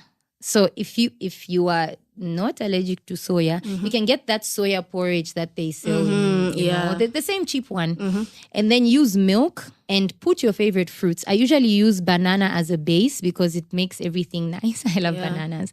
So just mix those things. One thing that I also put in almost every shake is mawuyu. So the pulp from mawuyu, and also I boil the covers and extract that tea. So that helps to boost the immune system, and it also helps with weight loss. It also helps with suppressing your appetite and making your body warm. I think everybody needs a warm body. I have so much to say about that. Zambians' obsession with warm bodies, the women. But we will not talk about that. But makes your body warm, which is a plus, I guess. It kills viruses. Okay. What viruses? Flu. The influenza that almost took you out a few days ago. Yes, and I killed it with mawuyu. With the mawuyu. Yes, okay, that's actually good to know. Oh, okay. Yeah. No. Noted. We'll try that out. Yeah, like mawuyu has about 10 times as much vitamin C than oranges. Did you know that? I didn't. You do. Wow, now I do. Glad you came. I'm a mawuyu girl. Where'd you find them? The markets. They are there? Okay, I think it's because I'm never looking for them. Yeah. So, Yeah, but they're all over in the markets. Yeah. Okay. So, with your combined experience of actually wanting to lose... Okay, no, actually before we go there, after you have managed to lose weight, would you say you've reached your goal? Was this the ultimate goal? Like when you were beginning this journey, what was your vision of the end looking like? I think I've actually gone beyond my goal because... Wow. Yeah, initially my goal was 65 kgs because that's what seemed healthy for my BMI and whatnot. Yeah. But then now I'm at 60 and I didn't expect myself to be this happy. I knew that I would be happy, but I've never been this happy in my life. Like I'm living my best life and wondering like, so there are people who are happy like this. Jesus. Because also, it's also been a spiritual journey. Initially, I would try to lose weight on my own. And at some point, I just gave up and said, Jesus, I know you care about my feelings. So please help me to get healthy. I know that, you are Jehovah Rapha, you are the healer. So even when I feel like I can't do it, please, you help me do it, So through this journey, I've also really gotten closer to God, especially because most of the people around me were body shamers. Like even the people that I thought I could run to were just not there. So it was an issue of, okay, it's just me and God, because even when I would say, guys, you see me next year, you won't be able to touch me. So, Paul be like, now, but they're the same ones who are now, green, can I take you out for lunch? No, I am on a weight loss program. Yeah, speaking of that, how do you navigate that? Because it's easy when you have control over your environment at home, but then like dates, how are you making your orders of food? Because these are things that are around us and you've set a goal that you want to do this. At home, it's all good because you're in control. But then there are times where you go out, maybe you even visit another town for a weekend or the whole week. And how do you go about that when you're forced to actually have to order food and not be the one to prepare it? It all goes down to portioning. So if I go to a restaurant, I'll order a huge salad and a normal meal on the side. So because I know I can't tell them, give me half of the chicken and stuff. So I just portion it like that. So usually for me, one meal turns out to be 2 meals because of the portion of the salad. By the time I'm getting to the other things, I'm already kind of full.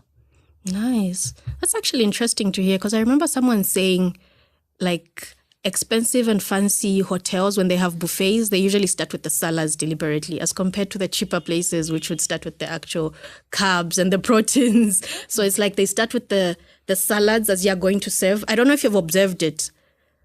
I'm not sure. I've observed it twice. Like after I heard it, I'm like, okay, yeah, the more posh places do that. So it's like you're already full with your plate is already filled. So it's kind of working on your mind because you started with the salads before you got to find out what is there. And then you're now adding. So yeah, I guess that kind of helps in a way. So, and it's almost in line with what you're saying of having the bigger salads.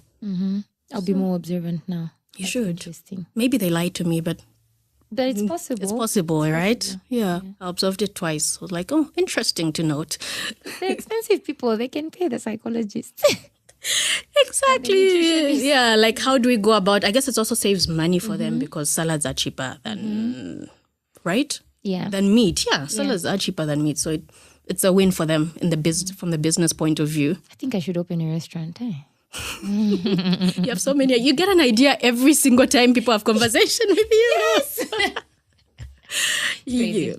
It is. So looking at how you've been able to do your weight loss as a coach, you've managed to actually lose weight. You said you've gone you've gone beyond what you actually envisioned. And I'm wondering, have you learned anything during this process that helps you with staying consistent in other avenues, other ways of your life besides just the actual weight loss journey or the dieting and the exercise? Are there other ways that what you have learned you've been able to apply in your many other hats you wear? I know you wear so many hats. You were a counselor.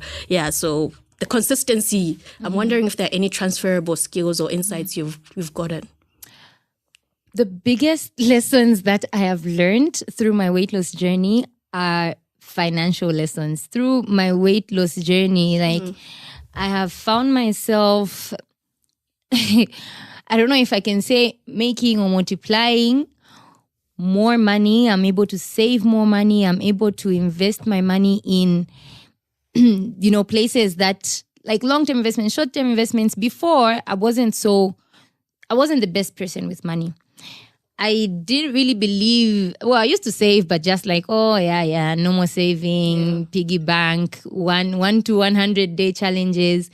But from seeing how my efforts with weight loss have compounded and given me results, I've been able to understand the principle of compounding.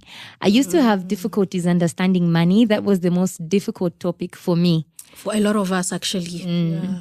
So now, because I have weight loss and fitness to look at like, oh, I started from here with all these issues and all this weight, but because I've been taking 30 minutes to jog, those 30 minutes probably don't even feel like a lot, but at the end of it, I'm seeing the results.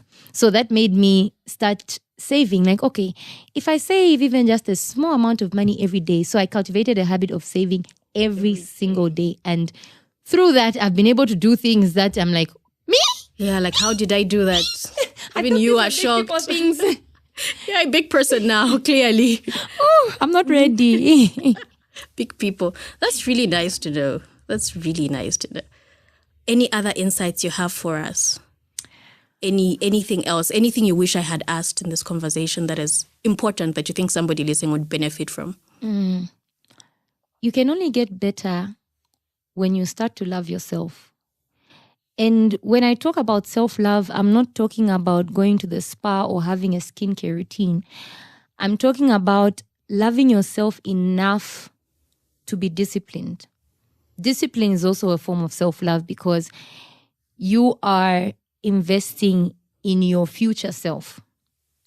So with all things, you have to love yourself where you are now. So I started to love myself at 87 kgs. Yeah.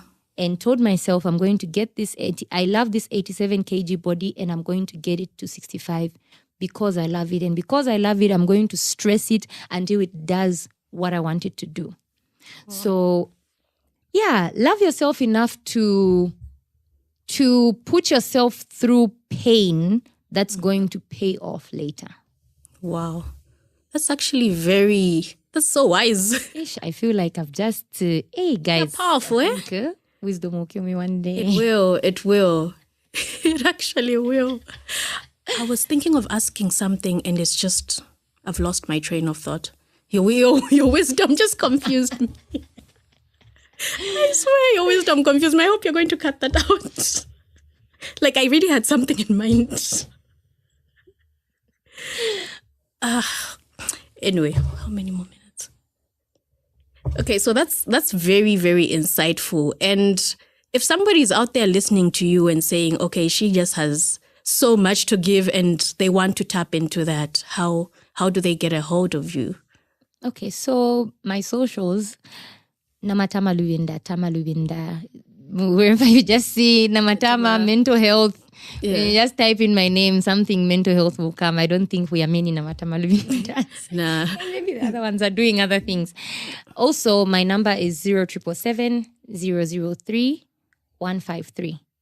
So if you would like to join the weight loss, like my weight loss program is actually very affordable. And that was the point. Like I wanted to give Zambians an affordable option. We have no excuse now. Yes. So for 100 kwacha, you have unlimited coaching. You get a weight loss guide and you get a meal plan.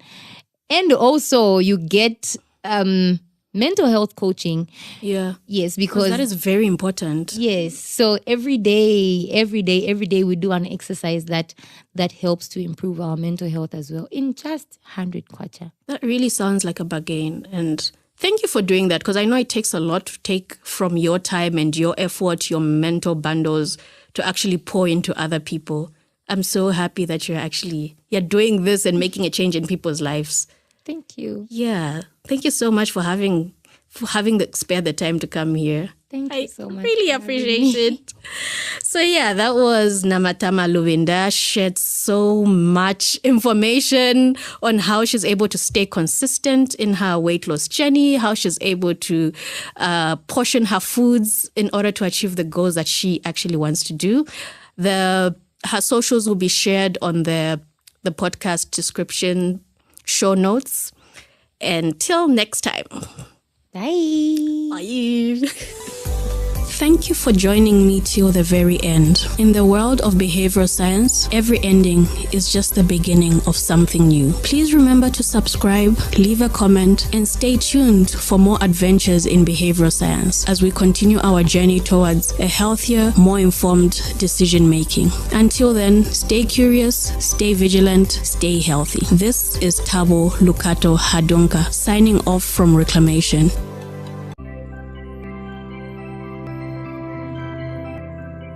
growing up, that's when you're hearing, oh, marijuana relaxes your nerves. And then there was that movie with Wiz Khalifa and Snoop Dogg, and they were smoking weed, and they were so zen. And I was like, I want to feel that. I want to feel how they're feeling. Welcome to Reclamation, a podcast where conversations meet practical insight in you through the maze of science to empower better health outcomes. With a passion for bridging the gap between medicine, psychology, sociology, Tabo brings a unique perspective episode. Get ready, claim your understanding of health and behavior. This is Reclamation. Hello and welcome to this week's episode of Reclamation. On today's episode, we have a special guest. Special because she's somebody so dear in my heart. She's somebody I've known for years. Like, since when did we meet? 24 years ago now? I think it's been 24 years. So she's someone I know, someone up with, someone I've seen turn into this amazing and beautiful woman that she is. And she's gone through so much in life, so much that I'm hoping a lot of us can learn from and be inspired by her resilience and how she's overcome a lot of what life has thrown to her. She's Sisi. She's a good friend of mine. She was actually the one person who was my cheerleader when I had this idea of this podcast. So welcome to Reclamation, Sisi. Thank you so much. I am so excited to be here. Mm-hmm. Look at you, the podcast. Finally. Beautiful. Yeah. Because the last time I was on your podcast. Yes. And you didn't even know that you'd do this. And I'm just so proud of what you've accomplished and what you're doing. It's really beautiful to see. Thank you. Like, you were part of the inspiration with your podcast. It's like, if Sisi can do it, I can do it too. Oh, I'm humbled. Yeah, so she's a marketing professional. She's a mental health activist. She's very passionate about human behavior. And she has a lived experience that has led to her passion and wanting to see other people do better. Can you tell us about that? Like, because I remember when we met years later after going some time without having been in contact, she shared her passion for mental health and a little bit about her story. So I'd like other people to understand, to say, what led to you? Why mental health? Why do you care so much about it? Okay. Hello, everybody. Sisi, as you have introduced. So actually, I only recently became very vocal about it. I always did it in the background. But over the past few months, I have seen how there's a gap in the mental health space. And a lot of us are struggling with demons that we face silently. And I think that is also how I came about with Behind Closed Doors, because I wanted to talk about things that we are hiding behind closed doors.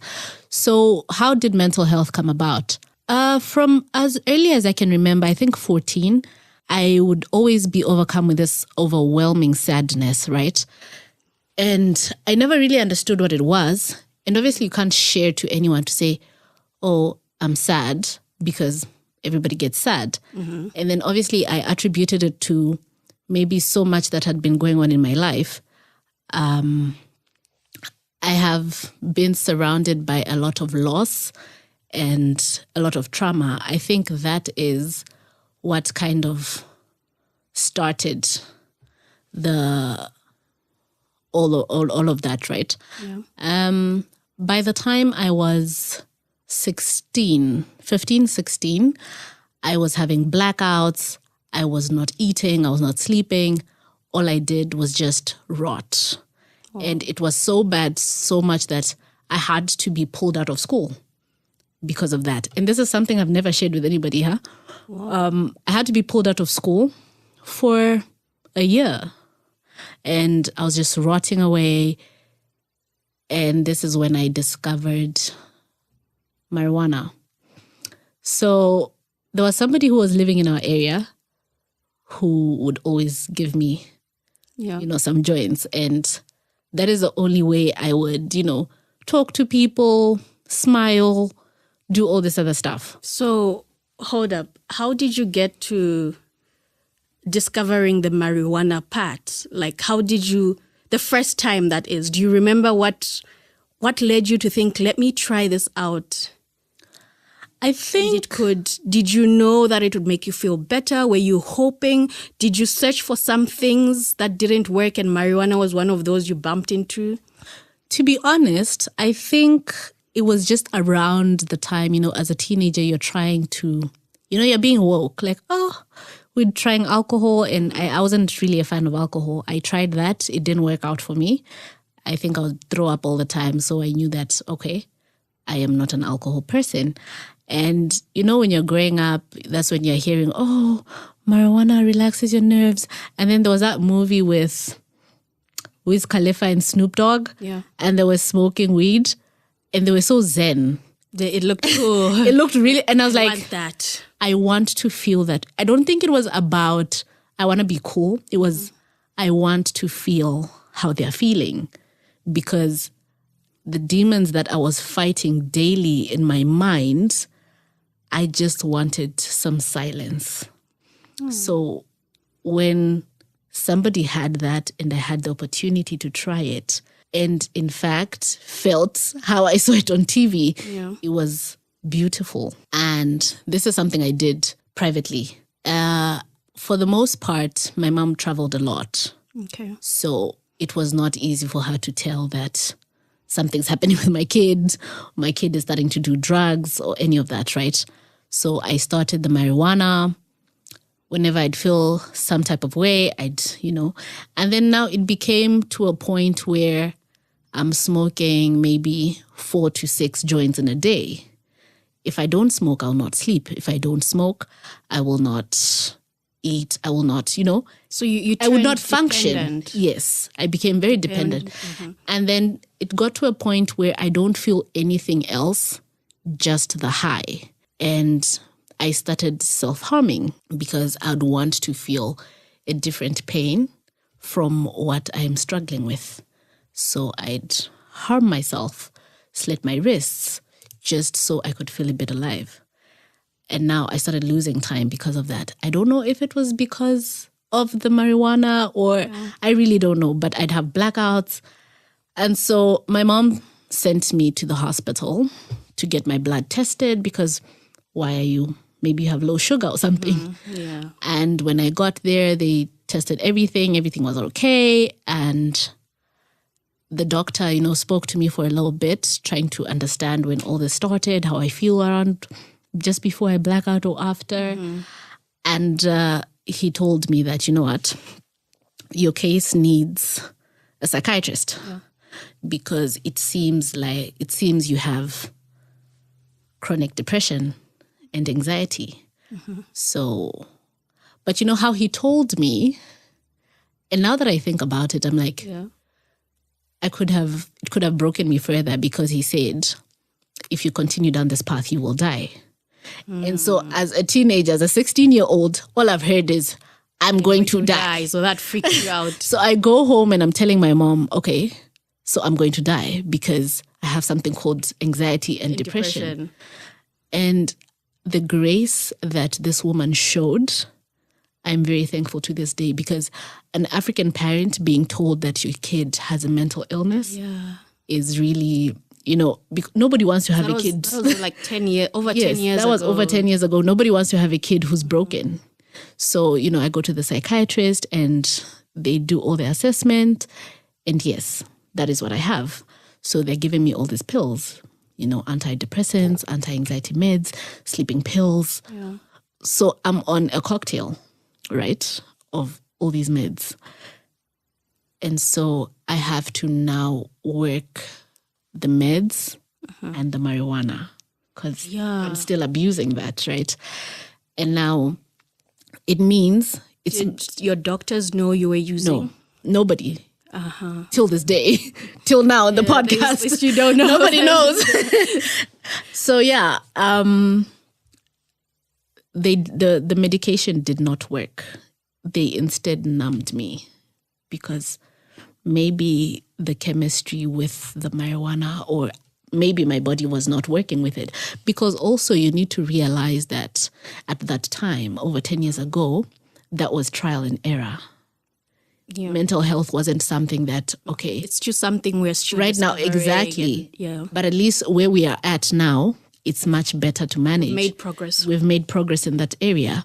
But then it was really try and error. So, okay, if this didn't work, we'll try this next thing. If that didn't work, we'll try this. Mm-hmm. So I had a series of different medications on and off, you know. So...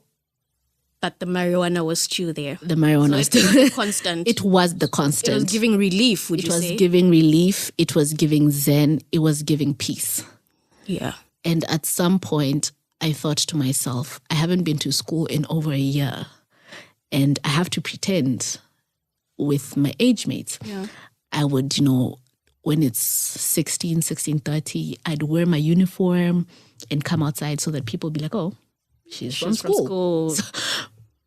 And I think also having to keep up that took a toll on me, because also I was from a very small town where if I go to a social worker, everybody's going to know that, oh, John Van's child has a mental disease. And so I stopped going there altogether. And I had now to start pretending to say I'm fine. And I had to pretend even in my home to my parents to say I'm healed. Okay. So I'm praying, you know, God is good. I'm healed. He saved me. And that just got worse. I think it's been an on and off thing from then to now in recent time, where I'm old enough to say, you know what, I can't rely on my parents to take care of me anymore because I'm an adult now. So I have to make the informed decision. I have to stand to say, this is not the life I want for myself anymore. So the therapist that I dreaded, I started going. And it was so bad that now in my adult years, living alone, I would just rot in my home and nobody knows. I just shut from the outside world. I don't eat. I don't bathe. I don't sleep. I just cry. And you're living like a grouch. And it took so much to say, I can't do this anymore.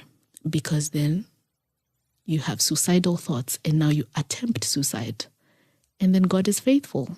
By some miracle, you survive, right? And then after that, I said to myself, I can't do this anymore. I need to be better.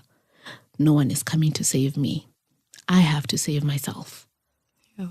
And so I start the work. I see the therapist. I tried yoga. Yoga was nice, but that didn't last. I think I was lazy. I'm a very lazy person. I'm a very lazy person. And at some point I was like, I can't do this anymore. How long did you try the yoga for? I think close to 6 months, hey? Okay. But do you say during that 6 months, how was your marijuana intake? At that point, so after the attempted suicide, right, I stopped. Because then I said I need to change my life. Okay. So I changed my apartment. I just changed everything. Yeah, so how exactly did you manage to stop, since it's something that you had been doing for some time? It was hard. I will not lie. It was really hard. And also having to do it in secret was also the hardest thing, because when I'm around, I mean, I've known you 24 years and you didn't know this. Yeah. So I have to be a person who doesn't smoke. But it's something that I do so much. And it started with reducing the number of times I do it in a day and trying to substitute. And then I substituted it with buying heels. Okay. I'm really obsessed with shoes. Yes, you are. I've seen your shoe rack. Makes sense. Every time I'd be sad, I'd go to the mall and get a pair of heels. And then, that high. But then also, that was getting too obsessive. I mean, you've seen my shoe rack. It's not healthy. So I needed to find something to replace the marijuana, which I replaced with the heels, to replace the heels. So I started yoga. Okay. So the yoga, it worked for a few months, but I didn't have the commitment for it. And so I relapsed again. And relapsed to the hills or to the marijuana? I just relapsed to depression, to rotting. Yeah. So I was rotting away. I was not taking care of myself. Were you getting any help? At the time, no. Okay. And it was so bad that I just didn't see the meaning of being alive. At some point, I said a prayer to God and I said, you know what? Just take my life now. I tried it myself. It didn't work out. Yeah. Maybe if you do it, call me back, you know? Mm-hmm. And I think after that prayer, I felt how sad that was, because you shouldn't get to a place where you're praying to die, you know? Yeah. It was at that point that I said, I need help. Mm-hmm. And I opened up to my partner at the time and I said, okay, this is something I'm struggling with. This is something that I'm dealing with. And this is something that I have been dealing with for a very long time. And I need help. And he gave me grace. We tried to go to Chainama. Mm-hmm. And, but then still I had that thing of, how are people going to see me that I was locked in a mental institution, right? There's so much stigma around that. There's so much stigma around that. So I found a new therapist. Yeah. We started doing the work. We started the medications. And it did work. It started to work. And then because I struggled so much, I decided there could be somebody who is walking this path that I'm walking. Let me speak about it. And that is how I began to speak about mental health. But then in a third person. Yeah. I spoke about it in the third person. I started the podcast. Yeah. And we had all these guests talking about different things. And eventually, I think one time, you and I actually had a conversation. Mm-hmm. And you're telling me that, you know, Cece, you need to own your story. And you're telling me a story about you. Oh, yeah. We're actually having a podcast about you. Yeah. And you're like, you need to own your story because then nobody can use it against you. And then I was just like, you know what? I'm going to own my story. Mm. And I went on social media and just posted and said, okay, I'm dealing with this. I saw that. It was just so beautiful and inspiring. I saw Africana Woman post about it on her blog. And I'm like, I was so humbled and also really grateful for the grace and support that I got from my different communities, friends, and my partner, who also had been very supportive throughout the journey. And now I'm trying to be a person that other people can see and say, okay, that person has suffered, is still suffering, is still struggling, because unfortunately it doesn't end. Yeah. It never goes away. But if we can have all these little things that help us slowly do better, live with it, and, you know our triggers and all that, for me, it's a plus. Even if it's just one person who I impact, for me, it's a plus. Wow. That's so inspiring. It's a beautiful story. I hate that you had to go through that, and I'm sorry you had to go through that, but I like how you have managed to get into the battlefield and fight and try to make a change in other people's life. And I've just realized just how a lot of the times we see people, young people, indulging in unhealthy habits. We see people indulging in alcohol, in smoking, the marijuana, tobacco, and different other vices. And we look at it from the outside and we judge. And it doesn't make sense for us because we look at them and we're wondering to say, but they know the effects of what they are doing, but why aren't they actually stopping? Like, for us, it's a button. We think it's a button that you can just snap and then the person should automatically snap out of it and stop. So it really just shows, you sharing your story shows how there's just so much that influences our behavior and our choice. And I'm looking at how you chose to indulge in marijuana at the time because you needed something. you desperately needed something and that's what was available, and you did that for years and it helped you. So I'm wondering, do you have anything you would say to like maybe a parent or family or friends who are looking at somebody indulging in something like marijuana or any unhealthy vice? You know, what you said is actually very true, because when you're looking from the outside, you don't know what a person is going through. Sometimes quite all right, it's for, this is the wave now. Yeah. Everybody's doing it, so let me do it as well. But then sometimes there's something deeper, and the problem is people, before you understand, you judge first, right? Yeah. And you'd be so quick to say, this is so bad for your health. Hey, you're going to die. Yeah. You know, all that stuff. Yeah. And I think I have gotten to a place where I meet people with grace, because I don't know what demons you're facing, what demons you're battling with. And I think we need to find ways to sensitize people without stigmatizing them. And I think this would play well with the behavioral science, because in the behavioral science, you have habits that counter the vices, right? In a way that is graceful, where you don't have to make a person feel bad than they already do. Yeah. Because when I stopped cutting myself, when I stopped self-harming, I then had to walk around with a rubber band. My therapist told me that instead of literally making yourself bleed, maybe try to... So it snaps and... Exactly. So it's not the best thing, but it's the next best thing. Yeah, yeah. You see? And even as they speak to me, they're not judging to say, but why are you cutting yourself? You're a big person. Yeah. Don't do that, you know, because you never know what someone is struggling with. But if we could find, and I think also it starts with people being open with these conversations. Yeah. It starts with these conversations, which are so uncomfortable, being had. And I'm so proud of you for sharing and starting this conversation with your story. Like it's you being vulnerable to the world, and hopefully we can tap into that and learn so much. So, yeah. Thank you. Well, we're on the right path, I guess. Yes, I think we're starting to get there. And I've seen that there's a lot of people now who are advocating for mental health. But then there's still people who are still stigmatizing, which is very shocking.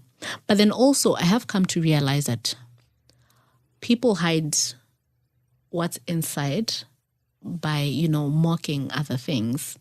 Because you'd find, I was also a person, I struggled with depression for over 10 years, right? Yeah.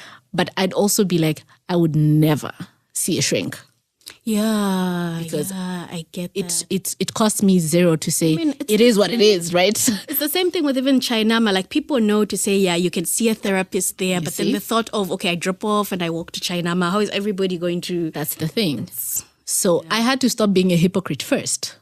So all of us have to stop being hypocrites first if we want to see the change, because we can't see change if we're not doing something ourselves. Yeah. You know that thing for, I'm starting with the man in the mirror? You can't tell your neighbor before you fix yourself. Yeah. So if we're not having these conversations, if we're not spreading the awareness, if we're not educating people, because other people genuinely just don't understand. True.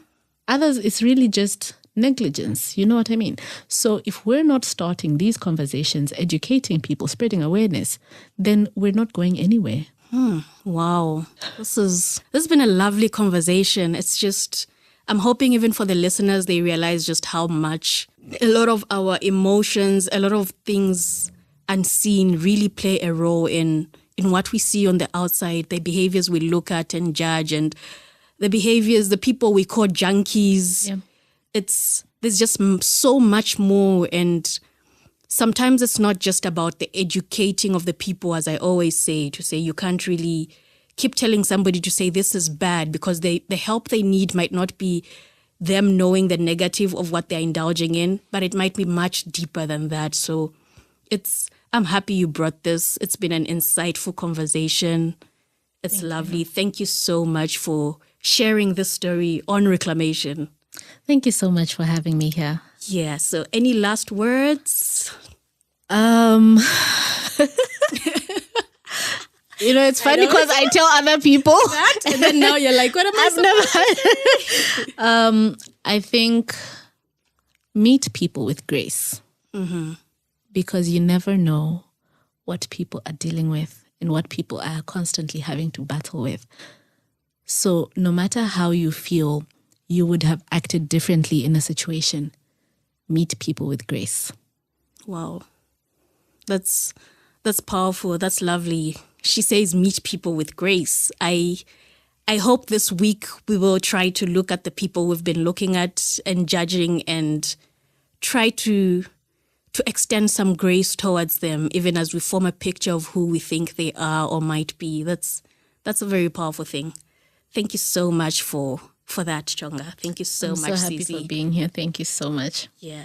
So that was Cece. She shared her story of how mental health affected her behavior, how she ended up taking marijuana, and how that was an escape from the depression that she was living with and that she has been living with.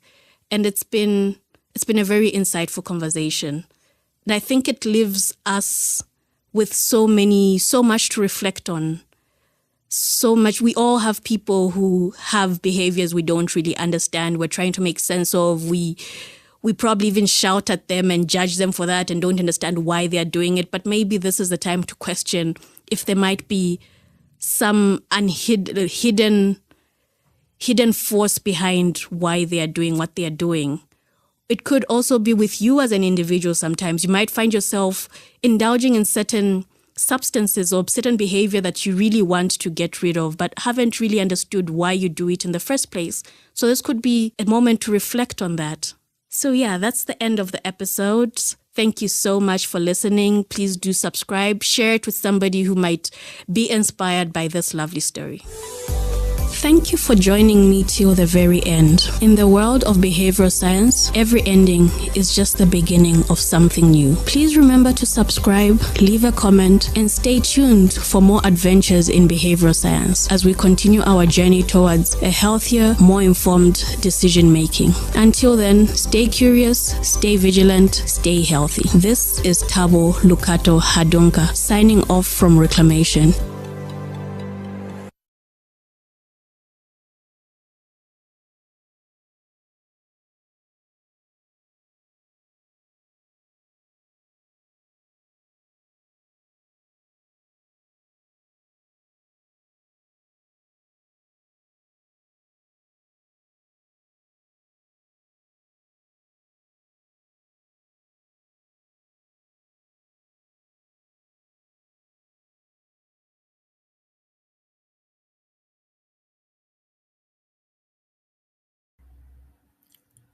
Hey guys, welcome to the School of Magic Basic Intuition Class 101. I am so excited to bring this content to you. This is something I have been working on for the last couple of years. For those of you who don't know me or know my background, my name is Kat Hart. I am actually a fifth generation gypsy. I am Romanian, Hungarian, and Sicilian. Romanian on one side of my family and Hungarian on the other side. So it actually runs in both sides of my bloodlines. We have amazing family get-togethers, as you can imagine. I ran a successful practice as a spiritual advisor and teacher for many years, along with running spiritual retreats, teaching this type of content successfully over a long period of time. And just went through a lot of life changes, my parents passing away, my house burning down, just a whole bunch of stuff. And so everything got put on hold. However, I still was building my own spiritual muscle and my own intuition as well. And I also live stream on TikTok. I have done cards, I've done coaching, I've done advising, I have done personal one-on-one trainings along with classes, courses, and retreats. So I am bringing this to school, which I am so excited about. I am incredibly thrilled about this platform. This is something I've been waiting for a long time. So let's get into it. So first of all, what is basic intuition? Your intuition is something that we all have. It's something that is on the inside. But what we fail to miss sometimes is that you can only hear and tap into your intuition when You're feeling calm and receptive and open to it. So it's really important that if you want to go deeper into this practice, that you take time and you work it on honing your abilities in a calm and receptive manner. So it's hard to be in a frustrated state or be in an angry state and want to get an answer from the inside. It doesn't usually work that way. A lot of times it'll be convoluted, and we're going to discuss the different types of intuition as well, and also using your intuition when it seems like it goes against your logical reasoning. So when you have this gut feeling, when you have a gut feeling that you're supposed to do something, and like if you come to a stop sign and you don't know which way to go and you want to turn left or right, and you kind of trust your gut and you go right, and the perfect parking spot or the perfect opportunity arises from that. I know this is a silly example, but this literally just happened to me a couple of days ago. I was in downtown Seattle and I was going to a production, a play, and I knew the parking was going to be ridiculous. It was downtown. It was a Friday night. I just thought, you know what? I'm going to find the perfect parking spot. I already know. I have this thing with the universe where I get VIP parking everywhere I go. Things just open up for me as soon as I pull up, and I just knew I would find the right spot. And so I drove to where the venue was, and it was just chaos. I mean, all of the lots were full. The parking areas were full. It was just absolute chaos. And something told me, my gut told me to drive through the light and go 1 block past the venue, which I did. And it was almost like I was going to be getting on the freeway. And I thought, gosh, there's nobody here. Like I'm going to be getting on the freeway. And again, I got to the next block. A light said, turn right. I followed my gut. I turned right. And immediately I saw a sign that said public parking. Now, just because of my prior Air Force training, I worked underground. I have this kind of whole thing with being underground. I also said I don't want to park underground because a lot of the parking structures in Seattle go down, and it literally makes my palms sweat. I just get anxiety. And I was like, I want parking that's nearby, and I want it to be above ground. So I was thinking street parking, but trusted my intuition. And literally, I pull into the parking area and it goes up. And the very first spot, literally right when I drive in, it was cheaper than anywhere that would have been in the surrounding area. It was above ground. It was a block and a half away from the venue. And there was only one other person that kind of had followed that same intuition and was literally parking across from me. There were so many parking spaces. It was ridiculous. But if I would have went back a block and a half, when I walked back towards the venue, which took me about maybe 4 minutes, it was chaos. People trying to find parking spots, people trying to wait, to get into these parking structures, going down underneath buildings and, trying to slide in these little tiny spots. But again, I trusted my gut. And so those little blips of intuition are there to guide us, to make our life easier. They're there to help us in every way possible. And so those are the things when we work on listening to, that it helps us along the way. Haven't you ever had where maybe you have $10 on the counter and you think, oh, I need to put that $10 in my purse, but you don't know why? You're like, well, why? I don't need this $10. I have my card or whatever. And then a little bit later, you realize, oh my gosh, I need exactly $10 cash.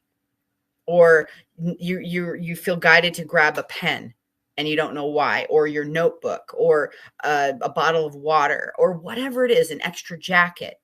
Maybe it's beautiful outside and something in your intuition when you're walking out the door tells you grab a sweatshirt or grab a raincoat or something like that.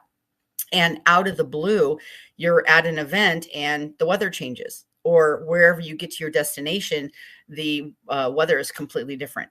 So those types of things are guidance to help us in living our best life. And haven't you done this before where you're like, oh, I should have listened. I should have listened to my intuition. I should have turned right. I knew I should have turned right. Or man, I should have made that phone call. I knew I should have made that phone call. Or man, I should have picked up that shell. I knew I should have picked up that shell. So many times where I've done readings or I've worked with people, I've gotten the coolest little intuition messages of purchasing something for somebody. And again, I'm not encouraging you to do it. I'm just telling you my story, but I have this really unique ability to buy gifts for people from people that have transitioned. So sometimes I'll buy, like, I remember one time I bought an ornament, a Christmas ornament, and I had sent it to a mom on behalf of her son who had transitioned through a car accident. And she called me sobbing when she got it. And she said, there's no way you could know this. She lived on the other side of the country. She said, but this is what my son used to do every year. He used to buy me Christmas ornaments. That was his thing. And so I have so many stories I could tell you like that over and over and over, where I just pick something up and I was like, this is for somebody. I'm not sure who it's for yet. Or sometimes I know exactly who it's for, but sometimes I don't even know who it's for. And I'm like, oh, I just need to grab this. And as soon as I run into the person, I'm like, this is for you. I knew this was for you, somebody. This is for you. So again, that's trusting your intuitive guidance. That's trusting your intuition.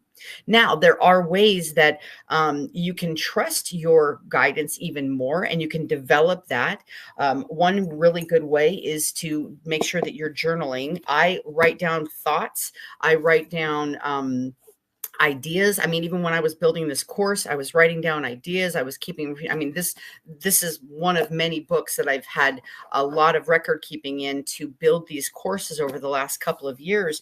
But also tracking your dreams is absolutely phenomenal. Doing visualization work. Doing energy work. One really easy way I've taught people how to hone their intuition and trust it more is taking, oh, I wish I had one here, but like taking like a 3x5 card. I'll use these as an example. So taking 2 cards, like a little 3x5 card that's blank on both sides, and you can write yes on one or no on the other, and you can flip them down, spin them around a little bit so you don't know which one's which, and ask a question. And then what you do is you put your hand over the card and you feel which one vibrates. You feel which one you're guided to pick. And so you can answer your questions that way. You can also, if you're trying to get the idea, you're trying to get something answered, like you have a question, like say you have an opportunity for 3 different jobs and you don't know which one to take, you feel stuck, and maybe they're in 3 different locations, or you're looking to move and you don't know where to go. You write the 3 different options, or 5, or whatever it is, on the cards. And again, flip them down, shuffle them around so you don't know which one's which. And then you ask the question, which job is for my highest and best path? Which one's going to make me the happiest? And then you start putting your hand over each card and you see which card vibrates. And you know you made the right choice if when you flip it over, you're happy, or you vibrate, you get that little tingle through your whole body, or maybe your hair stands up, or you get goosebumps. I call them truth bumps, because for me, when I get in that alignment with truth, I'm telling you, my body heats up. Sometimes I get sweating, like I'll get goosebumps. My hair will stand up. I just get this inner knowing where this is right. And so that's one of the best ways for you to know that this is the right choice for you. Now, if you choose something and you're like, like you don't immediately have a yes, it's probably a no.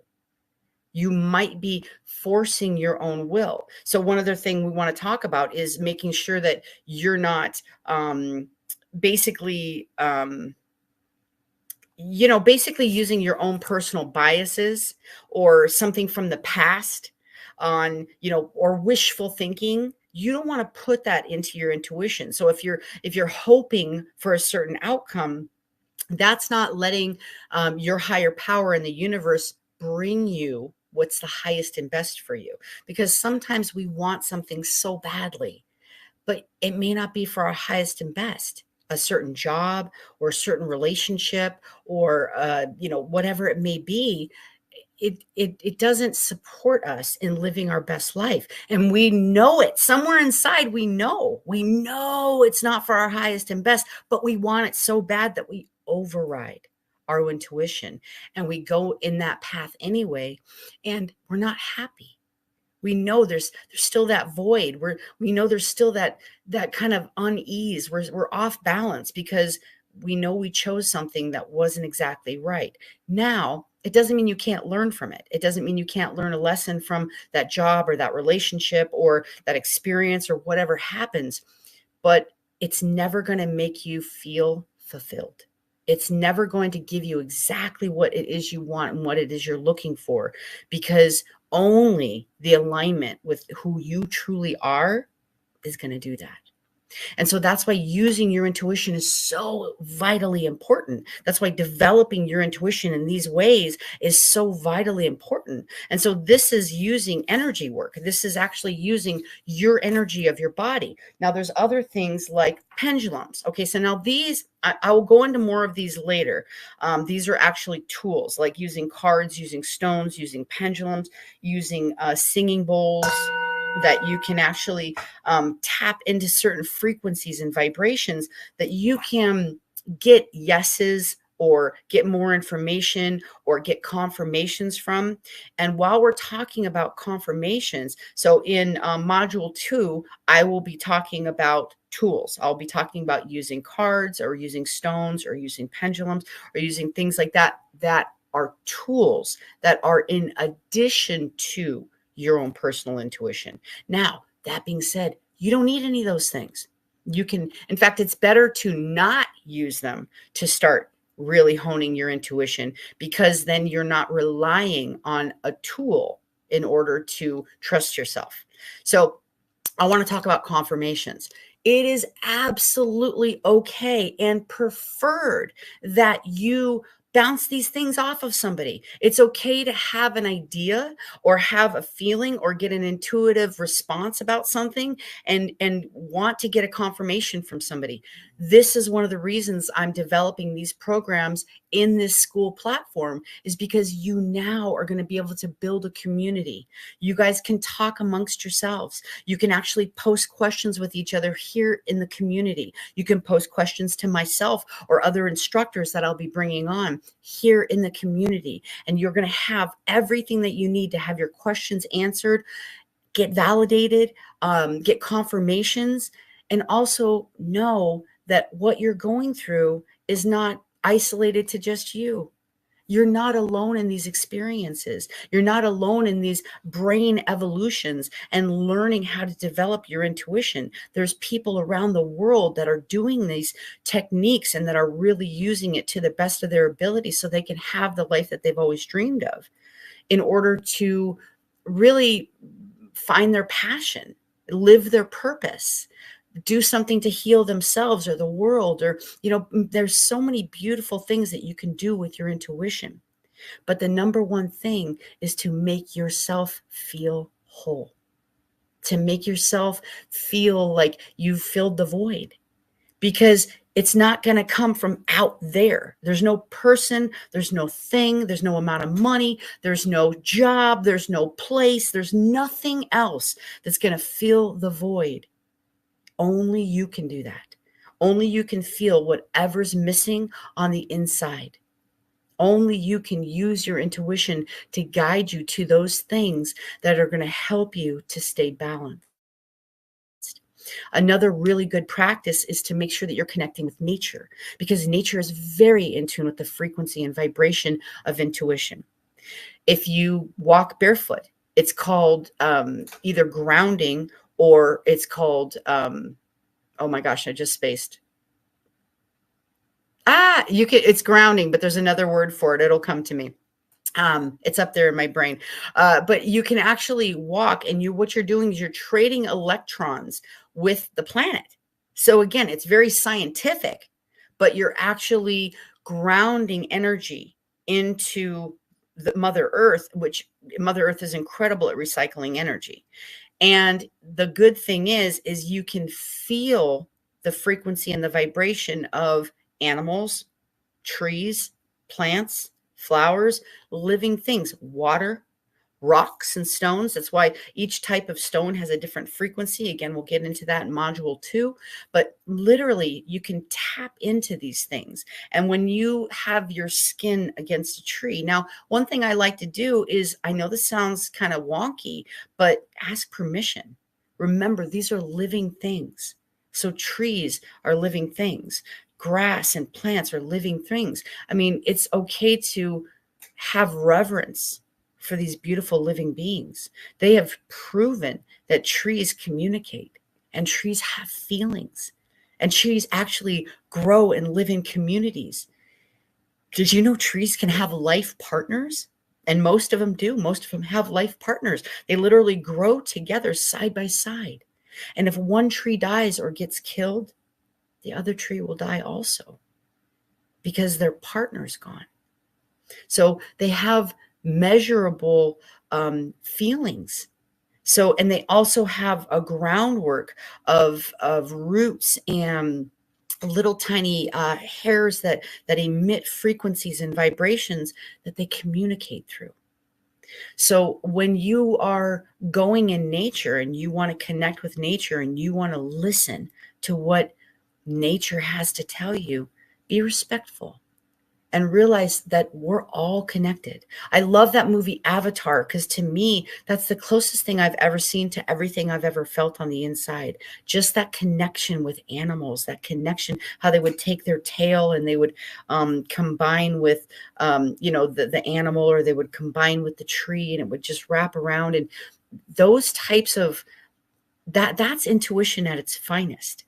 Because we have these frequencies that are emitted off of our body, and they can be scientifically measured. They can measure our brain waves by putting little electrodes on our brains, right? They can measure what's coming off our brain. They can measure your heartbeat by putting an electrode on your chest and measuring your heartbeat. They can measure the heat that's coming off of your body. They can measure all these things because there's waves of energy that are coming off of your body all the time.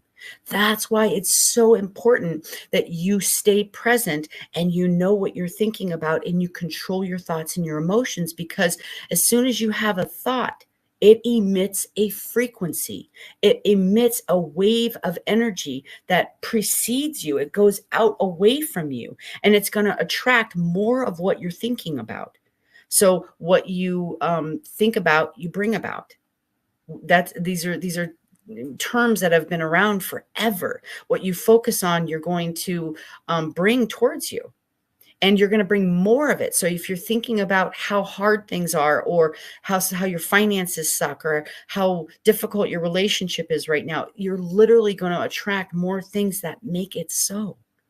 You're going to attract more things that collaborate with that thought and that frequency, because the universe, your higher power, is all about matching frequencies. It's magnetism.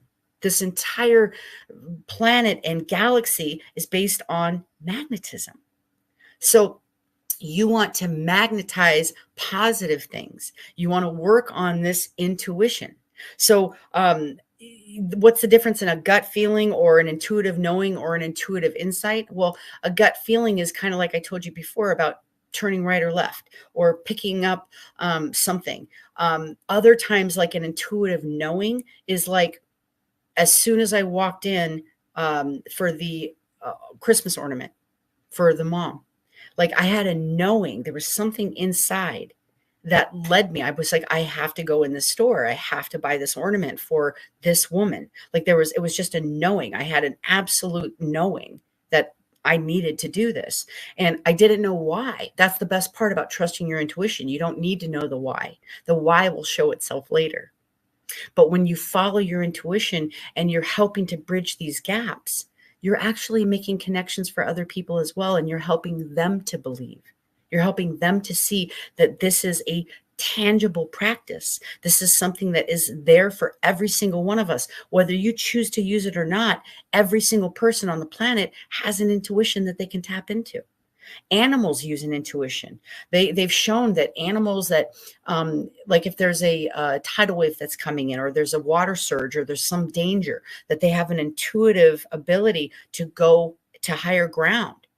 Or trees communicate with each other through this frequency and vibration. In Africa, there's a type of tree where if a giraffe starts eating its leaves, it'll literally send a frequency and a signal out to the other trees in the area to turn their leaves bitter, so all of the leaves from the entire grove don't get eaten. This is all scientific and documented stuff. That's the best part, is these are things that are real, that it can actually help us to grow and become stronger versions of ourselves. And intuitive insights are maybe when you're getting okay, I'll give you a great example. Every time I went over a bridge, I kept seeing a bridge fall. And it was like, what is going on? Like I would almost and even one time I got stopped on a drawbridge and my palms were sweating. I got so much anxiety, and I don't have anxiety about like bouts of anxiety or anything like that. But this was an anxiety attack. Like I was so fearful of being on this drawbridge that I literally wanted to go abandon my car and go run away. And I called one of my best friends and I was like, I'm freaking out right now. I keep seeing this bridge fall and I'm not sure what's going on. Well, maybe a week or so after that, there was a bridge portion, a section of a bridge that fell from a truck hit one of the ribs of the top of the bridge. A big semi had hit it, and somehow it was one of the main supports, and it literally collapsed an entire section. Now, luckily, nobody died, but there were cars on that section. Can you imagine? And it fell a good, probably, I would say 30 feet. Or it fell into like the canal below. I mean, there was just a little bit of water. So again, nobody got hurt, but I can't even imagine being on that section of bridge when it fell. So that's an intuitive insight. When you see something or you have a dream about something and then it happens, that's an intuitive insight. So that's kind of the difference between those types of intuitions. So again, one thing I want to reiterate, that seeking confirmation and validation for these things are okay. You can do it in this community. You can talk to somebody that you trust. You can work with a spiritual advisor. I even have spiritual advisors that I work with. So I'm your spiritual advisor. You're getting to tap into me in this school, and you also get to message me, and you can email me, or like I said, the other instructors that are going to be coming in to teach. But also I have a wonderful woman that I'm going to be working with who is in my community. She's one of my spiritual sisters, and we're going to be teaching dream interpretation. And that is I'm so excited about that course because I love to interpret dreams. I just think it is the coolest practice. And it's okay though to get validation from other spiritual advisors. Totally okay.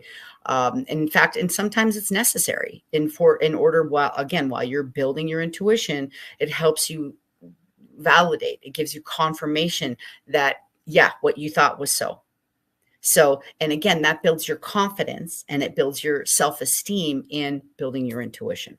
So these are just the basics in developing, having discernment, and understanding your own intuition. And again, one thing I want to remind you is that when you are working with your intuition, make sure that you are in a calm and receptive state. Make sure that you are open to receiving. And if it's something that you need to practice, just tell yourself constantly, I am present, I am open, and I'm receiving. I'm present, I'm open, and I'm receiving. And again, when you get the hit, when you get the correct validation, it should make you feel good. It should make you smile. It should bring you joy. It should give you some kind of physical, like alignment. It should give you some type of incredible feeling. Oh, I just came up with, so when you're walking, it's called earthing.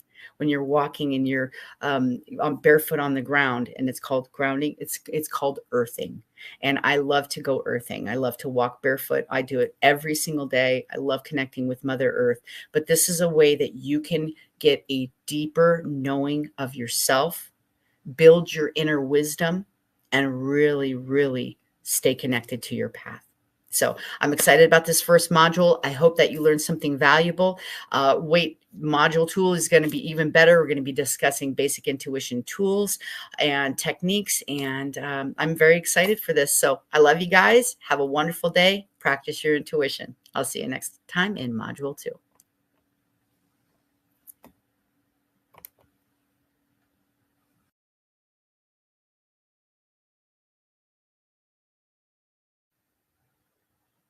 Hello, hello. Welcome to Module 2 of Basic Intuition 101. This is about using tools such as oracle cards and decks, stones, and even pendulums. So first of all, let's start with the oracle cards. So oracle cards are decks. People sometimes call them tarot cards.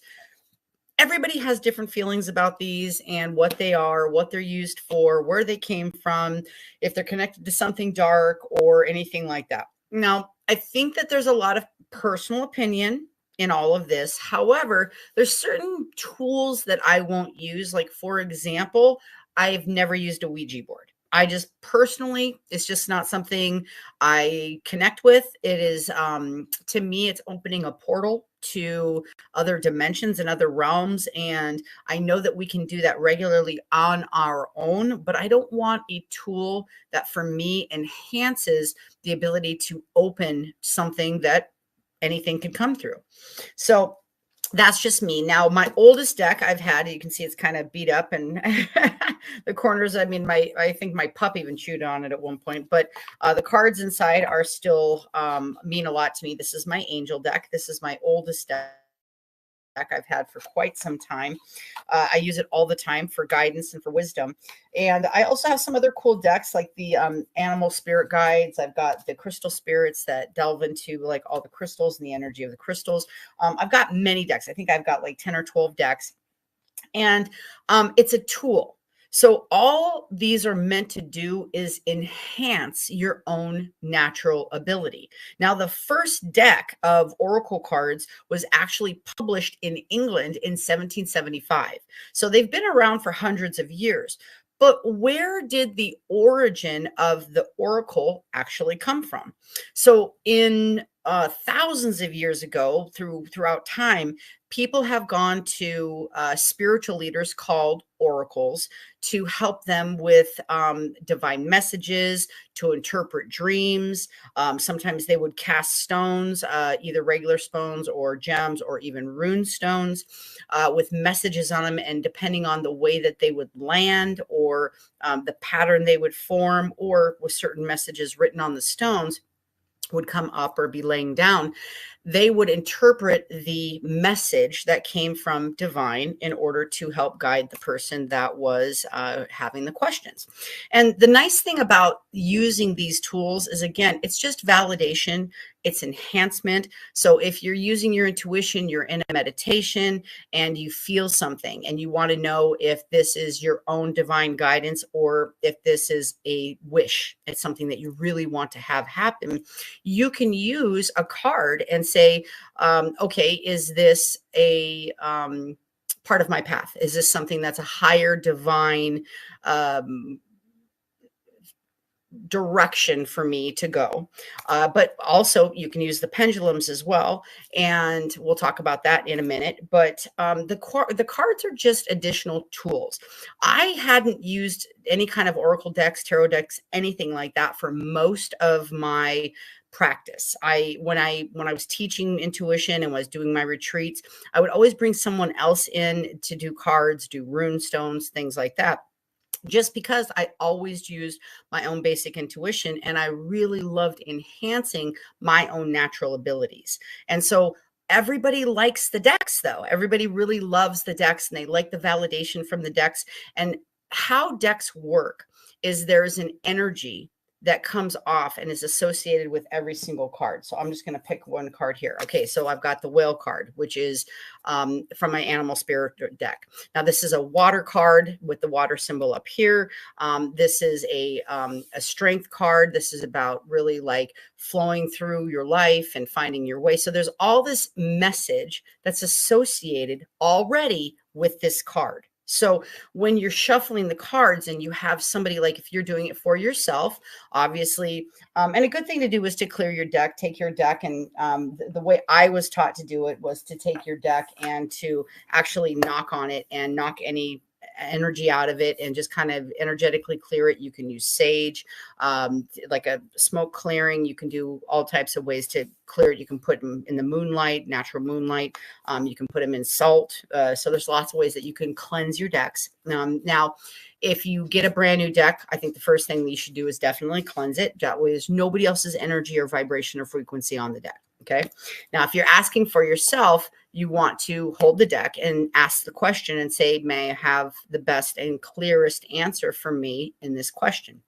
if you're doing it for somebody else, say my friend Michael, okay? So if I'm pulling a card for Michael, I want to say, okay, may I please have the best and highest answer for Michael? Now, if you're on a live stream and you're doing this professionally, or you're doing this in front of somebody, you can either do it open, like say it, or you can do it privately and do it quietly. So either way, it's the intention that you're putting in the deck.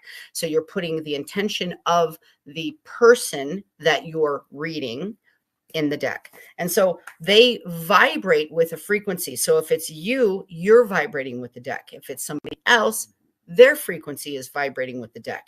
And so what happens is the cards pop up in the same frequency as the person being read. Therefore, the message, that's why it aligns with people so well most of the time, especially if the person doing the reading is in alignment. That's why the reading can be so very specific and can really help validate exactly something they've been thinking, or exactly what they've been going through, or anything like that, is because the message aligns with the frequency of the person. So hopefully that makes sense, where you're literally attracting the message to you of validation and saying, yeah, this is your path. Yes, you were correct in that circumstance. This card confirms it. I'll get more into the actual specifics of Oracle decks and cards in a completely different module. I just wanted to touch on the basics of the cards in general. I mean, cards have been around for a really long time, and using oracles have been around for thousands of years.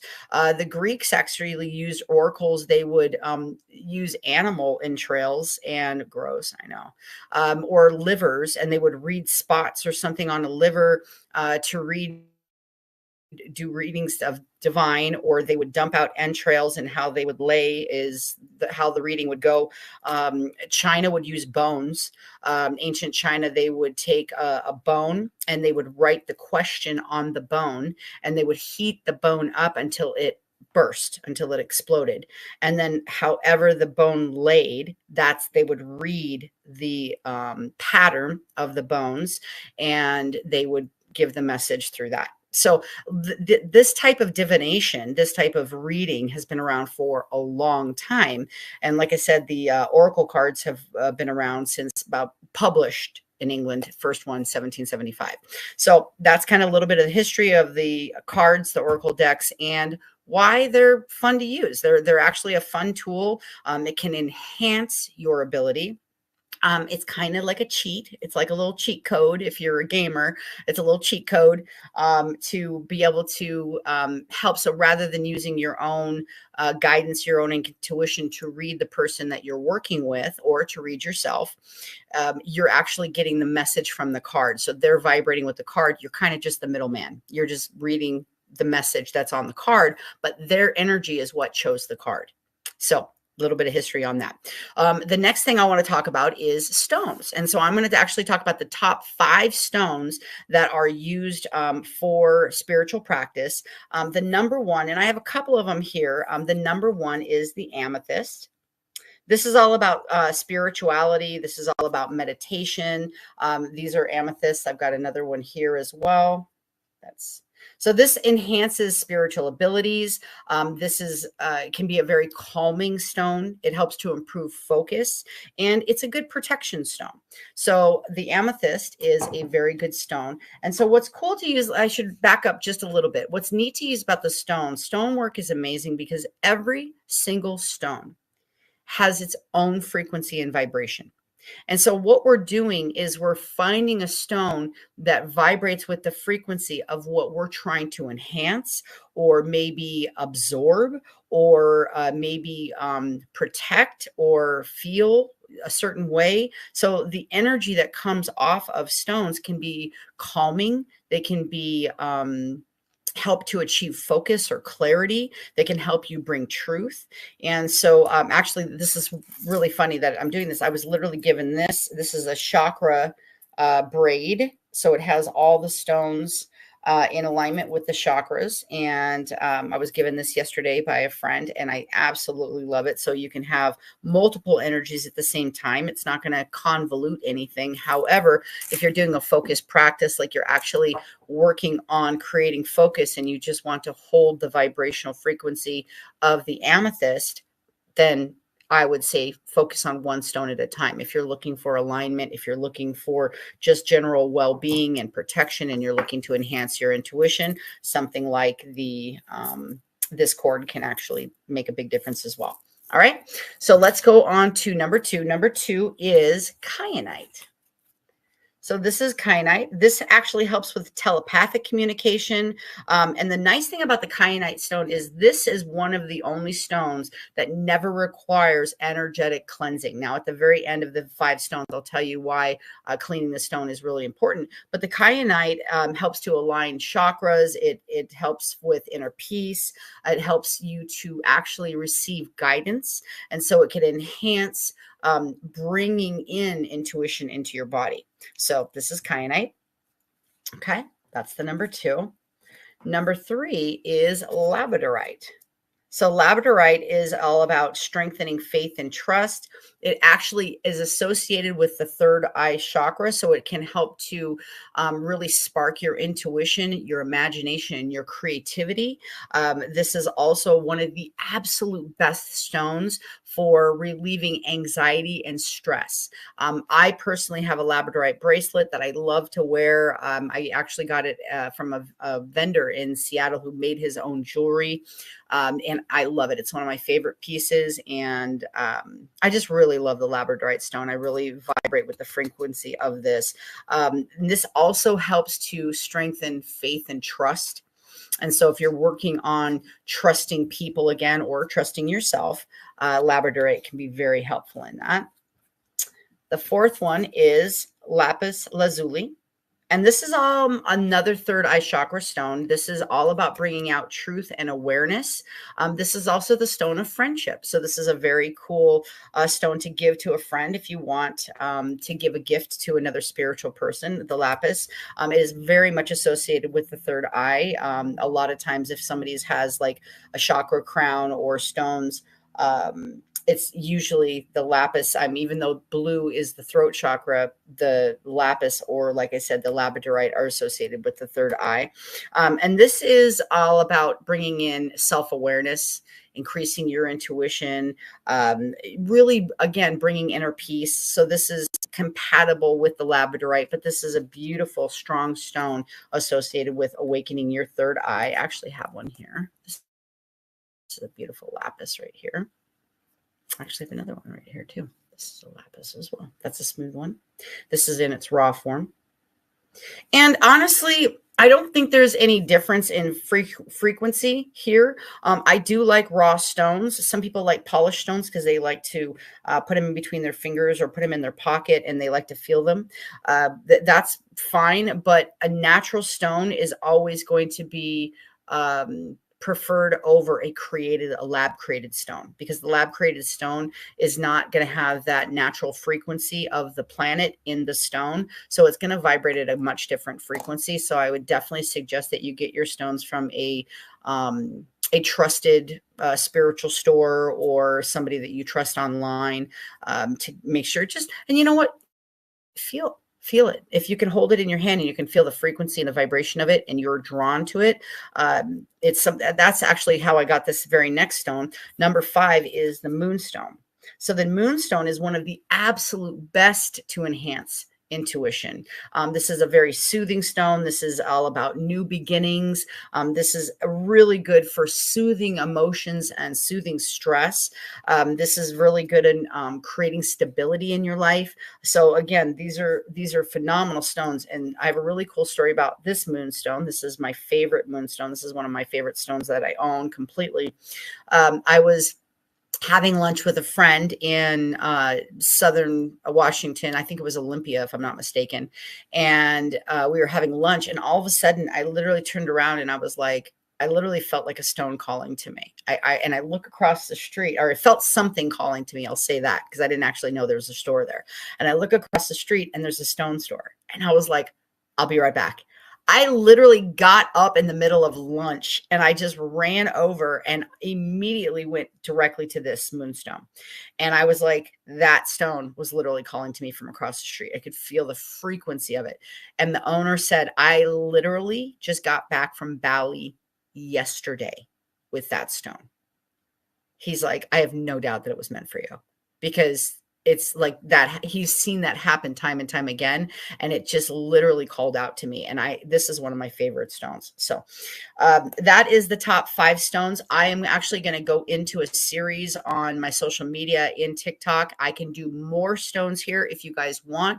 Make sure, let me know if you have questions about stones. Again, talk amongst yourselves, talk amongst yourselves.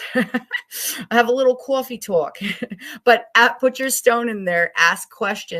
And if you have any questions for me about certain stones, what they mean or anything, how they can affect you, how they can enhance you in any way, be sure to ask in the community and let me know. I'm more than happy to give you information and help guidance in any way that I can with these stones. Okay. So the last thing that we're going to deal with is the pendulums. This is really cool. Now, pendulums are literally one of the oldest forms of connecting with the spirit world. And it's also been called dowsing. So that's another term. You might have heard of dowsing rods with people that were looking for water. Dowsing rods were actually used in Vietnam to find tunnels, secret enemy tunnels, or to find landmines. They used pendulums in British intelligence to figure out where Hitler's next move was going to be. The Vatican has even used pendulums. And even though one of the popes, I want to say it was in the 1300s, had said that they couldn't be used anymore, they actually went back to some spiritual people and asked them to use pendulums. Now, pendulums work. Now, you can make your own pendulum, but this one was a gift that was given to me. And how pendulums work is you want to have something so you can have like usually a pendant of some sort that's on either a string, a cord, a chain like this. And you want to always hold your pendulum with your writing hand, the hand that you write with. And you want to either put your elbow on a table or your knee, but you want to have it held very sturdy. You want it held in a very sturdy way.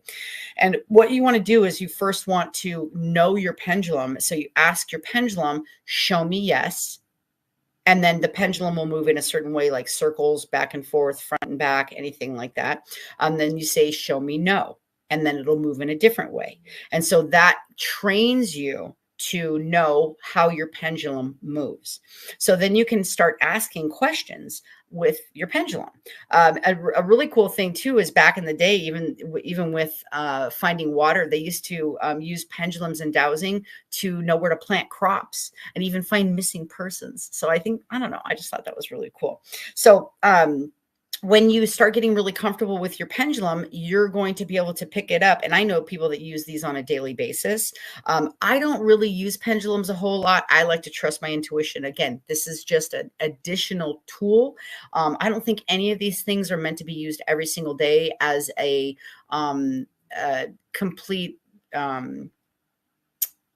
substitute for your own basic intuition. These are just tools, and these can help validate something. These can help to, again, clarify something for you. If you're feeling very confused about which direction to go, you can tap into a pendulum. Now, how you can make your own is you can take a string and put a ring on it, or you can even use a paper clip, something that's metal that will be hanging from a string, a cord, or like I said, like a chain. And again, one good thing to do is to make sure that you're cleansing. And I'm going to talk about cleansing the stones, and we might as well just talk about cleansing the pendulum. A really good way to cleanse a pendulum is either salt water, if its ability to be in salt water. Like I probably wouldn't put this metal one in salt water, but what I can do is I can use sage smoke. So cleansing smoke will actually help to clean the air out of the energy out of the pendulum. And if you think about it too, it's funny because I grew up as a Catholic, and they used a lot of incense and smoke in the church quite a bit. And I always loved it. I always loved it, but I never understood it till I was older. They were actually dispelling any negative energy with the incense. And so incense is actually used as a cleansing smoke in order to clear energy. And if you use sage, I've cleared houses before, that used to be one of my practices. I would actually get paid to go into people's homes and do clearings. The air smells clearer. It smells cleaner. You can feel when that energy is gone, especially when you do that spiritual cleansing. It's absolutely amazing. So, again, you can make your own pendulum, and then again, practice. Say, show me yes, show me no, and practice. But again, keep your hand and your arm very stable. Rest your elbow either on your knee or a table and keep it very steady while you're doing your pendulum. So those are the top 3 types of tools that are used regularly in a spiritual practice, whether you want to do it for yourself or you want to have a profession where you're doing this to help others. I hope you guys found this module incredibly useful and not only educational, but a little entertaining. You're learning a little bit of history about all of this. In module 3, we will discuss sound waves. We will discuss singing bowls, crystal bowls, bells, things like that. And so I'm very excited to bring you more information on this basic intuition classes in school. I hope that you're enjoying it. From Fairy Godmother Cat, I hope you have a fantastic day and use your intuition.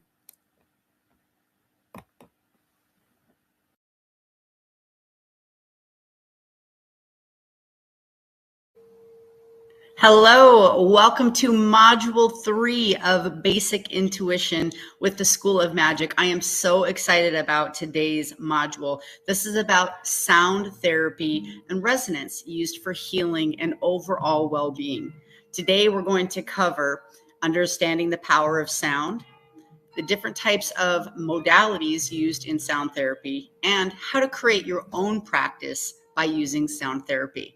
But first, let me talk a little bit about the history of sound therapy. Sound therapy has been around from all the ages since the beginning of time. In ancient Greece, Apollo was the god of music and medicine, and ancient Greek philosophers claimed that music had the power to heal the soul and emotional and mental well-being. Ancient Egypt used sound therapy in all its temples, and it was a staple in its history.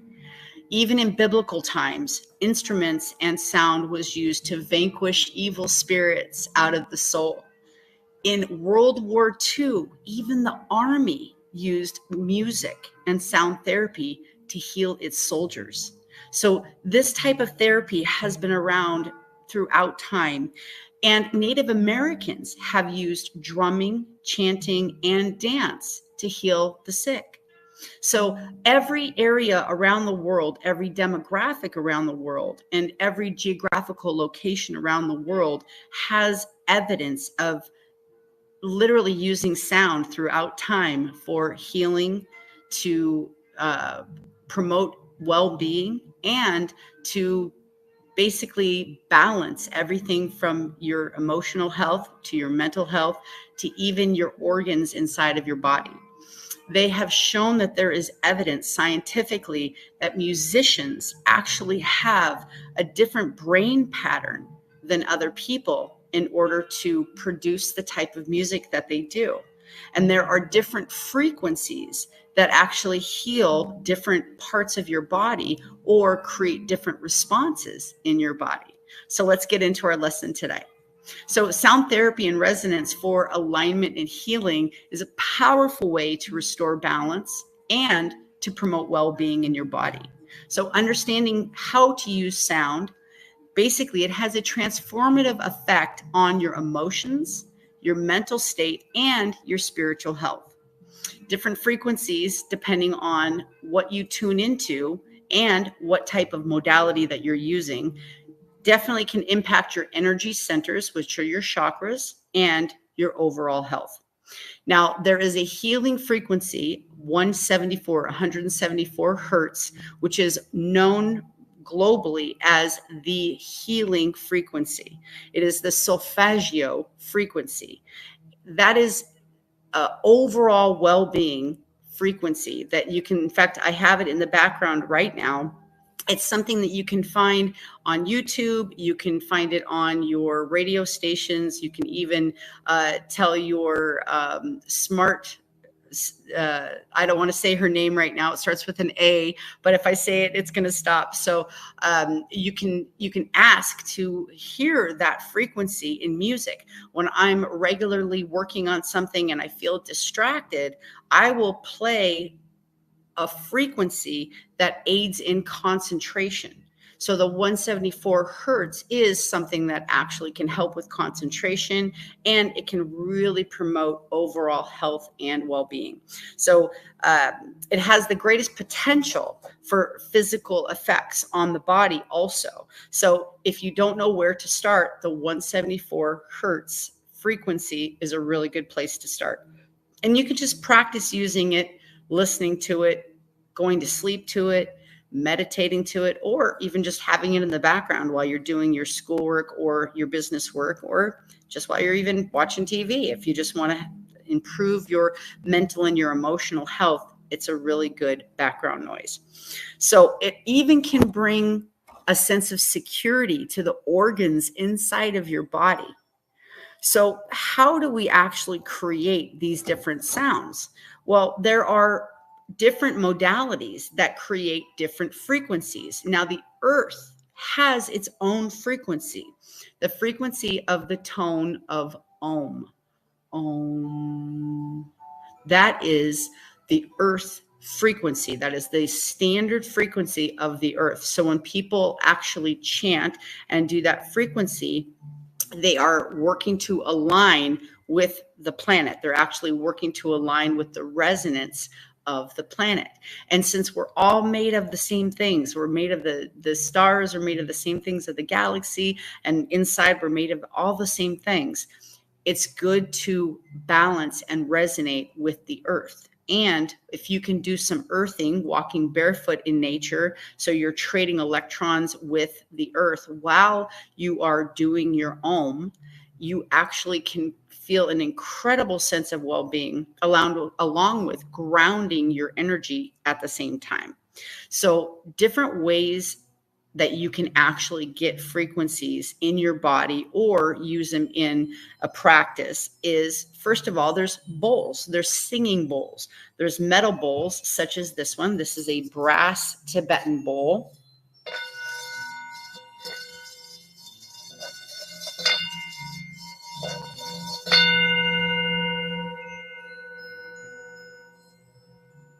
So that is a certain frequency. And there are also crystal bowls that all come in different sizes, shapes, because they're tuned to different frequencies. So what I recommend is either seeking out the frequency, becoming familiar with the frequency that you want to attune to. So if it's healing for internal organs, if it's healing for emotional or mental well-being, if it's for concentration, if it's for meditation, discover which frequency that you want to find first. And then you can actually ask which bowls are tuned to those frequencies. Or you can literally just go into a metaphysical shop and you can play with the bowls and see which one actually resonates with you and makes you feel good. If it lifts your spirits, if it makes you smile, if it makes you get emotional, that's probably a good bowl for you. That's actually how I found this bowl. I was at a conference and they just had all these Tibetan hand-pounded bowls, and I played with them until I found this one. I also found these Tibetan bells, which I love. They just made their own little sound right there.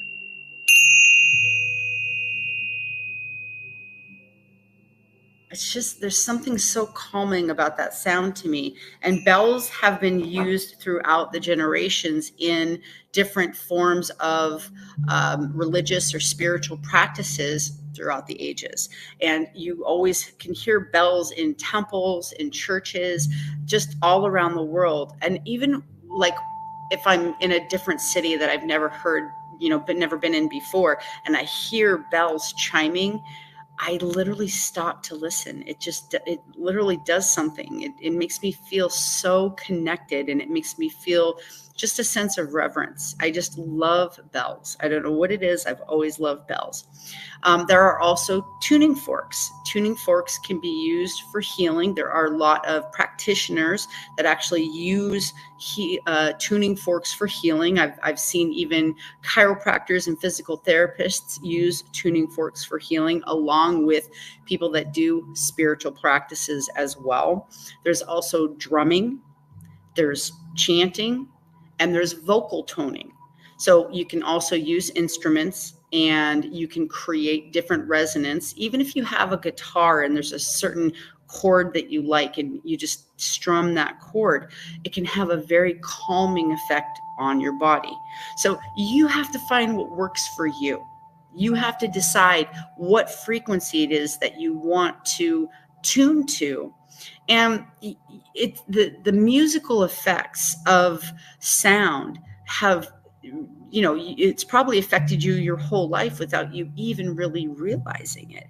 Because when you're in a joyful state, you tend to listen to the sound, the beat, the rhythm of the music. When you're in a sad state, you tend to listen to the words of the song, if there's words. So again, our state can be affected by what we're listening to. Like for me, if I'm sad, I don't really want to listen to sad songs. I want to listen to something joyful. And I remember somebody asking me one time, they were like, what kind of music makes you feel the best or pulls you out of a sad state? And for me, it's almost any kind of music, darn near any kind of joyful, upbeat music. The second it turns on, my vibrational state changes instantaneously. I can be really, really sad, but if I hear a song I really like, I can't help but smile. I can't help but my own frequency just immediately goes up. My vibration rises, and it brings joy to the inside of my body, and I just start to feel better. So I like to use music to raise my emotional state and to improve my mental health and to just have overall well-being. Music for me and dance has just been something I've done my entire life to really improve how I feel in my own practice. So let's get into how do you create a practice with sound, with all these different modalities. The first thing that you want to do is make sure that you set a clear intention for your practice and your sound therapy. What is it that you want to do with this sound therapy? Do you want to have healing inside your body? Are you trying to heal an injury? Are you trying to heal a trauma? Are you trying to heal an organ, something that's going on in your body? Or are you just trying to calm your mind? Are you trying to get in a better emotional or mental state? Are you wanting to open your heart center and you want to bring more love into your life? Are you trying to align with your higher power and your guides, your ancestors, your angels, and then you're wanting to really expand your consciousness and your awareness? Having an intention for your sound therapy practice is one of the most important things that you can do to make sure that you're getting exactly what you need from this type of therapy in your life. So set a very clear intention for your practice. Then pick a modality that you like. Pick something, whether it's somebody else's music, whether it's your own tools, whether it's, again, the bells, or it's drums, or it's a guitar. It really doesn't matter what it is, because every single instrument, every single tool will have a different effect on you. You're just going to have to test them out and see which one you like the best. However, if you're just getting started and you don't know what to do, again, the 174 hertz frequency is a really good place to start, because again, it's known as the overall well-being frequency, and it can really help to just put you in a meditative state. It can help improve concentration, and it can even bring a sense of security and safety inside your body. So sound therapy can actually help release stagnant energy. If you're feeling stuck and you just don't know what to do, or if you have to study for a big test or a quiz, or whether it's work or school, it doesn't even matter. Maybe you're trying to write a book or a play, or you're trying to paint and get into that creative mode, and you're just feeling stuck, or you have writer's block.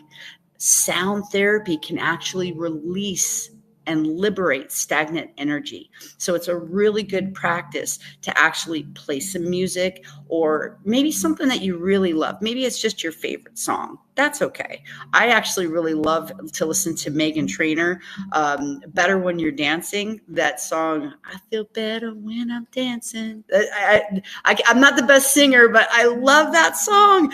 That song just cheers me up anytime. It doesn't matter where I am. If I hear it, I have a hard time focusing on anything else, because that song just immediately brings me into a state of joy, and it literally changes my mental frequency. And the cool thing is about sound therapy is it actually is proven that it does change your state of your brain. It literally vibrationally changes the frequency and the state of your brain. That's why it can help with emotional and mental issues, because it actually changes the state. It can bring balance into your life. It can actually really help heal your energy centers and align your chakras. It can promote relaxation, and it's really great for overall well-being. So do whatever you need to do to bring this practice into your life and into your spiritual tool belt, if you will, because sound therapy is something that you're using whether you know it or not. Just be careful that you're not allowing sound programming to happen, which happens when we're listening to, say, like the news media, and you fall asleep and your conscious mind falls asleep. You're allowing whatever sound is going on, and that's usually someone speaking, and that is a vocal resonance.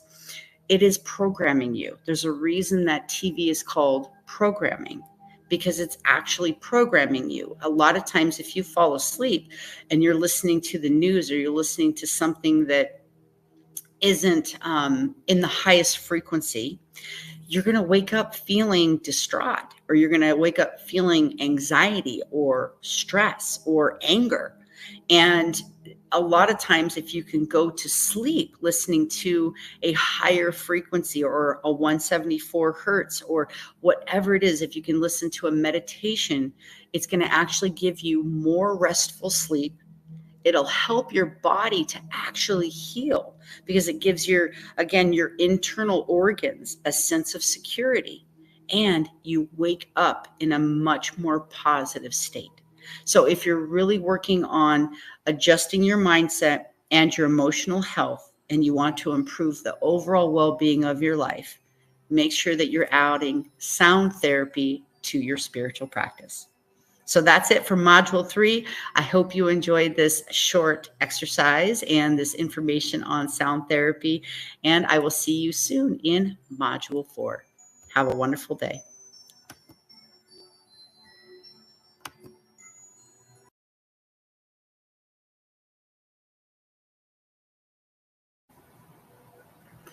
All right, welcome to Module 4 of Basic Intuition 101, School of Magic. So today we're talking about clearing energy. This is such a good module, because there's so many different reasons to clear energy, from your stones, your decks of cards, or your home, even your physical body, how to protect your body or release stagnant energy, and protection around yourself. So let's start with having a new deck. So say you were to have a new deck, and usually it's really good if you're going to have an oracle deck, a tarot deck, anything like that. It's always good to get it as a gift. Now you can buy one for yourself. However, it's fun to trade them, and it is nice to give away as a gift also. So when you first get your gift, when you first get your deck, you're going to want to make sure that you clear energy off of the deck. And then anytime you use it for yourself or somebody else, you also want to clear the deck. So there's lots of different ways that you can do this. You can take the deck out of its box, and you can hold it, and you can actually knock all of the energy and literally visualize the energy just kind of dropping out of the deck completely and clearing the energy. You can actually do a meditation and intention, a visualization of clearing your deck. This actually helps to create a better bond with you and your deck, and you get to know your deck better. Plus, it helps you to get in the vibrational frequency of your deck. Another thing you can do is you can smudge your deck. You can take sage, you can take cedar, or you can do lavender and sweetgrass, and you can literally just light it and put the incense around the deck for about 30 seconds, and then just literally clear the energy of the deck. So every single time you use your deck, you're going to want to do some type of regular practice to clear the energy for your deck. So even, I mean, for me, when I'm doing guest readings, like on a live stream, and I'm pulling cards, I'm using multiple decks.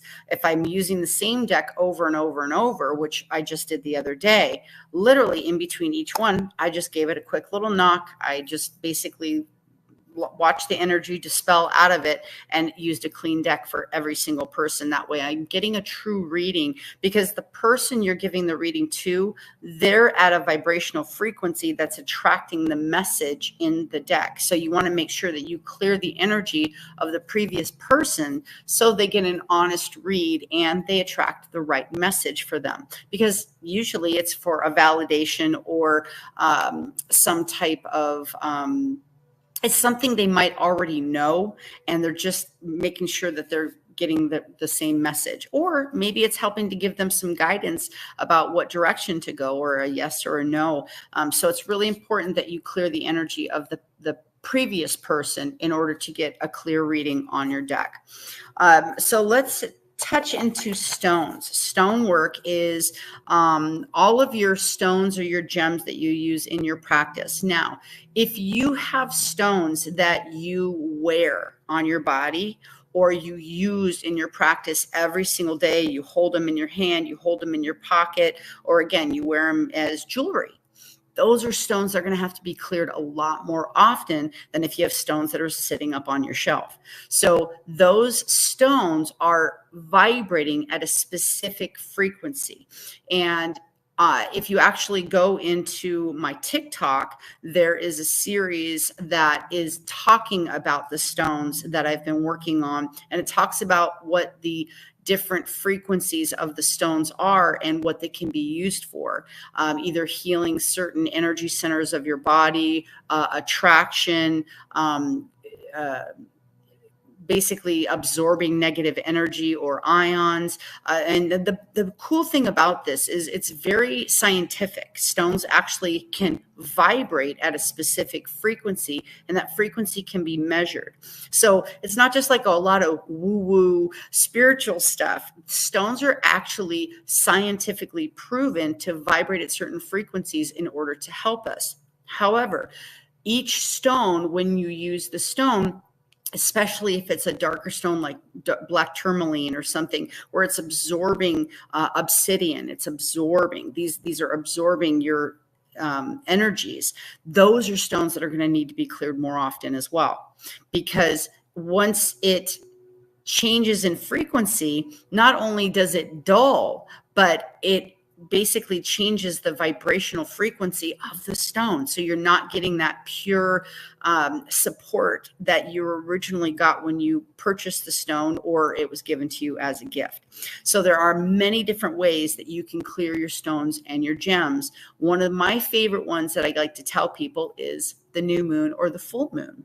That's a very feminine energy. That's a beautiful vibrational frequency to put on your love stones specifically.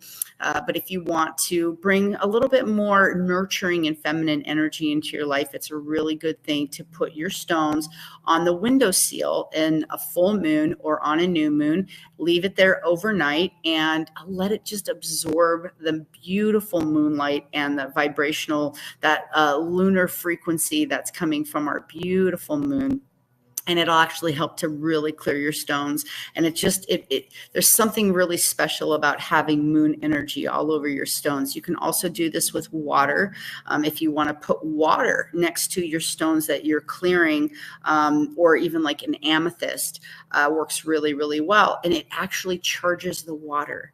And so then you can drink the water and you can get even more healing benefits. So moon water and charged water is a real thing. It's really good for you. Lunar or solar eclipses are another thing that you can use to clear your stones. So you can just look up when your next lunar eclipse or solar eclipse is. You put it out during that eclipse time. And again, it can clear the energy from your stones. So I'll roll right into sunlight. Using sunlight for stones is something that you can do, but only certain stones. You don't want to leave every stone in the sunlight because it can actually fade your gem. It can fade the color, but not every stone is really meant to be charged by the sun. So make sure that you look up if it's the best way to clear or charge your stone with the sunlight, because darker stones are usually better in sunlight than lighter color or sun-colored stones. So stones that are yellow or orange, like carnelian, those aren't really the best to keep in sunlight. But darker stones have a tendency to do much better in sunlight for clearing and for charging. So salt water. Salt water is another thing that can really help to clear the vibrational frequency of stones. Again, not every stone likes water or salt water specifically. So look up your stone and see which ones, if you're trying to charge or clear the energy, if it can stand salt water. Harder stones can usually stand salt water, but softer stones, kind of like malachite or selenite, you don't want to put those in salt water. They're a softer stone, and that salt water can actually damage your stone because they're more porous. So you can make your own. It doesn't have to be natural salt water. If you're not anywhere near an ocean where you have salt water, you can make your own salt water, no problem. It still has the same effect. You can even bury it in salt completely. But again, be careful about putting metal, like, so if it's a piece of jewelry, that the stone is in, if it's wrapped in metal or anything like that, you probably don't want to use salt water because it will have a reaction with the metal. So again, just use your own discernment on what stone you're clearing, what stone you're charging, and how it's actually, if it's wrapped or used in jewelry. Okay. Another thing that you can do is use larger stones. So you can use geodes or stone slabs to clear your stones. And the best thing is they heal each other. So if you have a geode, a beautiful like oval, round, or kind of a cradle type of geode, you can place your smaller stones inside the geode. Or if you have a slab stone, like say you have a piece of quartz or amethyst or something like that, you can actually place the smaller stones on top of the slab, and they will actually help to heal one another. And it does clear the smaller stones. kind of a cool thing. So smudging is something that, like I was talking about with the decks, is something that can be used to clear stones. Now, if you are going to do some smudging, make sure you're near an open window or you're outdoors, because you want the negative energy that is being pulled off of the stone to have somewhere to go. So make sure that you have an access for that smoke to go out. So light your either your sage, again, cedar, and you can use lavender and lemongrass. There's lots of different herbs that you can use. Sage is the most common one.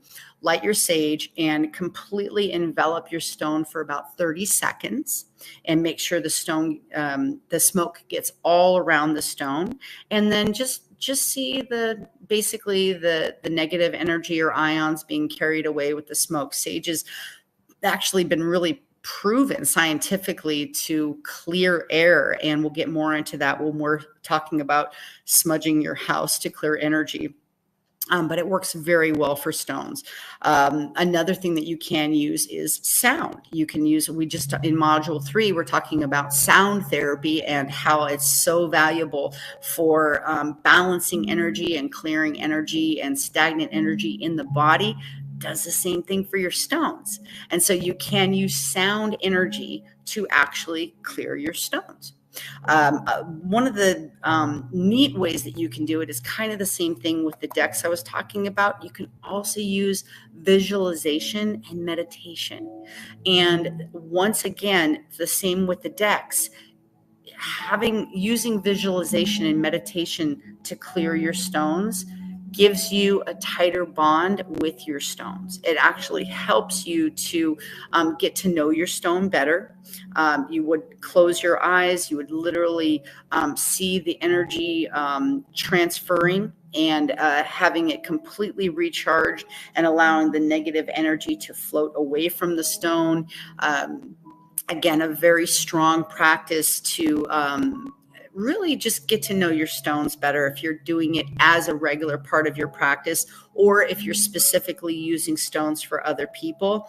It helps you to put your vibrational frequency and your healing frequencies on these stones. And so when you're placing stones on the person that you're working on, it can actually help to heal them a little bit quicker. And it already has your intention in it. So if you're intending for this healing stone, like say it's a rose quartz, and you're healing someone's broken heart, or you're bringing more love into their heart, or you're increasing their self-love, and you put that beautiful rose quartz, if you've already charged your stone with your love and your intention of incredible self-love into that stone, it's actually going to help transfer into the person that you're working with, and it makes your practice that much easier. Another really cool way to clear your stones is burying it in the ground. Mother Earth is incredibly healing, and that again, that transfer of ions and that transfer of energy can be very, very powerful for clearing your stones. So with burial, it's probably one of the longer ways to clear a stone. You're going to want to make sure you have a very safe and sacred place that you can bury your stone, somewhere that means a lot to you. Just don't go randomly in your backyard, dig a hole, throw it in there, and hope for the best. You really want a very special spot when you're going to bury your stone, and you can bury it directly. You don't have to put it in a bag or anything like that, but you're going to want to bury it for 24 hours up to 3 days. And that's going to actually help to really balance the energy, because that's where it came from. The stones came from Mother Earth.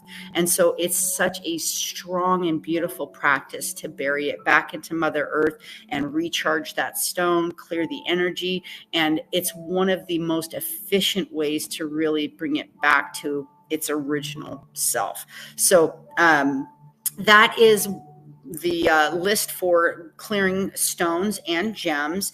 The other thing that I want to touch on is clearing energy out of your home. If you're feeling stagnant energy, if you're moving into a new home, if you're feeling negative energy, bad juju, anything like that, a really good way to clear your home is using sage or smudging. So again, you can use other things such as cedar, lavender, and lemongrass, but I love sage because sage, again, has been scientifically proven to clear the air and change the ions. It actually can transfer the ions and bring, I mean, for me, I can smell a cleaner air after I smudge. I've smudged other people's homes for many, many years. It's been part of my practice. It was part of my business for many years, where I would actually go into people's homes. They would hire me to clear the energy, and I would teach people how to smudge their own homes. What you want to do is get a sage bundle, and you want to go ahead and light it, get a nice fan it, get a nice smoke going on it. And you want to walk around the house. And what you want to do is you want to smudge around every doorway, every window, and every opening. So I would even go over like the toilets. I would go over the registers where the air comes out. I would go around every single window and every single door frame, like literally follow the rectangle shape or the square shape of the window or the door.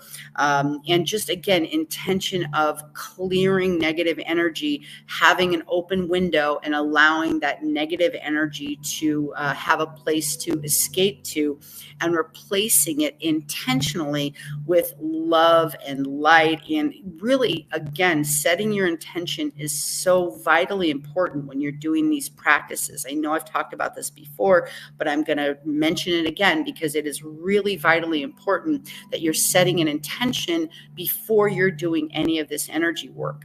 Seeing this love and this positive vibration coming in and transforming and allowing the negative energy or frequency to basically leave. And so again, smudging the entire house, it can take some time. You want to be intentional about it. It's not something you want to just rush through. You can, in fact, Native Americans use feathers of either like an eagle or a hawk to actually make the smoke go a little bit further, and it helps as part of their practice. I've seen a Native American smudging, and it was absolutely beautiful. It just was really a cool thing to witness. So it's something that you can do for your own home. You can do it anytime that you want. And again, it just absolutely liberates energy and releases any kind of stagnant energy. So the last thing we're going to touch on is clearing energy from your body and then actually placing protection around yourself. And this is imperative if you're working with other people. You absolutely have to do this practice, because otherwise you'll drain your life force and you can take on other people's ailments, which is the complete opposite of what you want to do in your spiritual practice. You want to be in the utmost health when you're healing other people. And I have come across so many healers that have taken on the healees' ailments. That is a big no. We don't want to do that. Of course, we don't want you to be hurt or injured or take on anybody else's illness or injury.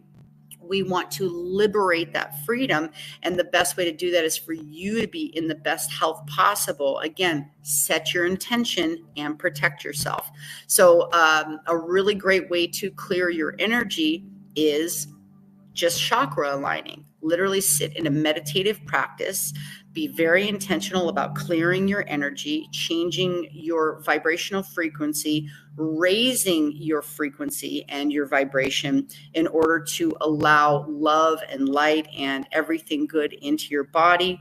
Seeing a light come from the heavens down through your crown chakra, going down through your body, all the way filling your every cell in your body with light, going down through your root chakra, wrapping around the core of Mother Earth, and then coming back back up through your feet, and then even having it come out through your heart and emanating that beautiful love and light, and literally seeing that love and light fill your entire aura like a cloud, like a bubble, like a disco ball, something around you where it's literally protecting you, and it's creating a cloud of energy around you of pure love and light.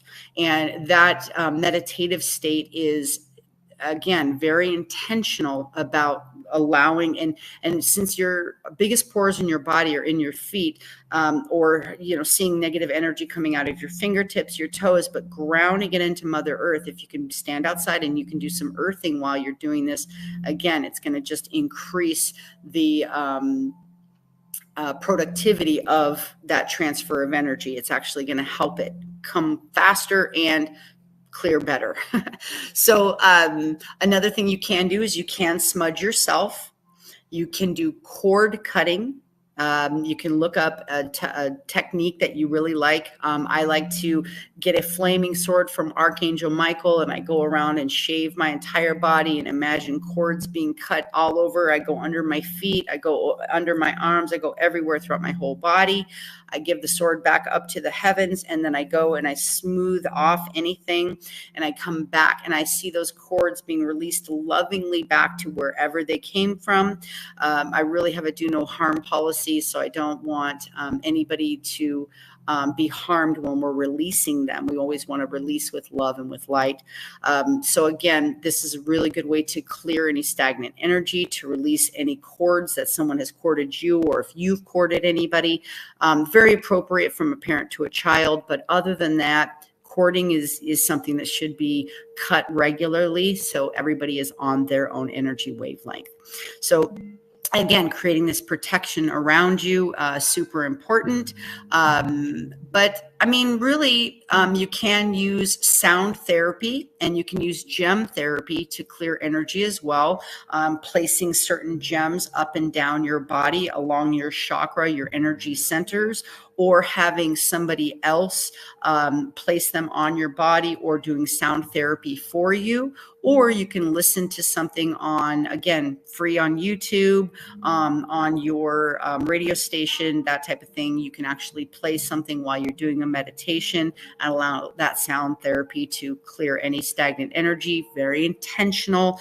Set an intentional that you're clearing this energy from your body, any ailments, any weaknesses, and bringing strength into your body, bringing clarity into your body, bringing wholeness and wellness into your body. Again, letting it come out through your heart and surrounding you with love and light and protection. You always want to put protection around you, especially when you're working with other people in your practice. So that is module 4 for clearing energy. I hope you guys enjoyed this beautiful practice. I hope that you use it in your daily life, because it really will make a difference. And clear your stones, clear your space. It makes a big difference. You'll notice a huge shift in your energy once you do this. So we'll see you next time. Have a great night. Be blessed.